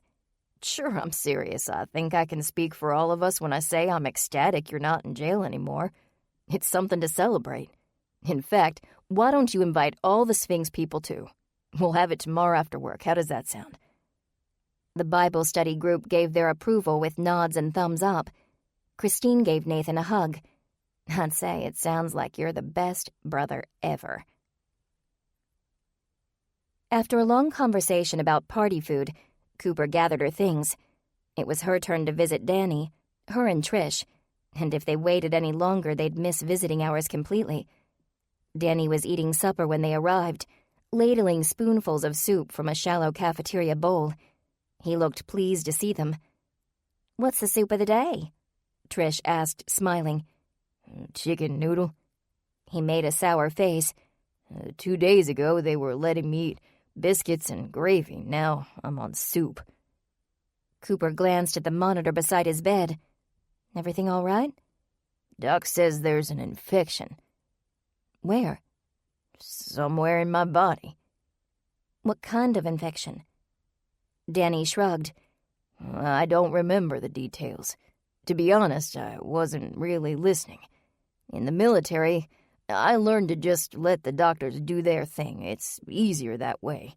Except that I have to stay here longer and I can't eat anything worth eating." "I was wondering when you'd be discharged," Trish said. "You've been here over a week." "I guess I wasn't in the best shape, thanks to the guy who hit me, and now that I'm patched up." He sighed and shook his head. "They were supposed to let me out yesterday." "Were you planning on letting us know?" Danny reached over to the bedside table and picked up Nathan's business card. "I still have this. I figured I'd give him a call and let him know. Didn't want you guys showing up expecting to find me in my room." He slurped another spoonful of soup, scowling at the bland flavor. "About that," Cooper replied. "Where are you planning to go when you're discharged?" Danny shrugged. "Probably back out to my old stomping ground. I'll see if Tara's still willing to leave food for me out and back of the restaurant." Trish put her hand on Danny's shoulder. "We'd be glad to help you get back on your feet." At that, Danny pulled away, grimacing as he did so. "I don't like handouts." "You accept the food from Tara." "That's because it'll just get thrown away if I don't.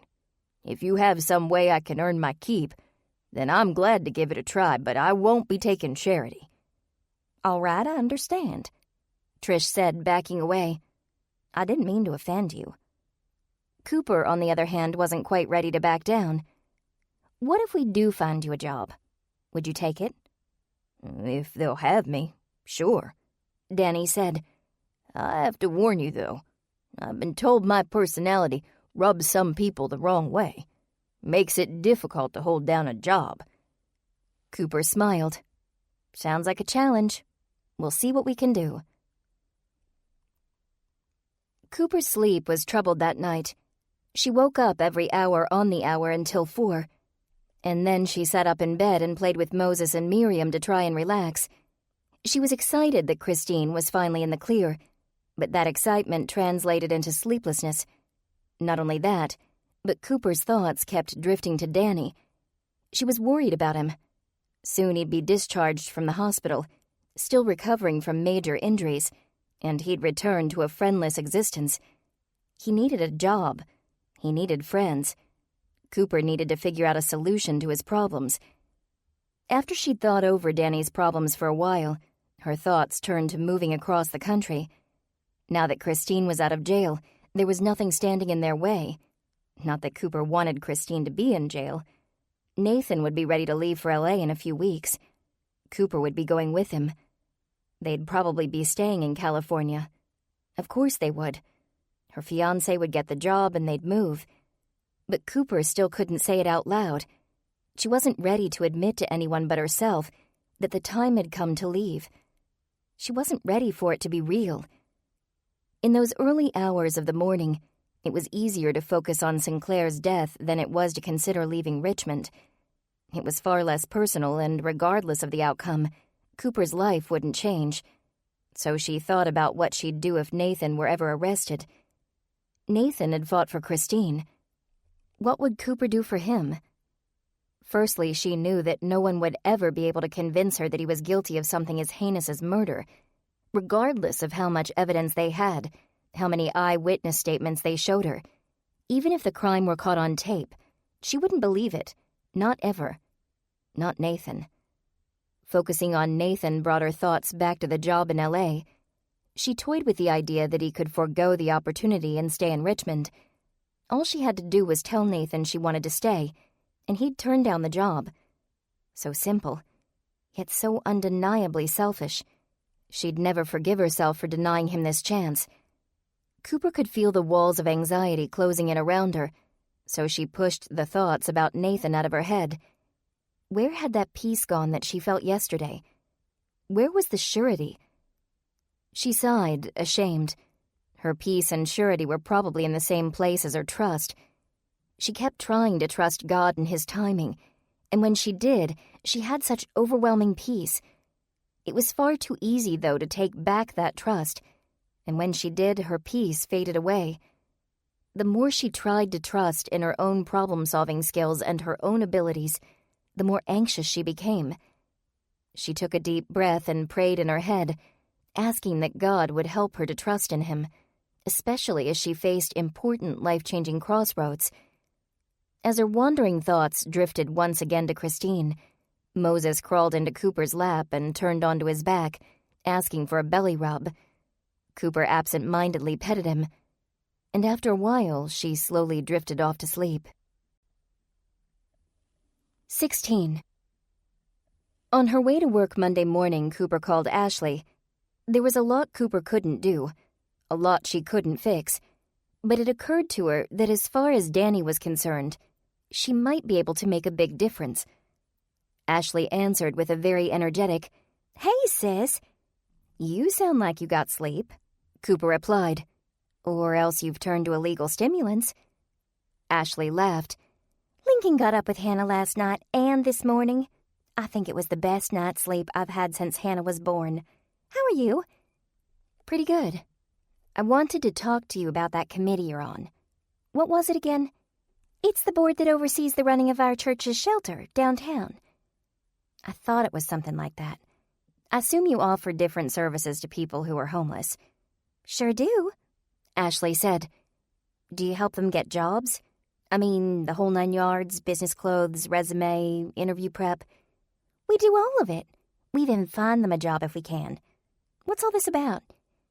"I have a friend, the one I told you about who was hit by a car.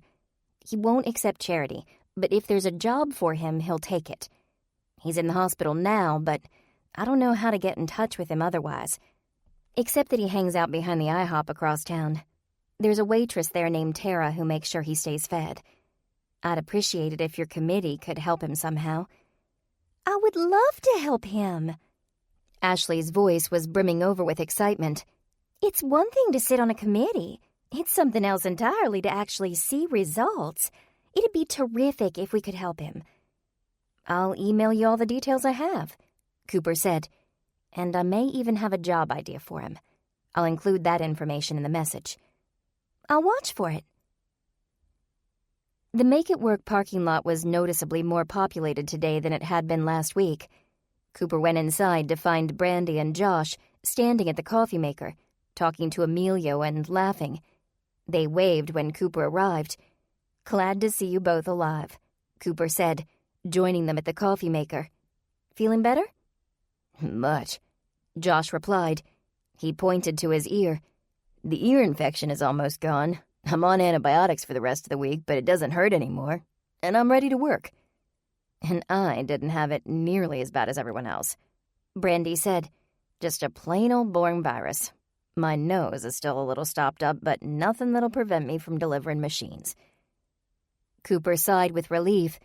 "That's so wonderful. You have no idea how wonderful." The coffee machine sputtered, topping off a mug of coffee, which Josh took, and immediately started drinking.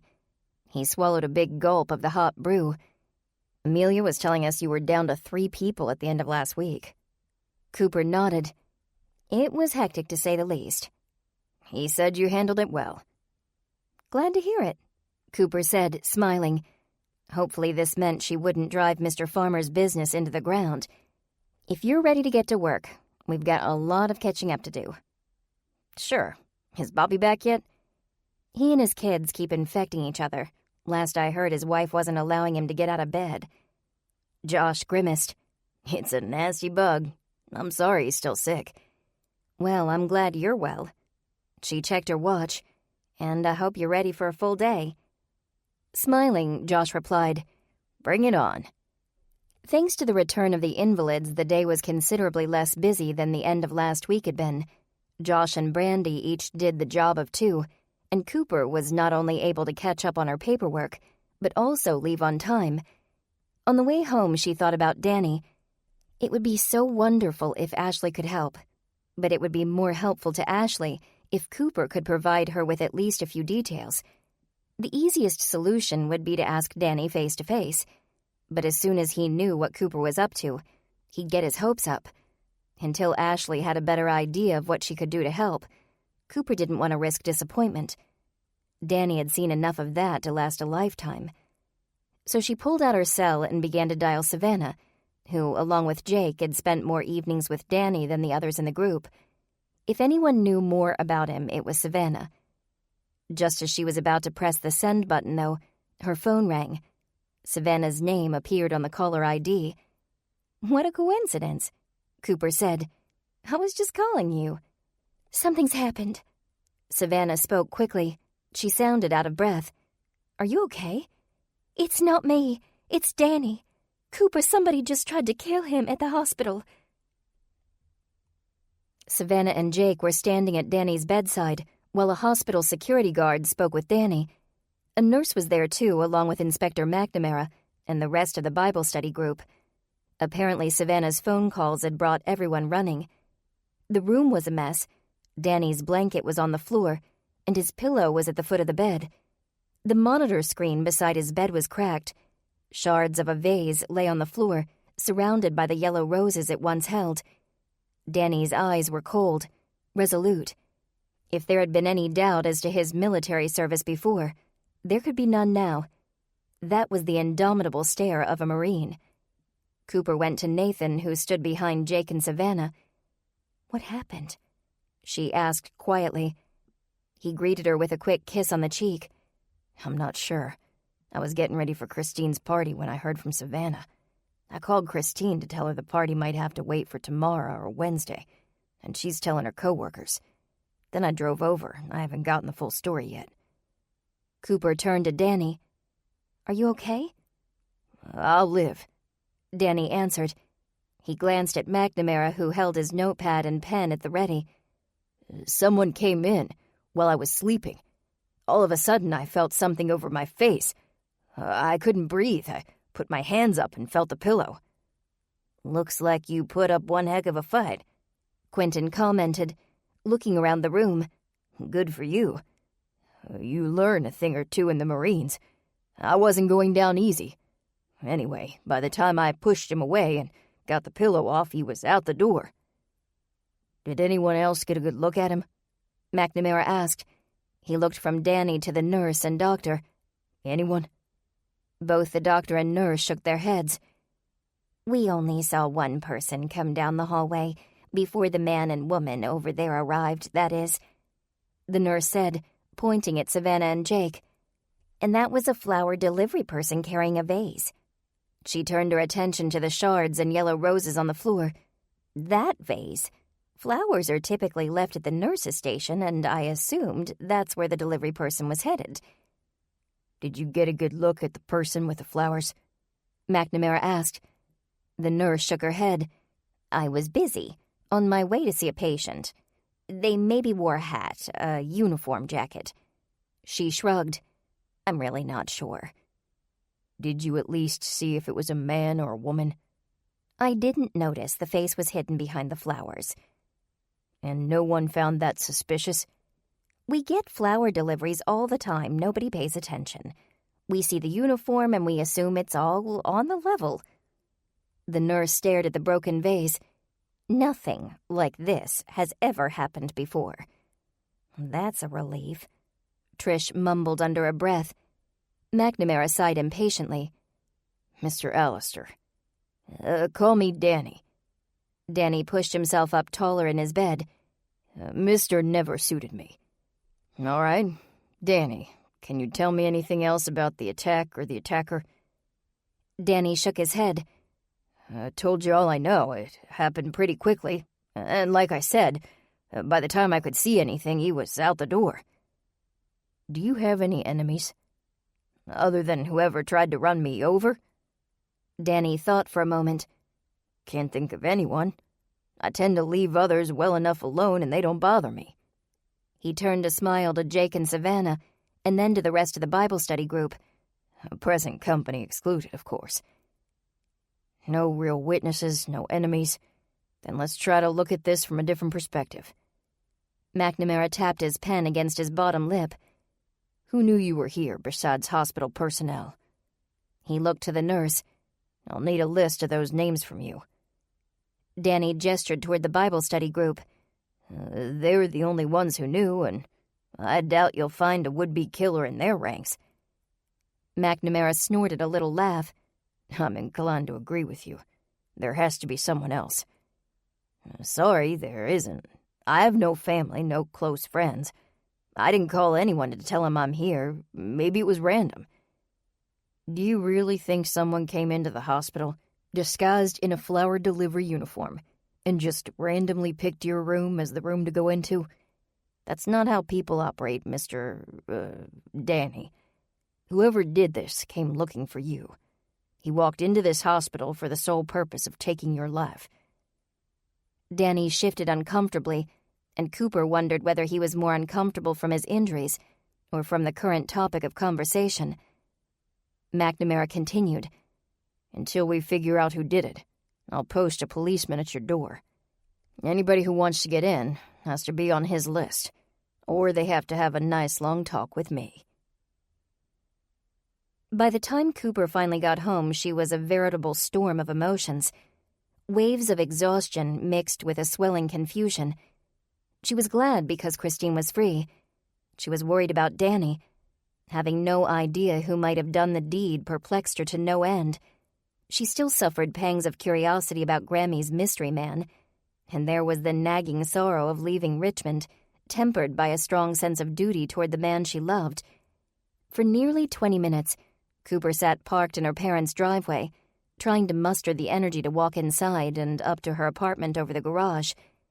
It was so quiet and peaceful in her truck, she was tempted to recline her seat and go to sleep right there. But she knew that if her parents saw her like that, they'd think something was horribly wrong with her. She collected her things as her phone buzzed. Nathan had texted to say that Christine's party had been moved to Wednesday evening. At least that meant Cooper could rest after work tomorrow. Tonight, though, she had to get inside the house. Cooper dragged herself out of her truck, finally, trudging toward the door. Just a little farther, and she'd be inside. A little farther after that, and she'd be up the stairs. Then it was just a few steps to her warm, comfortable bed. As she raised her key to the front door lock, she heard the sound of an approaching vehicle and glanced over her shoulder to see who it was. A shot of adrenaline surged through her as her curiosity piqued. Pulling up by the mailbox was the Caprice, and Grammy was stepping out of it. She leaned back in through the open window and said something to the driver before turning toward the house. The Caprice drove away, leaving Grammy to the mercy of her granddaughter. Cooper waited on the front porch for Grammy to approach and greeted her with a grin. "Hey there, Grammy. What's new?" "Nothing worth mentioning," Grammy replied, her face expressionless. "Are you going to open that door or just stand out here all night?" Cooper put her key in the lock. "Who's your friend?" "A friend." "What's his name?" "It's what people call him." Cooper gave her Grammy a look. "Are we really going to play this game?" Grammy suddenly laughed. "You are the nosy one, aren't you?" "Come on, Grammy, who's your gentleman friend?" "I'm not sure Frank would qualify as a gentleman, but he'd appreciate the benefit of the doubt, I'm sure." Frank. Finally a name. She opened the door. So, how do you know Frank? It's my own business. I don't get into your personal business, do I? All the time. Grammy squeezed Cooper's cheek between her bony fingers, as if admiring the youthful face of a baby. That's one of the many perks of living a long life. You get to be nosy. When you're my age, you can be nosy too. But until then, you'll have to be content knowing his name is Frank.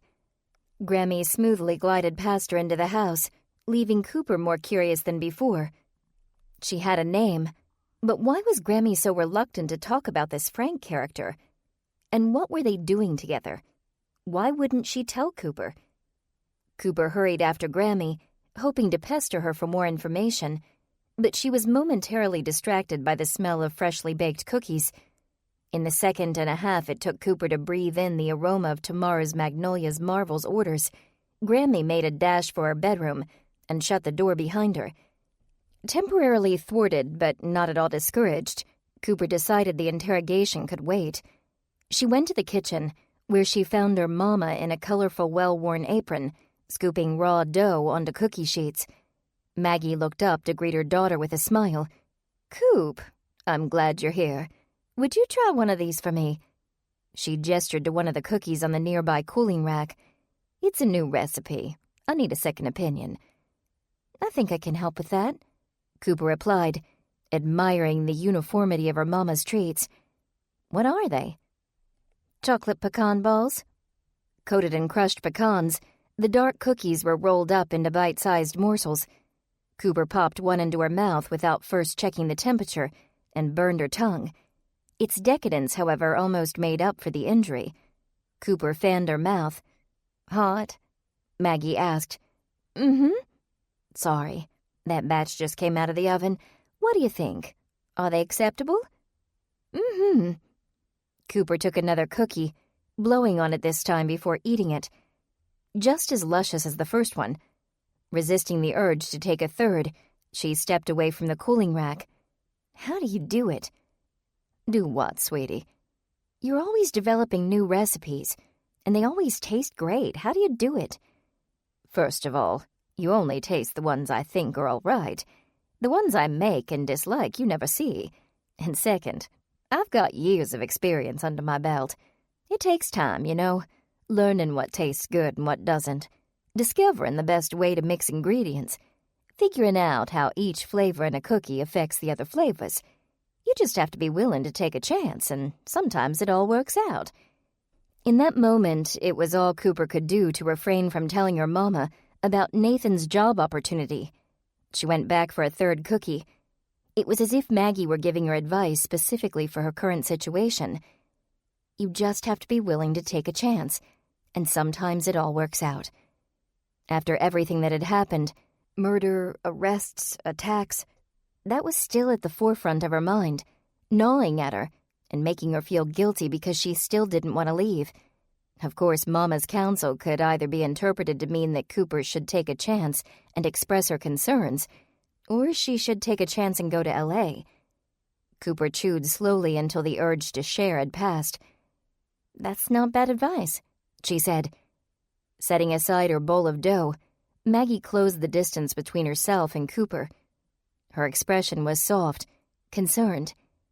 "Are you going to tell me what's wrong?" Cooper straightened. How did her mama know? "Why do you think something's wrong?" Maggie shook her head. "Don't skirt the question. You always do that when you don't want to answer. Got that from your Grammy. However, the answer is that I know something's wrong because I'm your mother, and I know you." It was as motherly a response as "because I said so," and Cooper couldn't argue with it. "Do you want to talk about it?" Maggie asked. Cooper hesitated. Yes, she wanted to talk about it. More than anything, she wanted to tell her mama what was happening and what might happen. She longed for the sage advice that had always guided her in the right direction. She wanted a warm hug and assurance that all would be all right. But she'd already told Ashley, thereby violating Nathan's gag order. If Cooper told her mama would tell her daddy. Grammy would find out, as she always did. And Grammy, not realizing how important secrecy was to Nathan, would likely tell everyone she knew. Finally, Cooper shook her head, I might want to talk about it later. For now, I'll just see what I can get done on my own. Maybe your cookie advice will come in handy. Take a chance and it all works out. I also say to put your best into your cookies, and that'll make your cookies your best. Also good advice. Maggie picked up the bowl of dough again and returned to spooning it out onto the cookie sheet. And I always say that if Grammy's in the house, make an extra batch. She glanced over her shoulder at Cooper with a grin. I'm guessing that doesn't apply to your situation, whatever it may be. 17. Tuesday, Bobby finally returned to make it work, and Cooper at last had a day that didn't involve doing repairs. She'd had a nostalgic time, driving around, working on machines, but at the end of the day, that wasn't her job anymore. It was nice to do what she was actually being paid to do. Wednesday was a big day for Make It Work, because it was the day when Mr. Farmer and Angela were due to return. Cooper arrived early with fresh flowers and new coffee-maker pods ready to greet her colleagues with open arms, and more than happy to return the reins to Mr. Farmer. It had been a long 2 weeks. A very long 2 weeks. Cooper was glad they were finally coming home. She started the day by signing the last of the invoices and work orders and stacking them neatly on Mr. Farmer's desk. Then she checked the inventory, leaving a note for Angela regarding supplies that needed to be ordered. She placed her weekly reports on the keyboard of Mr. Farmer's computer, so he'd be sure to see them. And last but not least, she put the fresh flowers in a vase on Angela's desk as a kind of welcome home present. At exactly 9 a.m., Mr. Farmer's car rolled into the parking lot. The entire Make It Work crew was there, at long last, watching through the front window as Mr. Farmer and Angela walked hand in hand to the door, both wearing smiles so broad they were nearly comical. "Welcome back," Cooper exclaimed when they walked in. "How was your trip?" "Just fine," Mr. Farmer replied, shooting a sidelong glance at Angela. "We touched base with most of our suppliers, and we made a few new business contacts while we were out. How did things go here? Nothing out of the ordinary, I hope?" Cooper looked to Ben and Emilio, and the three broke out into laughter. Mr. Farmer arched a curious brow. "Did I say something?" "Not exactly," Cooper said. "You can read all about it in my reports." "I look forward to it." And with that, Mr. Farmer scurried off to his office. That was Mr. Farmer. Little pomp and no circumstance. He was a simple man. Good, but without the bells and whistles. A plain welcome back was more than enough of a party for him. With Mr. Farmer back at work, Ben returned to his office too, and Emilio, Brandy, Bobby, and Josh hurried to the locker room to don their uniforms. "They're off in a hurry," Angela said, sauntering to her chair and taking stock of her desk supplies. "Lots of work to do, I suppose." "We're just a little behind on repairs," Cooper replied. "Technically, Bobby and Josh should have been out already, but everyone wanted to be here when you arrived. We missed you guys." "Emilio practically ran out of here." "He didn't say so, but I got the impression he didn't take to a desk job very well." "Too much work for him, I'll bet," Angela said with a wink. She picked up a stack of file folders from her desk and played with them in her hands. She had the oddest look on her face, and Cooper couldn't quite place it. "I'm awfully curious about what happened while we were gone," Angela commented, still playing with the files. "What were y'all laughing about?" "Oh, that. Well, Bobby called in sick and—" She stopped short as Angela continued to twirl the files around. Something was different. What was it? Angela said nothing when Cooper paused, but only grinned. Cooper looked her over head to toe. Angela's hair was the same. She wore it up in a bun, with a cute white lace adornment in it. Her clothing was similar to what she always wore, an off-white sweater with a matching pencil skirt. Her makeup was a bit too thick, as always, and her manicure immaculate. Her ring... Cooper grabbed Angela's hand, and Angela dropped the files. On her left ring finger were 2 platinum bands, one plain, and the other sporting what had to be a 3-carat diamond. "What?" How? Cooper pointed at the rings, stuttering and stammering much to Angela's obvious delight. When did this happen? While we were on the road, Angela answered, taking a moment to admire her rings. I need more than that. Cooper took Angela by the hand and dragged her back to the office, sitting her down and closing the door behind them. Details, Angela, give me details. Angela leaned forward, eager to tell the tale. It was our first night in Atlantic City, she began. Mr. Farmer said he wanted to take me out for a nice dinner to thank me for accompanying him on his boring trip, and believe you me, it was a very boring trip up to that point. I'd have thought the two of you together would have made it more exciting. There's only so much excitement you can squeeze in between toner salesmen and printer drum suppliers. Anyway, he took me to this fancy seafood place, and we talked the whole time about spending so much time together and about what a good team we make. He was very sentimental. Cooper tried to picture Mr. Farmer being sentimental, but she failed. To her, he would always be the balding boss, who looked so much like Danny DeVito. Sentiment and romance were simply not a part of that image. Angela continued. After a nice long dinner, we went back to the hotel and decided the night was too wonderful to end so soon. We decided to check out the little sports bar off the lobby. Well, Mr. Farmer treated me to champagne, and we stayed up until all hours, laughing and flirting. Again, Cooper tried to picture Mr. Farmer. This time, flirting. Nope, no luck. We should have been plain exhausted, Angela said, but we both had so much energy. Atlantic City will do that to you, though. The lights, the people, the movement. You just want to stay awake and see what happens next. What happened next?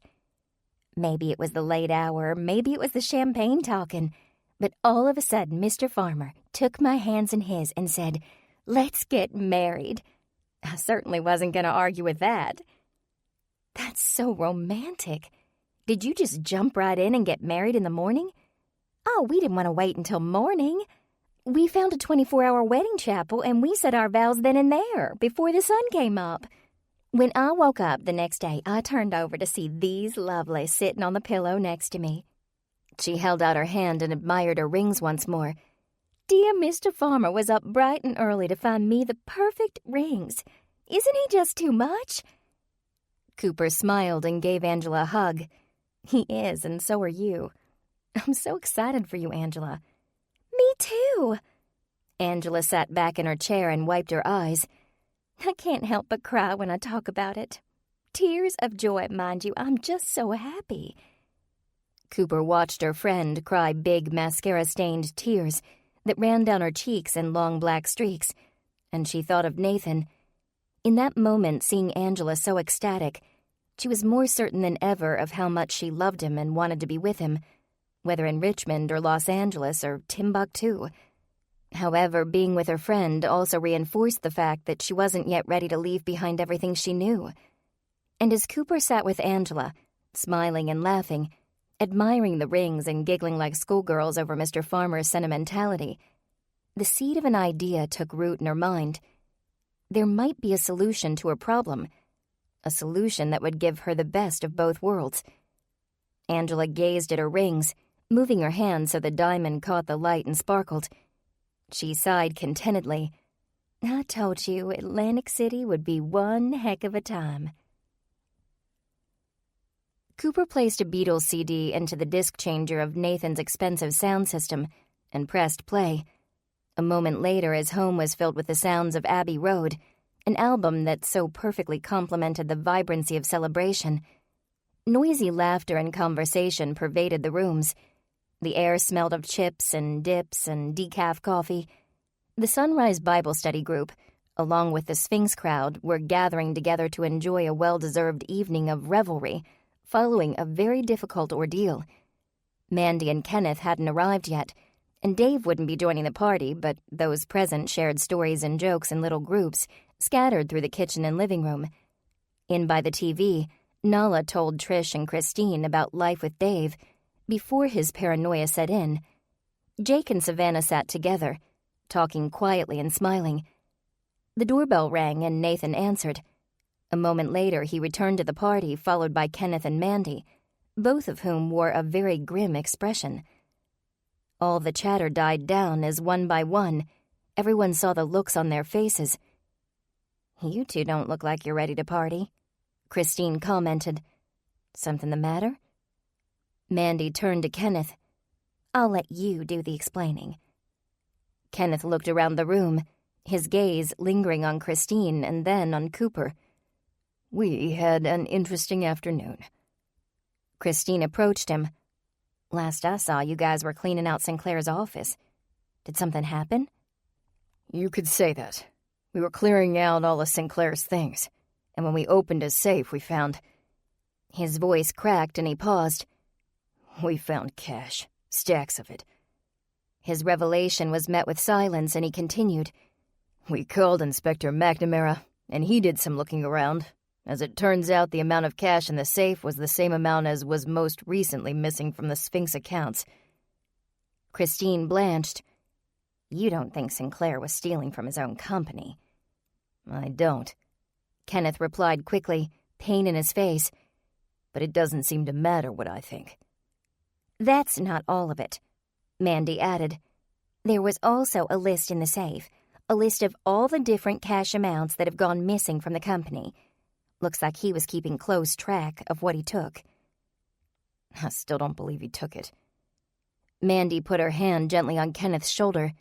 "I know you don't, but we can't ignore the facts, and the police are convinced." "Of what, exactly?" Cooper asked. "That he embezzled?" Mandy nodded. "That he embezzled and that he killed himself, either because he felt guilty or because he thought he was going to be caught. McNamara said the case was all but closed." "What about the other people at the festival?"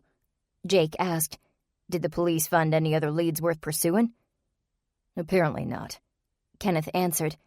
"He didn't say, but when I pressed him, he did try to explain away the other evidence at the crime scene." Nathan waved him in toward the couch. "What did he say?" he asked, sitting beside him. Kenneth rubbed his hands over his face. "He told me that he'd been looking into footprints at the scene, but those footprints were probably there since earlier in the day. He said with a couple hundred people tramping through the woods, it's not really surprising there were footprints where Sinclair died." Trish hesitated. "That might be right. A lot of people were walking around and leaving footprints."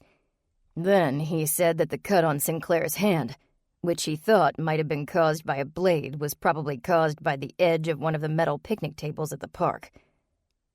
"I know this isn't what you want to hear," Christine said, "but he could have cut his hand on the table. The footprints might have been from earlier in the day. Sinclair might have stolen the money and..." "He killed himself?" Kenneth shook his head. "Not Sinclair." Nala took a deep breath and let it out in a thoughtful sigh. "For what it's worth, I agree with you. Kenneth Sinclair wasn't the type to kill himself." "I'm not sure there is a type," Savannah said. "Sometimes people in bad situations lose hope. All different kinds of people." "That's true," Bryant agreed. "Really horrible, but true." Kenneth stood, shaking his head in his hands. "I'm really sorry, everybody. We have all day tomorrow to think about this. Tonight is supposed to be a celebration for Christine, and I've brought the mood down." "I don't think I'd put it quite like that," Christine replied.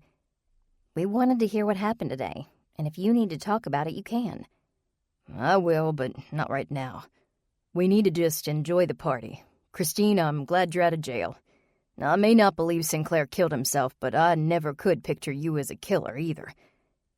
Christine smiled. "Thanks for the vote of confidence."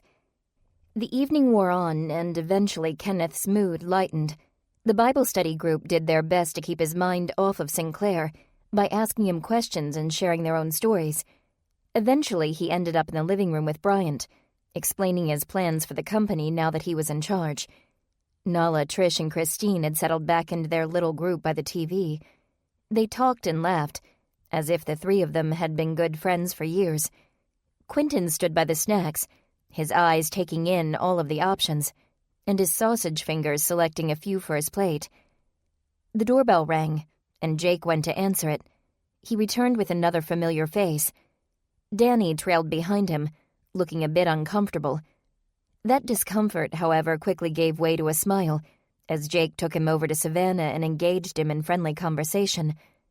Nathan stood by Cooper, his arm wrapped around her shoulders. "I didn't know Danny was coming tonight," Cooper said quietly.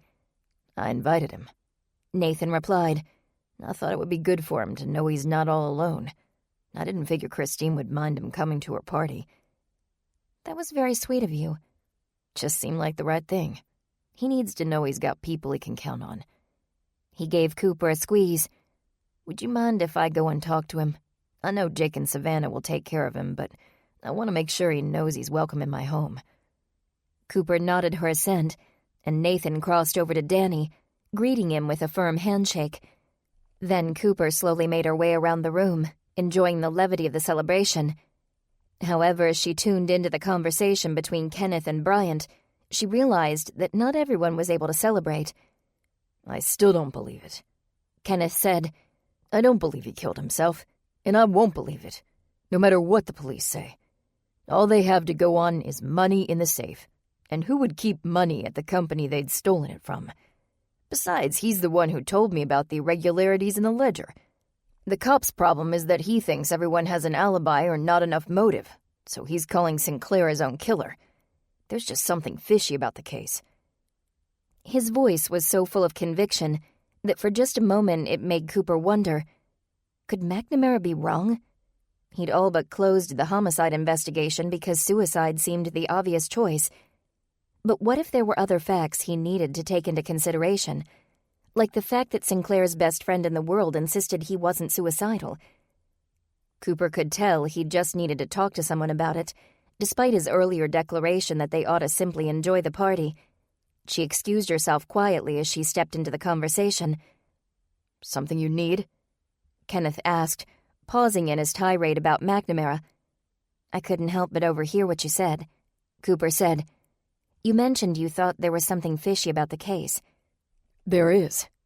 "I'm curious to hear what you think is, well, fishy about it." With a dubiously furrowed brow, Kenneth replied, "Really?" Cooper nodded. "I agree with you that certain assumptions were made by the police in order to wrap things up. What do you think the inspector missed?" "For starters, don't you find it strange that an intelligent guy like Sinclair kept incriminating evidence in his safe at work?" Bryant shrugged. "It doesn't matter how intelligent you are. If you're breaking the law, you're bound to slip up at some point.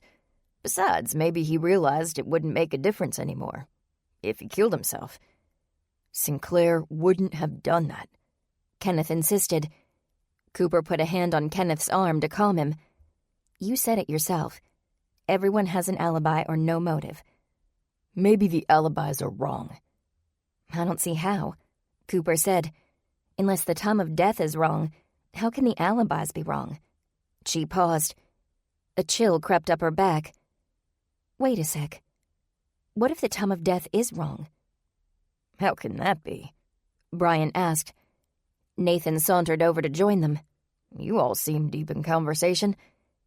"We're talking about Sinclair," Cooper said. "You see, the police based time of death on Sinclair's broken watch, but a watch can be wound to a different time. Wouldn't a smart killer think to change the time on the watch?" Bryant drummed his fingers against each other. "Interesting theory. Is there any way to test it? Can we double-check the time of death?" "What about his Fitbit?" Nathan asked. All eyes turned to him. Bryant looked skeptical. "Unless we're trying to gauge his steps for the day. How would that tell us anything?" "It tracks heart rate," Nathan replied. "If you can access his online account, it'll tell you when his heart stopped beating the day at the park." Kenneth glanced around and leaned in close. "Do you have a computer?" The four of them, Bryant, Nathan, Cooper, and Kenneth, gathered around Nathan's work computer in his office. Kenneth sat and began to type. "Sinclair had me keep track of everybody's Fitbit progress," Kenneth explained. "Like I said the day you all first came to Sphinx. It was for the fitness challenge. I have full access to Sinclair's account." While the others watched, Kenneth navigated to Sinclair's Fitbit account and typed in the password. He clicked on an icon, and a moment later a graph appeared on the screen. He pointed to one spot. "There it is," he said. That's when his heart stopped. "I don't believe it," Bryant muttered. "That's an hour before his watch stopped." For a full minute, they all stared at the screen in silence, until Cooper remembered the grim scene of discovering Sinclair's body. She could see his Rolex, his silver bracelet, and his matching silver pin, but there was no Fitbit on his wrist. "Guys, he wasn't wearing it," she said. "I doubt that very much," Kenneth argued. "He loved that thing." "I saw his body. He wasn't wearing it. I remember. I wish I didn't, but I do. Nathan, this was a great idea, but he must have lost the Fitbit on the hike or something. He wasn't wearing it when Christine found him." Dejected, they rejoined the party to find that the cliques had changed. Jake was standing in the kitchen, fixing himself coffee, and Bryant was on his way to join him. Christine, Nala, and Trish had welcomed Savannah into their circle. Danny stood with Mandy, as Quentin entertained them both with stories from his cooking class. He had his listeners doubled over in laughter. Still troubled by thoughts of Sinclair, Cooper didn't hear the story itself, but Mandy's loud reaction to it distracted her for a moment. Danny chuckled, his response not nearly as animated as Mandy's. Cooper made the rounds, moving from group to group for an hour or so, enjoying the company despite the doubts she still had about Sinclair's death. Finally, she spotted Nathan standing off by himself near the kitchen table, where the snacks were, his gaze moving from one group to the next. He had such a look of peace on his face, such joy. It made Cooper smile. "Nice party," she said, joining him at the table. "It's good to see you looking so happy again." Nathan slipped his arm around her waist. "How could I be anything but happy? I've got wonderful friends, a loving family, and the best fiancé in the world." He kissed her on the head. "It's a day to celebrate. I wish we could have helped Kenneth more, but you know what? It's still a day to celebrate." Offering Cooper his arm, Nathan smiled and said, "What do you say we join the celebration?" She linked her elbow through his. "Why, Mr. Dexter, I thought you'd never ask." Arm in arm, they ambled from the dining table to the group by the island, just in time to hear the end of another one of Quentin's cooking class tales, a story that had Mandy laughing so hard she was nearly crying. Danny was actually laughing out loud. Kenneth had joined the group and was chuckling, despite his obvious lingering distress over Sinclair's alleged suicide. Cooper wondered just how many of these stories Quentin had up his sleeve. "You look like you're enjoying yourselves," Quentin said. Nathan moved his arm around Cooper's shoulders. "We are. And later, I plan to enjoy those desserts you brought. I appreciate it. More than that, I appreciate you coming." He turned to the others in the little group. "All of you, thanks. I'm glad you could make it." Mandy flashed a smile. "Thank you for hosting such a lovely party. It hasn't been easy since Sinclair died. Around the office, it's been different. Unpleasant, to say the least. Then you and your friends came along and you kept a bad situation from turning into an absolutely dreadful one." "I'm not sure we did much," Quentin replied. "But you did. You helped Christine when she was arrested. You took a real interest in Sphinx and the people working there. I think I speak for the whole office when I say we were a little worried the investigation might turn into a witch hunt, and we'd each have a turn behind bars. Now that we know Sinclair committed suicide, we can finally put all those fears to rest." Kenneth bristled at the word suicide. "I'm just glad we could be there for them," Cooper said. Danny smiled. "You guys are good at that, aren't you?" "Good at what?" "Good at being there for people. A lot of folks don't have friends or family to help them out, and most other folks don't care, but you're different." "In the best possible way," Mandy added. "Danny, I'm so glad you came to join us today. Ever since we went to the station and Christine told us about your situation, we've all been thinking about you." Say, Danny, did you hear from McNamara how the investigation is going?" Quentin asked. "Did they ever track down the guy who hit you with his car, or the one who attacked you later?" Danny shook his head. McNamara said they don't have any leads, and I don't expect they will. I just need to count myself lucky I made it through in one piece. Can't ask for more than that." He turned to Cooper. You're probably missing your camera. Cooper laughed. The camera's not all that important in the big scheme of things. Although I do wish I could see some of the pictures from the park. I think some of those might have turned out pretty good. That reminds me. Quentin dug his hands into his back pocket and produced his cell, navigating to his photos before handing it to Cooper. I was going through my phone, deleting things to free up space, and I came across something that might interest you. He handed the phone to Cooper and she looked at the screen. It was a picture from the festival. She and Nathan stood in front of the footbridge on the hiking trail, with the Sphinx crowd approaching in the background. "That's not a bad picture," she exclaimed. "You took this with your phone?" Yep, I feel pretty spoiled these days.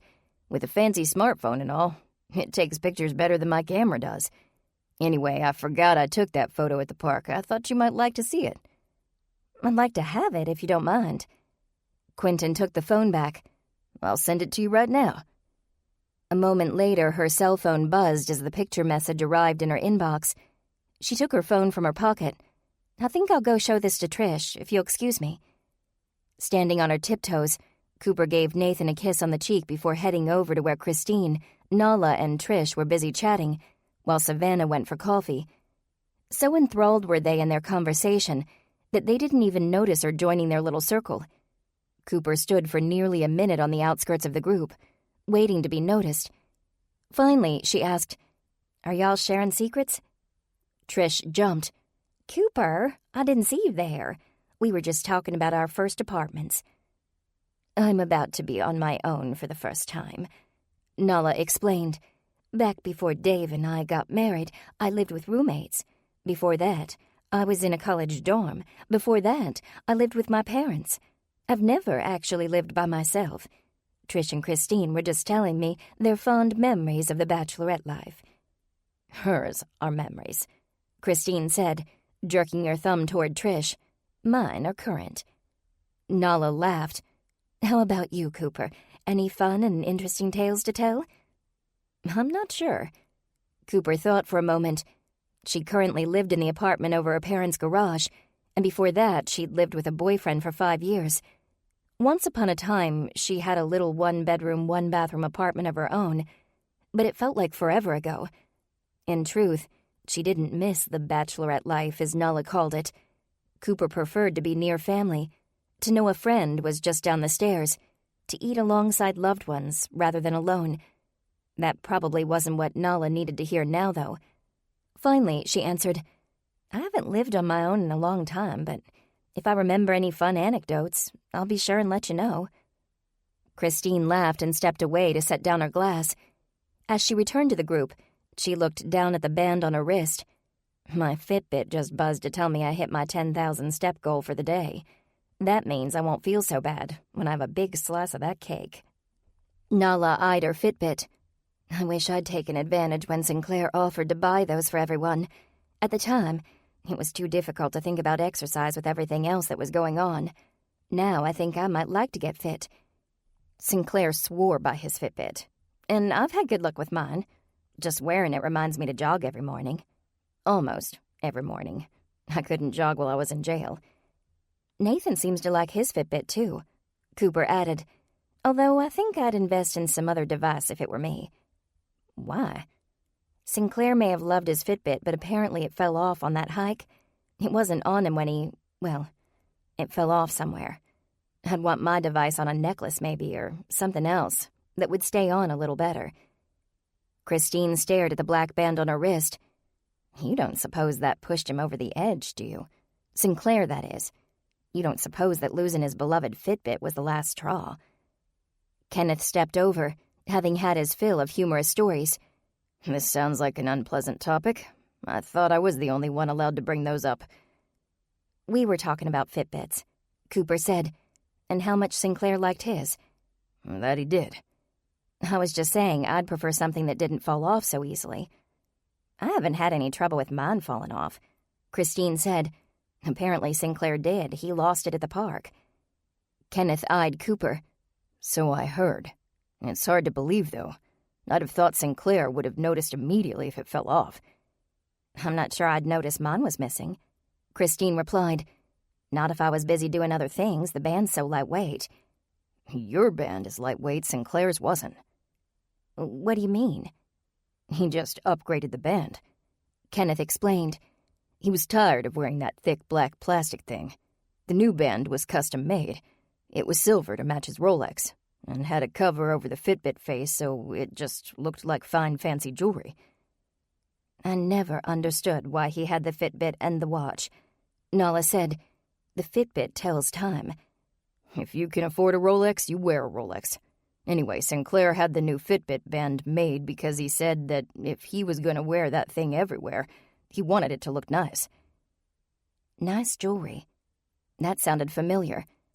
Cooper produced her phone and opened the picture Quentin had just sent her. She zoomed in on Sinclair in the background and studied the image. Sphinx shirt, gold pin, the Rolex on one wrist, and on the other, what appeared to be a heavy silver bracelet. Is this it?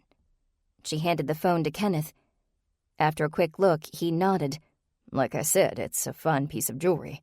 Cost him a couple $100, too. Too bad he lost it.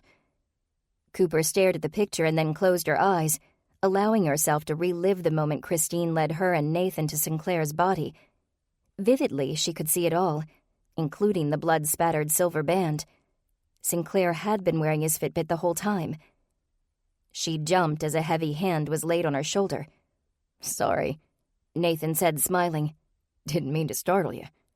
He took one look at her expression and his smile disappeared. What happened? Sinclair didn't lose his Fitbit. Cooper handed him the phone with the photo still open. He was wearing it when Christine found him. She pointed to the silver bracelet. Nathan squinted and studied the picture. You mean the Fitbit was on him when he died? Cooper nodded as the rest of the partygoers slowly closed in around them. Everyone could sense that something big was happening, something exciting. Only Danny hung back, obviously feeling a bit like an outsider. If that's true, the time of death is wrong, Nathan said. Sinclair actually died when the Fitbit shows his heartbeat stopping, almost an hour before the original time of death. What's this? Jake asked. Is there news? I don't have any idea, Nala replied. It sounds like gibberish to me. Christine stepped away from the group. Don't say anything too exciting while I'm gone. And then she hurried off toward the restroom. When she was gone, Mandy grimaced. Actually, I was just headed that way. Nathan, do you have another restroom? Up by the master bedroom, Nathan replied, pointing toward the stairs. Hopefully it's clean enough. Mandy laughed. As long as it's functioning. In the meantime, Cooper quickly explained the time of death theory to Nala, who listened, fascinated. When Cooper was done, Nala asked, So when did he actually die? Cooper turned to Kenneth. His watch said 5:55. What time did the Fitbit say his heart stopped beating? I think it was 4:20. Kenneth replied. Actually, I'm sure it was 4:20. It doesn't really matter, though, does it? Quentin took a bite of one of his Madeleines. When he'd swallowed, he continued. It was suicide. The time of death doesn't change that. Nathan stroked his chin thoughtfully. But time of death is part of the reason McNamara arrived at his conclusion. Everyone had an alibi at 5:55. Since everyone had an alibi and Sinclair was killed with his own gun, McNamara ruled it a suicide, even though that wasn't his initial gut reaction. Not all of us, Nala countered, although I appreciate you lumping me in with that group. True, you don't have a good alibi, but you also have no motive. If anything, Sinclair was a real encourager to you, and you had no reason to want him dead. Cooper jumped in. But if Sinclair died at 4:20 instead of 5:55, all those alibis are out the window. Let's be reasonable about this, Savannah said. We don't want to jump to any conclusions. Do we know everyone's alibis around 4:20? I'll give you mine, Christine said, rejoining the group. I was looking through the craft booths. You answered that very quickly for having missed a lot of the conversation, Kenneth commented suspiciously. A little too quickly. I remember because I looked at my watch right after a lengthy conversation with a leather worker. He was rather good-looking, and he mentioned something about getting coffee after the festival. Nathan crossed his arms over his chest. You met a stranger for coffee? Actually, if you recall, I spent most of the night at the police station. It isn't safe to go out to places with men you don't know. Apparently, it isn't safe to go to the park with people you do know. Trish held up her hands to quiet them. As endearing as this brother-sister thing is, maybe you could do it later. Back to the alibis. I was at the craft booths, too, Nala said, although I don't have a good story for it. I guess I don't have any proof. Yes, you do, Christine countered. I saw you there. We waved at each other, remember? Nala snapped her fingers. That's right, you saw me. Then she turned a wary eye on Kenneth. Boss, where were you? A slight blush came to Kenneth's cheeks, and he nervously cleared his throat. All eyes turned to him. Something you don't want to tell us? Jake asked, because that's mighty suspicious at this point. It's not what you think. Kenneth snapped back. I'm lactose intolerant. And, well, I accidentally had some cheese at lunch. It was on my sandwich, and by the time I realized, it was too late. Shortly after Sinclair released us to do our own thing, before I made phone calls, I made a beeline for the restrooms. How long were you there? Christine asked, not to be nosy, but a good half hour at least. His flush deepened, eliciting a great deal of sympathy from Cooper. When she got embarrassed or upset, the mean red crept up her neck and to her face for all the world to see. She hated being unable to hide her embarrassment. Unfortunately, in this case, there was no way around it. They had to know the details of Kenneth's alibi. She glanced down at the picture on her phone. It was still bugging her. Something about it wasn't right, but she couldn't figure out what. Sorry to get so personal, but did anyone see you go in or come out? Savannah asked, continuing the interrogation of poor Kenneth. Can anyone corroborate your alibi? If someone was clocking my time in the restroom, I didn't notice them. Kenneth replied testily, unless there were some security cameras at the porta-potties, which I doubt. I don't think anyone can confirm my story, but I didn't kill Sinclair. No one's saying you did, Cooper assured him. We're just making sure we're all on the same page. Does anyone know where Mandy was? Kenneth looked over his shoulder in the direction of the stairs. I can tell you, I'm pretty sure she went to check out the amphitheater when we went our separate ways. You can double-check with her when she gets back. And what about Dave? Nathan asked. Where was he? The best for last, Bryant quipped. My money's on him. Nala shook her head. I saw Dave while I was looking through the booths. Although, now that I think about it, I'm not sure what the exact time was. When I saw him, he was pacing over by the trees, the ones near the parking lot. I remember because he kicked one, hard, and then he started jumping up and down, holding on to his hurt foot. She giggled and then put her hand over her mouth. I'm sorry. That shouldn't be funny. Quentin grinned. But it kinda is. Say, I bet that's when he actually went to the first aid tent. He told us he'd gone there earlier in the day. It was probably to take care of his foot. It wasn't that, Christine replied. He went earlier because he accidentally stabbed himself with his Sphinx pin. Nathan gave her a look. Why would he stab himself? It wasn't intentional, she shot back. The pins were cheap and they kept falling off. He got frustrated with his, and when he put it on his shirt, he stabbed it into his shoulder. It started bleeding. Nathan's brow furrowed doubtfully. I don't remember seeing any blood on him. I had a spare shirt in my car, Kenneth said. After he got some antibiotic ointment and a Band-Aid from the first aid tent, he changed out of the bloody shirt. Sinclair made him put the pin back on, though. The light bulb turned on in Cooper's mind, and suddenly she realized what had been bothering her. She zoomed in on the picture one more time. That's it. Nathan looked over her shoulder. That's what? Something's been bugging me about this photo. I just figured it out. It's the pin. She pointed to the pin on Sinclair's shirt. He was wearing a gold pin. Nathan shrugged. So? When we saw his body off the path, he was wearing a silver pin. Don't you remember? I try not to. I'm sure it was silver. You know, I think you're right. Christine said. He was wearing a silver pin when we found him.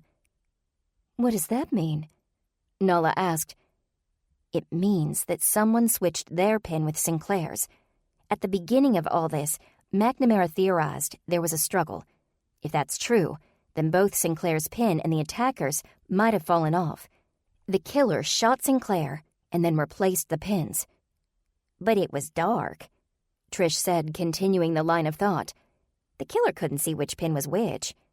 He put the wrong pin on Sinclair. Jake nodded along. I get it. So if we can figure out who was wearing a silver pin before Sinclair's death, we might be able to figure out who attacked him. They all crowded around Cooper's phone as she adjusted the picture so the different pins were visible. Quentin leaned in close, squinting at the picture. Looks like Christine's pin was gold. Nala's was silver. But Nala has an alibi, Savannah said. Don't forget that. Nala smiled at her. Thanks. What about Dave? I can't remember what time I saw him, and he did hate Sinclair. Nathan peered over Cooper's shoulder. Dave's pin was gold. I was so sure it was him, Bryant said. Too bad. Cooper looked up from the phone. Guys, Mandy's pin is silver. Where was she again when Sinclair died? The amphitheater? Kenneth said. He looked over his shoulder at the stairs. She's been in the restroom a long time. Nathan walked to the base of the stairs and took a few steps up. Mandy? He shouted. There was no answer. He jogged up the stairs and a moment later returned. She's not there. Nala's eyes grew wide. What? Where did she go? Nathan disappeared down the hallway and then hurried back. The garage door's unlocked. She must have heard us and slipped out that way when we were talking. I don't believe it, Kenneth said slowly. Mandy killed Sinclair. 18. Her purse is still here, Trish announced, pawing through a bright red shoulder bag. Why would she leave her purse? Jake asked. If it were me, I'd want my keys so I could drive away. She took a purse. She and I have the same purse. And she took mine instead of hers. Her keys are still here. Does that mean she has your keys now? Nathan asked. Trish shook her head. Jake and Savannah brought me over, and they're taking me home after. Phil's at home with the girls, so I didn't bring keys with me.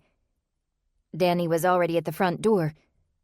She's on foot, he announced. We can catch her. Before anyone could argue he was after Mandy, Nathan and Cooper were close on his heels, with the rest of them bringing up the rear. I'll stay here and call the police, Savannah shouted after them. Be careful. Out into the cool night air they ran. Cooper peered down the road as far as she could see, looking for any sign of Mandy. Darkness settled over the neighborhood, making it impossible to see into the distance. Everyone be quiet, Jake said. If there's one thing I've learned from Savannah, it's that you don't need to see to be able to find your way. He's right, Danny agreed. Listen. In an instant, all was silent. Cooper held her breath, listening to the subtle changes in the breeze, the hum of the neighbor's air conditioning unit, and the quiet hooting of an owl. She closed her eyes, concentrating, just as Savannah had taught her. But all the noises blended together. Nothing stood out. No sign of Mandy. A moment later, Danny turned his head to the stop sign at the corner. Did anyone else hear that? Hear what? Nala asked. I don't hear anything out of the ordinary. It sounded like someone falling down. He pointed to the corner. Came from around the bend. Is there anything there other than houses? Nathan nodded. The community park is just around the corner. It's got logs around the border. People are always tripping over them. A park would be a good place to hide, Jake said. Danny took off at a dead run, and the others followed, rounding the corner and finding themselves staring into the darkness of the park. The playground equipment was highlighted by moonlight. In the breeze, the swings moved as if ridden by ghosts, and the same wind howled through the tube slide. As Cooper stepped forward, Her foot caught on something and she started to fall. At the last moment, she caught her balance, steadying herself. Jake, on the other hand, fell forward and landed flat on his face. "What the heck was that?" Jake asked, rather loudly. "Those are the logs I mentioned, the ones that border the park," Nathan answered, carefully stepping over the hindrance. "It looks nice during the daytime, but if you don't know they're there, you can break your neck." "She could be anywhere," Trish whispered. "I can't see a thing." Danny crossed his arms, scanning the park with a determined gaze. "We'll split up. Cover more ground that way." With a squeeze, Cooper let go of Nathan's hand, drifting off to the left side of the park as he went to the right. The others fanned out, moving slowly, searching as they walked. Trish hung close to Cooper. "I'm surprised she didn't get farther," Trish said. "I'd be running like a bat at a—" "She doesn't know the neighborhood," Cooper interrupted.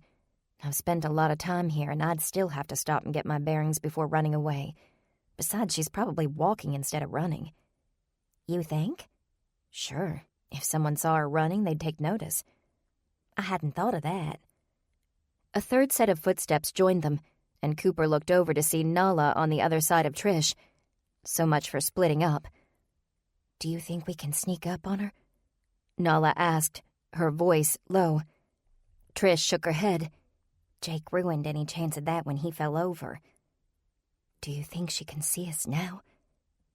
"Maybe," Cooper said. "Or she might have moved on already." Cooper narrowed her eyes, trying to make out shapes in the shadows. Trees, bushes, statues. One shady outline faded into the next. The park grew eerily silent, and the playground felt more like a graveyard than a place for children to play. Then, out of the silence came a scream. Cooper spun around, searching for its source. Across the playground, two shadowy figures struggled in the dark. Running toward them with Trish and Nala, Cooper could feel her heart pounding in her chest. Panic gave her speed. Someone had found Mandy, and Mandy wasn't about to go down without a fight. As she approached the scuffle, Cooper's eyes adjusted and the two shadowy figures became more pronounced. One of them was Mandy. The other was Christine. Christine screamed a second time.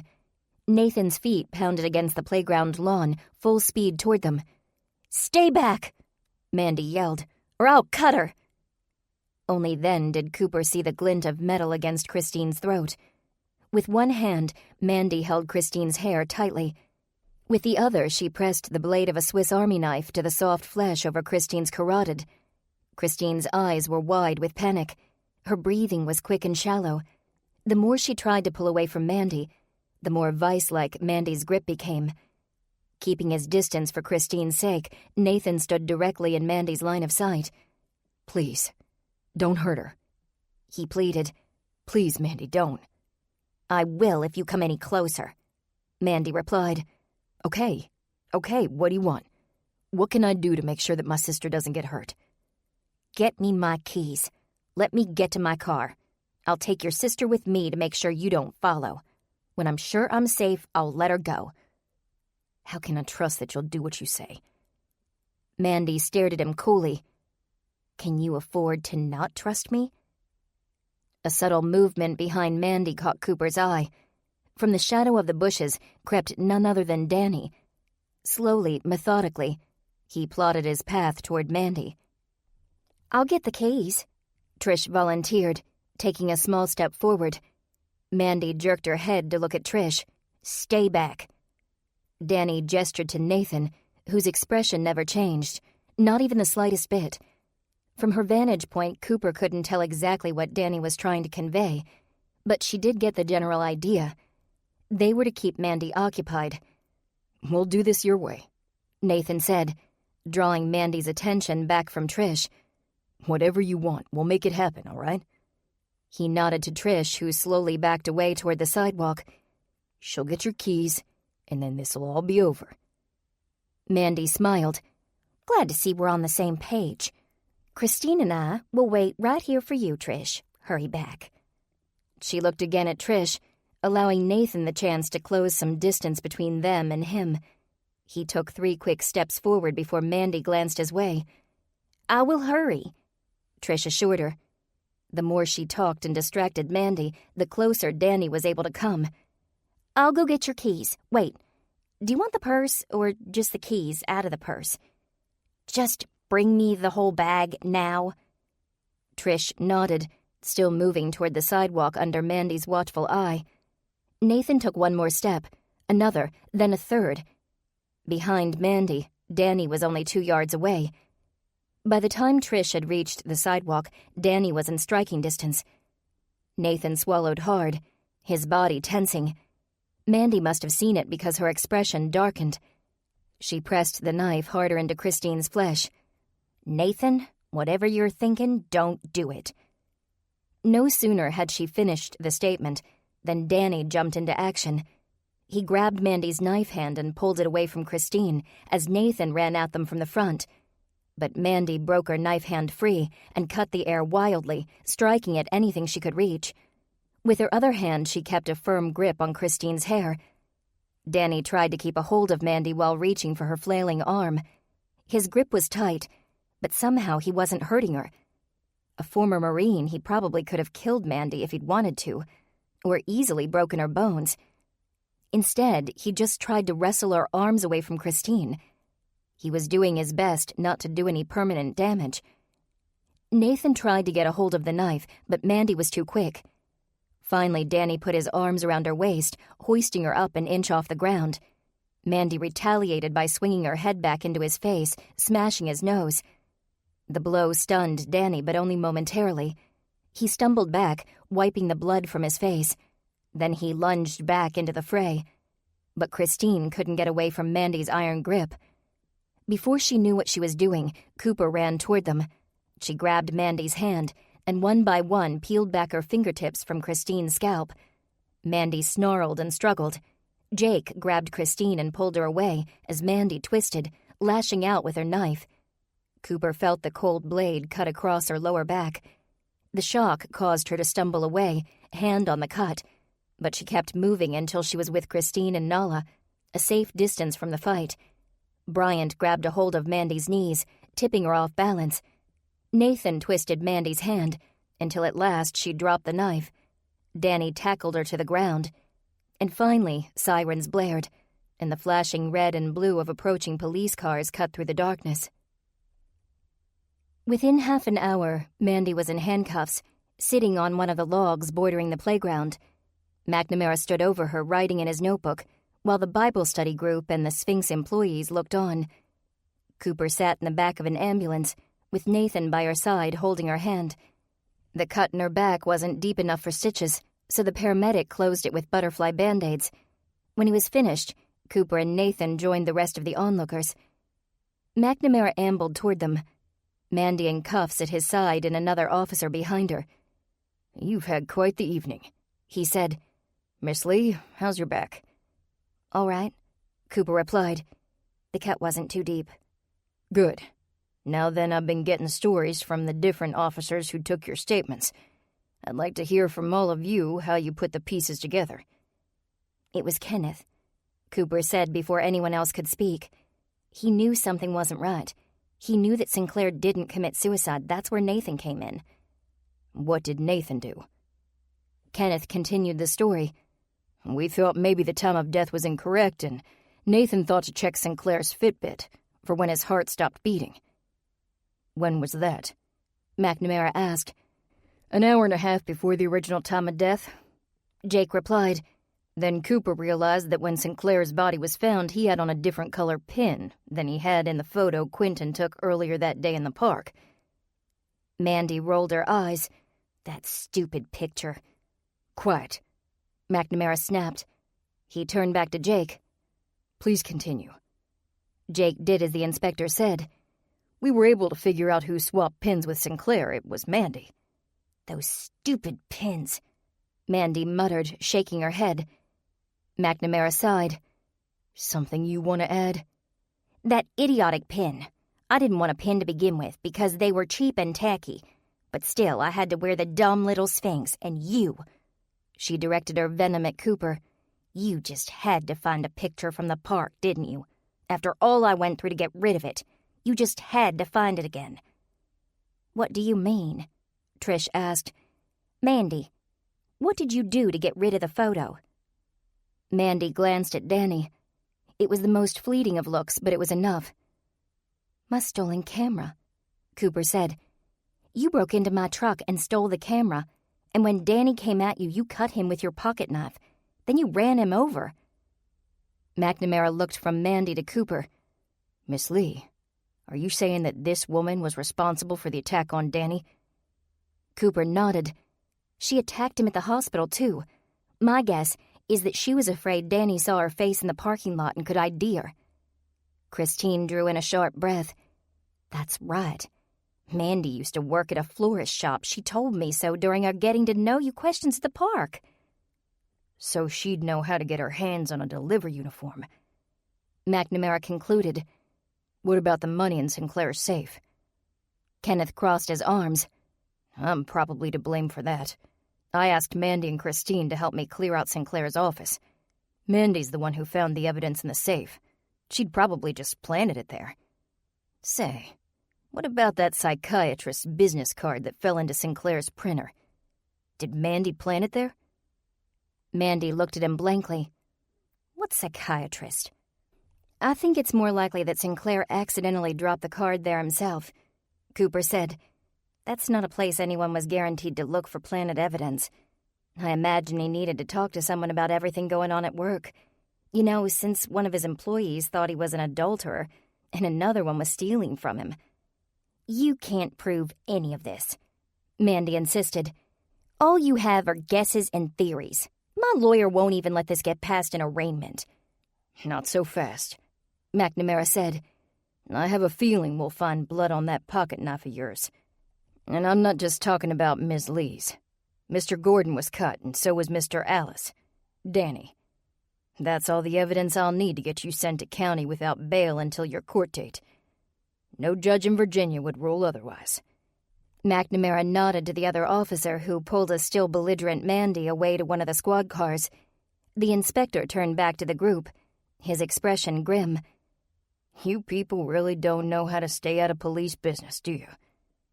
The members of the Bible study group exchanged glances. His frown dissolved into a smile. "But it looks like everything worked out for the best. Not just with catching Mr. Gordon's killer, I believe you know Dave Howard. He confessed to vandalizing a car at the festival, and he'll be busy with community service for a while. You've been a busy bunch. Now go home, get some rest, and don't interfere with any more police investigations." Cooper returned the smile. "We'll do our best, Inspector." 19. The week flew by. Work was back to normal, and so was the Bible study. Christine was home and well, and Nala invited the whole group to her apartment warming party. At last, Cooper could relax. Almost. On Saturday morning, it was finally time to talk to Nathan about the idea that had been brewing in her mind. An idea she dearly hoped Nathan would agree with.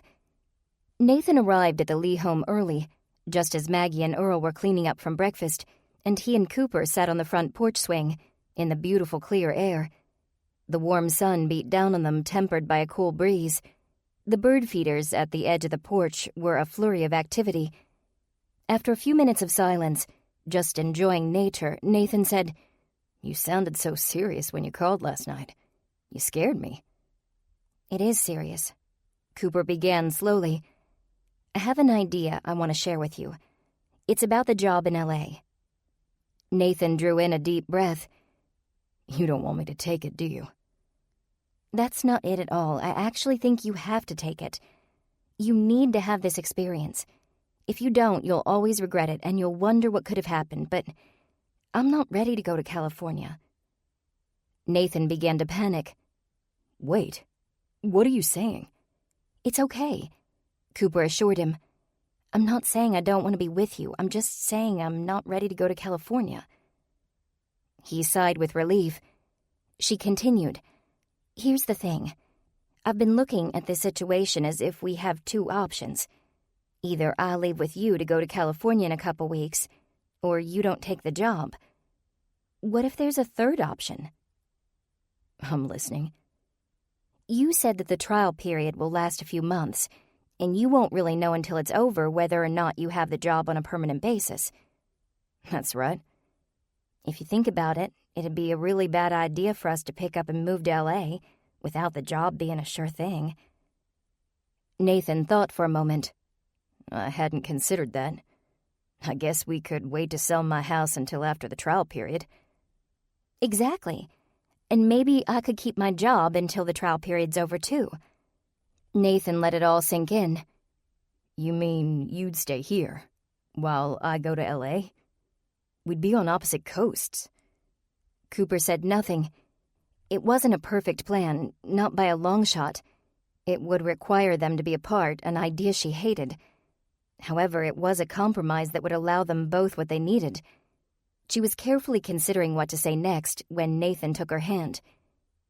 I want you to know that I'm open to any plan you come up with, he said. I want to hear it. Okay. She took a moment and gathered her thoughts. I told you I needed more time here, and I still do. If you get the job and we move to L.A., then we'll have a great adventure together. Just the two of us away from everything we know. But I don't want to leave Richmond before I'm ready. I don't want to end up regretting the decision to go too soon, any more than I want you to regret turning down that job offer. I'm not sure I can be away from you that long. I don't want to be away from you that long either.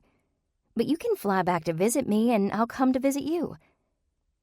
Nathan held her hand more firmly, as if he didn't want to let go, ever. Is this really what you want? Cooper hesitated. Yes. I think it's the best scenario, Nathan. I really do. You get your job. I get a little more time here. You can do your work without distraction, and I can go wedding dress shopping with Mama, Ashley, and Hannah. And in the end, we wind up together. We get our adventure. What do you say? Nathan leaned in and pressed his lips to Cooper's, holding her in a warm, lingering embrace. When he finally backed away, he wore a smile. I think we can make it work. Cooper put her arms around his neck and buried her face in his shoulder, happier than she'd been since Nathan told her his news.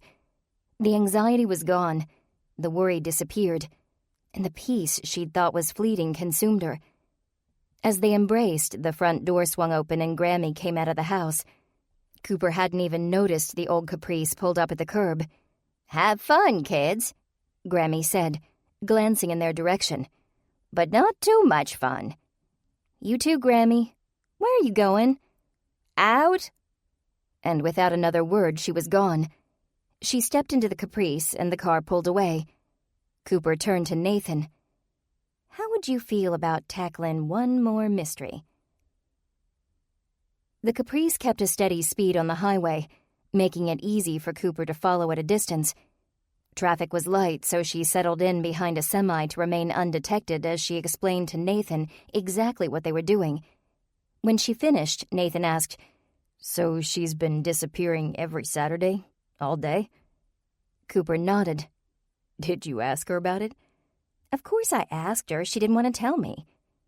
"Not to overstep my bounds, but if she didn't want to tell you, maybe we should respect her wishes."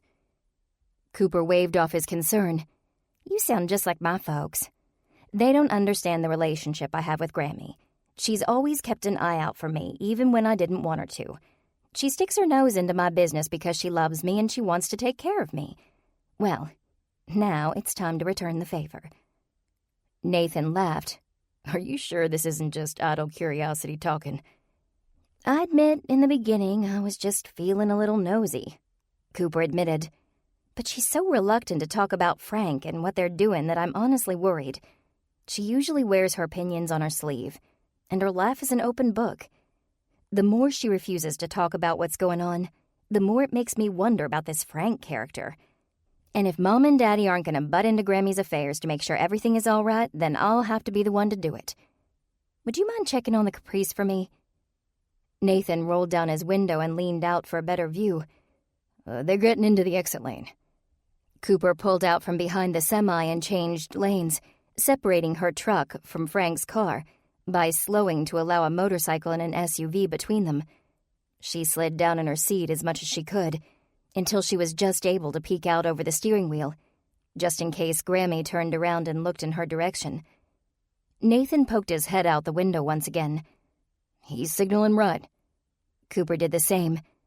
Keeping as much space between their vehicles as possible, Cooper followed the Caprice around the bend with one car between them. 10 minutes of twists and turns later, Frank pulled up to the back entrance of a red brick building. Cooper parked on the side of the street as she and Nathan watched Grammy and her gentleman friend enter the building through a door that read "Employees Only." "Any idea where we are?" Cooper asked.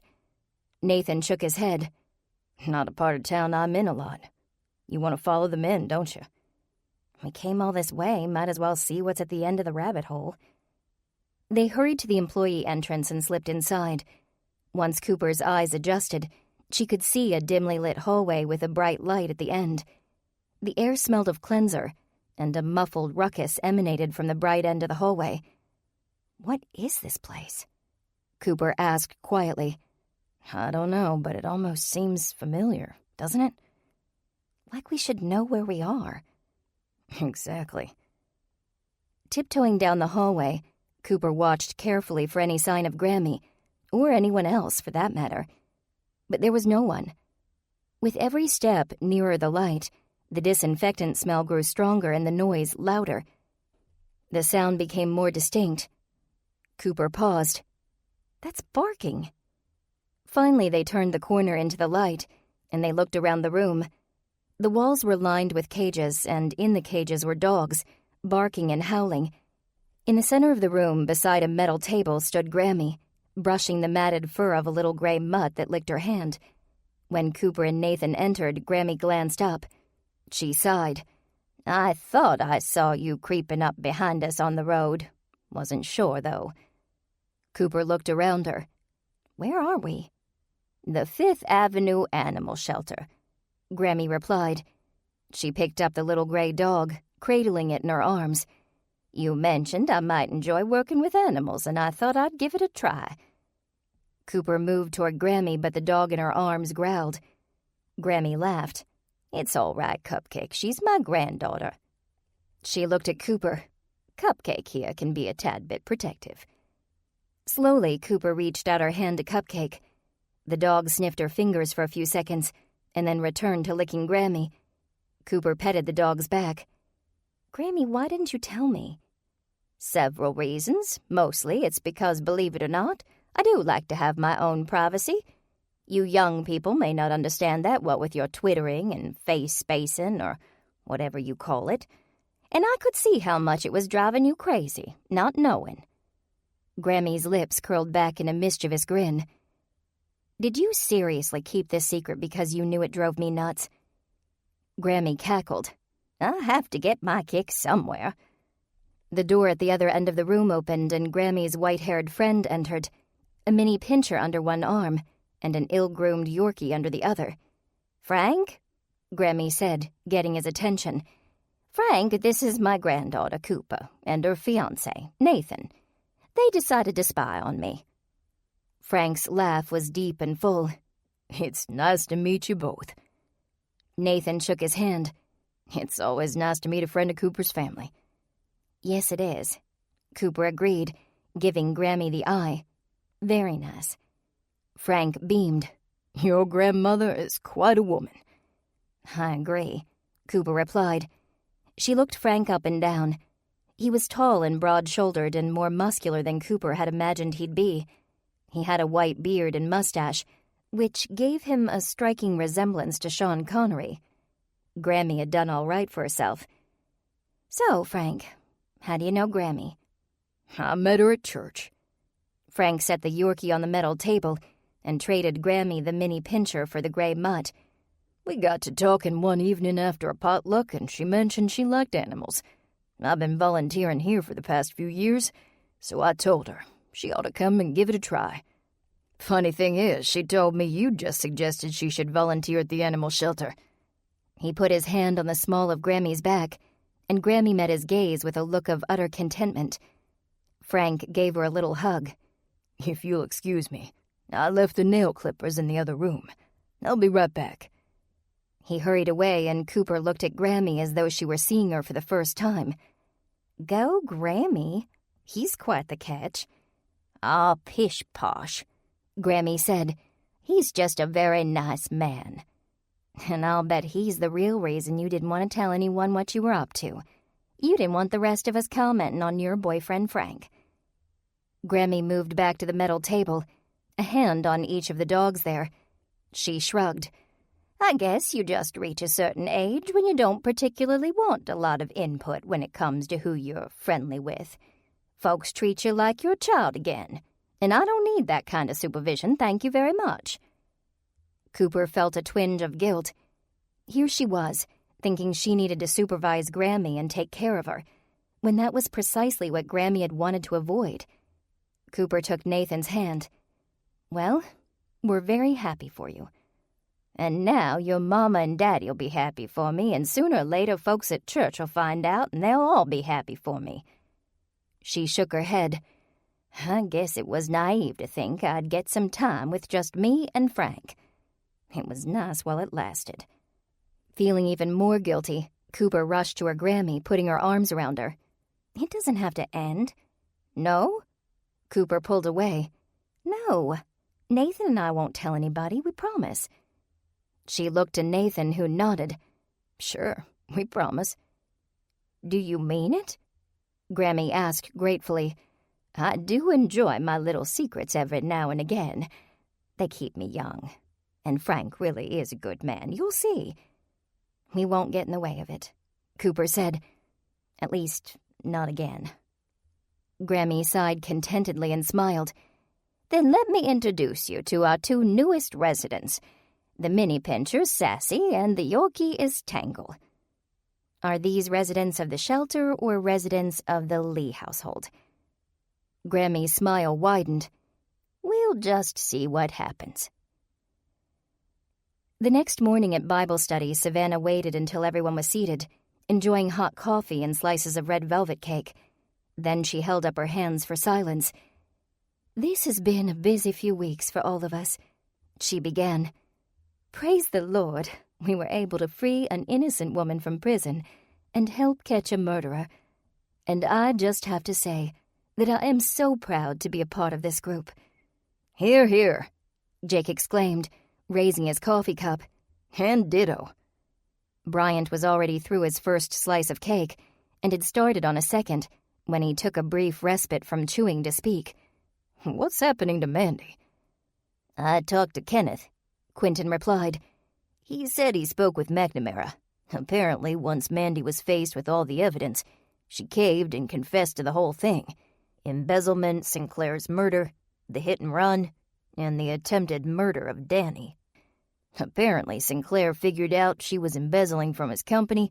He confronted her at the park that day and threatened to go to the police. She convinced him to take a walk so they could talk it over. And that's when she killed him. When she got back to the office the following week, she broke into his safe and put the stolen money in it to erase the evidence. Seems once she started talking, she couldn't stop. From what I saw of Mandy, that sounds about right, Trish commented. What about Danny? Has anybody talked to him? I talked to him Friday, Savannah said. He said that Cooper's sister Ashley helped him put together a resume and set up some interviews. She told him that with his military background, he should have no trouble finding work. And Cooper, he wanted your sister and her committee to know how much he appreciates the opportunity. I'll pass along his thanks, Cooper replied. I'm sure Ashley will be thrilled to know she's making a difference. It worked out well, Jake said. Match made in heaven, if you ask me. Speaking of heavenly things, Savannah said, perhaps we could get on with our study in Ecclesiastes. Today we'll be covering the first 8 verses of chapter 3. Nathan, would you mind reading for us? Not at all. Nathan opened his Bible to the correct page. There is a time for everything, and a season for every activity under the heavens. A time to be born and a time to die. A time to plant and a time to uproot. A time to kill and a time to heal. A time to tear down and a time to build. A time to weep and a time to laugh. A time to mourn and a time to dance. A time to scatter stones and a time to gather them. A time to embrace and a time to refrain from embracing. A time to search and a time to give up. A time to keep and a time to throw away. A time to tear and a time to mend. A time to be silent and a time to speak. A time to love and a time to hate. A time for war and a time for peace. Beautiful passage, Trish said. Everything in its time. And not just any time, Savannah said. Everything in God's time. Cooper stared at the words in her Bible. A time to plant and a time to uproot. She thought of the job in California. It's amazing how applicable the Bible is even today. That's the truth, Jake said.